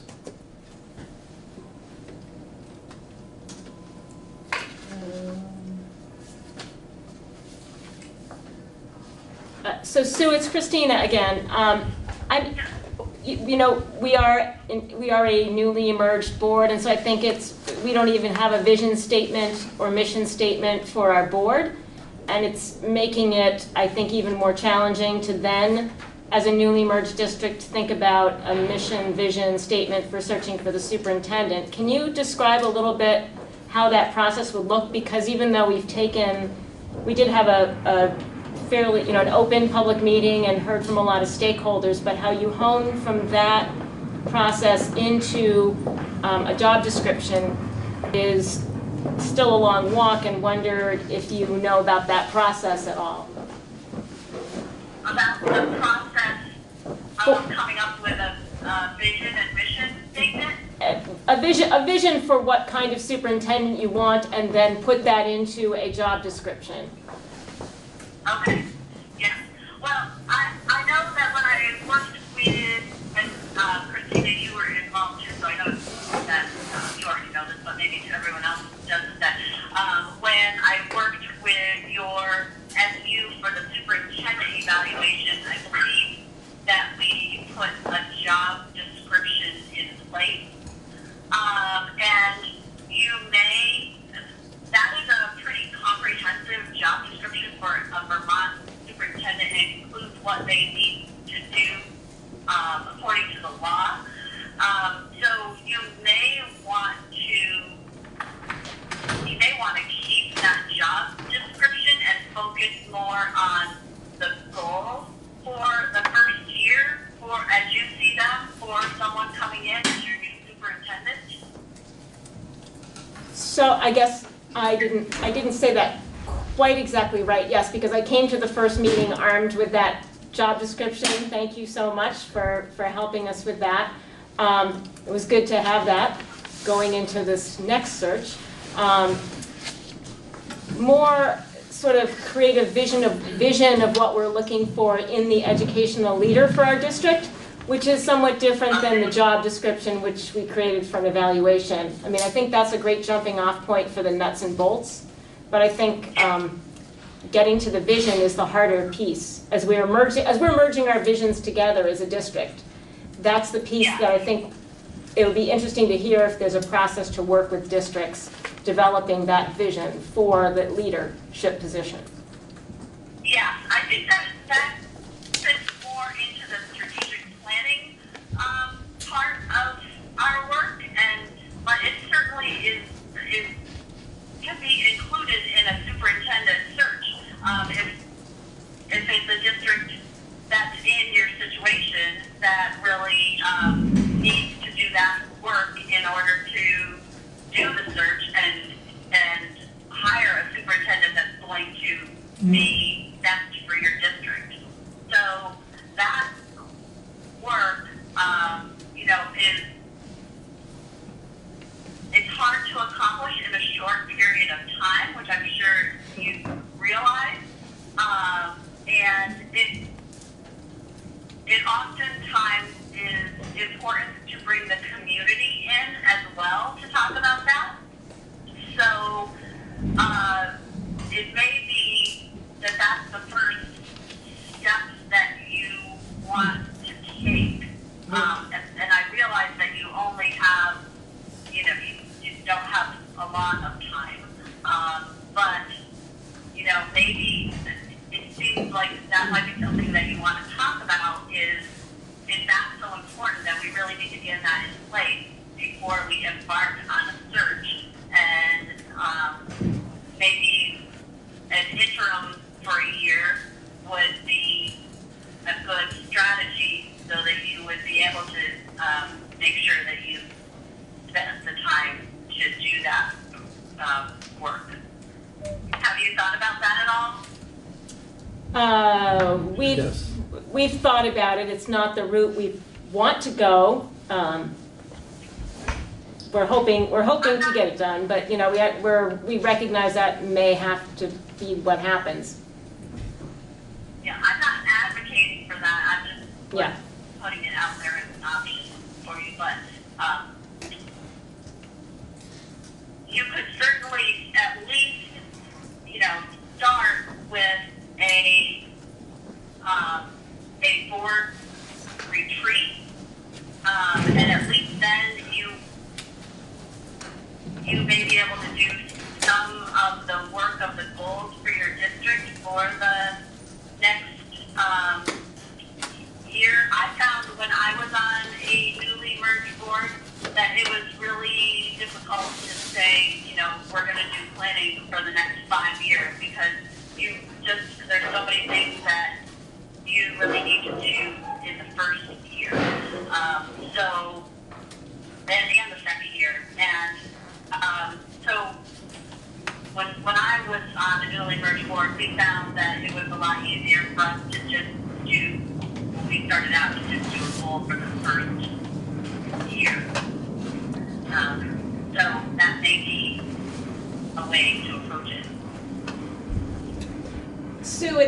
Carrie, this might be an inappropriate question, but can you tell us how well the other searches are going? And I guess I'm looking to find out, are you having an easy time finding a qualified, wide pool of candidates? Well, the one that Susan's at tonight is just starting, so I don't even think they've done the ad yet. So that one I can't really say. The other one, I know that the screening committee or whatever they call themselves, I believe they were able to interview about 6 or 7 people, and there were 2 that they were considering passing on to the full board for the interview. So that's about all that I know about that. I have not been involved in knowing who all the applicants were even, so I can't really tell you how qualified they were, but they must have been qualified enough to have an interview.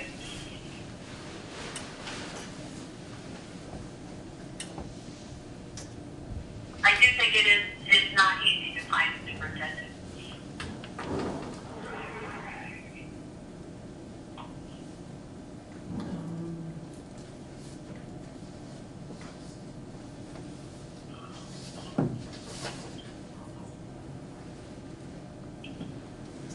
Are you still there? We are, sorry, we're all sort of like thinking and looking over notes. Oh, that's okay. I just wanted to make sure I had a lot of you on myself. So we can maybe open up if there is anybody else who has a question for Sue or something that we've missed. We're in a public meeting, we've got about 15 people here with us. Would it be worth asking for a written proposal from the Vermont School Board? Well, we've got, Oh, you already have it. We've got their So list. could Is that on the web? That might be good to share. We could put it there. Sue, maybe it'd be good, we have the proposal, but I don't think everybody else has seen it. So maybe it'd be good to also say what the pricing is? Is that something that we What should? the pricing is? Yeah. I wasn't sure. Carrie, did you share the email? I did with the board, so I can read it off if you're, I don't want you to be distracted. So I'm not driving right now, I'm pulled over, but the pricing is $8,500 for members. And the other thing is I had called Carrie to tell her that the VSBA board met last week, and they decided that superintendent searches and evaluations will not be available to non-members. The reason for that decision, it was really to make sure that the services are available to members, because we have a small staff, and those 2 services are in high demand, and so they wanted to make sure that they're available to members. So the price is $8,500 for a member, and the other option too is if you want to include an evaluation of your superintendent after their first year. We have a chart. It's $9,000 total for the search and that first evaluation, which is a $500 savings because the valuations are normally $1,000. So those are, you can either choose just the straight search option or search and an evaluation after the first year.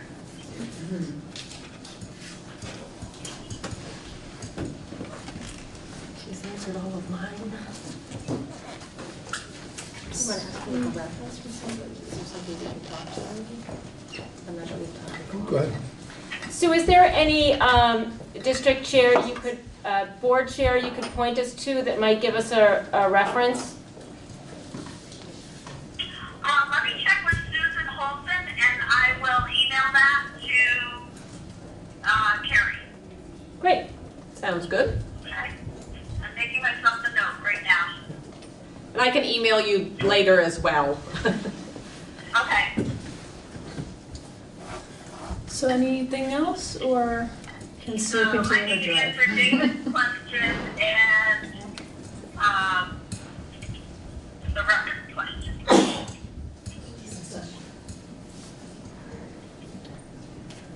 Oh, yep.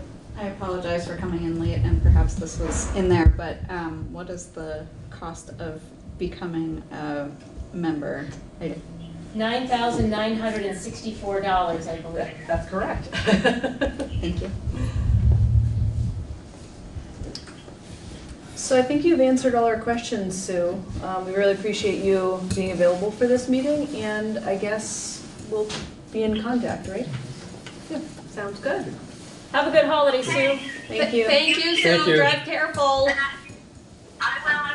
Have happy holidays, and I hope everyone gets a chance to come to the workshop on the statewide Healthcare. bargaining arbitrator position and what it means for local negotiations.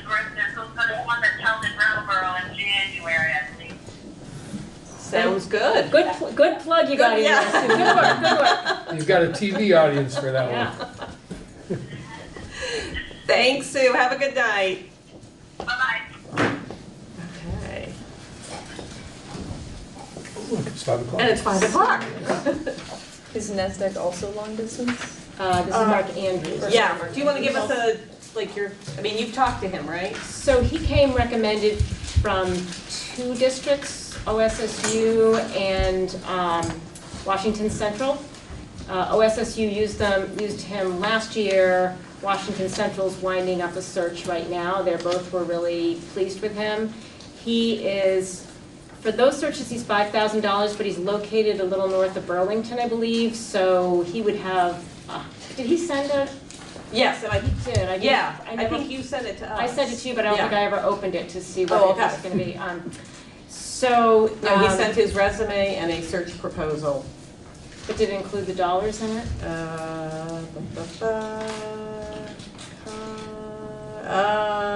Contract conditions, payment, 10,000. 10,000. 10,000, but that does include in-district once weekly, January through April. We would be dealing with weekly overnight accommodations and mileage reimbursement. We would have to reimburse for the accommodations on top of the 10,000? That's what it's looking like. Okay. Yeah. Because if he doesn't, he said, I think he's very hands-on, and so he said he was going back and forth to Washington Central for a meeting in the morning with administrators, and then a meeting in the evening with parents, and so I think that is kind of the search that he outlined here. He's a former superintendent in Essex, Vermont. And I think I passed along to you, he said, it's getting late. And, so I think that feeling like we've got to get going on this. He said, you might want to consider an interim. I'm like, yeah, don't say that to this crowd. It's not popular. I don't think he's been doing it as long as the VSBA. On one hand, I think he's only been doing it 2 or 3 years. But I think he understands the job of a superintendent pretty well, and he surely came across well, and I think he does the job by working pretty closely with people. So. Okay. Shall I dial? Dial away.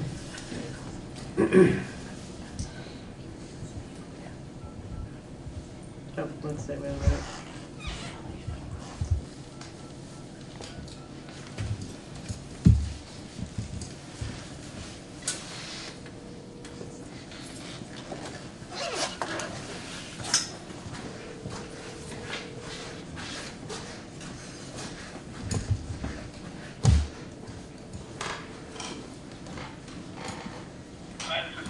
Hi, Mark. It's Carrie Amadon from WSESU and my fellow committee members. Hello, Carrie and fellow committee members. Hey, Mark. Hey. Hello. Do you guys want to introduce yourselves?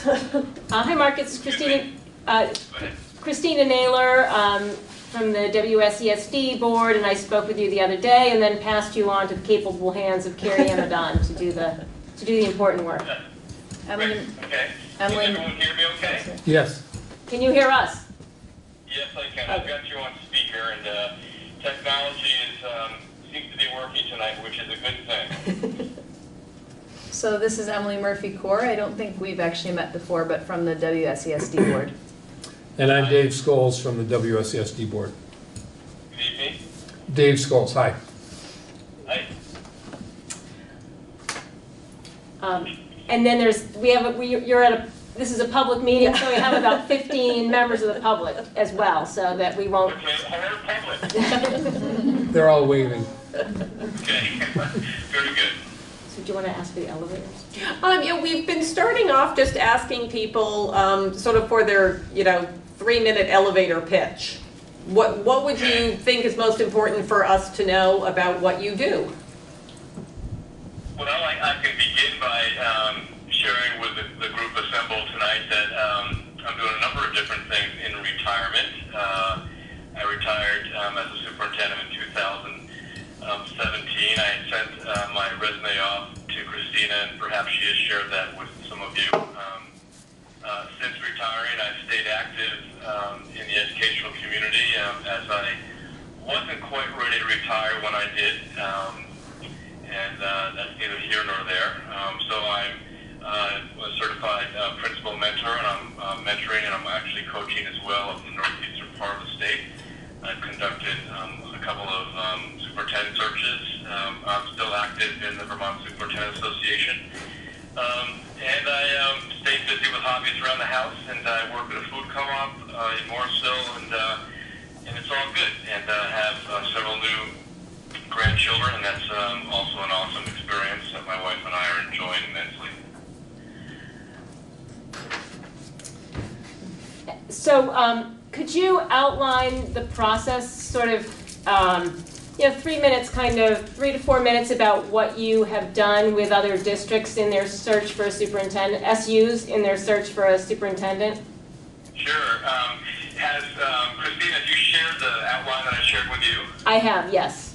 Okay, so that's obviously it's a general outline, but pretty much those are the steps and the components of the process that I have followed. Obviously, it's very organic, and it's really, as I mentioned in my letter, I really want to follow the board of the search committee's lead in terms of what makes sense for your individual unified union at this point.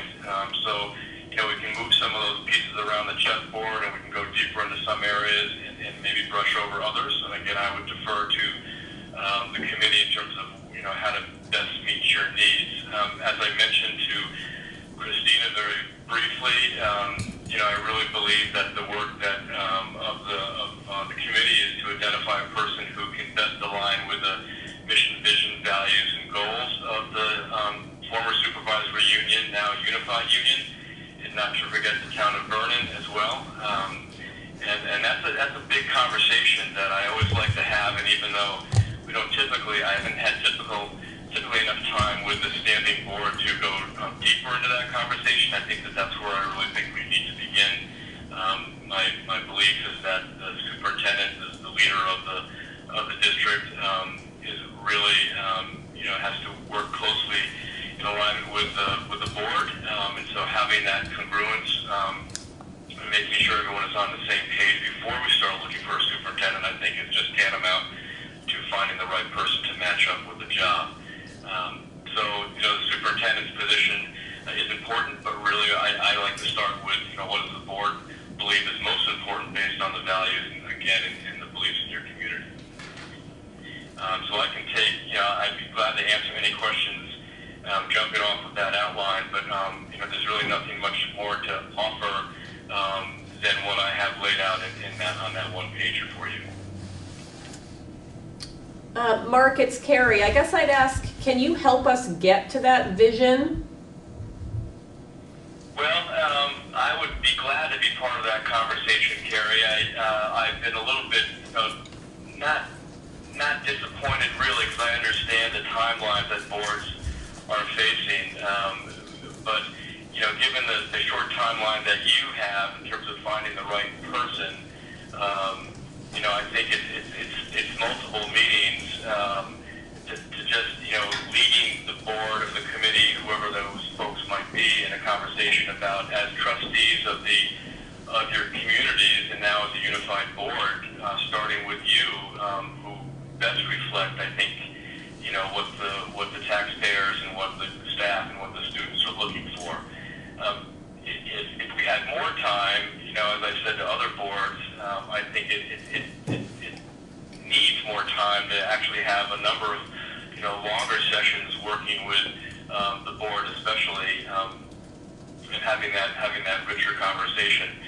There's also a piece, again, I'm going down the road a little bit now, but with the new superintendent installed, I would hope that there'd be an action plan to engage your communities in this conversation. Really identifying what the ends are, what are the outcomes that you're hoping for, and how do we build trust, among all the stakeholder groups. And that is the board and superintendents work together. And again, we can't accomplish that within a search process, but it needs to be, integrated into an action plan and going forward. And I'd be more than happy to have those conversations, knowing that we couldn't get into any level of detail.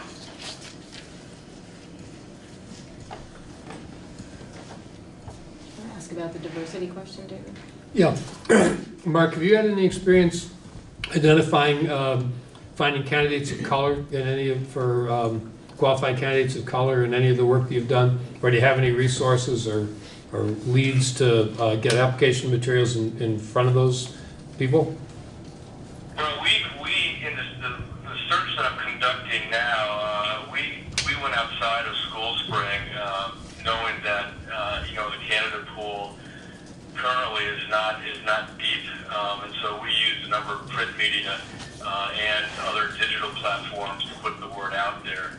I haven't, to my knowledge, those who have applied so far to the position are not coming from that type of background. I think you have an advantage because you are close to the states of Massachusetts and Connecticut, and that might play into an objective that the board may have, is to try to invite or encourage folks of different backgrounds to apply. It's harder when you go further north in Vermont, but down in your neighborhood, it might be more attractive to folks in southern New England. Thanks. So I don't have any special or any strategy per se. All I know, and having met with the executive director of the Superintendent Association last week to get a sense of the lay of the land, other boards are experiencing a less than robust response to their ads, to the postings. Do you, Mark, it's Carrie again. Do you think that less than robust reply is due to our timing? Due to your what, Carrie? I'm sorry, I didn't hear that. Due to the time of year? Oh. Well, it could be. I think there's a number of factors. One is how unwieldy it seems to people from away applying to a job in Vermont, where they have been more accustomed to working with one board with one town. Multi-town districts are not an anomaly by any means, but it's not always appealing to some people unless you really understand board governance in Vermont. I know for some, this is very anecdotal, this is just Mark's opinion, but I know that the transition that a number of boards have found themselves in, sometimes not willingly, to transition to a new governance structure, has created some unrest in the community. And that's a gross generalization. I'm not speaking about Wyndham Southeast by any means, but people who are looking for these jobs, the ones who are serious are doing their homework, and they're researching, what type of activity has there been around community engagement and either support or not support of unified unions, and that too might be, something that is a factor in people's decision. The superintendent is a darn hard job, and as are all the positions that are in the field serving kids in public school. And I just don't think we have, the interest in the position as maybe we once did. There used to be a pool of candidates. I was one of them who aspired to be a superintendent starting at the building level as a building leader. And, if you speak to the people in the Vermont Principal Association, those aspiring leaders, just are not as abundant, if you will, as they once were. So, I don't know if that answers your question, Kara, but I think there's a number of factors. Timing may be one of them.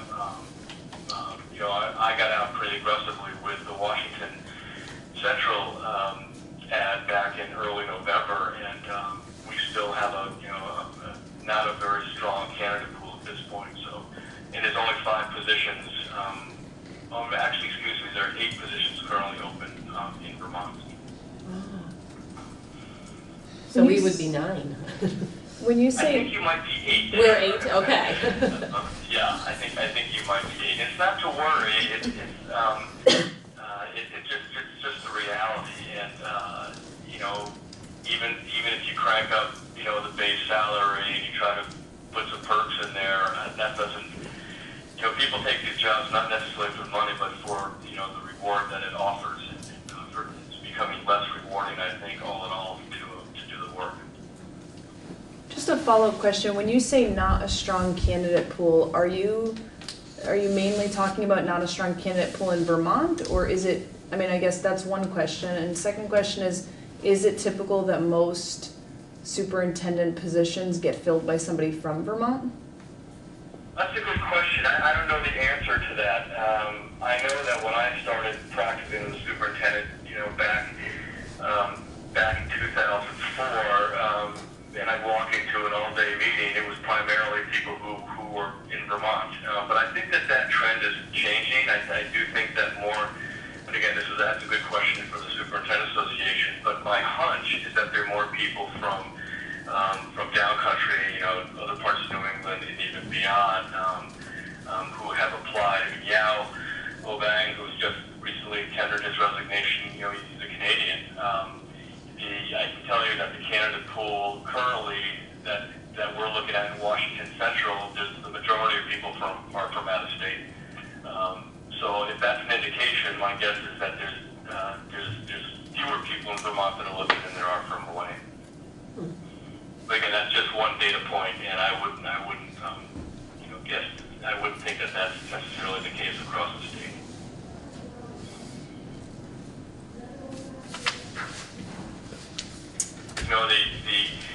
You may be discussing this or sort of pondering this.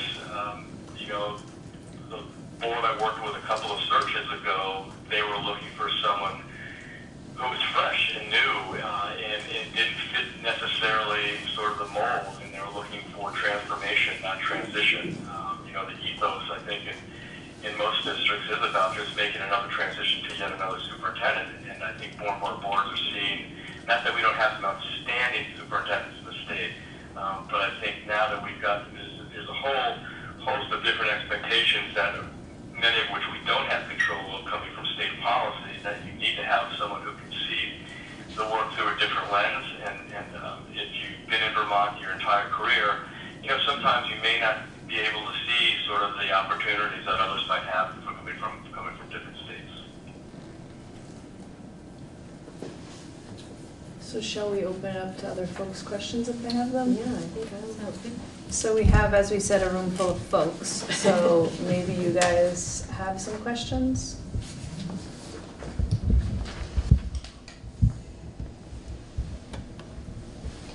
Our audience is unusually quiet. We should talk about artificial turf. That gets everybody to have an opinion. It's always a little bit odd talking on the phone and it's got sort of a conference call, so I understand that. Do you have any additional things that we haven't thought about that you think we should consider in this process? Any good advice? Well, the only advice I have, and I think it's good advice, is to just remain focused on the work, remain optimistic. There are defaults that a board can use, namely an interim leader if you're not, finding the right person. I would really caution full support, at least a consensus from the board that this is the person that we need at this time. It's probably the one most important decision the board can make, and it's typically the goal is to have the person on board for a number of years. I think it's unlikely they're going to work 39 years in the district, but I do think trying to find someone who can work 5 to 10 years is not unreasonable. So be optimistic and don't sell short, I think would be my advice. I have a number of questions, but not necessarily appropriate for this evening.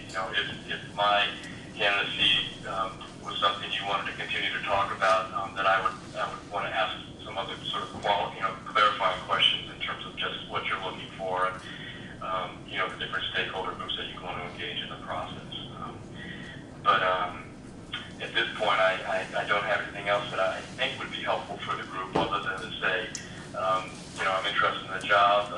I find the work rewarding. I think I may have mentioned to Christina that I find supporting, boards in their work is extremely important. I wish we had more people who could do this work.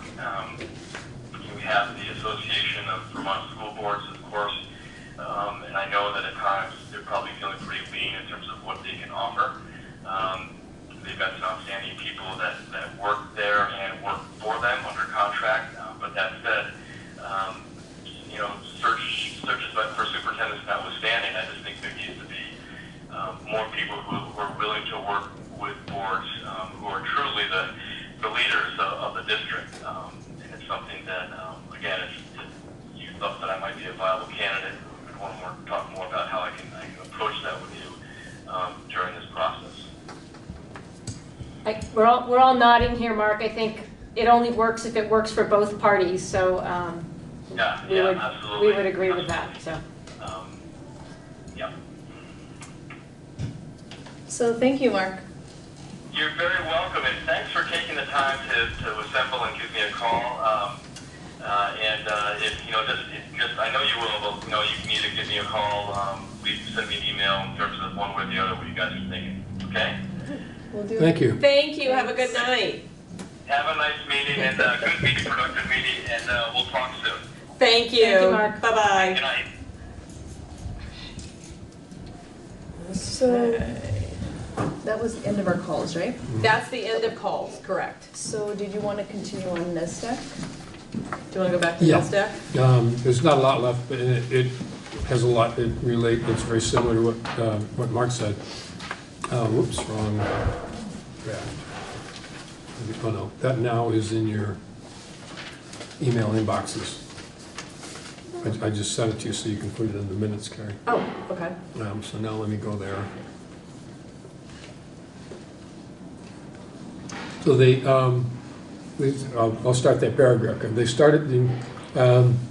They indicated that 120 days is typical, 6 weeks to develop from getting the ad out until either closing it or starting the interviews, even if you continue to accept applications. You have to allow 6 weeks for that. You have to expect that it's going to take that long.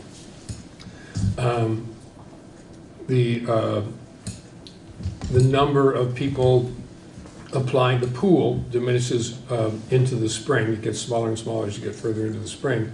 And then in the summer, it starts to grow, and again in the fall it grows, so more people are available and applying during those seasons. They pointed out that, as much as Mark did, an interim might be really good, might be the option you want to consider. The interim can help set the table for the new administration. The board can think and be confident in the process and have community support and understanding. Again, really the same points that Mark was making. And as far as candidates of color, they're primarily in Massachusetts and Connecticut, although there are a lot of other states as well.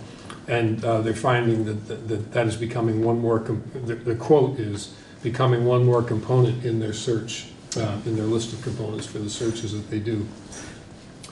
They recommend being candid about the time frame, that the search needs a solid community visioning process, and I think the last things we asked really explicitly, do you do à la carte? And they said, yes, there are a range of services. And if you look at their list of services, there is part that we could use them for and parts that we might use other people for. What did they say for pricing, or did they not? So the 12 pricing to is 20,000. in the search outreach, which is what he said could be a very good option for us, which is just where they will do the ad placement. And it was AASA, Top School Jobs, School Spring, and their proprietary network, which David did try to rent, but they said no, but nice try. But I think he didn't really say that wasn't included in the Oh, no, search it's outreach. included. Yeah, It's right. included in the Right. outreach, but we were trying to basically get it from Right, them, right. but they said no. So the search outreach is $3,500 to $5,500, and that does include any ad costs. Although he did say they don't use as much print media as they used to. Most of it is electronic. I'm trying to think if I've got anything else. He was very honest with us and said, your timetable is doable, but you're pushing it. He's got clients he started working with in October, and they're ending in late February. So that was the 120 days. He said the biggest mistake people make is rushing too quickly. He also, it's very interesting, I thought, he said the same thing that Mark just said about there is a difficulty in attracting candidates to Vermont given our multi-town districts, multi-boards.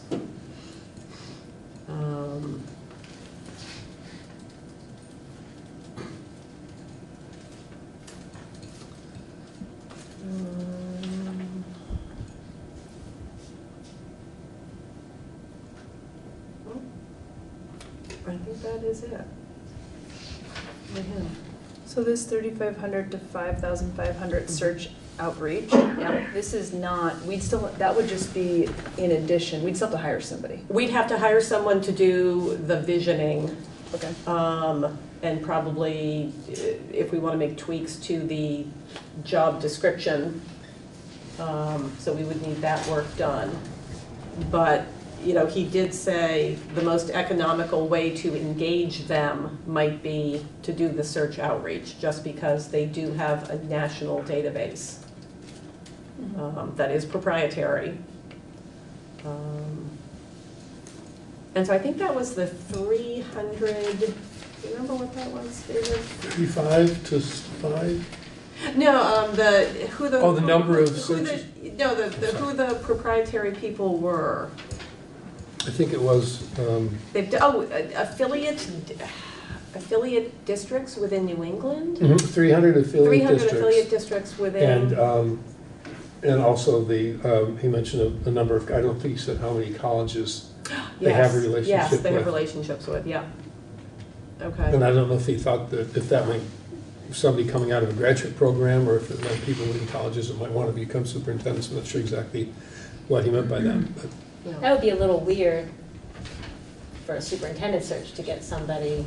Yeah, unless the college, they're retired superintendents or superintendents that became professors, or I have no idea what the scope might be. I mean, it did just sound as if they are very in touch with the educational community nationwide. Yeah, they really.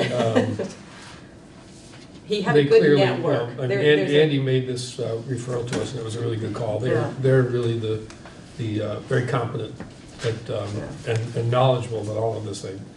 And as you said, Christine, not really happy to hear the recommendation about waiting and doing it, taking our time doing it right, but they were really clear about that. That's been really a consistent message that I think the three people we've talked to that have said do this have all said that. We hate to tell you this, but. And then, so the search would just be looking for the candidates, that 3,500 to. The search outreach included them advertising, collecting all of the resumes that come back and getting them to us. we didn't ask him about reference checks.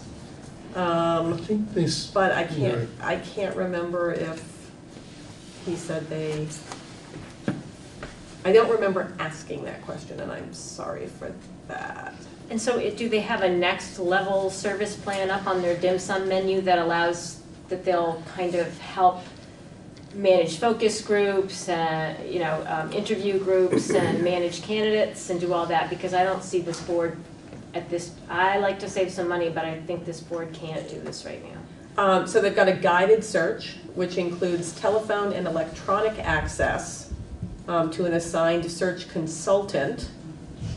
They have a comprehensive search, which includes all of, the guided search is 6,500 to 8,500. And that includes the other things? The other Okay. things.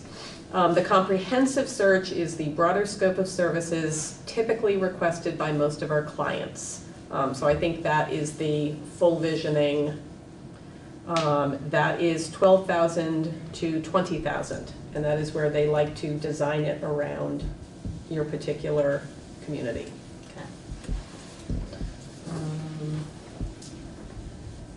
Let's see. Did you get a feel on the ranges, like we're a fairly small district compared to many districts in Massachusetts?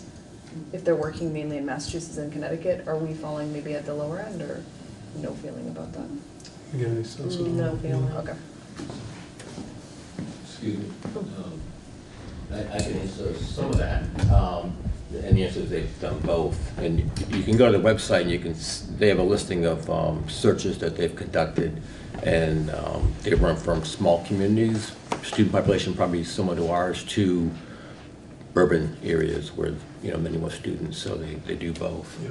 And also just, if I could add just one other commentary, that 12 to 20,000 sounds like a lot of money, but again, you're hiring a CEO of a $60 million operation with 700 employees, over 2,000 children. It's money well spent to help us get the right. It's very much in the ballpark. Yeah. Like everybody else. It's not unusual at all. Yeah. And the a la carte makes them actually really much more affordable. Yeah. So do we want to, what do we want to do? We want to talk to the whole board about these options, because we're kind of at the point of having to make some decisions, and I don't know, do we want to talk now and bring a recommendation, or go have dinner? And There's do it with snacks in the whole corner, board? David.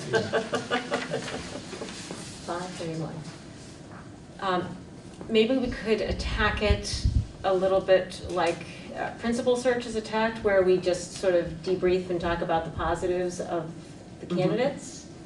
And I think with Thrive, it's a little bit, we did them before, it would be good to bring them back up on the table, and it's too bad Jen had to go, we couldn't get Jen Jacobson in case that we had follow-up questions, but to just talk about the positives that each group can provide, because it may also be that we do some hybrid system.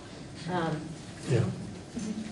Depending on And do who we we go want to with. do that? We'll have to do it again with the full board. We'll have to do it again with the full board, but at least we can Okay. sort of maybe come to a place where we have, I'm throwing this out there as a concept, that we can at least start the process, because maybe as we talk, something, or if somebody feels they have a strong feeling and they want to recommend a candidate and make a motion, go for it, as far as I'm concerned. I think it makes sense to talk now. I mean, I'm not on the full board, so that would be nice just to chat with you guys about it. But additionally, since they didn't actually hear from them and weren't allowed, or weren't able to ask questions, it would probably make sense to come with some type of feeling from us, right? Mm-hmm. That's what I would expect. Okay. Okay. And because a lot of these bodies are the same bodies? Yeah. So do we want to just go top to bottom? You're saying to talk about positives and then first? Yeah, Is that what yeah, I'm saying? yeah. That's a good. Okay. And just to refresh everybody's memory on sort Yeah. of what people are bringing to the table. Okay, so, what was it? Shall we start with the ones we heard today then? Yeah. Since they're fresh? Yeah, that's good. Okay, so first was VSBA. Well, they've worked with us before. I guess recent work with us.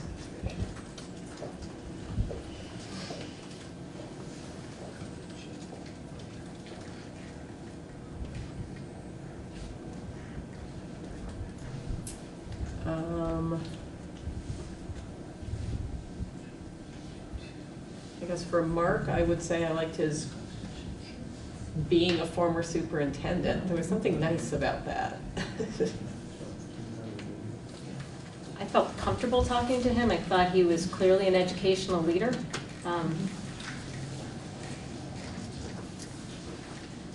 Yeah, I think I liked, I mean, he just seemed pretty straightforward. I mean, he did suggest the interim, but also just said what the timelines could do and what he felt was really important, which I liked that he felt the visioning process was really important.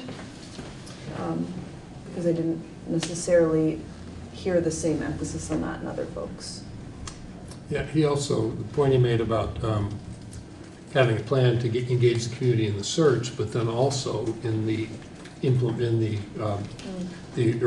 early period of the new tenure to continue to be engaged with the community, so people can see what's happening with the change. I think he really came across as a Vermonter and got that community input importance that I think is a real Vermont quality, so.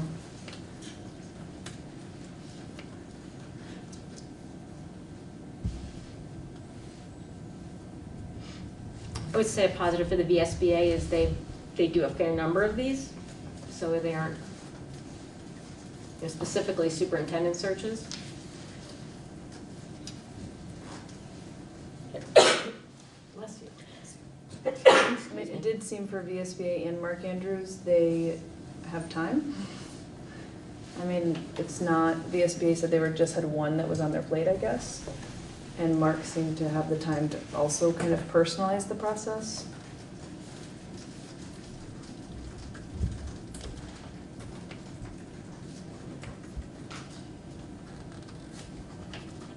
I mean, I'm impressed that, I'm impressed his proposal includes coming down 1 day a week. I mean,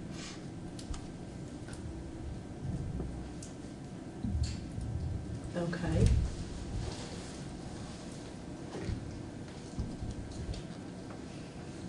So,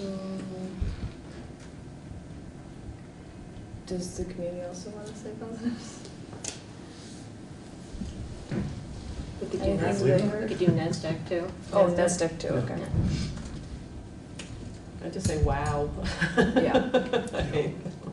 Yeah, I mean, they're very competent. They don't know the area, and I think the visioning part would be kind of generic for them as opposed to really customized to the community. Again, a lot of experience. You know, they really, that just was he just felt confident in the information that the information that he was giving us. And the wide range search, they seem to, The connections. the connections Yeah. that they have. And the fact that they're flexible about making those available if you don't want everything else. I think for them too, we might be more likely, it seems like, than VSB and Mark Andrews to get maybe a candidate of color, if that's something that's important to us.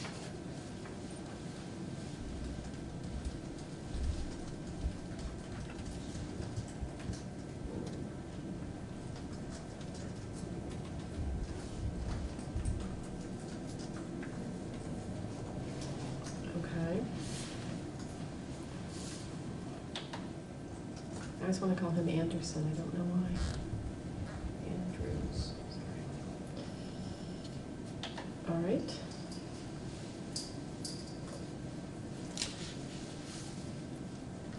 Do we want to go back and do the other? Yeah. Jen Jacobs, Thrive, Thrive. yes, not just Jen Jacobs.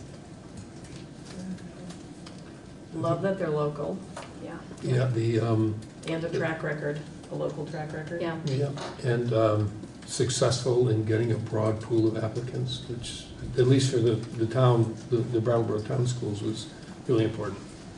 Obviously, well, not obviously, I don't think it's necessarily less important, but it's less pressing, I think, for the other towns. I think the survey ability, the research ability, you know, the electronic communications ability, the familiarity with the community is really helpful in the visioning process. And the relationship with the Vermont Alliance would also help making sure that the materials we developed in the search and outreach process would be inclusive. And wouldn't be turning people away, but would actually be appealing. Well, so maybe it's my misunderstanding, but I felt like that relationship would be, if we got both of them together, is how that would work, or no? I don't know, I would think that's to be determined. But that relationship, Maybe you can oh, answer yeah, that. yeah. I was gonna say if there was Could you anything. introduce yourself? 'Cause I'm Alyssa Pilo. I'm a HR consultant for Thrive. So I work for Jennifer. And yeah, that is the understanding is we would, sort of assist and join forces with the consultant that's chosen.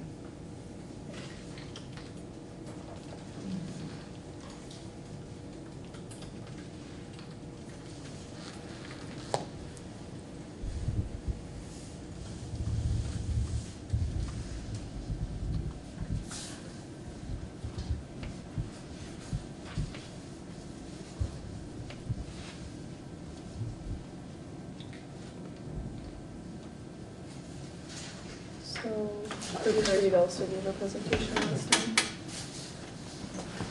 I didn't bring my stuff. Nuts. Curtis is I didn't think we were only, doing my understanding, but I was on the phone, so I research. couldn't hear everything. So Curtis is only, it's not for the whole process. I did not think it was the whole process. Okay.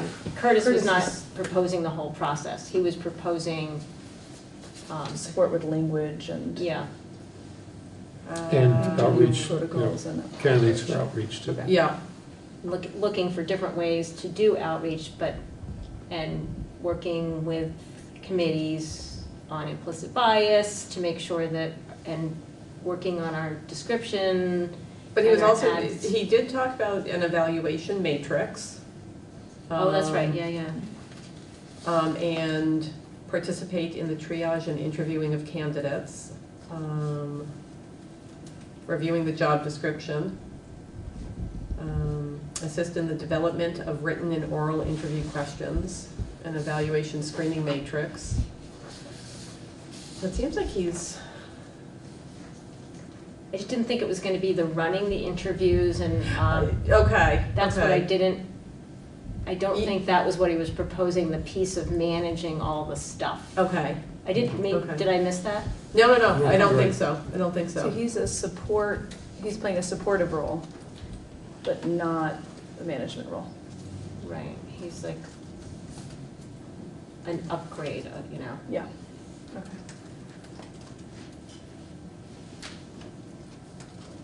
Would that be the best way to characterize how it worked with the town, to your knowledge? I think so.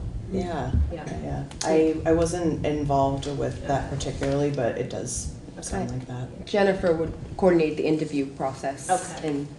And her and Curtis collaborated through that. Thank you. So he has the same track record with the town then? Right. And he's local. Yep. Okay, so track record with town.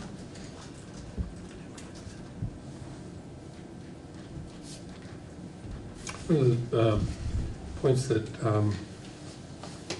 Jennifer made in a response after the first meeting, when they didn't do a formal 20-minute presentation like the ones we've been doing here, but just kind of talked sort of informally, is that as we evaluate what different consultants offer, want to consider what the consultant will do versus what the members of the search committee will need to do, and then what the consultant will not do.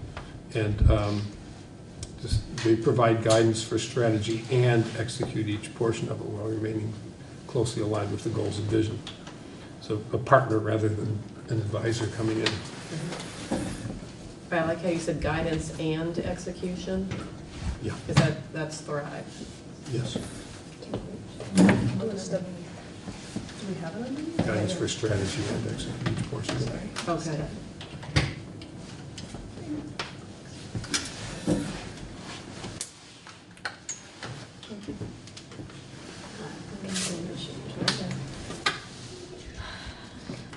Well, it's nice to have so many options that seem viable. I know. I want to take a little from everyone. Yeah, I had that same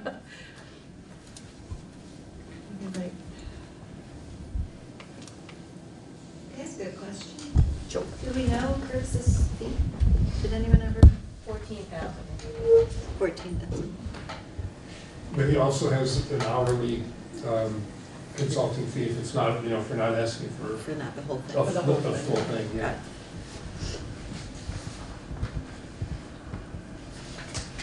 I kind of want to throw that out there, building on what Carrie said, is maybe we can get the best of some of these candidates and pick and choose. I mean, We know NASDAQ is very open to give us your job description and we will blast it out and handle parts of it. And that seems, I like that as their strength. but whereas I think one of the things we have to offer here in Brattleboro is we have a thriving, I mean, I'm not from here, we drove around Vermont, we could put our business anywhere in Vermont, and we moved here. And so that's 20 years ago, but I think it still applies. This is an interesting place to live, and it provides an alternative to places like Boston and New York, and there's still a lot going on here. So I think working with somebody who's Massachusetts-based for the whole process, I'm not sure they're gonna Get that. get that other part. That's what I'm concerned they wouldn't be able to provide. I worried a little bit about that when he was talking, because he was very aware that the relation, they do have a couple of people on board from Vermont and sort of know the dynamics, and very aware that most of the people come from Vermont or New York or northern Massachusetts or maybe New Hampshire, pretty much along along that line, that corridor. And he sort of had it in his mind that that's the reality, so that's what's going to happen. My concern was that that's what they see and that's their experience, and so they will look at it that way rather than the sort of much broader search that we're hoping to engage in. I mean, they would do, if we said, no, we want it broad, they would do that, I'm sure. But Right. I just wonder about how they would be able to articulate why somebody would want to come here, or they should want to come here. I think too, it would be pretty hard to do I mean, the visioning is not included in it, but it would be hard to do a lot of community engagement via phone. And focus groups and stuff like that. So, I mean, we want to support the community in kind of creating a vision for the position and being involved in the process. So I don't know that we could go forward in NESDEC if we wanted that. We could go forward with an a la carte, but we couldn't go forward with them for the whole process. That's $6,500, the comprehensive, But it was very clearly includes telephone and electronic access to an assigned search consultant. That seems a little bit hands-off compared to what our community would probably like. Right. Yeah, I had the same, I was like, oh. It seems very in On the phone. Even though we did all this over the phone, but. But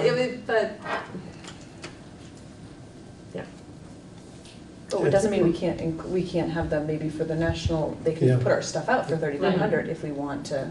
Right, if we want to use their network to really get a wide scope. Okay.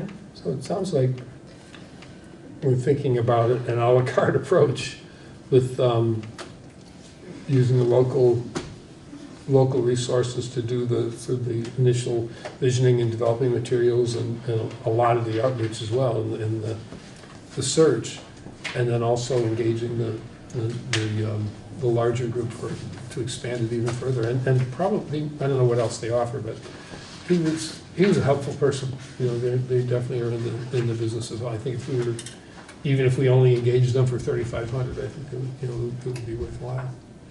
The question we haven't talked about yet is, do we wait? Do we look for an alternative for the next year so that we can do this properly? Because, that was, properly, right, and you don't want to make a mistake on a decision as big as this, or the kinds of things that we've heard through this whole process. And I can't help it. And then the 120 days, and if we just took the 6 weeks the 6 weeks for collecting and getting all the applications in, and then the 2 weeks of interviews, that's 2 months. And we would be starting that at best in early January. So we'd already be to March. And it may be that there's somebody out there just waiting for the materials and the offer that we're looking to make, But the other point, and this was from the NESDAQ as well, is most superintendents have in their contract a 90 or 100 and some number of days notice clause, so that if somebody wanted to take the job in March, they might not be able to start until well into the year if we waited. The other thing that he said about the pool growing in the spring and the summer really got me feeling. I was right where you were, Christina, right up until I talked to him, and he just the need to get it right really kind of stuck out. Well, I'm the one that said interim first, and I nearly was crucified and stuff for that. Yeah. No, I think Well, we were you all had trouble getting it out. Yeah. Well, I wanted to be optimistic, but I Yeah. have to admit, every single person has warned us and Yeah. said, you need to do this right, it will take time, it's late. Yeah. I guess I think we have things to offer here that other places in Vermont don't. I think we have a community to offer. We have interesting challenges to offer for an educational leader looking for those. We have a lot of cool things happening We have a lot of throughout our district. A lot of progressive things going on in the schools. Exactly, so we're not. Incredible staff and so administration. I think we do have a lot of things to offer so that maybe we could, and so maybe that person's out there that when they saw this job might say, yeah, I want to do this. I don't think we should close our minds to the option. I think that I'm a realistic optimist at heart, and I think we need to think that maybe it will be an interim, but I'd like us to Go full bore go for full 2 months bore and see what we and get. see what we can get. If we went full You board. nodding on that one too? Yeah, I'm Yeah. nodding on that one, yeah. If we went full in during this process, and then we actually chose an interim, I guess I don't know a lot about the process, meaning like we interview people and then we kind of like somebody, so we give them an interim position? Or like how does someone get elected an interim, and then will all of this just set the groundwork for what we end up launching in the summer if we have an interim? Is that how we think about it? I think what Christina was saying was, what I was nodding my head to was, we'll jump in the process, see what we can get in 2 months, see if we find somebody we want to hire.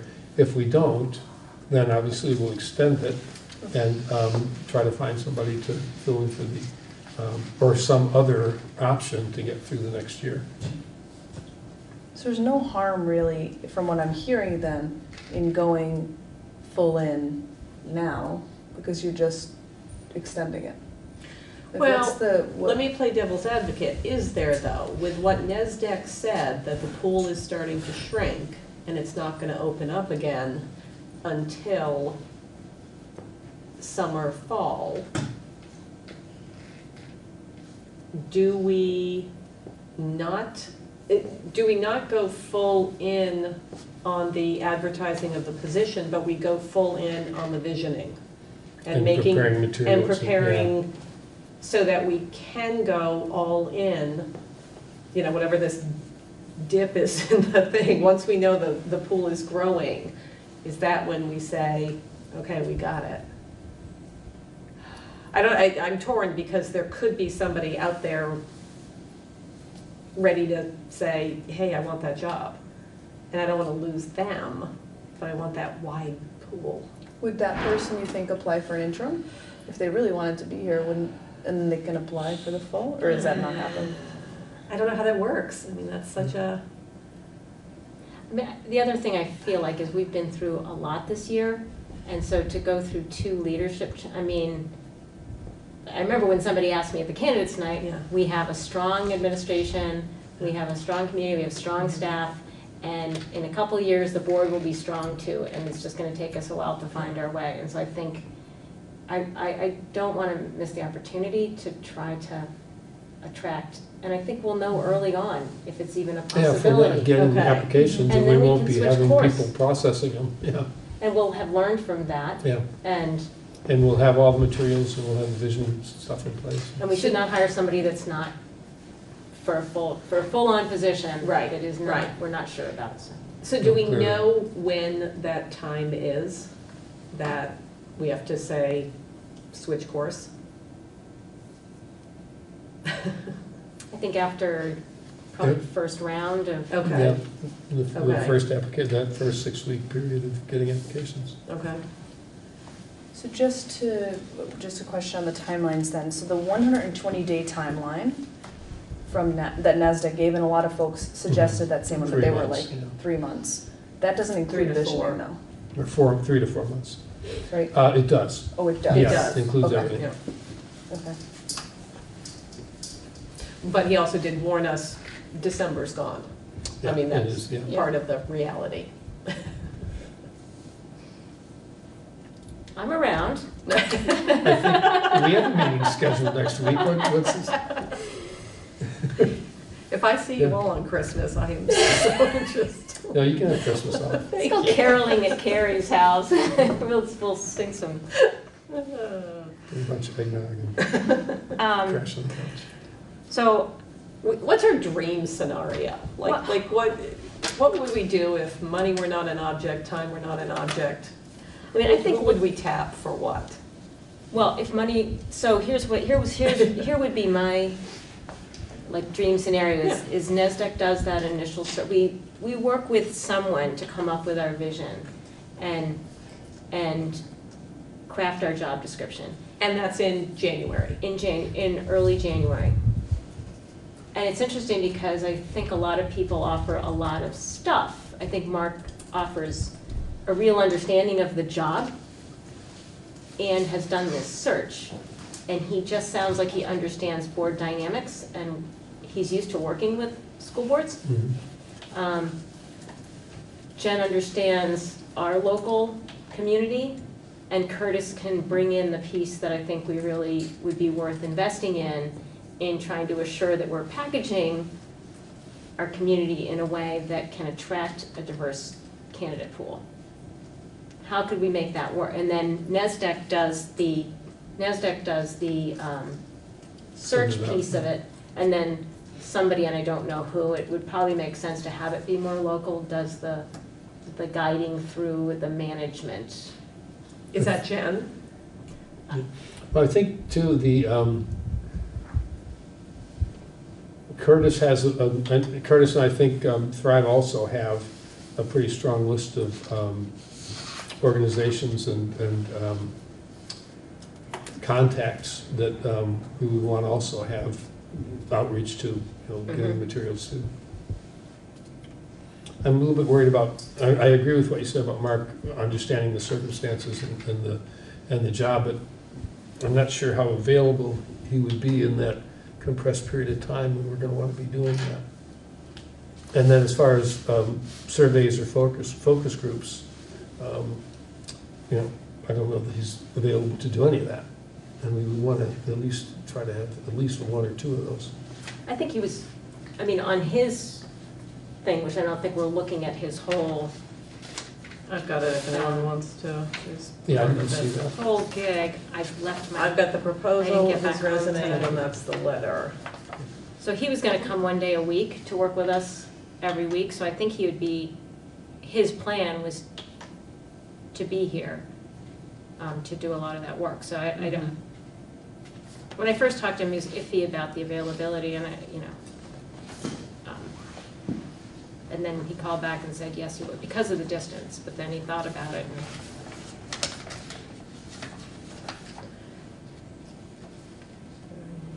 Yeah, the collaboratively with the board to identify the responsibilities and priorities and essential qualifications, he would be really good for that. So it seems like we're thinking of I'm summarizing now where we're at. So we need vision and job description. Yeah. Which it sounds like from the names that were mentioned were Thrive or Mark, is what we're thinking. Or maybe Thrive and. Thrive and or Mark. Management throughout the process. I put Thrive because it seemed like you mentioned Jen, and maybe it's and or Mark, I don't know. Because I'm not sure exactly where his name fell in. And then a la carte, maybe NASDAQ, like for the outreach The and outreach and Curtis search, Reed yeah. for, I'm calling him a la carte only because he wouldn't be managing the process. Right. So he would be an additional support for us in a specific direction. So Thrive is management, Curtis is additional support, we advertise through NASDAQ. And it seems like Mark had a little role in here. If we Do we could- have yeah. too many cooks in the kitchen? Well, it's my concern. It depends on what, it depends on their response if we make a proposal along those lines. In my You know, it depends on opinion, how proprietary they feel. Did you if have- vision, that's right, vision and job description, do you think it's smart for the same person to do management and vision and job description?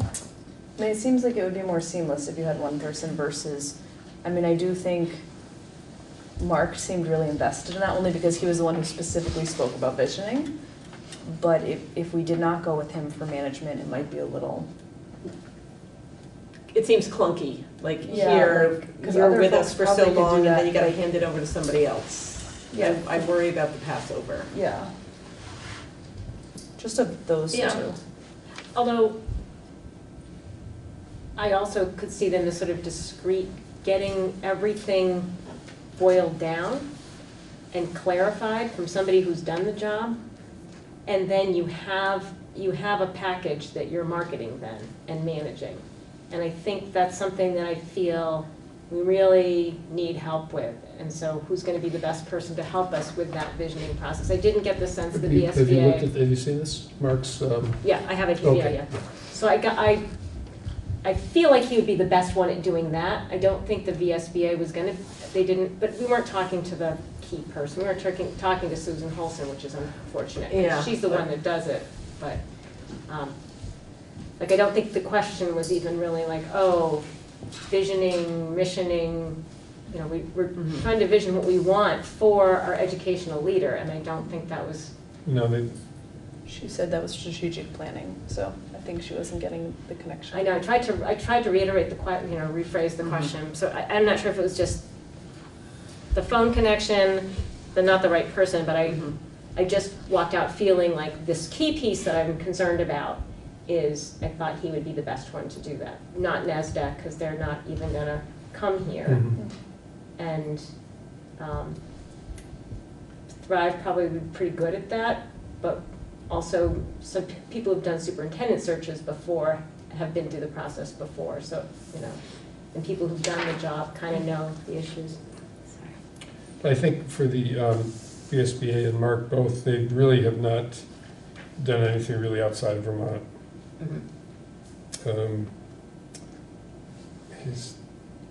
He offered some ideas, but really no experience with that or no sense. Well, except that he said most of his Washington Central candidates all came from We're outside. from out of state, yeah. From out of I was state, thinking more so- in terms of candidates of color. Well, yeah, I think that's another, I think probably Curtis is going to be the best at doing that, maybe NASDAQ. Did you have a comment? Yeah, I just would love to put from the educator side, lay an element of importance on having somebody in that place of the visioning management that really knows education. I think is going to be vital to know which stakeholders should be part of which conversations and which questions to drive that whole process. I think Mark really presents that, and I do have a concern. As much as I think Thrive sounds like an amazing organization, not knowing the educational field would make me concerned for that role. I think balancing that and Mark not knowing the promotional and outreach and presenting things, sort of the professional part of finding candidates, that's what we need to balance. Yeah, yeah. Yeah, I think that finding somebody to do a wide search by all means, but I think the visioning and the local work ideally would be somebody that has educational knowledge. I can contribute to that a little bit. I did work for WCSU and Human Resources previously before going to Thrive, so I at least can contribute some of that background, doing some searches and hiring for WCSU, and sort of using that for this.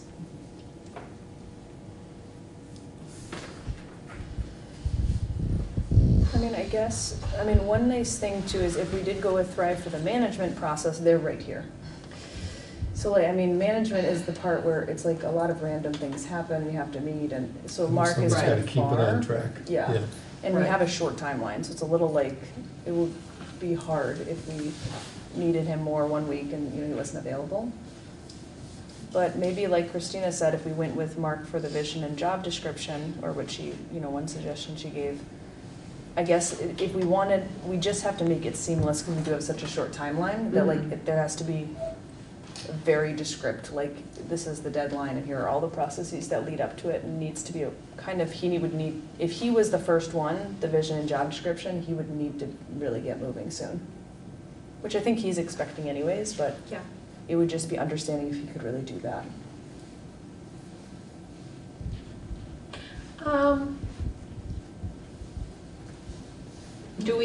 Why are we tweaking the job description with Mark? Not that, well, the, It's not that, I think it's the vision of what we're, because the What job we're looking description for, yeah. is more the nuts and bolts of the evaluation, and it was really created, that job description was created because there wasn't one and we had to Right. evaluate. Yeah. So we He's were talking more creating that, these kinds of things too. Qualifications, experiences. So I guess what I'm getting at, is there any reason not to take that job description? I know Curtis had some issues with it, which maybe we could deal with. yeah.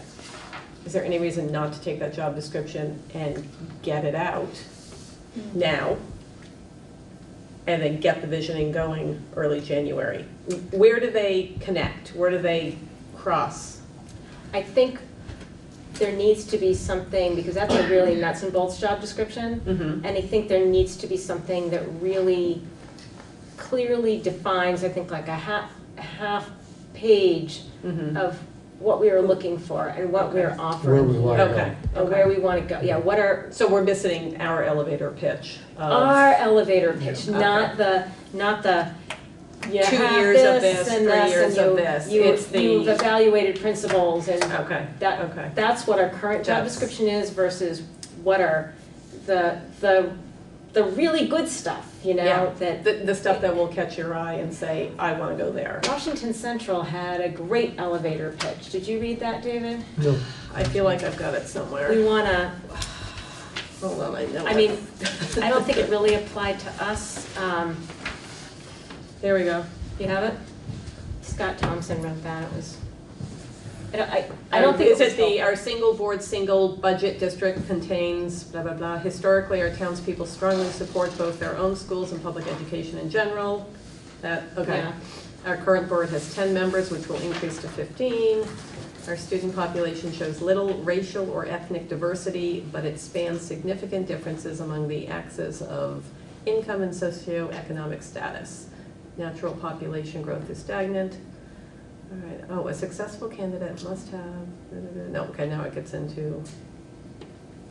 There's a line in there, like we're Oh. looking for a, This is, okay, our There ideal you go. candidate is well-rounded and able to respond constructively to the demands of any given situation. List, yeah. By disposition, she or he will naturally tend to be more educator than administrator, more Democrat than bureaucrat, more questioning than knowing, more inclined to experiment than to play it safe, willing to delegate decision-making to capable subordinates, able to balance the needs and aspirations of the people with state-mandated requirements. Can't we just be inspired by this? well, they would, That's who Mark helped. that's who Mark This helped. is who Mark helped. Yes. They have a really good writer on their board too, I will say, so, Okay. Scott Thompson wrote that, yeah, but, Wow. and I'm not sure that, but I loved that, and that Okay. I think is the thing that we need to. We need- That's what I think we need. And I- Because ours is like 4 pages long right now, right? Right, and, It's- And and, there's no life in it. It's just- yeah, Yeah. because it was Just be created. It was to- created for a different For a purpose. tool. Yeah. Yeah, it's a little, And it's really helpful for when we're interviewing a superintendent to say, wait a minute, these are some of the responsibilities that need to get done, and how are we checking off, and it's, so, we need someone to take this and turn it into this, yeah. knowing us. Infuse it with some spirit. Yeah.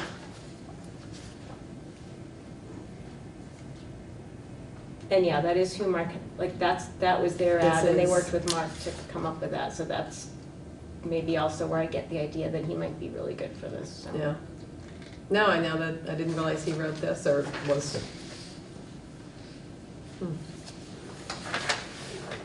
Another hand in the audience. One more, so two things. One, I wonder if that outcome is part of the visioning process, perhaps, rather than separate. And also, I wonder about the visioning and the management split, and I thought perhaps, forgive me, but maybe you could speak to that.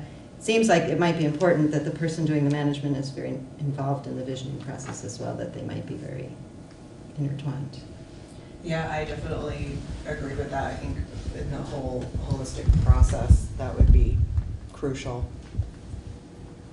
In collaboration from the beginning.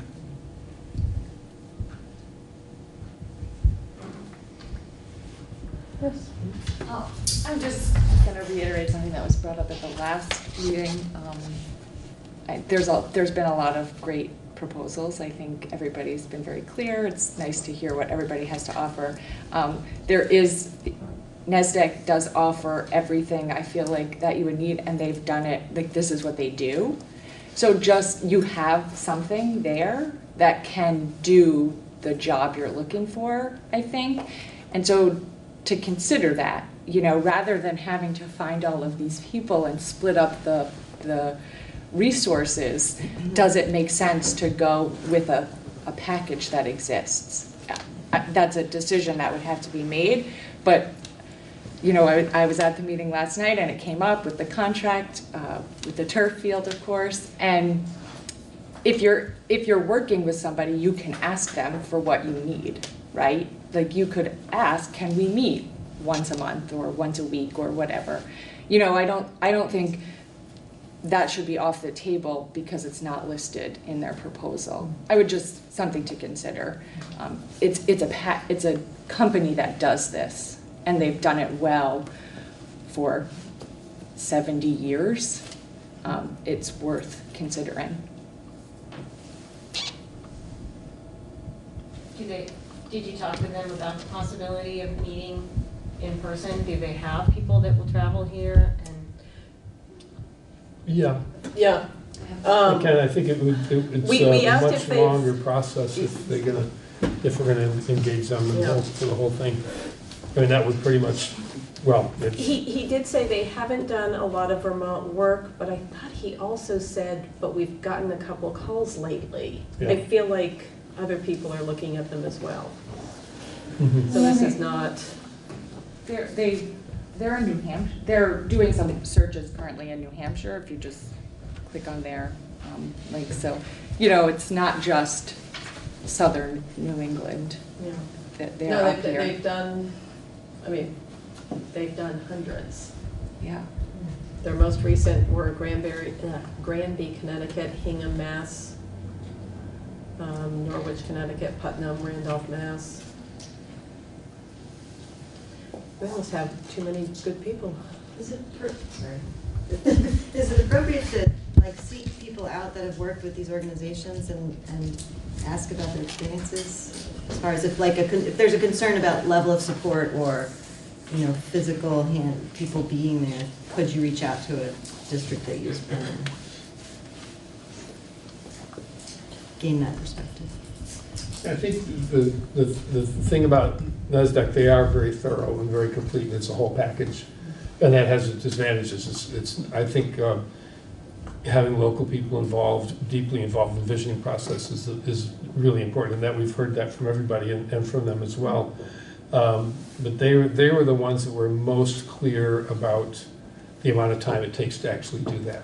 And I think we just don't have that time. The other thing is that they are away. A lot of it they would want to do electronically and on the phone, including surveys and things too, which they can do. They have the capacity to do that. They do come and do focus groups.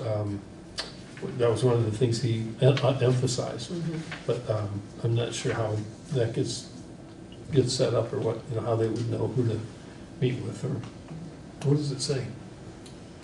Oh, they were the first ones to use authentic focus groups, yeah. To do community needs assessments.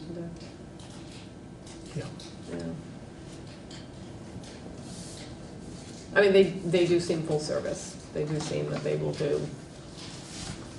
Well, and we also have an hourly rate from Thrive. Actually, from everybody. From it, right? I mean, that's the question is how to make it How do a we put a proposal together to them? seamless- Right, Yeah. right, so that they will say, yeah, we can do that, or no, And you've got too It's many not gonna irons work. in the Yeah, fire, it's this is not gonna gonna work, don't work. do it. Yeah. Good question. I mean, I do think that if we were to go with NESDEC, at least it's all managed by one person, or one, I guess it's one group. And they would probably assign us, I would think if they're such a big organization working across Massachusetts and Granby, Connecticut is in Western Connecticut, I would think that they would be assigning us somebody who's out here. Or that could be something we requested. Because then the commute time would definitely be, they'd be able to come more maybe. Right, like, it's a little I think concerning. they're all in Marlboro. I don't know that. They have Their affiliated headquarters, districts. yeah, their headquarters are in Marlboro. They have affiliated districts. I don't know if they have affiliated people. We'd have to find out. Yeah. What were you gonna say? So I think one of the things that we have to offer is we're different here than Hingham, than Granby, than Putnam. And we're gonna have to find a way to get this larger organization to sell our funky little town and all the cool things we're doing in our schools. And so that's the challenge. Like, Marlboro, Mass, this is my zone of the world, kind of. And so can they,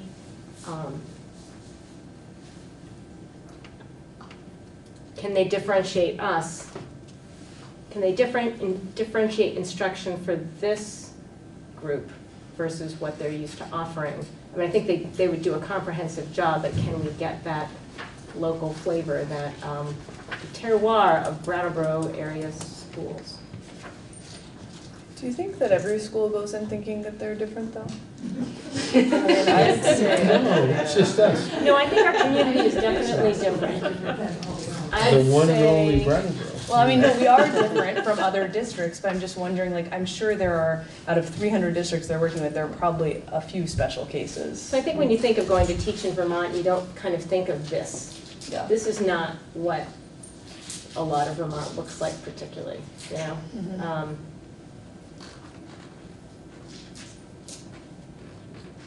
I'm from the Boston area. You could pretty much walk into any of those schools and they're very similar. Yeah. And the communities are very similar. And I don't think there's slight nuanced differences, but I don't think, everybody thinks they're better. Yeah.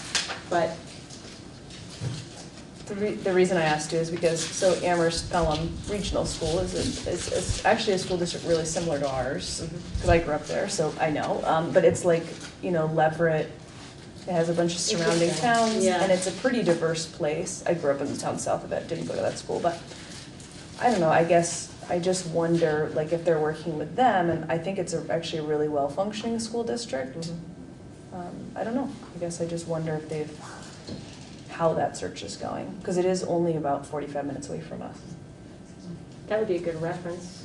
Yeah, if we did want to check into somebody, because I haven't looked up their demographics recently, but I would say that they're a really artsy place, so. And that's the one that caught my eye too, was like, oh, they're working here, Yeah. when you think Amherst, I'm like, oh, that's here. That's, Yeah, right. and it's a college town, and it's progressive, and.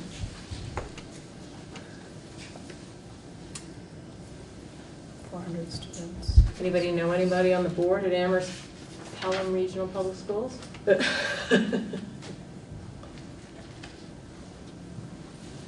Peter, are these all superintendents though? This one is, but I don't think actually Amherst is a principal.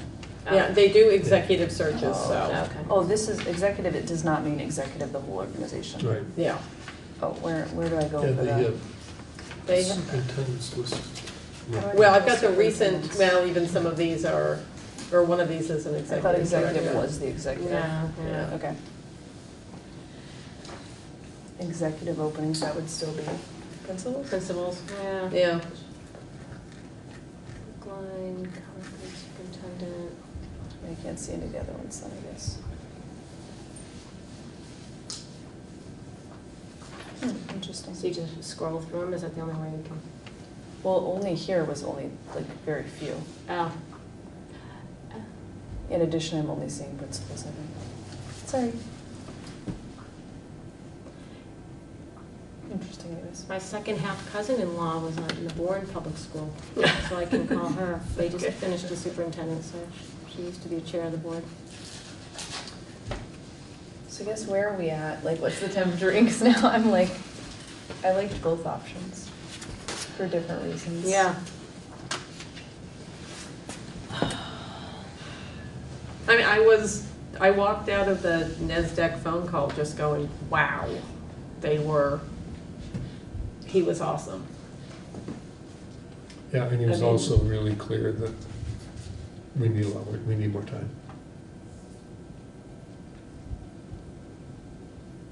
I mean, they'll undertake it, but he was not recommending it at all. So maybe that's our, well, I don't know.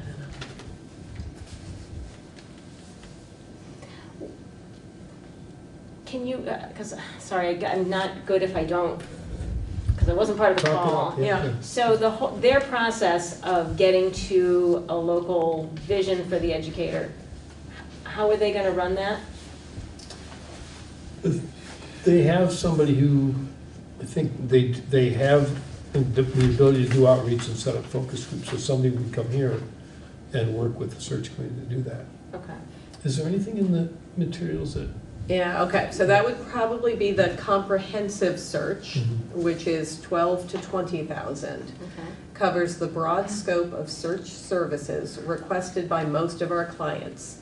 Typically includes advertising development, active regional and national recruitment, community needs assessment, development of a candidate profile, interview training, and follow-up services such as entry planning and governance training. So how do they do the development of a profile, I think is kind of what we're looking for. What we're looking That, for, so how do they go about doing that? It includes, the comprehensive search also includes an experienced search consultant, timeline development, advertising campaign planning, active recruitment, blah, blah, community needs assessment, assistance in screening applications, assistance with initial interviews and finalists, management of all search details, ongoing communication with board committee, entry planning, governance, retreat, or executive coaching. So there's really nothing detailing how.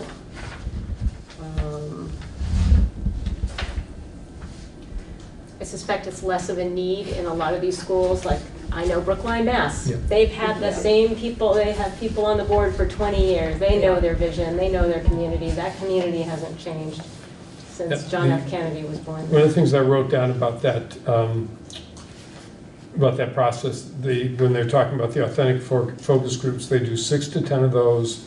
They do an electronic survey and interviews, and they present those findings to the board as data to develop the profile or the vision of the profile to put in the ad. So that's the process in the beginning. What was the first thing you read?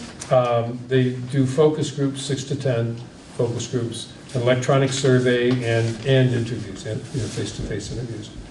And then they present that information. He said, we present that as data to inform the profile for the advertisement, for the job. Yeah, for the advertisement. That's what I've got.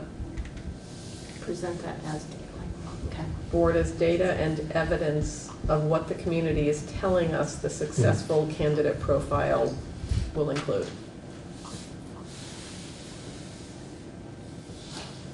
Okay. And that's part of why it takes 120 days.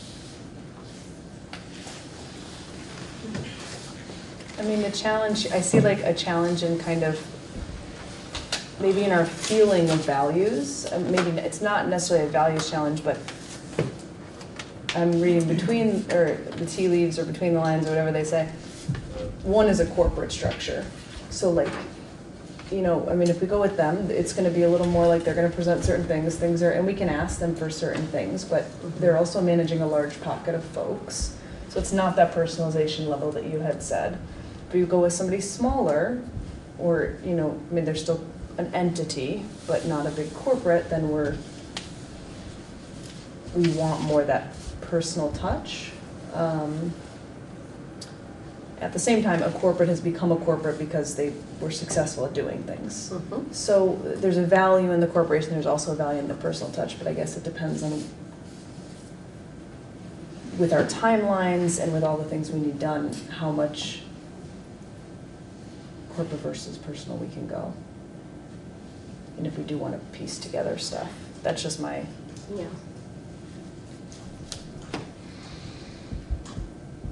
Because they would probably have less, I'm thinking, this is just thinking out loud, but like, I wouldn't think as many people would be involved if we hire NASDAQ. I mean, maybe that's not your thought. As many people would be. Meaning like, if we were gonna go with, we had talked about Thrive and, you know, all these kind of putting people together. Yeah. We're doing a package, so I mean, I don't know how interested they're gonna be in working with 20 other people. Okay. So I think we're either picking an organization to do the thing, or we're picking folks that we think have real skills in certain assets in certain areas to kind of create a hopefully seamless approach.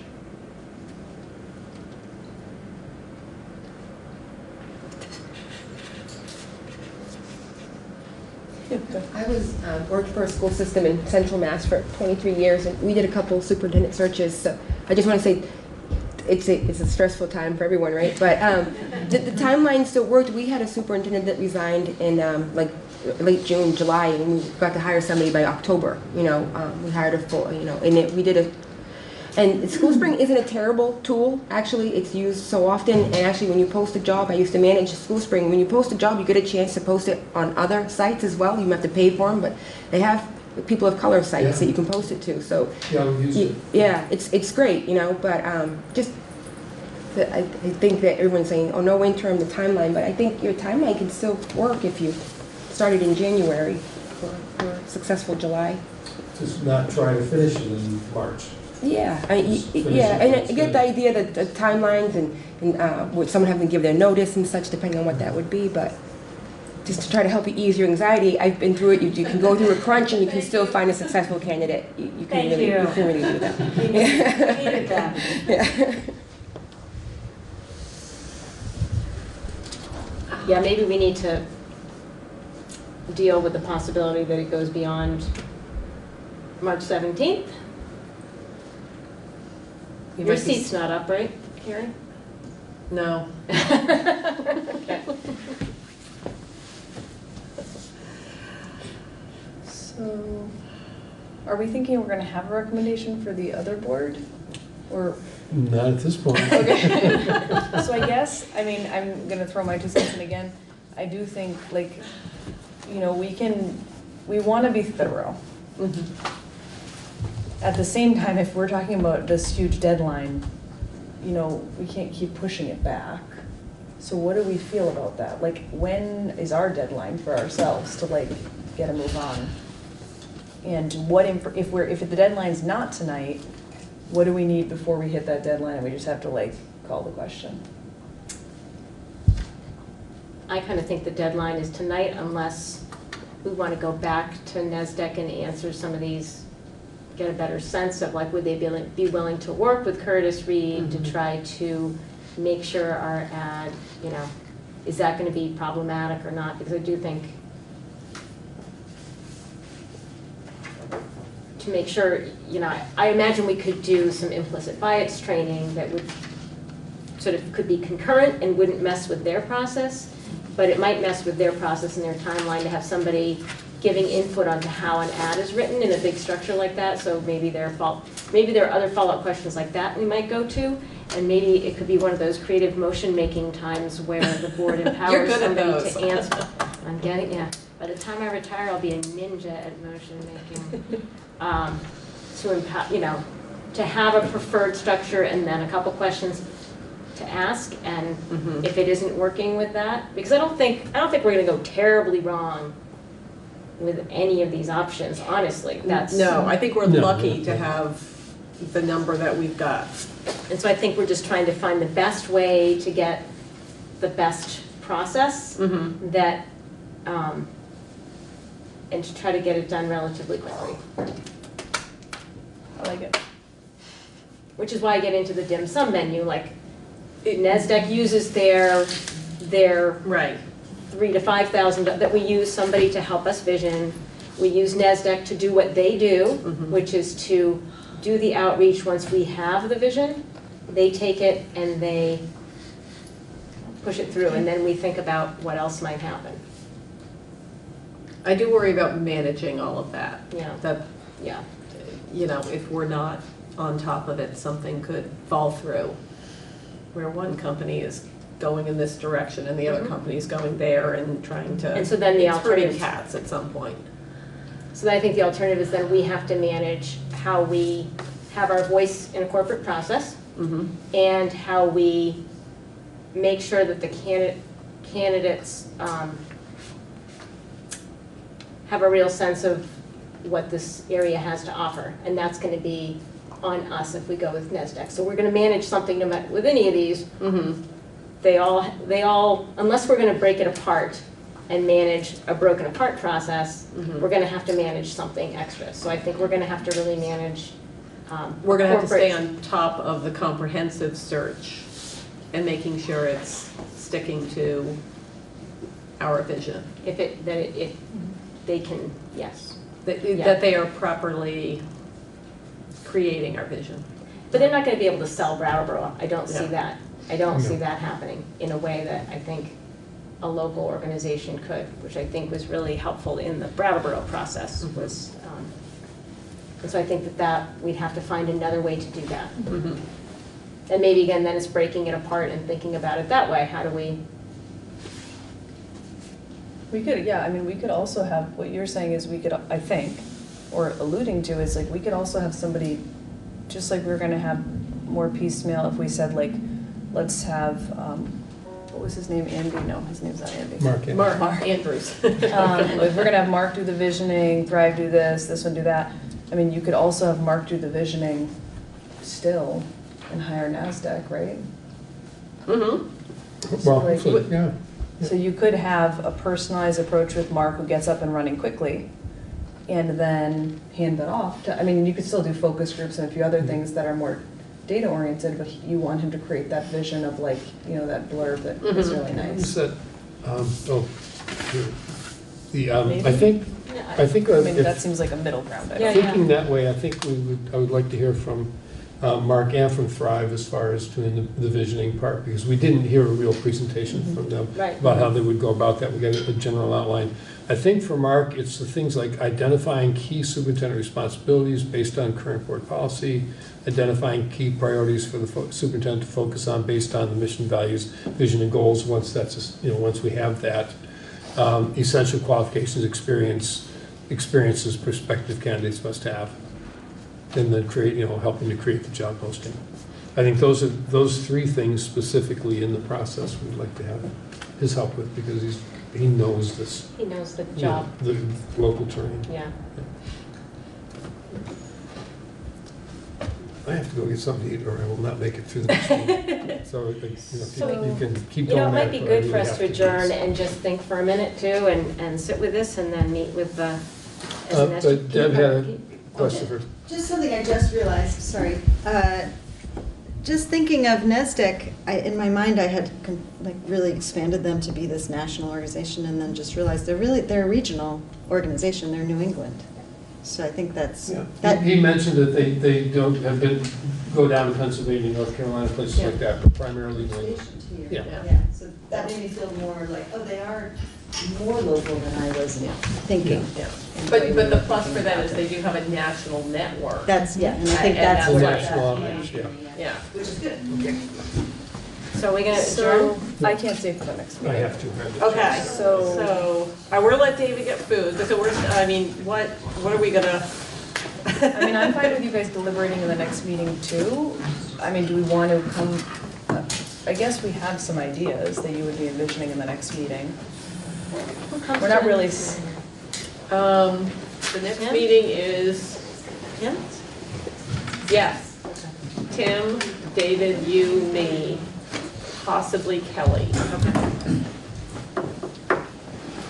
but I can I mean, I don't know if this is appropriate, but I can say my opinion from what's gone on. Yes. Okay, that would be great. Let's do Okay, that. yes. Okay. I know we That don't is usually exactly- state this right on TV because, but I think that I'd like somebody, I like the idea of working with somebody like Mark Andrews for the visioning, or Thrive if that's what we had said. I don't, we didn't hear about, on Thrive about the visioning, but I know they did the towns one, so I'm fine with either really, but we know he's a superintendent and has some background in education, or long background, which is really important. So, and I think going with somebody like NESDEC with our timelines and knowing that they can get the information out broadly. We said it was important for us to have candidates of color. It's probably more likely if they have a national audience. And it seems like they have a lot of inroads. And I think, I know we could use their proprietary network and all that with the 3,500, but I don't think it's starting to, for me personally, it's too many people. Like if we start breaking it up too much. So I like the local person or local to Vermont and then pair it with somebody who could do like Management. the So whole process. I'm hearing for visioning, Mark, who's got the educational experience, or Thrive, who's got the local.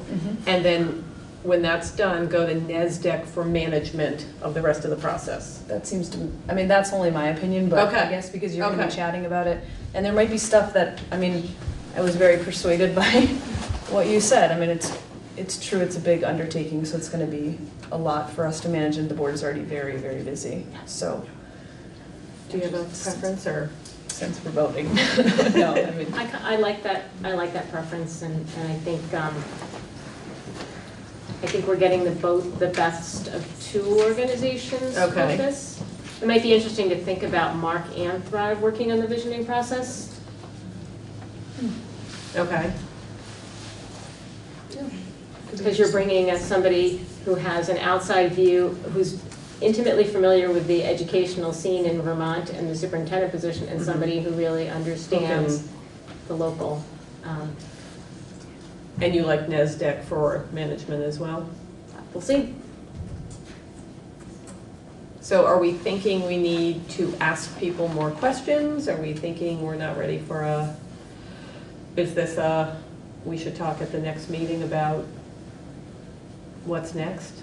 Or how do we, I hate leaving it hanging so So I think we that we're can not leave it ready hanging, to because go. I think the next board actually is the decider. Okay. But I think if there's a consensus among this committee, that will probably, and it may, you know, there may be tweaks on this, and there may be questions, but I think I could imagine a motion where the board chair, in consultation with the committee chair, could go forward to make those final decisions about how we create a visioning group and what package we work with NESDEC, and then move forward from there and get the party started. All right, so I just added, I like somebody for visioning. I can't decide between Mark or Thrive.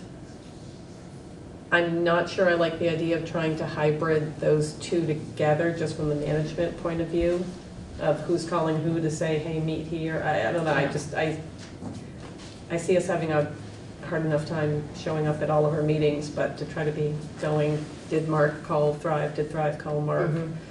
And then NESDEC, I feel like, okay, we're all actually Why, kind of close. can you just answer, because it sort of turned me off that nobody in that large organization could take a call between 4:30 and 7 o'clock at night. Did they just don't work after? That kind of turned me off, honestly. 'Cause everybody Well, else- it seemed as if he wanted to be the one to talk to us. Okay, so they couldn't pass it But, over. no. I'm trying to think, this is Art. I mean, he was very attentive by email Okay. and just, yep, no problem. Good morning, my colleague. And, I mean, they were right on it. If I was better on my emails, I could. Thank you, I'll send you. Yeah, I mean, he set up the whole conference call. Let's see.